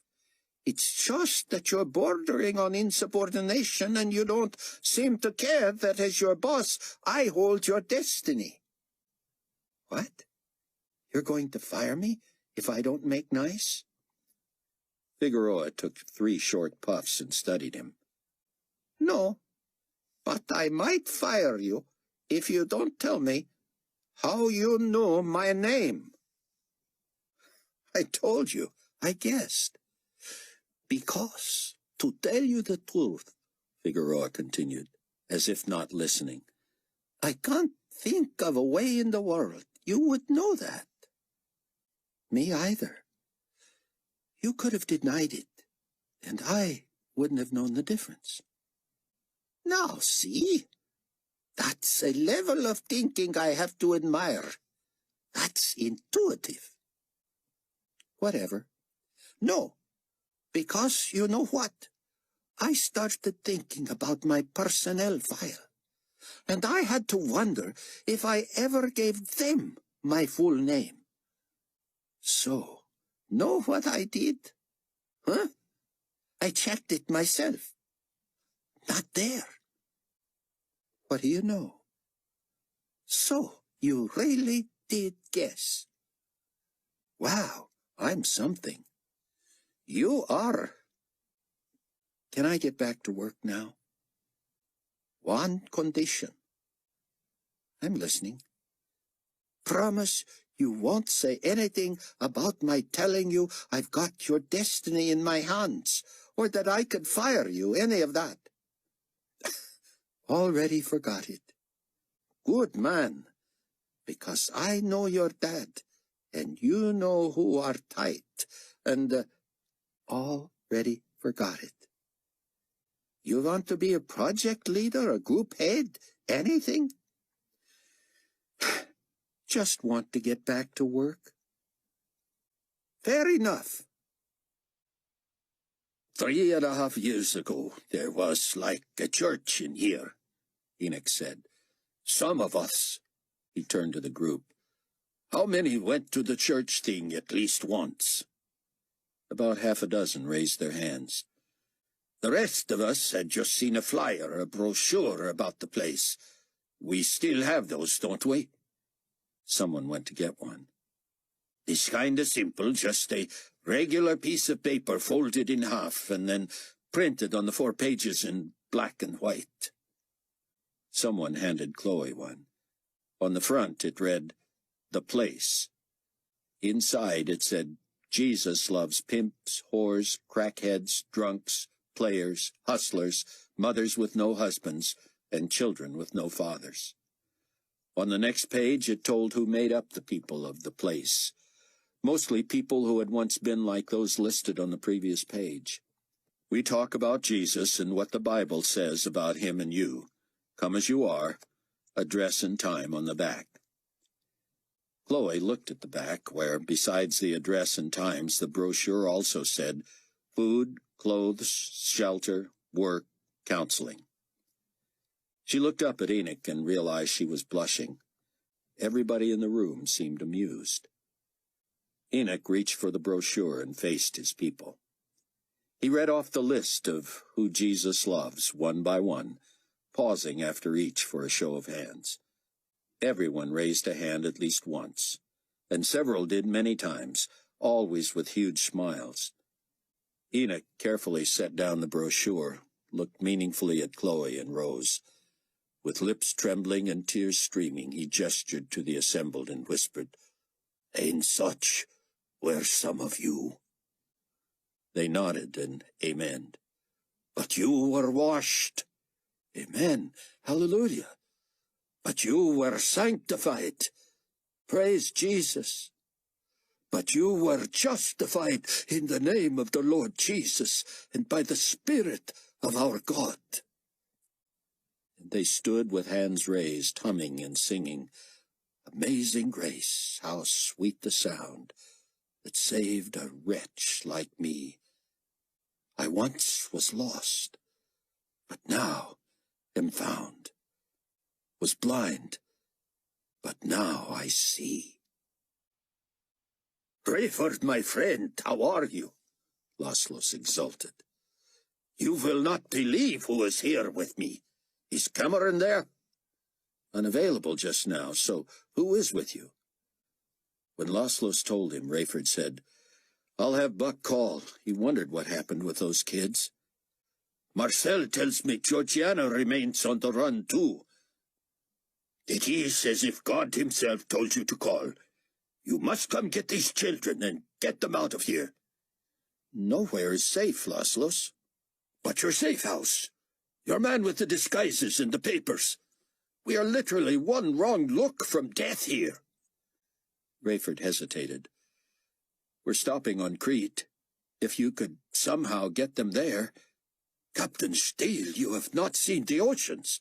There is no water travel, none. Could we not somehow try to get them to the airport your people flew into last time? It would be risky, but we could—" "It would be a death trap for us, Laszlos. We will have virtually everyone with us." "There must be some way. Someone." "Let me noodle that," Rayford said. "I don't understand, noodle." "I'll think about it." "Almost every one of us has the same story," Enoch explained to Chloe. "The streets, these neighborhoods, were our lives. A lot of us had some kind of religious background as kids, but obviously we moved a long way from that. More than half of us served time, and almost all of us should have. The line between legal and illegal didn't exist for us. We called everything we did a matter of survival. Most of us had seen this place and knew something churchy went on here. What surprised us were the people who came and went. All colors and nationalities and people we'd known. We all saw the brochure, and though we didn't admit it then, it enticed us, you know. Something that straightforward, that in your face, calling things what they are. When you're at the end of yourself, wondering in the night what's to become of you in the morning, you start wondering if there's hope anywhere, or if you are too far gone. You remember yourself as a kid, and recall that there was something still innocent about you, and you wonder what happened to that person. Any of these people will tell you that they either came here once or twice to try to work the system and get something free, or they even came sincerely and sat through a meeting or two. But all of us, even those who never came once, me for one, We're fixin' to get around to it. One of these days we were going to check out the place. You know the rest. End of the world. People disappearing. We all lost somebody. And this place just about lost everybody. Well, where did we run to first? Right here. Empty clothes all over the place, and nobody to tell us what was what. But this poor little church must have had some money from somewhere, because they thought to record everything they did, audio and video. Here we are, 2-3 dozen no-account street people, some of us women who lost babies, and somebody finds those discs, man, and the players. It didn't take us long to learn the truth. It was all there. Most of us stayed, sleeping in here, watching and listening, studying, praying to get Jesus. And all of a sudden, World War III. Chicago's toast. We've got one computer hooked up. First we hear it was not nuclear. Then the next wave is, and we expect to die of radiation poisoning. It doesn't happen, but we don't dare test the atmosphere outside. We knew if it was full-blown radiation, we were not protected just because we were inside some basement. But we figured we were safer in than out. Till now. Rayford called George and asked if he wanted a mission on his way back to San Diego. "I thought you'd never ask," he said. Rayford gave him the gist of the assignment and said, "I can't give you papers on short notice, but if I can reach our guy in New Babylon, you can bluff your way around in Greece. If they check on you, you'll appear to be in the system. I can come up with some reason why I don't have papers, and you want these kids delivered to Chicago? Unless you're prepared for them in California." Knowing what was coming that evening, Chang felt out of touch with the Trib Force. Not until after his surprise visit at about 8 o'clock could he key in the stuff Rayford wanted for this George Sebastian, nor could he find out what had happened on the Phoenix 216. He made sure he was watching GCNN and reading a book at the time, but even he was surprised at the nature of the drop-in. Chang thought Figueroa's assignee, a cocky, condescending Scandinavian named Lars, would have at least knocked. But at a few minutes after 8, as Chang watched coverage of Carpathia and his senior cabinet being enthusiastically welcomed back to New Babylon, he heard a key in his door. It was just as well. He quickly turned up the TV and pretended he didn't hear a thing until they burst in. This was the best cover. He was relaxing, watching TV, reading, not even thinking about his worthless laptop. The door swung open, and 2 uniformed peacekeepers marched in. "Mr. Chang Wong?" one asked. "That's me," he said, rising. "Did I forget to lock my door?" "Turn off the television, please, sir. Join us over here if you would." "What if I wouldn't?" "Now, sir." "Thanks for making me feel welcome in my own place." "This is not your place, Mr. Wong. This is the property of His Excellency, the Potentate, and you serve here at his behest." Chang made a show of turning off the TV and dropping his book onto a chair. As he approached, the peacekeepers moved aside, and one of them announced, "This, sir, is Mr. Lars," Chang said, smiling. Though he had done barely anything more than greet the guy. "How are you, man?" "I know him. We're in the same department." "We need your cooperation and silence, Mr. Wong," the peacekeeper said. "Ooh, okay. What's up?" Chapter 17. The peacekeepers asked if they could search Chang's apartment. "For what?" he said. "Routine," they told him. "Oh, you won't find any routine here.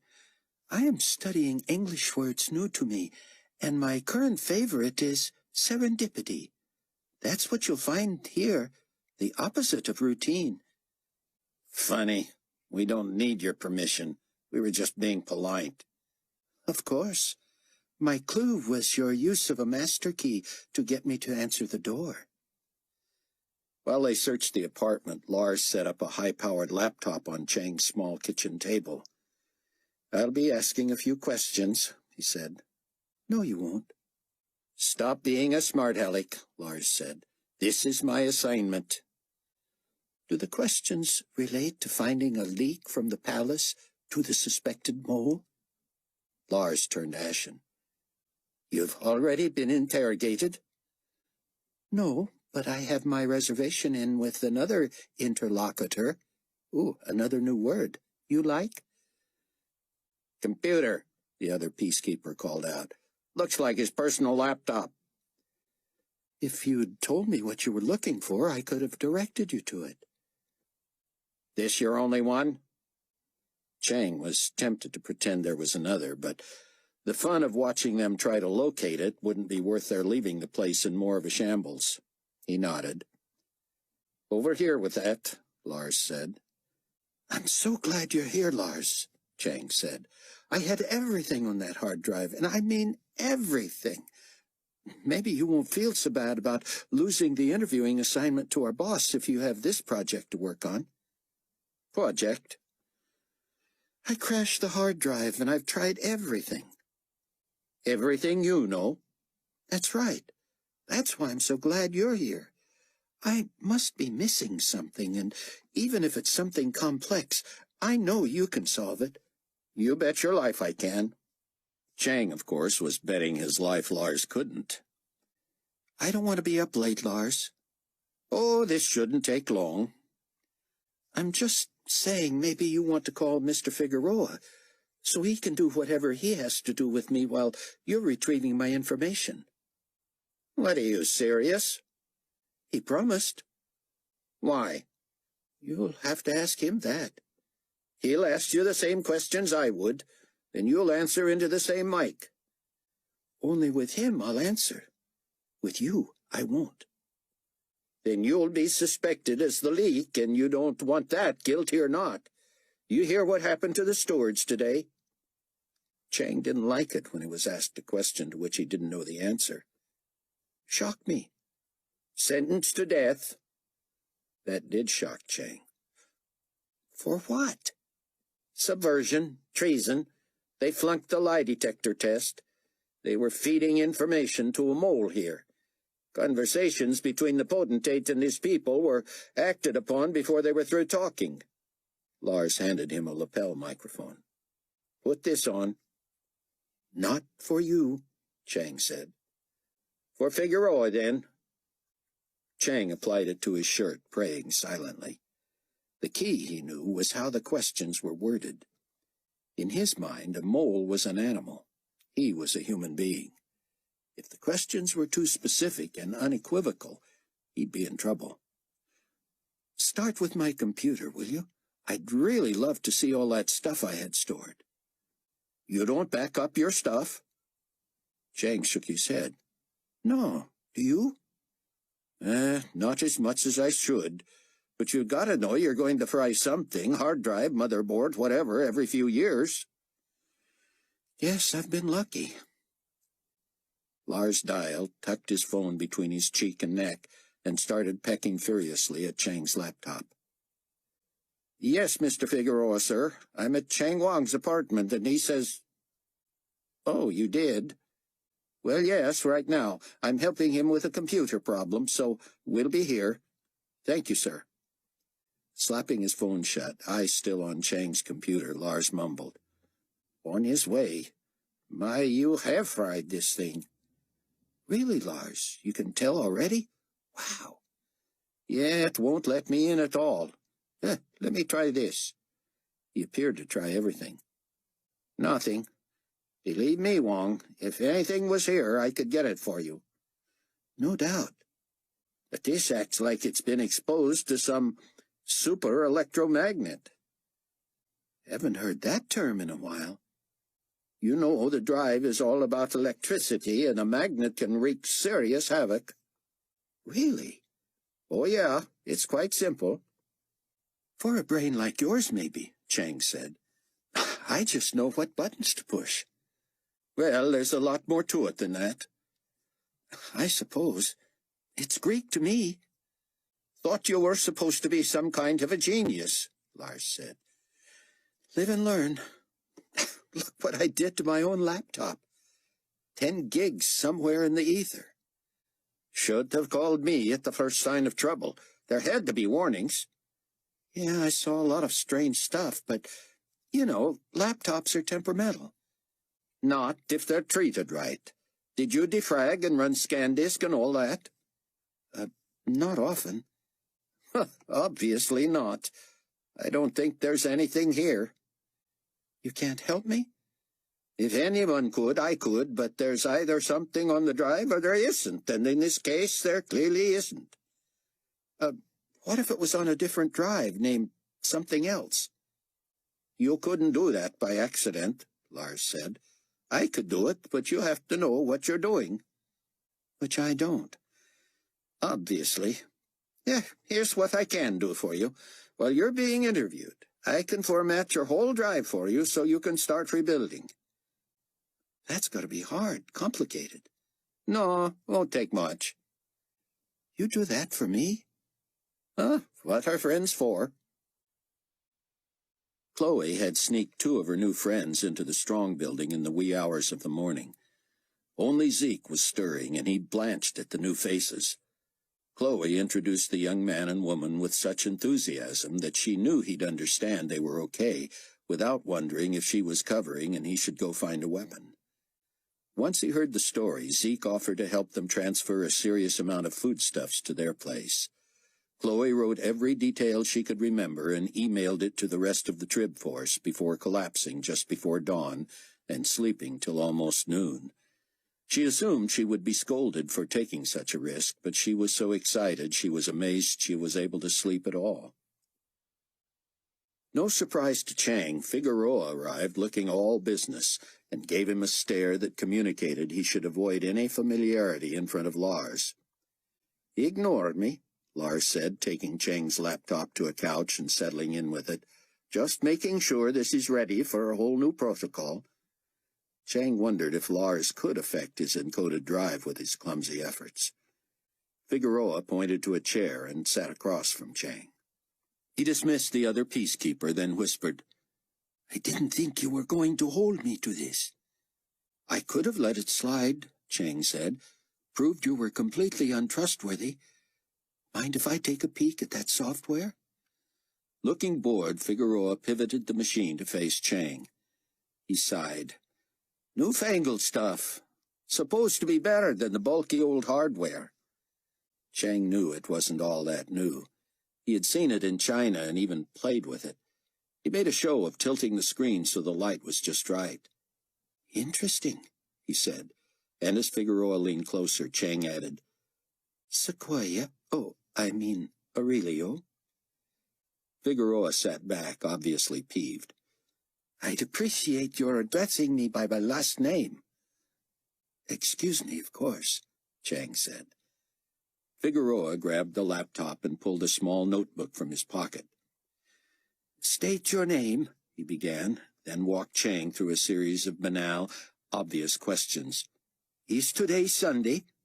"No." "Is the sky blue?" "Yes." "Are you a male?" "Yes." "Do you work for the global community?" "I am employed by them, yes." Figueroa looked up at Chang. "That's the answer you want to give?" "Yes." "Are you loyal to the Supreme Potentate?" Chang closed his eyes and reminded himself that Jesus Christ was the only person who fit that definition. "Yes," he said.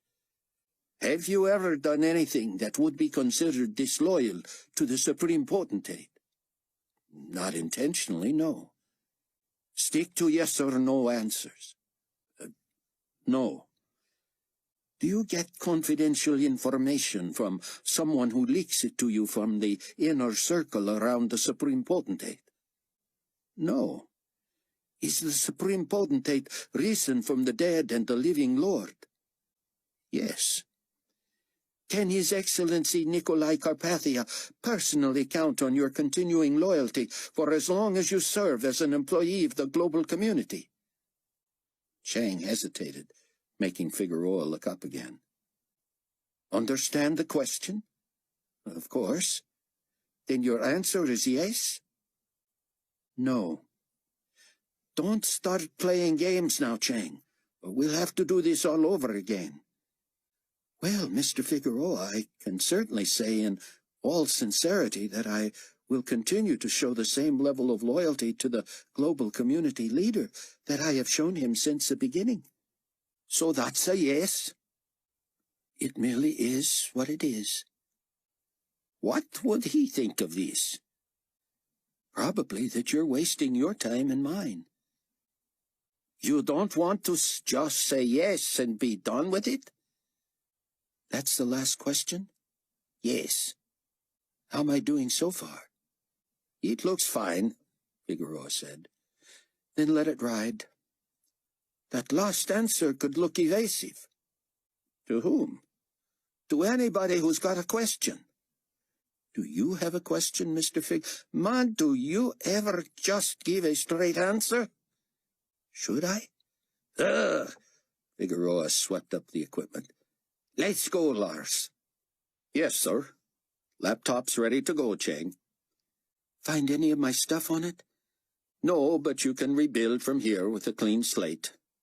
You have no idea how I feel about what you've done for me here, Lars. Well, you're welcome. It was time for the Trib Force assignees to Operation Eagle to head for Mizpah Ramon in the flight home. The overflow crowd of Israelis was bivouacking outside Petra, and Haim was about to be airlifted to a spot where all could see and hear him, from both inside and outside. Rayford, Buck, Mac, Leah, Hannah, and Albie stood in a circle with Haim, holding hands. Big George from San Diego sat in an idling chopper 50 yards away, waiting to lift Haim into Petra, then transport the Trib Force to Mizpah Ramon, from where he would also fly his own plane to Greece, then to Chicago, then to San Diego. Let's get George in on this, Rayford said, beckoning him with a wave. I have a feeling we're going to be seeing more of him. George jumped out and jogged over. Micah ready? He said. In a minute, George, Rayford said. Get in here with us. As they bowed their heads, Rayford told every one of George's assignment in Greece later that night. Wish I could go too, Buck said, but I'm too hot right now. You'll love those kids, George. We should pray, Rayford said. One moment, please, Haim said, letting go of Rayford's hand on one side and Hannah's on the other. He pulled from his robe the miniature urn containing Hattie's ashes. We do not worship the remains of those who go to God before us, and my wish is to one day toss what is left of these to the winds from a high place of worship to the one true God here at Petra. I believe that is what our impetuous but sincere young sister would have wanted. But first, I want to entrust these to you, Captain Steele, to take back to her new brothers and sisters in the safe house, back to some who knew her and loved her even long before she gave herself to the Christ. Then bring them back with Tseon Ben Judah, and we will remember her one last time before he addresses the remnant of Israel. And as we think of David Hasid, we wish only that we also had a token by which to remember our courageous brother, who knew so few of us personally, but who contributed so much to the cause. I have a token, Leah said, producing David's phone. Would you take that, too, to our comrades in Chicago for a moment of remembrance, looking forward to the day when we shall see this dear one again? Haim said. Leah handed it to Hannah. I would like his friend to take it, she said. Hannah thanked her with a hug. And now, Haim said as they joined hands again, to those who are called, sanctified by God the Father, and preserved in Jesus Christ, mercy, peace, and love be multiplied to you, beloved, building yourselves up on your most holy faith, praying in the Holy Spirit. Keep yourselves in the love of God, looking for the mercy of our Lord Jesus Christ unto eternal life. Now, to him who is able to keep you from stumbling, and to present you faultless before the presence of his glory with exceeding joy, to God our Saviour, who alone is wise, be glory and majesty, dominion and power, both now and forever. Amen. Finally alone again, Chang waited a few minutes, then moved a chair to his door, stood on it, and secured a latch he had built in along the top that would keep out even those with a master key. He dropped into his chair with his laptop and typed in, "Christ alone." That brought up a screen with a grid of 200 dots square. He counted in 18 rows from the bottom and 37 from the right and clicked on it. A 15-digit counter appeared, the numbers ascending at a rate of several hundred a second. Chang keyed in a multiplier, factored in the current date and time, and sent the product hurtling toward a synchronous number 90 seconds away. 4 more minutes and 3 complex moving targets later, Chang was back in business. He was connected to every Tribulation Force computer, including those at Petra, and anything he wanted at the Palace and on the Phoenix 216. Chang transmitted hundreds of pages of instructions in coda for the Petra machines, checked the locations of reporting gadgets from phones to computers to handhelds, and let everyone know he was up and running. Then he checked Rayford's specifications for the man he called Big George and planted GC credentials in the main Palace database. They had decided to use his real name in case his prints or other details were cross-checked.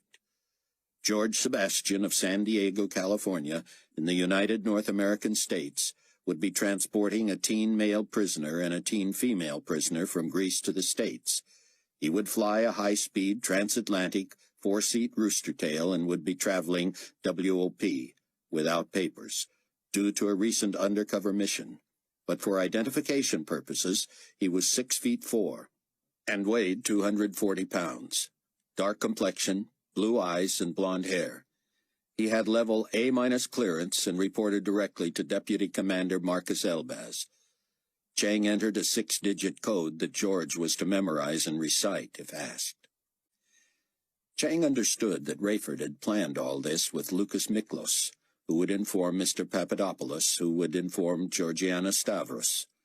Lucas was to use his own contacts and resources, and be responsible for making sure that the 2 young people rendezvoused with George.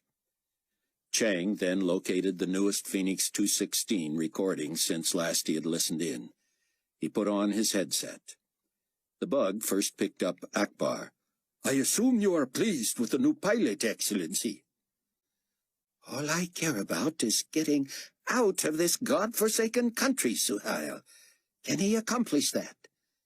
"Oh, Supreme Potentate," Fortunato sang out, "Israel is no longer god-forsaken.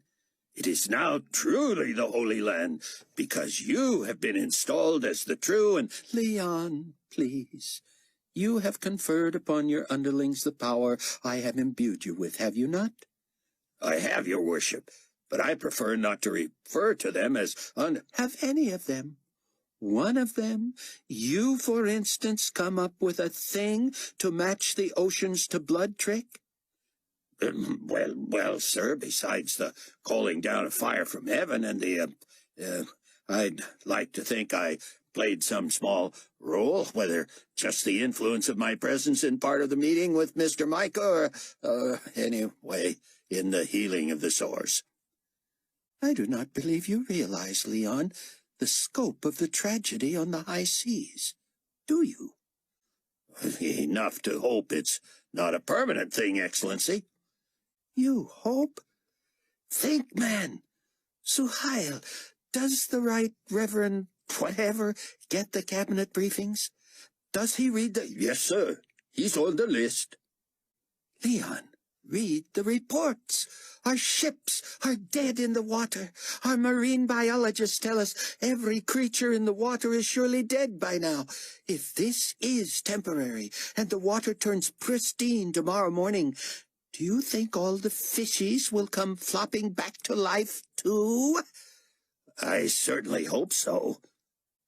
Imbecile, Carpathia muttered, and Chang assumed Fortunato didn't hear him. The potentate tended to murder people he referred to that way, and Leon would have been pleading for his life. Suhail, can we not get this plane off the ground? We're waiting for Miss Ivans, sir. Where is she?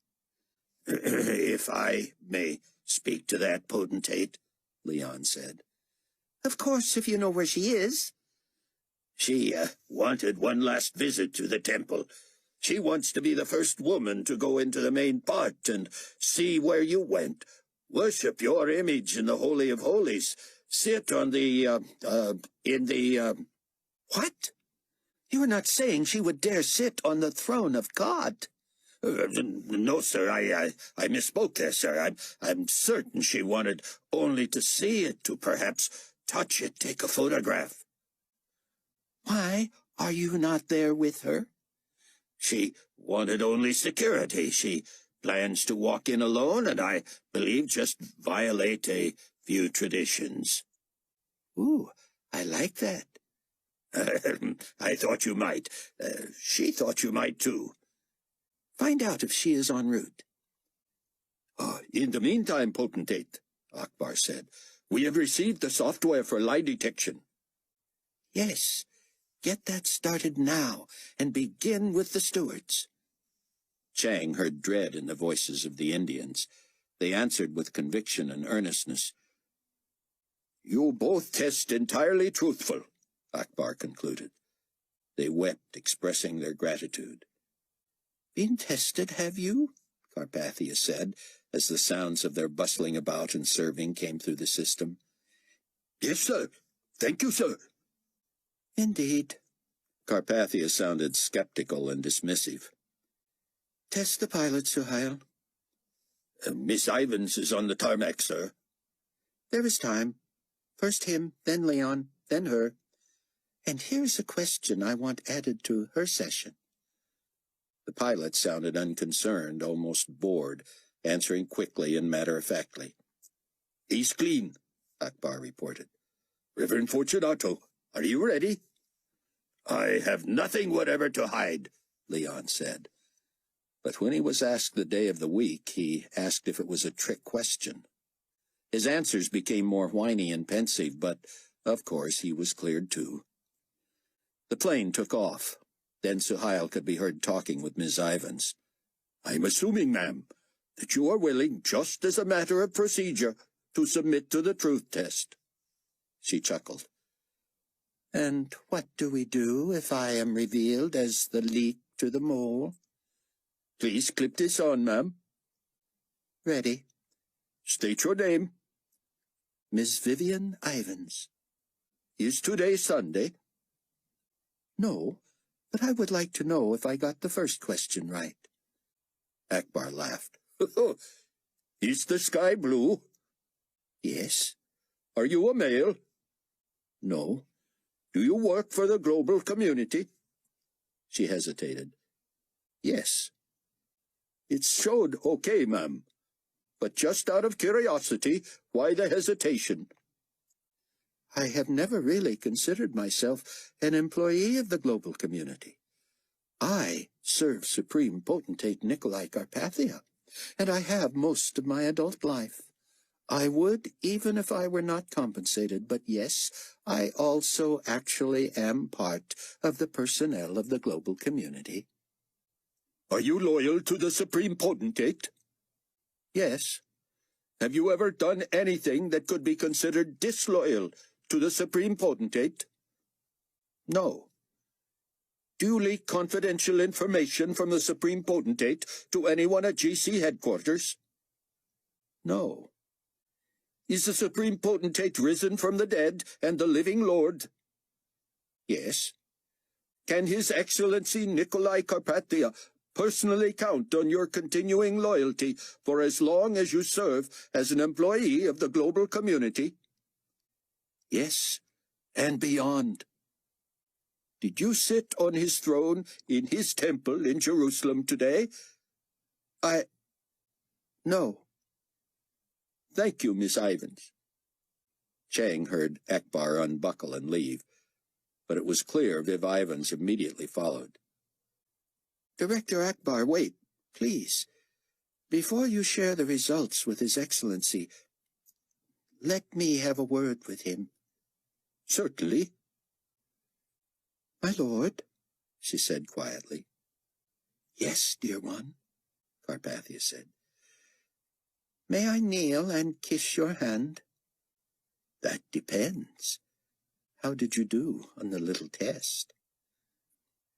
I don't know, but regardless of the results, I answered truthfully until the very end. You were deceitful in your answer to my question? I was, sir, but I immediately regretted it and have come to beg your forgiveness. If Carpathia responded, Chang couldn't hear it. I told Reverend Fortunato what I intended to do, she said, and he advised me against it. Did he? Did you, Leon? I did, sir. Good for you. But it should not be only the Most High Reverend Father of Carpathianism who knows what a defilement it would be to presume to sit on the throne of God. I am so sorry, Nikolai. And Chang got the impression she said his name the way she had when Carpathia was a small boy. Nikolai again felt silent. I did not do it as an act of insubordination, I swear. I merely envied your moment, and felt a deep need to share it. I would like to think I earned the right to sit on my throne, to take my place. With my years of service, with my uncompromising devotion, with my love for you. Oh, don't dismiss me, your worship. Forgive me, please, Nikolai. Chang heard her weeping. Then Nikolai. Suhail, let's administer the test to each other. Ms. Ivan's crying faded as she must have moved back to her seat. Akbar was brief and confident, and when it was Carpathia's turn, of course, the questions were slightly revised. But Carpathia was in a testy mood. State your name, Akbar began. God. Is today Sunday? Yes. Is the sky blue? No. Are you a male? No. Do you serve the global community? No. Are you loyal to the citizens under your authority? No. Have you ever done anything disloyal to the global community? Yes. Do you leak confidential information to someone inside GC headquarters that undermines the effectiveness of your cabinet? No. And I would personally kill anyone who did. Did you rise from the dead, and are you the living Lord? Yes. Can the global community count on your continuing loyalty for as long as you serve as Supreme Potentate? No. You astound me, Excellency. Well? I don't know how you do that. Tell me, Carpathia said. Your answers all prove truthful, even where you were obviously sporting with me and saying the opposite of the truth. The truth is what I say it is, Suhail. I am the father of truth. Chapter 18. On the flight home, Buck called Lucas Miklos. I imagine you want to talk to the young man whose life you saved, eh, Cameron? I do, Laszlos. And I'm sorry all my other messages to you about what happened that night had to come electronically and not even by phone. I wish I could have given you your wife's message in person, but— I understand, my friend, Laszlo said, his voice quavery. I remember every detail of it. I wish only that I could have gone to heaven with her. I can't imagine how hard it is, Buck said. But the church needs you there, and— Oh, Cameron, I am useless. I am not free to help in any real ways anymore. Sometimes I wish they would just find me so I could testify for God before they kill me. Buck wanted to counter him, but what could he say? We sure appreciate your help in getting those kids out of the country. I'll do what I can. I look forward to getting them connected with your pilot, but it's unlikely I can risk coming out of the shadows to meet him. I will get them as close to the airport as I dare. Here, let me have you talk to the boy. Hello, sir, Marcel said, and Buck remembered the voice from their only encounter. I'm so glad to talk to you again, son. I didn't expect I ever would. I can't thank you enough, Mr. Williams. I know you got in trouble for that. Will I meet you in Chicago? You sure will. Mr. Miklos has told me so much about you and your family and friends. I hope I will be safe there. Safer than where you are, I guess. And the girl? Georgiana, Stavros, Marcel said. I was so surprised when I heard she had the same story as mine. We finally were introduced at a co-op center. And you've been able to communicate with her? It's all set. We will meet her on the road. Mr. Miklos will stay with us for as far as he can. That's quite a journey on foot. He has arranged for someone to drive us, at least until we are a couple of miles from the airport. Then the pilot, Mr. Sebastian, is it? Yes. Will come find us and walk us in as prisoners. We'll be praying for you all. Chang listened to several minutes' worth of small talk, then a pitiful effort by Viv Ivans to again reconnect with Nikolai and get his forgiveness. Finally, Nikolai summoned Akbar. Suhail, he said, I am not going to replace Mr. Moon as Supreme Commander. I see. The job and the title are redundant. Whatever you say, Excellency. I will count on you more and more, and you may inherit duties that might otherwise have been carried out by a Supreme Commander. As you wish. First assignment. Take action on our security leak. Sir, we are already conducting a full investigation at the palace, but as you know, we turned up nothing on the plane. How does that make sense? You told me it was as if someone were relaying our very conversations to someone with access to the central database. That's what it seemed. We are scouring headquarters for weaknesses in our firewalls. But the late Mr. Hasid put the system in place, and there was not a better person in the world for that job. His replacement, the South American. Mexican, sir. Figueroa. You have confidence in him? A stellar record. Not the technician Hasid was, but capable. He is overseeing the testing, and he himself will also be tested, of course. I want to send a message to whoever is subverting us from inside. Get them to panic. Put them on the defensive. I'm open to any suggestion, Potentate. Charge the Indians. Sir? The stewards. Convict them of treason. On what evidence? They are the only logical ones, Suhail. The pilot was not even on board during most of our meetings. They were. But they tested clean. Who knows that but you and I? Mm-hmm. No one, am I correct? You are. Whisper it to Leon and to Viv. Then release it to the media. They should disembark in New Babylon in handcuffs. Do you have 2 pair on board? I do, but... A problem? I'm at your service, sir, but I'm missing something. The mole will see we fingered the wrong perpetrators. Rather than put him or her on the defensive, it may make us look like soft opponents. Ah, so much the better. Let him grow overconfident.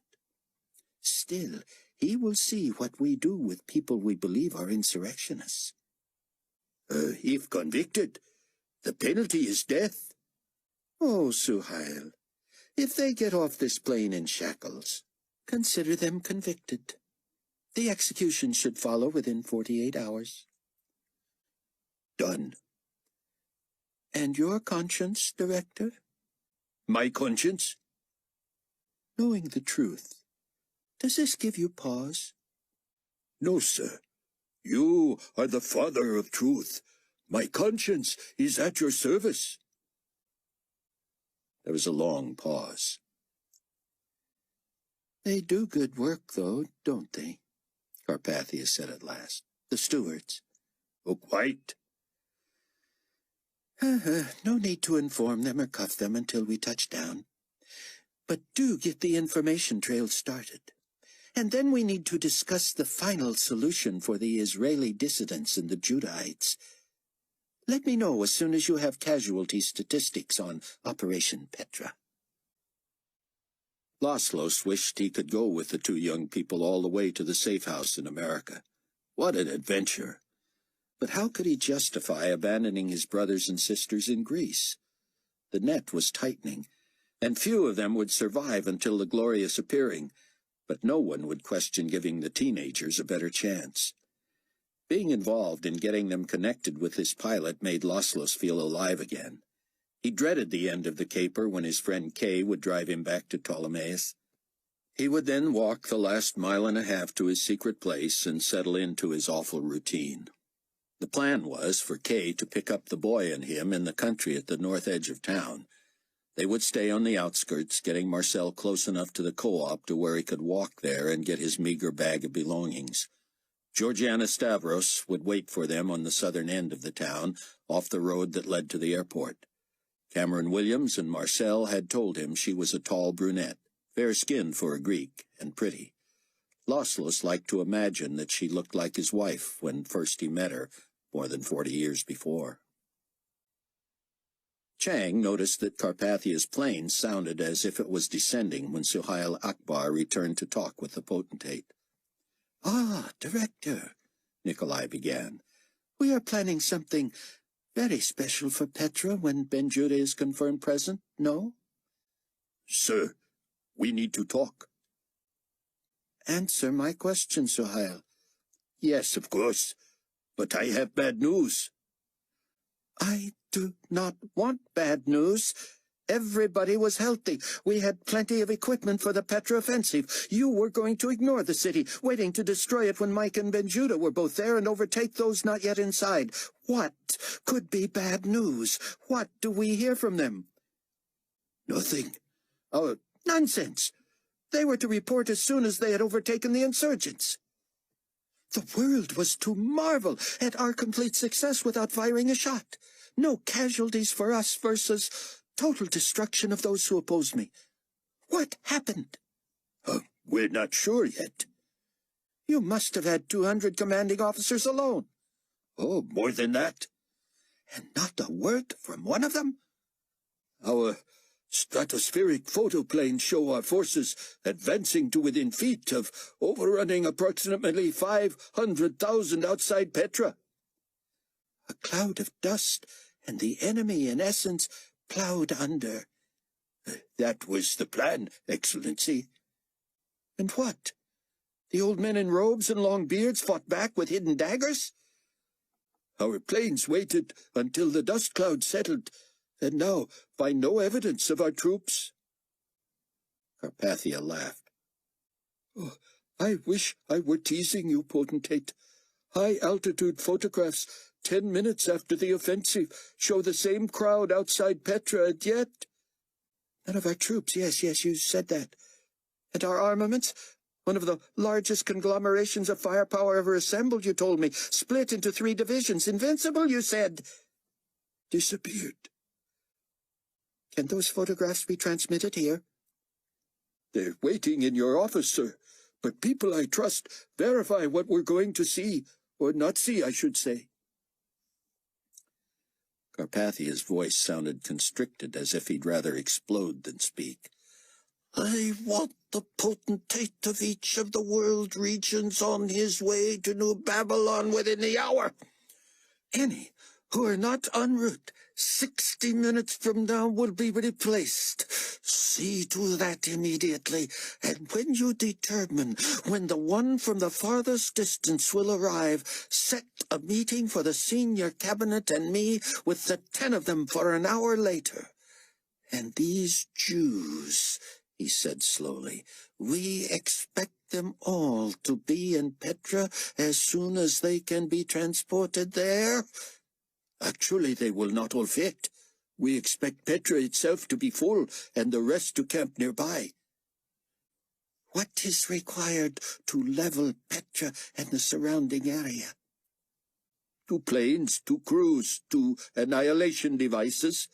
We could launch a subsequent missile to ensure thorough devastation, though that might be overkill. Ah, Suhail, you will one day come to realize that there is no such thing as overkill. Let the Jews and the Judahites think they have had their little victory, and keep the failed operation quiet. We never launched it. Our missing troops and vehicles and armaments never existed. And what of the questions from their families? The questions should go to the families. We demand to know where these soldiers are and what they have done with our equipment. Tens of thousands, AWOL. That's what we will contend? No, Suhail. Rather, I suggest you go on national television and tell the GCNN audience that the greatest military effort ever carried out was met by 500,000 unarmed Jews who made it disappear. Perhaps you could use a flip chart. Now you see us, now you do not. I'm scared, Marcel told Laszlos as they stole out of the hideaway at nightfall. There is no need to be, son. You are just excited. You have endured tragedy, as we all have, but you are being given a second chance. If you are not safe with the tribulation force, you will never be. They walked 1.5 miles in the dark on dirt paths Laszlo had come to know well. Though he walked more than he rode and never drove any more, he still felt the pain and weariness of his age. Marcel seemed to have to wait for him, and Laszlos wished he could tell him to go on. But he wanted to feel useful. He was part of the escapade, part of the plan. These precious young people would be in his charge until he sent them off with Godspeed to rendezvous with George Sebastian. 1/2 mile outside Ptolemais, Laszlo spotted Kay's tiny white car well off a rarely used road. Laszlo stopped Marcel with a touch, then made a bird call. Kay tapped the brake, and the taillights went on briefly. That means no one is around, Laszlo said. Run to the car. I will be there. He knew Marcel wanted to stretch those lanky legs, and as Laszlo shuffled along as quickly as he could, he enjoyed watching the boy lope to the car. Kay had long since removed the inside light, so when the door opened, the car still looked dark. When Laszlo arrived, Kay was behind the wheel, Marcel next to him. Laszlo squeezed into the minuscule back seat, directly behind Marcel. Kay, older than Laszlo, bald and bony, wore a small black stocking cap and spoke with difficulty because most of his front teeth were missing. He said, "He is risen," and the boy and Laszlo, though wheezing, said, "Christ is risen indeed." Kay drove carefully to the edge of the city and parked on a dark street. "You know where you are?" Laszlo asked the boy. "I think so," Marcel said. "The co-op is in the cellar under a pub, 1.5 blocks that way." "And you know the password?" "Of course. They have my stuff." "And they will confirm that the girl—" "Georgiana." "Yes, is waiting." Marcel nodded and jumped out of the car. Laszlo quickly cranked down his window. "Shh! Do not run," he whispered. And the boy slowed. Kay turned and grinned at him. "Young people," he said. "How long until our luck runs out, Kay?" Kay shook his head and his smile faded. We are already leaving on next month's time, Laffel. What happens if you ever get stopped? That's the end of it, Kay said. They'll take me to get the mark, but I'll tell them to just kill me, because I'm through fighting. Laszlo's clapped his friend on the shoulder. But you're doing damage until the time comes, eh? Much as I can. Marcel returned, a canvas bag over his shoulder. Any problem? Laszlo said. He shook his head, tossing the bag in the back, leaving just enough room for the girl. She's supposed to be there, and nobody followed me. Look for one small stone on top of 2 others, 8 kilometers from the airport. She'll be in the underbrush near there. Just pull over, and she'll find us. Kay stayed outside the city and headed toward the airport road. They saw no GC peacekeepers or vehicles, but still Laszlo's found his right leg bouncing, his hands clasped tightly in his lap. When they passed the 10K sign, Laszlo leaned forward and helped Kay watch the odometer. A few minutes later, Marcel said, "There!" Kay's headlights showed 2 small stones on the left side of the road, with another laid casually atop them. No one would have noticed if they hadn't been looking for them. Kay checked his mirrors, and Laszlo shifted so he could look out the back, too. "Nobody," he said. Kay pulled off to the side, his right front tire crunching the 3 stones. He sat with the engine idling and the lights on, squinting into the rearview mirror. "Let's go, young lady," Laszlo muttered. "We don't want to be seen." Want me to call for her? Marcel said. "She was supposed to find us, right?" "Right." "Always stick to the plan. If the plan changes, you don't improvise. You leave." Kay nodded. 10 seconds, he said. "I won't stay here longer." "There she is," Marcel said. Georgiana ran up to the car, and Laszlo leaned across Marcel's bag to open her door. She was shivering in jeans and a white short-sleeved shirt and a ratty red baseball cap hooding her eyes. She carried a small dark green satchel barely a foot long. "Marcel," she said, "good to see you again." "Yeah, hi. Let's go." She jumped in and put her bag between her feet. "You must be Laszlo's," she said. "I'm Georgiana." She squeezed his arm. Her dark fingers were cold. She put her hands on Kay's shoulders. "And this must be Kay." Marcel raised a hand, and she gripped it. "This is exciting," she said, then rubbed her palms together. "He is risen," Kay said. "Amen," she said, nearly squealing. "He is risen indeed." "Is that all you brought?" Laszlo said. "It's all I have, sir," she said, smiling, "and all I need." "Venturing out into the new world with hardly a thing to your name." "God is able," she said. "Marcel tells me you have a gun." "Marcel has the mouth of a young man," Laszlo said. "You must both learn to say little and listen much." "I'm sorry," she said. "Am I talking too much? Just excited, that's all. I haven't felt this way since the day Mr. Williams let me go." Marcel nodded. "So, I can't see your gun, Mr. Laszlo?" "Miklos, I do not bring my gun out of my home. I am not looking to hurt anyone. It is for my safety, that's all." "But Kay has a gun," she said, squeezing his shoulders again. "Don't you, young man?"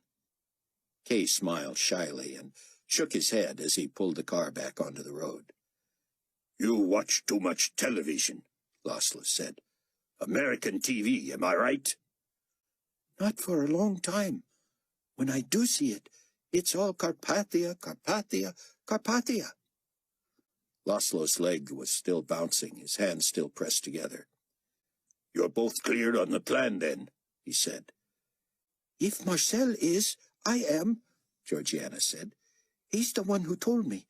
We're meeting this George guy off the road up from the airport. He'll take us in like we're his prisoners, and the computer will show that that's what he's there for." "Yes, and you must avoid eye contact, look sullen, and just go directly to the plane with him. Maybe you could let Marcel wear your hat low enough to cover his eyes, and you could let your hair hang in your face." She was still rubbing her hands together. This thing wouldn't fit him. Anyway, we'll recognize the pilot. How again? He should be the only man on the road looking for you, Laszlo said. But he's a big man, right? An American? Way over 6 feet tall and almost 250 pounds, Marcel said. Light hair, blue eyes, and... You'll know him, Laszlo said. We should pray. Yes, Georgiana said. Please. Why don't you pray? Laszlo said. I'm too nervous, she said. All right, Laszlo said. Lord, we thank you for these young people and ask you to go before them and protect them. There he is, Georgiana said. Is that him? A big young man strode purposely up the right side of the road. He wore big boots, khaki pants, and a light zippered jacket. His hair looked almost white, his face dark. Laszlo couldn't make out the eye color, but the man stopped and looked directly into the car as Kay slowed and passed, pulling over 50 yards beyond him. Marcel reached for his door handle, and Georgiana reached for her bag. Wait, Laszlo said. He's early. He rolled down his window and leaned to stick his head out, aware that Georgiana was digging in her bag and ready to go. Mr. Miklos, the man called out. But Laszlo thought he detected a European accent. Hey, Mr. Sebastian, Marcel shouted before Laszlo could shush him. Now jogging and having cut the distance between him and the car, the man hollered. Marcel? Georgiana? Keep rolling, Kay, Laszlo said. This isn't right. Why? Georgiana said. What's wrong? If that's Sebastian, Laszlo said as Kay slowly pulled back onto the road, he'll find us. No, Georgiana whined. Stop. We'll not make this transfer in the middle of the road, Laszlo said. Kay, pull over, Georgiana said with sudden authority. She pulled a huge handgun with a silencer from her bag and pressed it against Laszlo's temple. I'll kill him if you don't stop. Don't stop, Kay, Laszlo cried. Marcel is for real. I know him. Kay stopped accelerating, but coasted. Stop now, she said. I mean it. Marcel whipped around, kneeling on the seat to face her. He yanked her cap off, and as the silencer pulled away from Laszlo's head, he turned to see Georgiana's forehead and the mark of the beast. The whistling, abbreviated punch of the shot filled the car with the acrid smell of gunpowder, and Marcel was driven back with such force that he folded under the dashboard. The windshield was covered with gore, and Laszlo grimaced at the gaping hole in the back of the boy's head. Stop now, Kay, she wailed, pointing the gun at the back of his head. The older man wrenched the wheel back and forth, pushing the accelerator to the floor. The little car rocked violently, and Laszlo felt himself bang into his door handle before his bulk went flying back over Marcel's bag toward the girl. She fired through Kay's neck, and he went limp, the car losing speed and angling toward the gravel. Laszlo wrapped his massive arms around the girl and pressed the bottoms of his feet against the door on his side, trying to smash her against her own door. He could only hope the gun was buried somewhere in the crush, but the sounds of more than one set of rushing footsteps told him that unless he wrestled it away from her, he would soon join his wife in heaven.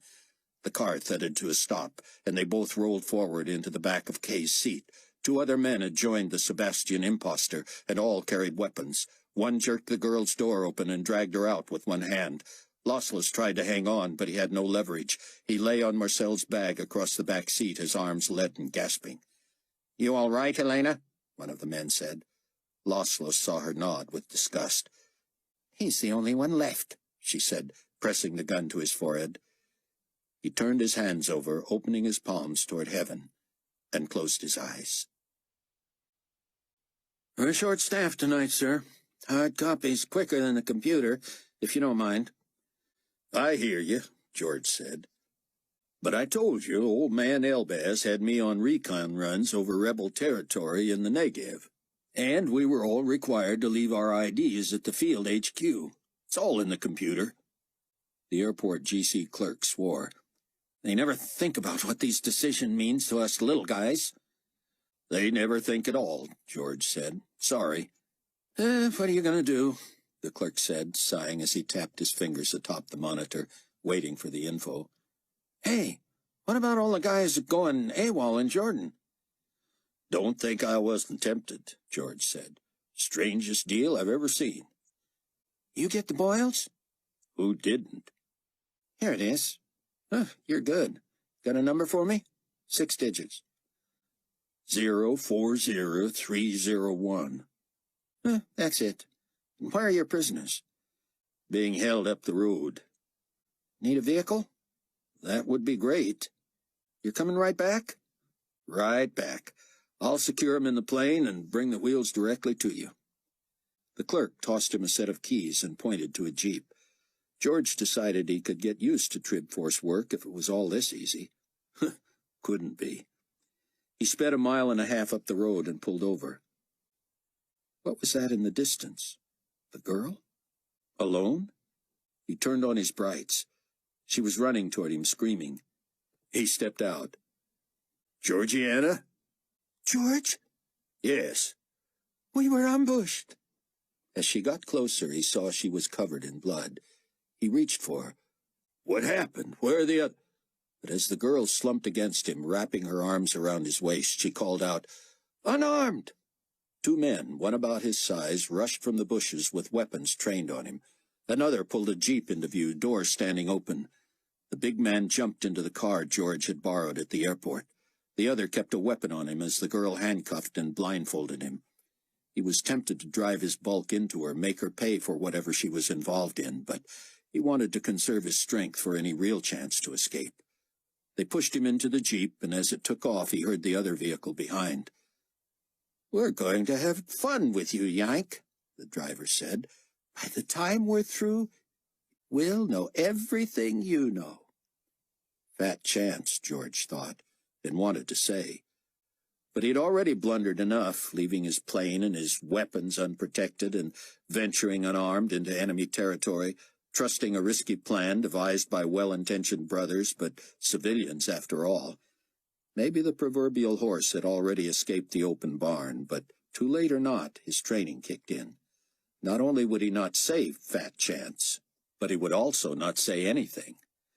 The only way these people would know he was capable of uttering a word was if they remembered he had spoken to the girl. Unless he somehow escaped, his next word would be spoken in heaven. He bounced and lost his balance as the jeep accelerated, and he kept bouncing off the door, then almost into the lap of the captor to his left. The man kept pushing George back upright.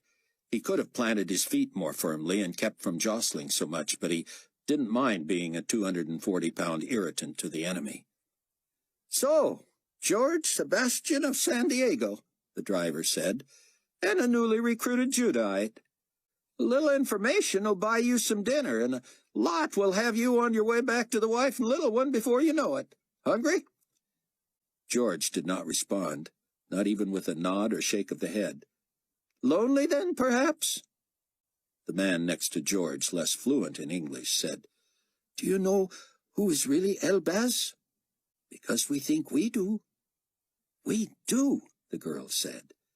George let the next curve throw him into the man, who pushed him back. Sit up, you big stupid person. Chapter 19.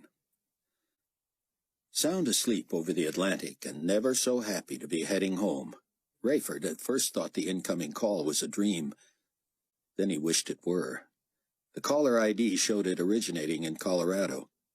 Before Rayford could speak, a weird nasal voice said, I believed I've followed your instructions on how to call you securely, but could you confirm that before I proceed? Rayford sat straight up. Stand by, he said, believing he knew whom he was talking to. He checked the tiny LCD readout as David Hasid had instructed him. You're secure, he said. You've got trouble, the voice said. Do you have anybody inside New Babylon to replace your guy that died? Rayford hesitated. Hey, it's me. Who? You may know me as Pinkerton Stevens, GC stationed in Colorado. I need to be dead sure, Mr. Stevens. A.K.A. Steve Plank? A little more, please. Your grandson's name is Kenny Bruce. How did you know our guy died? Everybody knows, man. Didn't he go down with 3 others right in front of Carpathia? Not really, Steve. Not bad, Captain. But anyway, New Babylon thinks he's dead, so he's clearly not inside. We're covered inside. Good. Then maybe you know this. What? About your trouble. Where are you? Rayford told him. And you have not been brought up to speed by the palace? I thought I had. You've been compromised. Me personally? Rayford said. Actually, no. Depending on what alias you're using, I think you're okay. But I just got a high-level, for-your-eyes-only briefing from intelligence, and for the first time, I thought I'd better take you up on your request to be informed. I'm listening. The alias your friend, the one I met, is using has been exposed. I and S is speculating that Deputy Commander Marcus Elbaz is actually a former black marketer out of Al-Basra. How? This is mostly coming out of Greece, Rayford. Oh, no. Tell me we weren't wrong about the guy we sent in there. Sebastian? No, he's solid. But they've got him. Oh, no. Start from the top. First, you've got your Elbaz character flying your plane right now, right? And the craft is ostensibly a GC issue? Right. His name and that bird are on everybody's screen, so don't... Got it. Don't land as GC or as Elbaz. You're scheduled into Kankakee, right? You got it. What happened in Greece, Steve? Stay with me. First, I think I found a way to get you close to where you want to go. Back to Chicago, correct? Affirmative. Okay, listen up. I put in a request for cargo out of Maryland, with a stop at the auxiliary field near where Midway used to be. That's as close to Chicago as they'll let anybody land, due to the radiation, you know. Right. You know as well as I do that you could put down at Meigs. On the lake? Sure. We're not going to draw any suspicion from heat-seeking stratospheric GC recon planes. Not if your guy keeps the phony radiation levels up to speed on the database. This is a pretty big jet to land at Meigs, the way I remember it. You've got reverse thrusters, don't you? Of course. It can be done. But there's nobody on the ground there, of course. But listen, Ray, if your guy is still keeping track of Chicago and what the GC thinks about it, he'd better get in there and tinker. What are you saying? I doubt anybody else has checked lately. But just to be sure I wasn't leading you into a trap, I looked up that area, and something was giving off moving heat signals down there within the last several hours. We always tell him before we go out, walking, driving, or with the chopper. That way he can head off any readings we emit. Well, somebody's on the move down there. Not much, but it'll arouse suspicion like it did with me. So, back to Greece, Steve. We know Buck's Jack Jensen ID is history. That's not the worst of it. He cut loose a couple of kids from a detention center, and one of them, the girl, Stavros, got herself caught. You can't blame her. She's just a teenager. But apparently she cracked and gave up a lot. Stories she told matched up with what they figure happened with the boy who had used the name Paulo Ganter. Of course, Ganter was still in there, so they figured out by process of elimination who got sprung. Kid named Papadopoulos. His parents both refused to take the mark. GC in Greece plants a young woman with similar looks to this Stavros in the underground. She starts asking around about the boy. Somebody gets him connected, and she tells him her story, which is just like his. Bada bing, she had to be freed by the same guy. Nobody checks her out. She stays away from people who would know she wasn't who she claimed to be, and she walks our people into an ambush. Yeah, and it's bad, Rayford. Just tell me. GC says the ruse went squirrely at the other end, and their operatives wind up having to kill an old man named Kronos, a big fish, named Miklos, and the boy. Rayford sat in the screaming jet with the phone to his ear, head in his hand, eyes shut. And Sebastian? Alive and well, but they're confident they can get what they need from him to lead them to Ben Judah. He's former military, so he might be tougher than they think. Plus, he doesn't know that much. He was supposed to bring the kids to you, though, right? He's got to know enough to hurt you. He does. Any idea about the disposition of the real Stavros? I think that goes without saying, now that they have a connection to you guys. She served her purpose. We don't have to assume the worst. Oh, sure we do, Rayford. Of course we do. I always do. Plank asked if Rayford had anybody on board whose face was not known to the GC. Well, I've got 3 people aboard who are thought dead. Can any of them look like a Middle Easterner? One's a Jordanian. Perfect. Does he have a turban? Rayford leaned over and woke Abdullah. Do you have a turban, or can you make yourself one? Abdullah gave him a thumbs up and went back to sleep. That's affirmative, Steve. Can you put him on the radio and pretend he's your pilot? He flies. Perfect. Here's his new name and a refueling docket number for Maryland. Your next stop after that should be Resurrection Field, here, south of Colorado Springs. I won't expect you. No, but you'll log us in as if we made it. Of course. Words aren't adequate, Steve. Hey, one of these days I'm going to need a place to hole up, if I survive that long.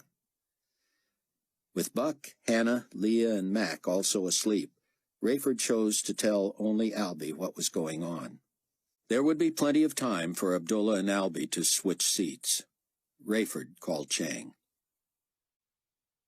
12 hours later, Chang sat at his terminal in the office, grateful he'd been able to sleep after a flurry of emergency activity in the night. He wondered how David had managed this on his own and prayed that God would either deliver him or send someone to help him. Chang was unaware of any other believers in New Babylon, but still he held out hope. While he sat monitoring the overwhelming reports of death and ruin on the bloody high seas, he was recording the meeting of the 10 regional potentates with Carpathia, Akbar, Fortunato, and Viv Ivans. The workday was interminable, but Chang walked a fine line. He had to appear above reproach while maintaining a typically irreverent attitude. David had warned him that if he appeared too good to be true, someone would assume he was. And new as he was in assisting the tribulation force, he feared he would be unable to keep pace emotionally. Losing David had rocked him. He couldn't imagine how the others dealt with the loss of Miss Durham, then their main contact in Greece. Things were supposed to get worse and worse. Fear and loneliness didn't begin to describe his feelings. He prayed that until he was rescued from this assignment, God would somehow allow him to stay rested, stay strong, and be able to carry on despite the danger and tragedy. In Petra, Haim felt as if he were already in heaven. How was it that God could make it so that 1 million believers could live together in harmony? Haim reminded the people that Tseon ben Judah had promised to come and address them in person, and they lifted such a roar that he himself could barely wait for that day. "You know, do you not," he said, unamplified yet miraculously able to be heard by all under his charge, "that the word of God tells us we will live here unmolested, our clothes not wearing out, and we will be fed and quenched until the wrath of God against his enemies is complete. John the Revelator said he saw something like a sea of glass mingled with fire, and those who have the victory over the beast, over his image and over his mark, and over the number of his name, standing on the sea of glass, having harps of God. Beloved, those John would have seen in his revelation of heaven, and who had victory over the beast, are those who had been martyred by the beast. That is considered victory because of the resurrection of the saints. Sing with me the song of Moses, the servant of God, and the song of the Lamb, saying, Great and marvelous are your works, Lord God Almighty. Just and true are your ways, O King of the saints. Who shall not fear you, O Lord, and glorify your name? For you alone are holy. For all nations shall come and worship before you, for your judgments have been manifested. John said he heard the angel of the waters saying, "You are righteous, O Lord, the one who is, and who was, and who is to be, because you have judged these things."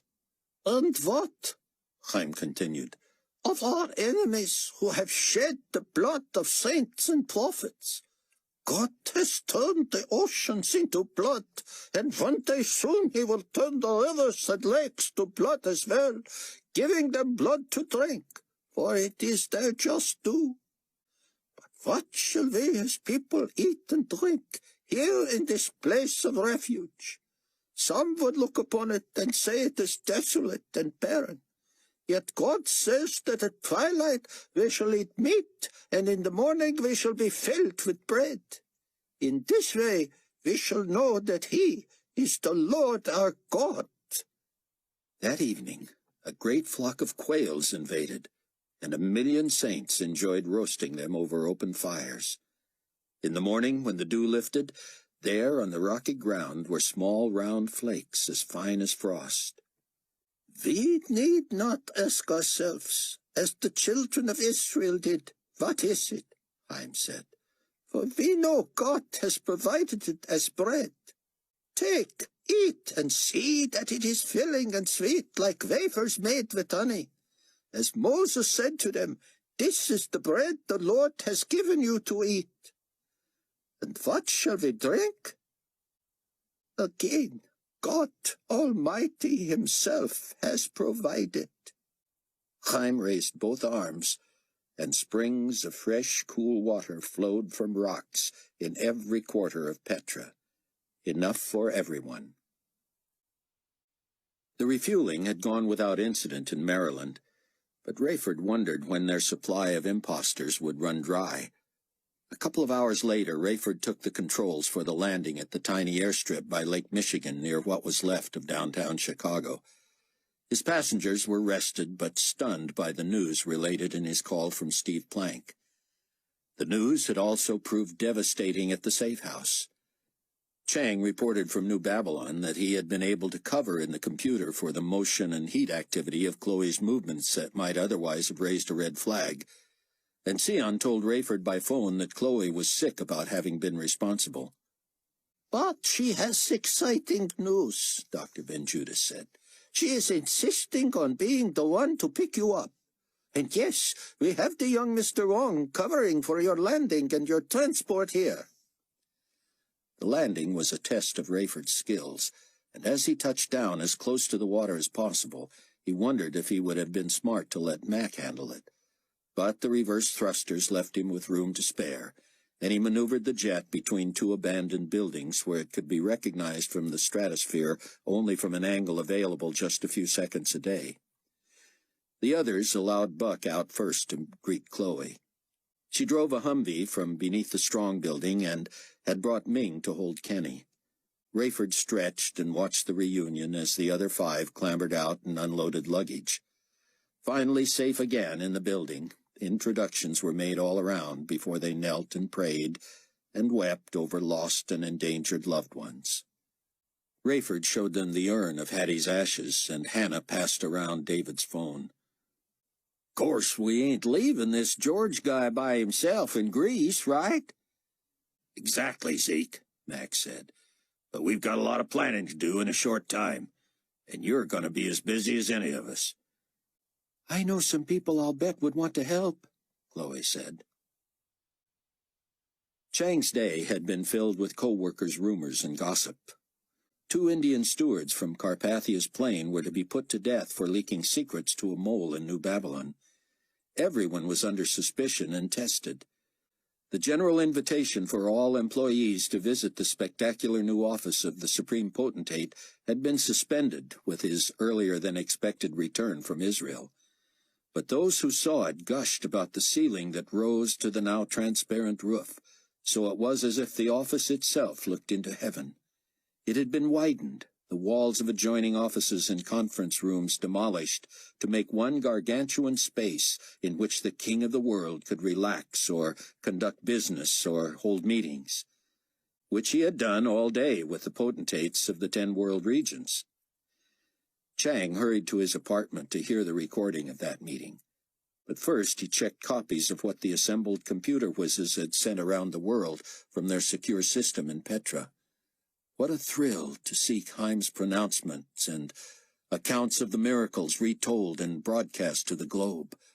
Reports had come back immediately of people on every continent printing these out or passing them on electronically. Secret house churches were encouraged, and many people were becoming new believers. People undecided and disillusioned with Carpathia sought out the believers, and international revival was happening right before Chang's eyes. And it was none too soon, considering Carpathia's high-level meeting. He had quickly quelled the cooing over his new digs and gotten down to business.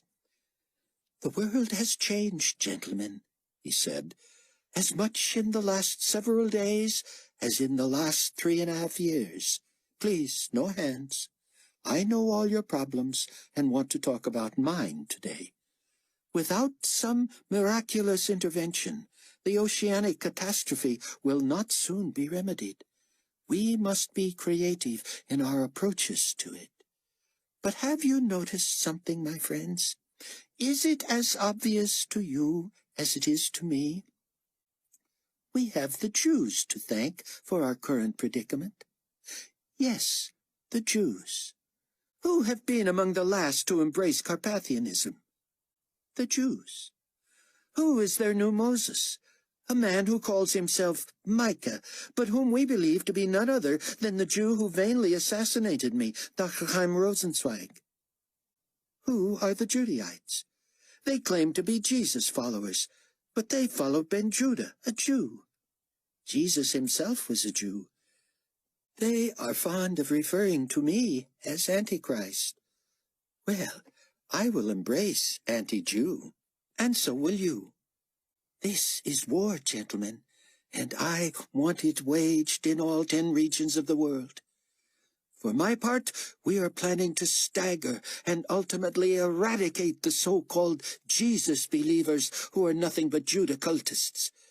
Tseon ben Judah himself, who claims 1 billion adherents, has publicly announced what will prove to be his fatal blunder. He has accepted an invitation from the brash Micah you-know-who, whom we have to thank for the plague of sores and the seas of blood, to personally speak at Petra to the 1 million cowards who refused to express loyalty to me and yet ran like children when they had the chance. "Excellency," someone said, "could you not have stopped them before they reached Petra?" Please, do not interrupt. Of course, we could have easily overrun them, but they have made it much easier and more economical for us. They are all now in one location, and as soon as Ben Judah makes good on his promise, we will welcome him with a surprise. Or 2, or 3. Security and Intelligence Director Suhail Akbar. "Thank you, Your Worship," Akbar said. "We are carefully monitoring the activities of the Judahites, and while we have not infiltrated the Jews at Petra, they have confined themselves to that area, saving us the work. We are prepared to rally 2 fighter bombers when we know Ben Judah is en route. We believe him to be only 1 or 2 hours from Petra anyway, and we should be able to drop 1 annihilation device from each craft directly onto Petra, literally within minutes of his arrival. We will follow with the launch of a missile that will ensure total destruction.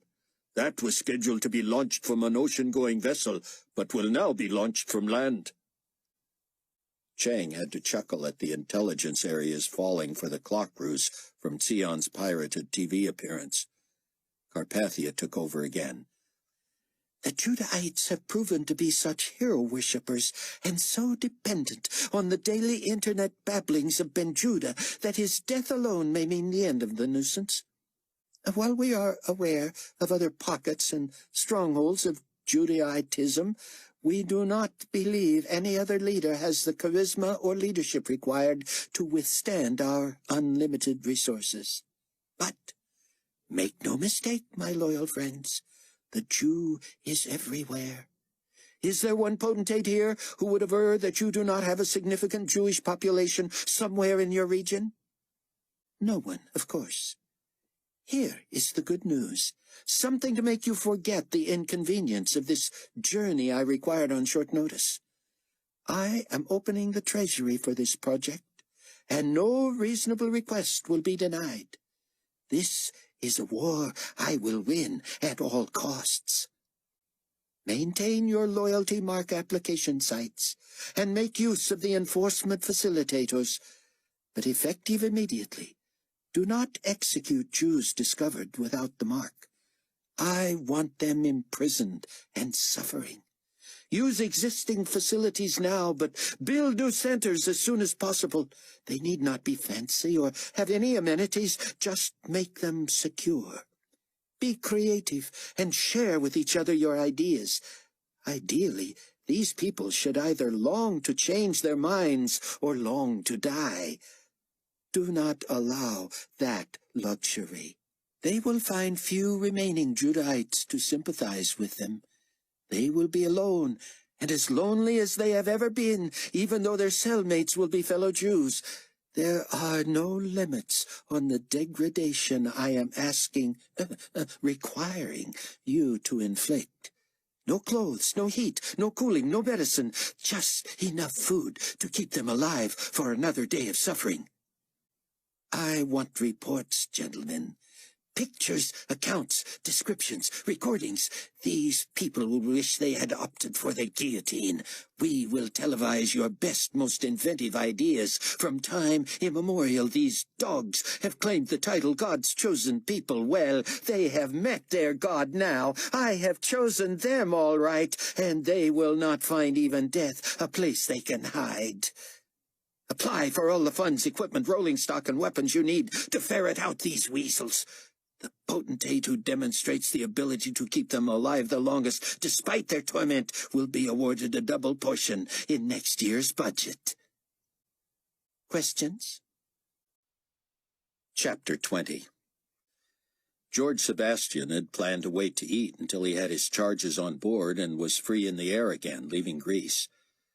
Now, of course, hunger was the least of his problems, but weakness wouldn't help either. The Greeks, particularly the thugs who had ambushed him, and he assumed the people with whom he had been expected to connect, hoarded their water supply. The news from the high seas had everyone rushing to lakes and rivers to stock up on freshwater fish. Water would soon be more valuable than gold. His captors were well connected, he could tell that. After they drove more than 40 minutes north, then about 20 east, if he still had his bearings, they plowed through softer soil, and he heard leaves and branches brush heavily against the jeep. It sounded as if the vehicle he had appropriated was still behind them. George was grateful for his training, which had included blindfolding and mock torture. He had been astounded at how helpless he felt, even when he knew his own people were in charge. To be bound and blind, even knowing you weren't going to die, was a dreadful, sickening, fearful thing. He had been allowed to get hungry and thirsty, and the most harrowing part was being left alone long enough for his mind to play tricks on him. Back then, he knew he was still in California, not far from San Diego, not far from home. But his timekeeping techniques, his mind games to keep himself calm and sane, quickly dissipated with the passing of the minutes, and the young, strong, healthy recruit began imagining it had been hours. He wanted to take what he had learned from that trauma and use it in this one, but he hated to even recall it. Having no resources had been the worst. George had been considered one of the most creative and innovative soldiers in his platoon. When they were dropped into the middle of the woods, 30 miles from base, wearing only shorts and boots, he was always the first one back. He could improvise, find his way based on shadows, foliage, intuition. He knew how to protect himself from the sun, to keep from walking in circles, somehow a common malady for people who had lost any sense of direction. But being left in a dark room without so much as the sound of one other person breathing, no muffled sounds outside of officers or fellow recruits gossiping about how long he'd been there, that had been true torture. Though he had quickly freed himself from the bindings, he could not free his hands from each other. But he was able to stand and walk, getting a measure of the room, helping time pass by remembering songs and poems and birth dates and special occasions. But when he ran out of all that and began losing count after 2 hours, He had been tempted to call out, to tell his fellow GIs that he had had enough, that he got the point, that it was time to return him to normal. But who did that other than the weaklings, the washouts? He had to face that he too wanted to cry, to scream, to beg and plead, to kick at the wall, to ask if they hadn't forgotten him. He had succumbed to the temptation at long last to make noise, so that, at least, if he had been forgotten, they would be reminded and could save face by pretending it was all part of the drill. He remembered what it was like to be hungry and thirsty and desperate. But there had always been that fail-safe. Deep in the recesses of his fast unraveling mind had been the knowledge that this was training. This wasn't real. There was no real threat to his life and health and mind. No one was going to inflict permanent injury. No one would threaten his new bride. Nothing would happen to his parents. His superiors had trained the men in basic transcendental meditation, which most of them passed off as something for weirdos, druggies, and holy men from the East. Yet George had seen some benefit to thinking beyond his consciousness, or at least trying to. Even back then, even before becoming a believer in Christ, he didn't want anything to do with any religious aspects of meditation. But he did long to transcend this life, to reach a point beyond himself, to be able to park his senses and emotions on a plane where they would be safe from the threat of mere mortals. It hadn't worked long then, and that was what he feared now. This was the real thing. While he regulated his breathing and told himself not to think about his hunger and thirst, they were things he could not blot from his mind. The more he tried, the worse they invaded. He was nudged along in the night, no light whatever peeked through his blindfold, by the butt of a rifle. And as much as he tried to catalog all the information he could remember since the girl had clumsily frisked him and he had been jumped, his overriding emotion was shame. No, he had not been the one who got the teenagers caught, along with anyone helping them. But while the assignment excited him, he had not treated it like a military operation. Back in the Negev, that was war, pure and simple. Except when they had been surrounded by superior firepower and it went from armed conflict to no fair. It had done his soul good to see what happened to anyone who thumbed his nose at God. Our general is better than your general, he thought, so game over. That almost made him smile. Why should he worry about the people who held him now, when Michael the Archangel could step in and make them faint dead away, if they were lucky? He was held up briefly, then heard 2 doors open. He was nudged inside and sensed a light come on. A few more steps, another door, a musty smell, a shove from behind, a light coming on, and then steps down, but how many? He started carefully, feeling with his foot, but he was bumped again, rushed his feet, hoping he would come to the bottom before he lost balance, and failed. George didn't know how far he might tumble down these wood stairs. The best he could do was tuck his chin to his chest, clamp his eyes shut as tightly as possible, and draw his knees up to his chest. He counted 2, 3, 4 stairs, then hard-packed dirt. His momentum carried him a couple of rolls, and the whole way down he expected to hit a wall or who knows what with some part of his body.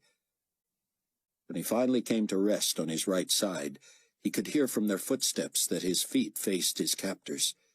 He kept his knees drawn up and feigned more pain than he had. He groaned slightly and did not move. He waited until steps drew close to him, then thrust out both feet with all that was in him. No one on his base could do squats with more weight, and no one could touch him in leg presses. Had he been able to see the man before him, he could have broken both his legs. But his thrust had found purchase on only one of the man's legs. The man cried out, something giving way in the knee, it seemed to George. The man went flying and rolled, his weapon clattering. "Idiot," the other man said, and George heard the girl stifle a laugh. "I'll kill him," the one on the floor said, grunting and whimpering in pain as he struggled to his feet and cocked his weapon. "Stop it," the other said. "He's our only link." "Well, she didn't have to drop all 3 of them. What's done is done. He's it. So don't do anything stupid again." "Again? You don't think that was stupid?" What are you doing over there? A muzzle at his neck. Keep still there, big boy. Up we go. A hand on the cuffs, pulling until he had to get up or injure his arms. He was led to a chair and pushed back onto it. He had the impression only 2 of the men and the girl were downstairs with him. Footsteps upstairs. He tried to slow his breathing so he could hear. The one upstairs was talking, but no one was responding. He was on the phone, talking about the car, probably to the clerk who had lent it. Then he said something about the plane. George decided it would serve him right if they shot him right there. He had treated this assignment like a game, and now had exposed the entire tribulation force. And if these men had any credibility, the others in Greece had been killed. Cigarette smoke, blown in his face. Please, he thought, these people had seen too many movies. Maybe cataloging their gaffes would help. Someone squatted next to him. He assumed the second one down the stairs. The other would be wary for a while. "We can make this hard, or make this easy," the man whispered, and George couldn't help himself. He pressed his lips together hard, but he couldn't keep from giggling. He wanted to ask if they were going to try good cop, bad cop, too, but he had resolved to say nothing. "We know who you are, Mr. Sebastian." And George lost it. He laughed aloud, knowing what the next line had to be. "We know who you work for."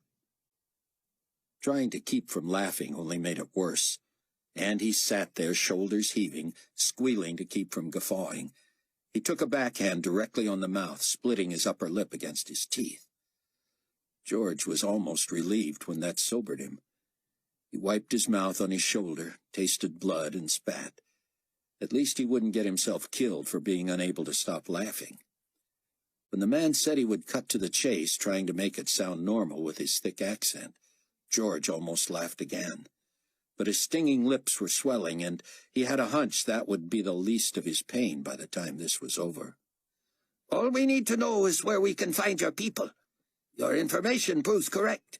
You are free to go." As if they wouldn't kill him for not having the mark of loyalty. "We have them narrowed to the United Carpathian States." George cocked his head ever so slightly. That had surprised him, and he didn't mind it showing because he knew they would think he was shocked that they knew. It was no secret Tseon Ben Judah would soon be on his way to Petra, so why did they care about anyone else? "You might be more surprised by how much we know. Rosenzweig is no threat as long as he stays in the mountains. His assistant we know to be Cameron Williams, who illegally transmits over the internet material subversive to the global community, a crime punishable by death. We know there is a mole connected to the Judaite somewhere within the GC, and the pilot who has disguised himself as a GC officer has pushed his luck too far.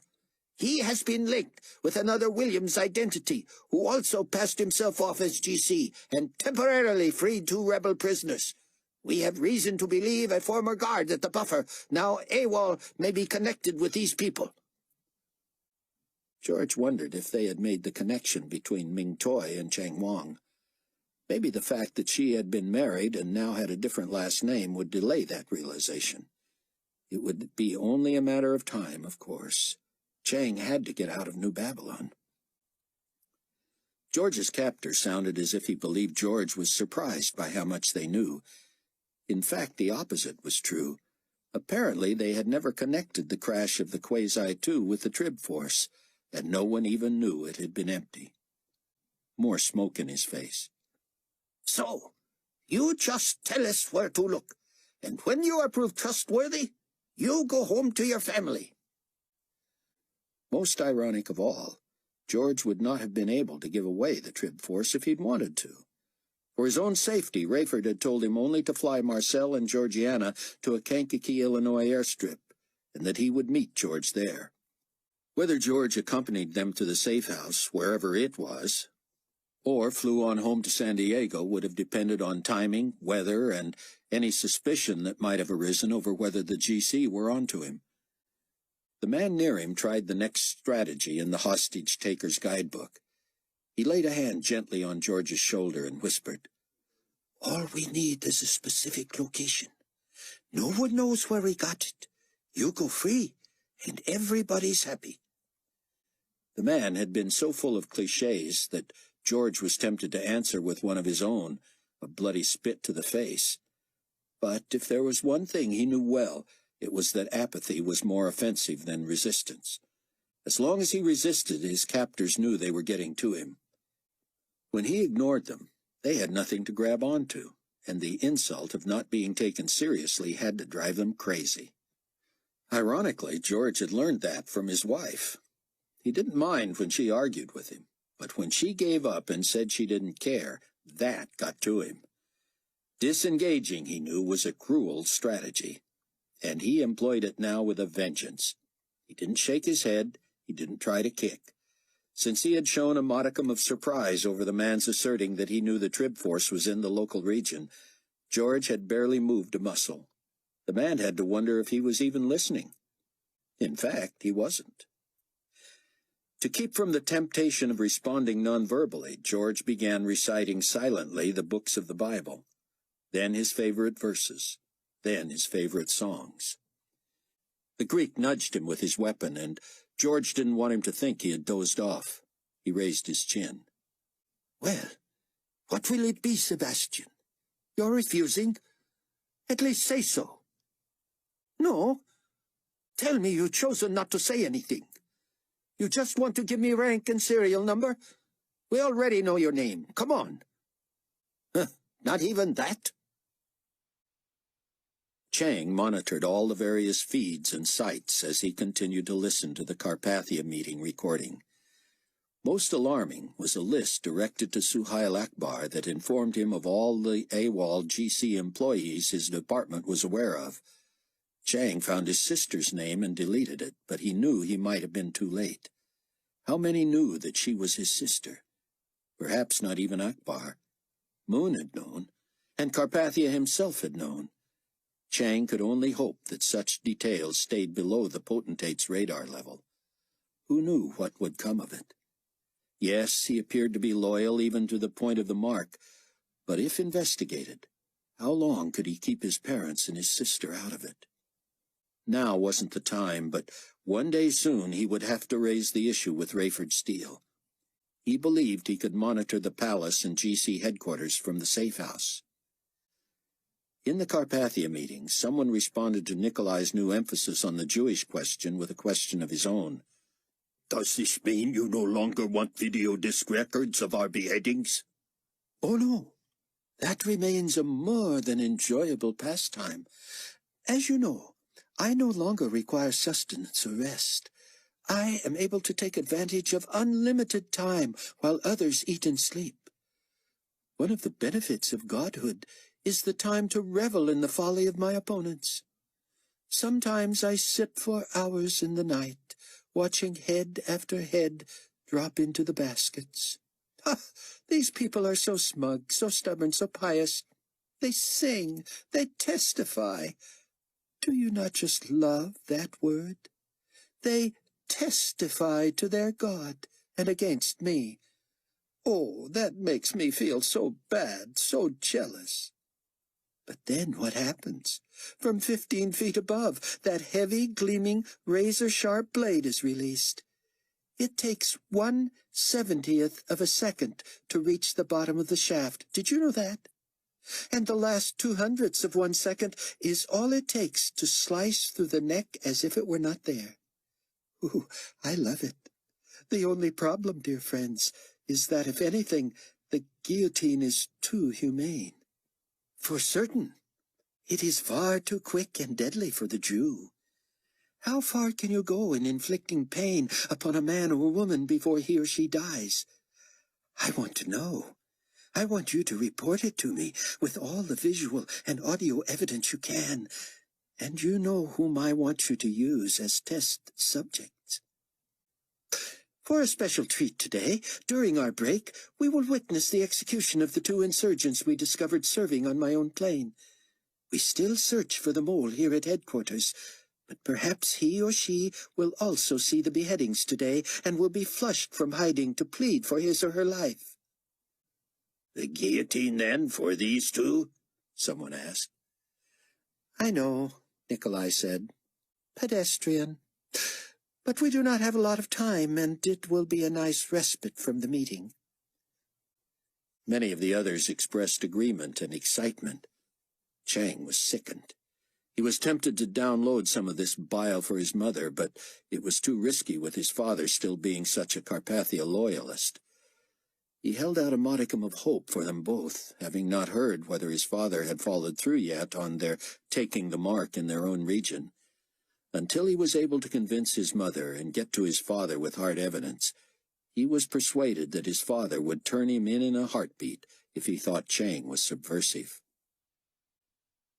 Rayford called a meeting of the 3 remaining original members of the Trib Force, plus Tseon, in Tseon's study. I hope we're talking about who's going to Petra with Dr. Benjuda, Chloe said. We are, Rayford said, among other things. Tseon looked deep in thought as they settled in. You all right, Doctor? Troubled, I confess, the rabbi said. I should not be surprised, but it seems we have come to a crossroads.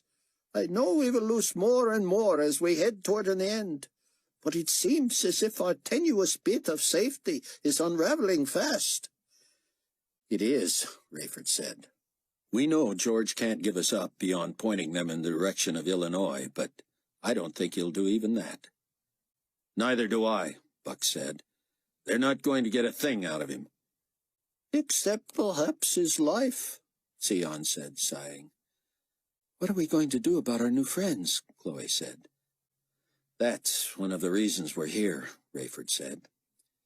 It seems to me, as exciting and encouraging as it is to discover these wonderful new brothers and sisters, your escapade was reckless and could have cost us everything. Chloe shot him a double take and looked as if she'd rather argue with him as her father than have to respond to him as head of the Trib Force.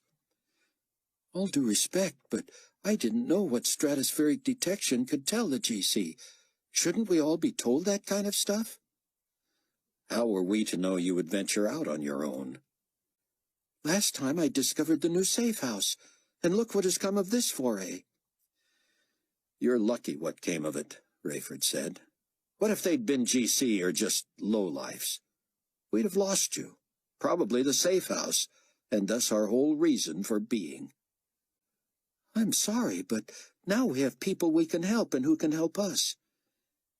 Did you think about sensitivities, Chloe, such as maybe they don't want to move to our building, even though it would provide infinitely more safety and advantages? Maybe they don't want to become part of the tribulation force. They've been self-governing and self-sufficient up to now. Maybe they don't want to be used for dangerous missions using aliases and all that. They do want to move here, Chloe said. They do want to help with travel and assignments. But you're right. They want to maintain their own organization. They're comfortable with each other, and while they would like to have Dr. Benjuda's involvement, Enoch is their pastor, and they want it to remain that way. So, Rayford said, all the benefits of the Trib Force, but none of the responsibilities. Oh, they'll pay, Chloe said. They'll work, they'll travel, they'll exchange all kinds of things for food and necessities, just like any other co-op members. It's not like they should owe us rent on a building we don't own. They've made a point about not answering to us? No, I'm making that point. Is it a requirement that they be subordinate to you? That's not it at all, Chloe. We just don't have time for squabbles, lack of organization, confusion about responsibility. Tseon held up a hand. These are wonderful brothers and sisters, Captain Steele. I believe they will be a vibrant addition to the building, and that we should take it a step at a time. See how it works while you and I are gone. I would not recommend using anyone new on this trip. Chloe shook her head. It's already been decided that it's you and Tseon? No. What's the point of a meeting about if... I said no, Chloe. Yes, Tseon and I are going, but others will go.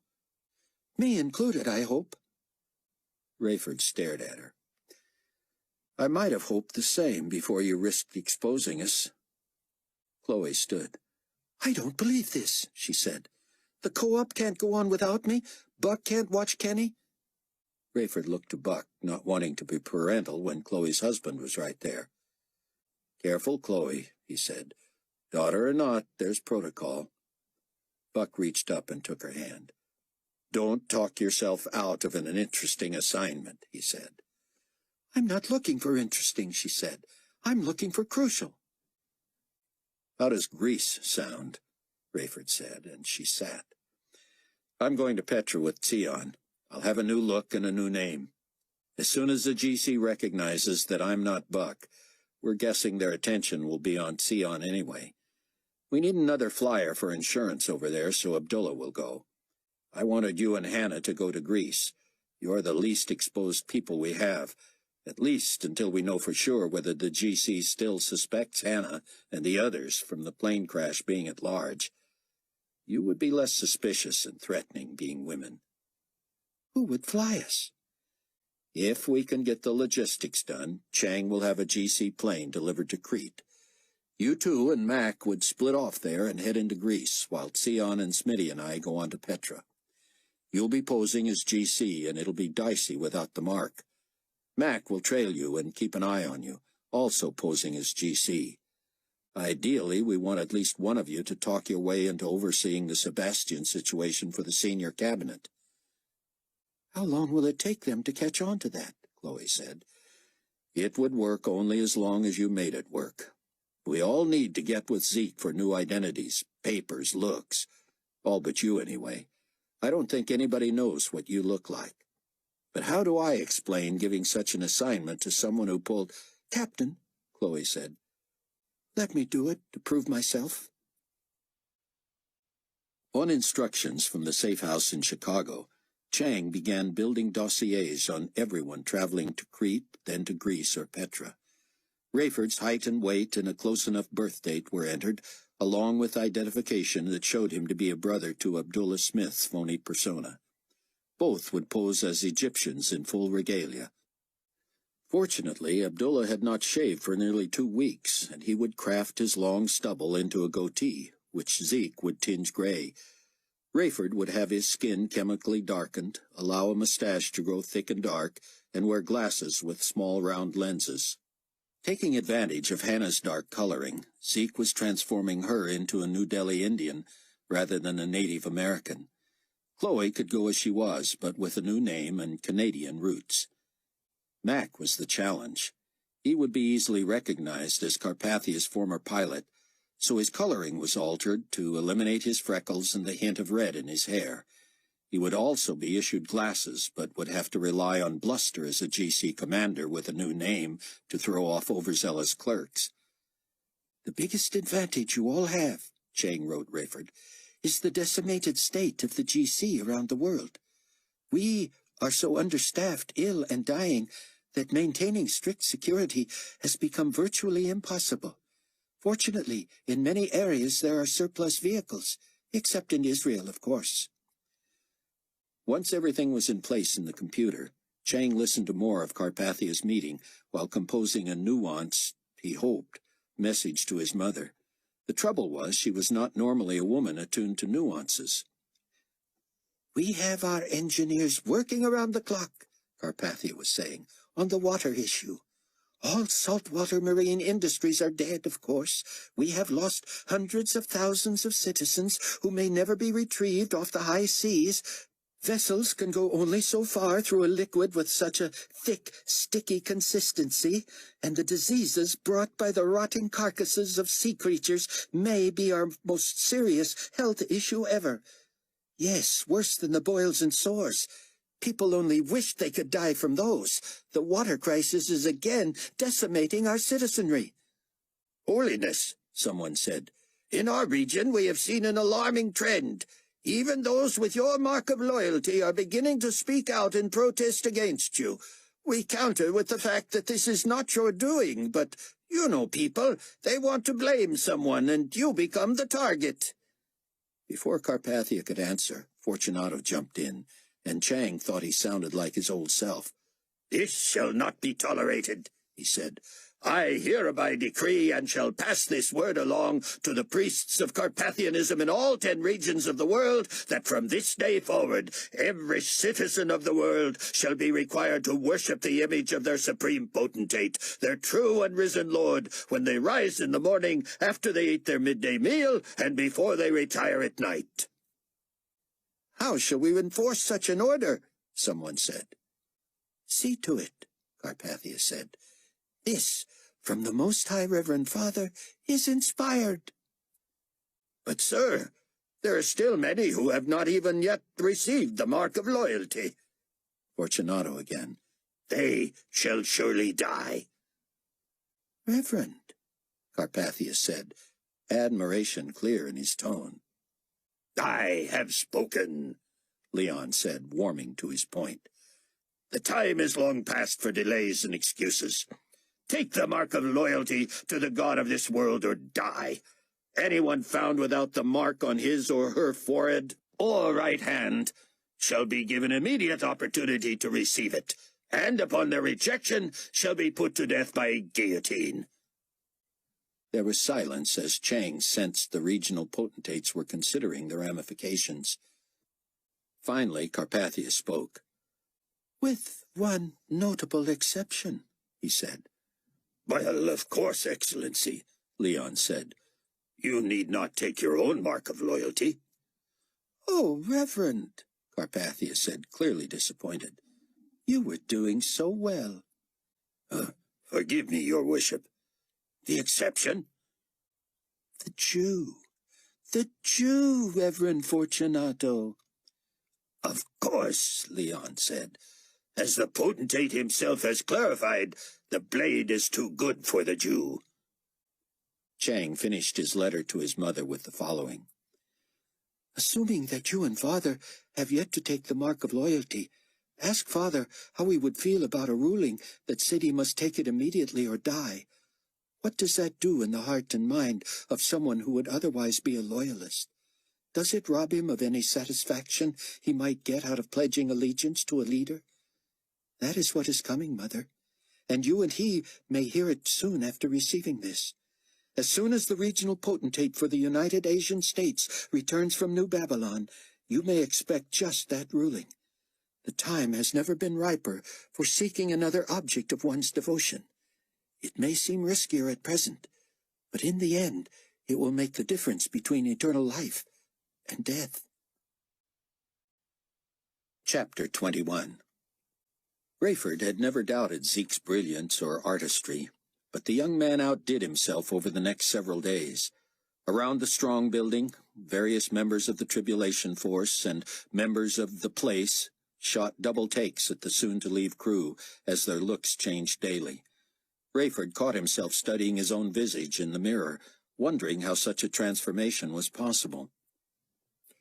Your young brother keeps going with his, Captain Steele, Enoch said, and you'll find out what it's like to be a black man. As the people from the place moved in on another floor in stages, the two groups began to share meals and prayer times. Enoch promised that his people would pray for the Trib Force entourage every minute they were gone. And then some of us want in on one of your trips. We wouldn't even have to be disguised. Nobody's expecting to see us. The day before the flight overseas, the Global Community News Network announced a special appearance of Carpathianism's Most High Reverend Father, Leon Fortunato. He had a message for the entire world, and it would be broadcast live over television, radio, and the Internet at noon Palace time, and every hour on the hour for 24 hours, so all the peoples of the world would be able to see it. At 3 a.m. in Chicago, per Rayford's invitation, everyone in the Strong Building, except the babies, padded out and gathered in the commons near the elevator where they watched television. The announcement would have proved anticlimactic because it only reiterated what had been announced regionally anyway, save for what happened, which would be blamed unfairly in this case on the ubiquitous but elusive Palace Mole. We go live now to the sanctuary of the beautiful Church of Carpathia off the Palace Court here in New Babylon, and the Reverend Fortunato. Leon had assembled a massive choir behind him, and as he stepped into the pulpit, clearly standing on a small riser to make himself look taller, he was in his finery. He had added to the purple and gray and gold busyness of the robe and tassels. On his pate perched an Islamic-looking, flat-topped, head-hugging cap. It seemed to try to incorporate the sacred symbol of every historical religion Leon could remember, but the effect made him look like an exploding ringmaster. He stood there feigning solemnity and dignity while the choir sang "Hail Carpathia." Then he spread his notes before him. Fellow citizens of the global community and parishioners of the worldwide Church of our risen Lord, His Excellency Supreme Potentate Nikolai Carpathia. I come to you this hour under the authority of our object of worship, and with power imbued directly from him to bring you a sacred proclamation. The time has expired on any grace period related to every citizen receiving and displaying the mark of loyalty to Nikolai Carpathia. Loyalty mark application centers remain open 24 hours a day for anyone who for any reason has not had the opportunity to get this accomplished. Effective immediately, anyone seen without the mark will be taken directly to a center for application, or the alternative, the enforcement facilitator.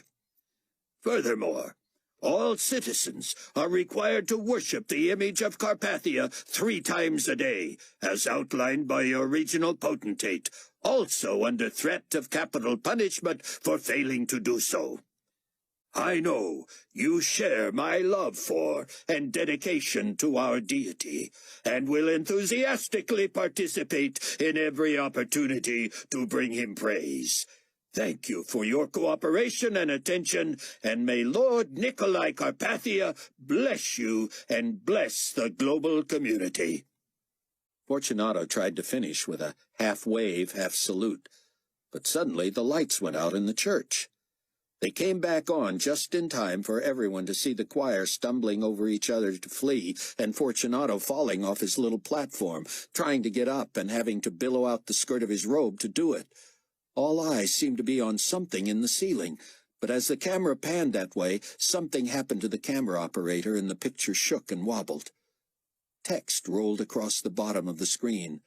"Please stand by. We have temporarily lost picture and sound." Yet the interior of the church was in plain sight, and while the camera seemed to be at a cockeyed angle, showing only the empty platform and choir loft, the sound of people stampeding out the doors was clear as well. Suddenly, superimposed over the screen, was a face so bright it lit the room from the television. The voice was so loud that a woman sitting near Enoch reached up and turned the volume off. Yet the voice could still be heard. If anyone worships the beast and his image, and receives his mark on his forehead or on his hand, he himself shall also drink of the wine of the wrath of God, which is poured out full strength into the cup of his indignation. He shall be tormented with fire and brimstone in the presence of the holy angels and in the presence of the Lamb. And the smoke of their torment ascends forever and ever. And they have no rest day or night who worship the beast and his image, and whoever receives the mark of his name. Here is the patience of the saints. Here are those who keep the commandments of God and the faith of Jesus. Blessed are the dead who die in the Lord. The scene changed to the GCNN anchor desk in New Babylon, where a woman said, "We apologize for that malfunction, which should be ignored. We will now show again Reverend Fortunato's message in its entirety." This time, as soon as the video rolled, the message from the bright visage overwhelmed it. Again the error message flashed, but could not overcome the angelic announcement. Back at the GCNN desk, the anchorwoman said the network would be off the air until further notice. But the instant the screen went dark, it came back on again with the message. Script from the network announced technical difficulties, but nothing could eradicate the shining face and the loud pronouncement. Chang checked his computer, and there too the message played and played. He went outside into the hot sun, and there in the sky was the overpowering image of the angel of God. Chang dropped hard to his knees, panting, astounded that anyone anywhere in the world could doubt that Carpathia was the enemy of the one true God, and after this they could doubt it only out of stubborn rebellion. He ran back in to email his parents, only to discover they had already written him. "Your father says we will risk our lives, live in hiding, or face the death machines before we will take the mark. He is nearly suicidal over forcing you. I tell him you are already sealed by God, and so is Ming. I will connect to Benjuda website. We will be worshippers of God and fugitives. Pray." Rayford knew it was folly to expect his people to rest during the day in anticipation of an early evening flight from Chicago to Cyprus, then to Jordan. But they tried. Having their new friends from the place in and out all day, singing, praying, and having church, was like a prelude to heaven. Before they piled into the Humvee in which Buck would deliver them to the aircraft, the whole group huddled in a huge circle on their knees, praying. George Sebastian's training was out the window by now. The resolve, the meditation techniques, the strength of character had been scraped away, replaced by hunger, thirst, loneliness, and, yes, fear. His silence had brought blows, none enough to do permanent damage, he knew, at least not yet. But his forehead and the back of his head had been butted enough times by the stock of a rifle that pain echoed through his skull. George had been laced across the shoulders and shoulder blades repeatedly by what felt to him like the chain off a bicycle or motorcycle. Finally, a fist struck him in the cheek and the jaw so many times that he knew he would never look the same. He tried and tried to time the swings and punches from his captors so that he could move with the blow. Finally, he got the idea to do the opposite. When he sensed a fist was coming, heard the inhale of the assailant, felt the air movement, he lifted his chin and took it square. Just before he hit the floor and lost consciousness, he knew he had succeeded. Sleep in any form had to cover his body's ravaging need for food and water. They had not been able to get him with talk of his family. He knew better than to think his family would be any safer if he talked. If they really knew where his wife and child were, they could easily already be dead. He had despaired of his own life by now, too. As long as he would wake up in heaven, there was no sense in giving up a thing. The power to maintain silence had not come from within, but from without. He had at long last surrendered to God even whatever resources he thought he had. He came to on the cold floor in a corner with no idea of the passage of time, only that his middle was racked with hunger, his throat desiccated. His captors argued. "Do you want him dead? You get us killed if we lose him. Give him some water, enough to keep him alive anyway." A few drops on his lips felt like a fresh spring, but he forced himself not to drink it in, for fear they would think it was enough to satisfy him. He let most of it dribble until they quit being stingy with the bottle. He grasped the neck of it with his teeth and sucked as hard as he could, filling himself with enough to refresh him before they twisted it away. Then they pulled him back to the chair and resumed. Abdullah landed at what was left of the airport at Larnaca on Cyprus mid-morning. Albie's contact had recommended it as one of the least patrolled airstrips in the United Carpathian States. He proved dead on. And he was waiting with a craft appropriated by Chang's computer magic that Mac would fly to Greece and land at an abandoned strip Chang had located some 80 miles west of Ptolemais. He had forged an order to a local GC operative, requiring him to deliver 6 peacemaker vehicles to an earthquake-damaged vacant lot a half-mile from there. The memo came back to the bogus New Babylon commander. "You're out of your mind. Best I can do is 1. "Watch your tone," Chang's imaginary brass had answered. "1 will do for now." Rayford had not begun to seriously worry until he saw the stress on Chloe's face as they parted in Cyprus. Of course, it wouldn't have been natural if she wasn't scared. He wanted her on edge. But the open-endedness of their mission concerned him most. She and Hannah and Mac would fly in there, drive toward Ptolemais. And what? Start asking around and trust their GC identities? It sounded like suicide, but there was no way they would abandon George Sebastian as long as there was a chance he was still alive. Rayford embraced her fiercely before she disembarked, wondering, his throat constricted, whether he would see her again. Chloe held on the way she had with Buck and Kenny in Chicago, and when finally she turned to go, Rayford feared he had not said enough. In fact, he had said nothing. Toward Amman, Albie's friend took over the flying. As far as anyone knew, he was alone. Once he was in and down and hangared, Tseon, Rayford, and Abdullah would emerge from the plane and walk across the runway to the tarmac as if appearing from nowhere. When accosted, as they would surely be, Tseon would ask to talk directly with Carpathia, offering hope for an end to the blood in the oceans if he and his 2 anonymous companions could borrow a helicopter for their trip to Petra. All Rayford could think of was that the last non-Israeli he had sent into Petra had not come out. And yet he and his Operation Eagle forces had proved invulnerable to the attack of Carpathia's army. Whether it had to do with timing or location, he could not know. He just didn't want to jeopardize Abdullah's life, or his own if he could help it. But he couldn't. The risk was there, and they were going. Chang furtively monitored Suhail Akbar's and Nikolai's offices as he sat at his terminal. With the heat turned up and security forces combing the place for a mole, he had to be more careful than ever. He kept an eye on Figueroa's office and constantly covered his tracks. Finally, pay dirt. Director Akbar's secretary informed him that GC security in Amman was calling, ostensibly with Tseon Ben-Judah on the line for Carpathia. "Put them on," Suhail said. When they were patched through, he insisted on talking with Ben-Judah personally. "How do I know it's really you?" "You do not, sir," Tseon said, "except that your own people are telling you it is I.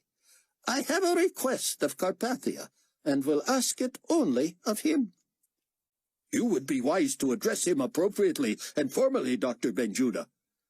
"And then he will overlook the fact that I refer to him daily to 1 billion people as Antichrist, the enemy of God, and to Fortunato as his false prophet?" "Hold on."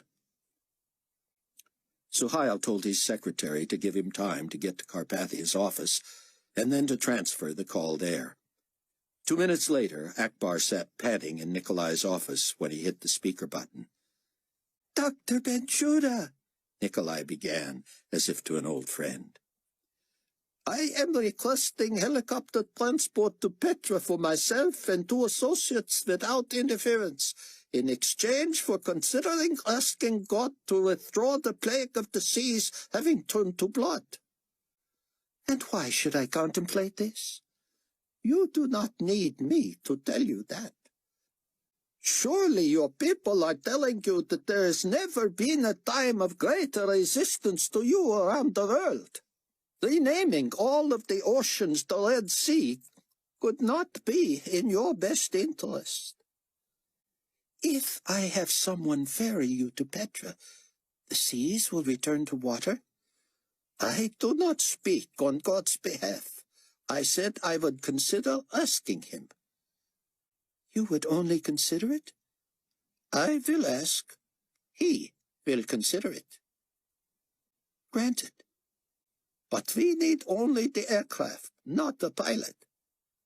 "Really?" "Granted." Tseon hung up. Carpathia said, "You are welcome. Suhail, how long to Petra from Amman by helicopter?" "I will see to it that they are issued one that will get them there in no more than an hour." "And everything else is in place?" "Of course." "I want the area leveled within minutes after his arrival, and the missile to make sure within moments after that." "I will merely give my fighter-bombers time to get out of the way. They will make visual confirmation that he is there, drop their payloads, clear the area, and we will launch." "From?" "Ironically enough, Amman." "Excellent. And the planes are equipped with video disc recording devices?" "Of course, but not only that." "Something more?" "We have arranged for you to watch live. Do not tease. A monitor will be in your office. Ooh, Suhail, something to enjoy. Had Rayford not been petrified, he might have enjoyed that Tseon looked the same in the Jordan sun as he did around the Strong building. It was Abdullah and Rayford who looked like Middle Easterners in their robes. Tseon looked more like a rumpled professor. "Who's your pilot?" the GC guard asked. Tseon nodded to Abdullah, and they were led to a chopper. Once in the air, Rayford called Chloe. "Where are you?" he said. We're on the road, Dad, but something's not right. Mac had to hotwire this vehicle. Chang didn't tell the guy to leave the keys? Apparently not. And of course you know Mac. He's going to hop out and thumb a ride with some other GC while we drive merrily into town, trying to pass ourselves off as assignees from New Babylon to check on the Judahite raids. You ready? Am I ready? Why didn't you make me stay in Chicago with my family? What kind of a father are you? He knew she was kidding, but he couldn't muster a chuckle. Don't make me wish I had. Don't worry, Dad. We're not coming out of here without Sebastian. When Abdullah came within sight of Petra, Haim was in the high place with 250,000 people inside and another 750,000 round about the place, waving to the helicopter. A large flat spot had been prepared, but the people covered their faces when the craft kicked up a cloud of dust. The shutting down of the engine and the dissipating of the dust were met with applause and a cheer as Tseon stepped out and waved shyly. Haim announced, "Dr. Tseon ben Judah, our teacher and mentor and man of God." Rayford and Abdullah climbed down unnoticed and sat on a nearby ledge. Tseon quieted the crowd and began. "My dear brothers and sisters in Christ, our Messiah and Savior and Lord, allow me to first fulfill a promise made to friends and scatter here the ashes of a martyr for the faith." He pulled from his pocket the tiny urn and removed the lid, shaking the contents into the wind. "She defeated him by the blood of the Lamb and by her testimony, for she did not love her life, but laid it down for him." Abdullah nudged Rayford and looked up. In the distance came a screaming pair of fighter bombers. Within seconds, the people noticed them too and began to murmur. In New Babylon, Chang hunched over his computer, watching what Carpathia saw transmitted from the cockpit of one of the bombers. Chang layered the audio from the plane with the bug in Carpathia's office. It became clear that Leon, Viv, Suhail, and Carpathia's secretary had gathered around the monitor in the potentate's office. "Target locked, armed," one pilot said. The other repeated him. "Here we go," Nikolai said, his voice high-pitched. "Here we go." Tseon held out his hands. "Do not be distracted, beloved, for we rest in the sure promises of the God of Abraham, Isaac, and Jacob, that we have been delivered to this place of refuge that cannot be penetrated by the enemy of his Son." He had to wait out the roar of the jets as they passed over them and banked in the distance. "Yes," Nikolai squealed. "Show yourselves, then launch upon your return." As the machines of war returned, Tseon said, "Please join me on your knees, heads bowed, hearts in tune with God. Secure in his promise that the kingdom and dominion and greatness of the kingdom under the whole heaven shall be given to the people of the saints of the Most High, whose kingdom is an everlasting kingdom, and all dominions shall serve and obey him." Rayford knelt, but kept his eyes on the bombers. As they screamed into range again, they simultaneously dropped payloads headed directly for the high place, epicenter of 1,000,000 kneeling souls. "Yes!" Carpathia howled. "Yes! Yes! Yes! Yes!" This concludes Desecration. Thanks for listening.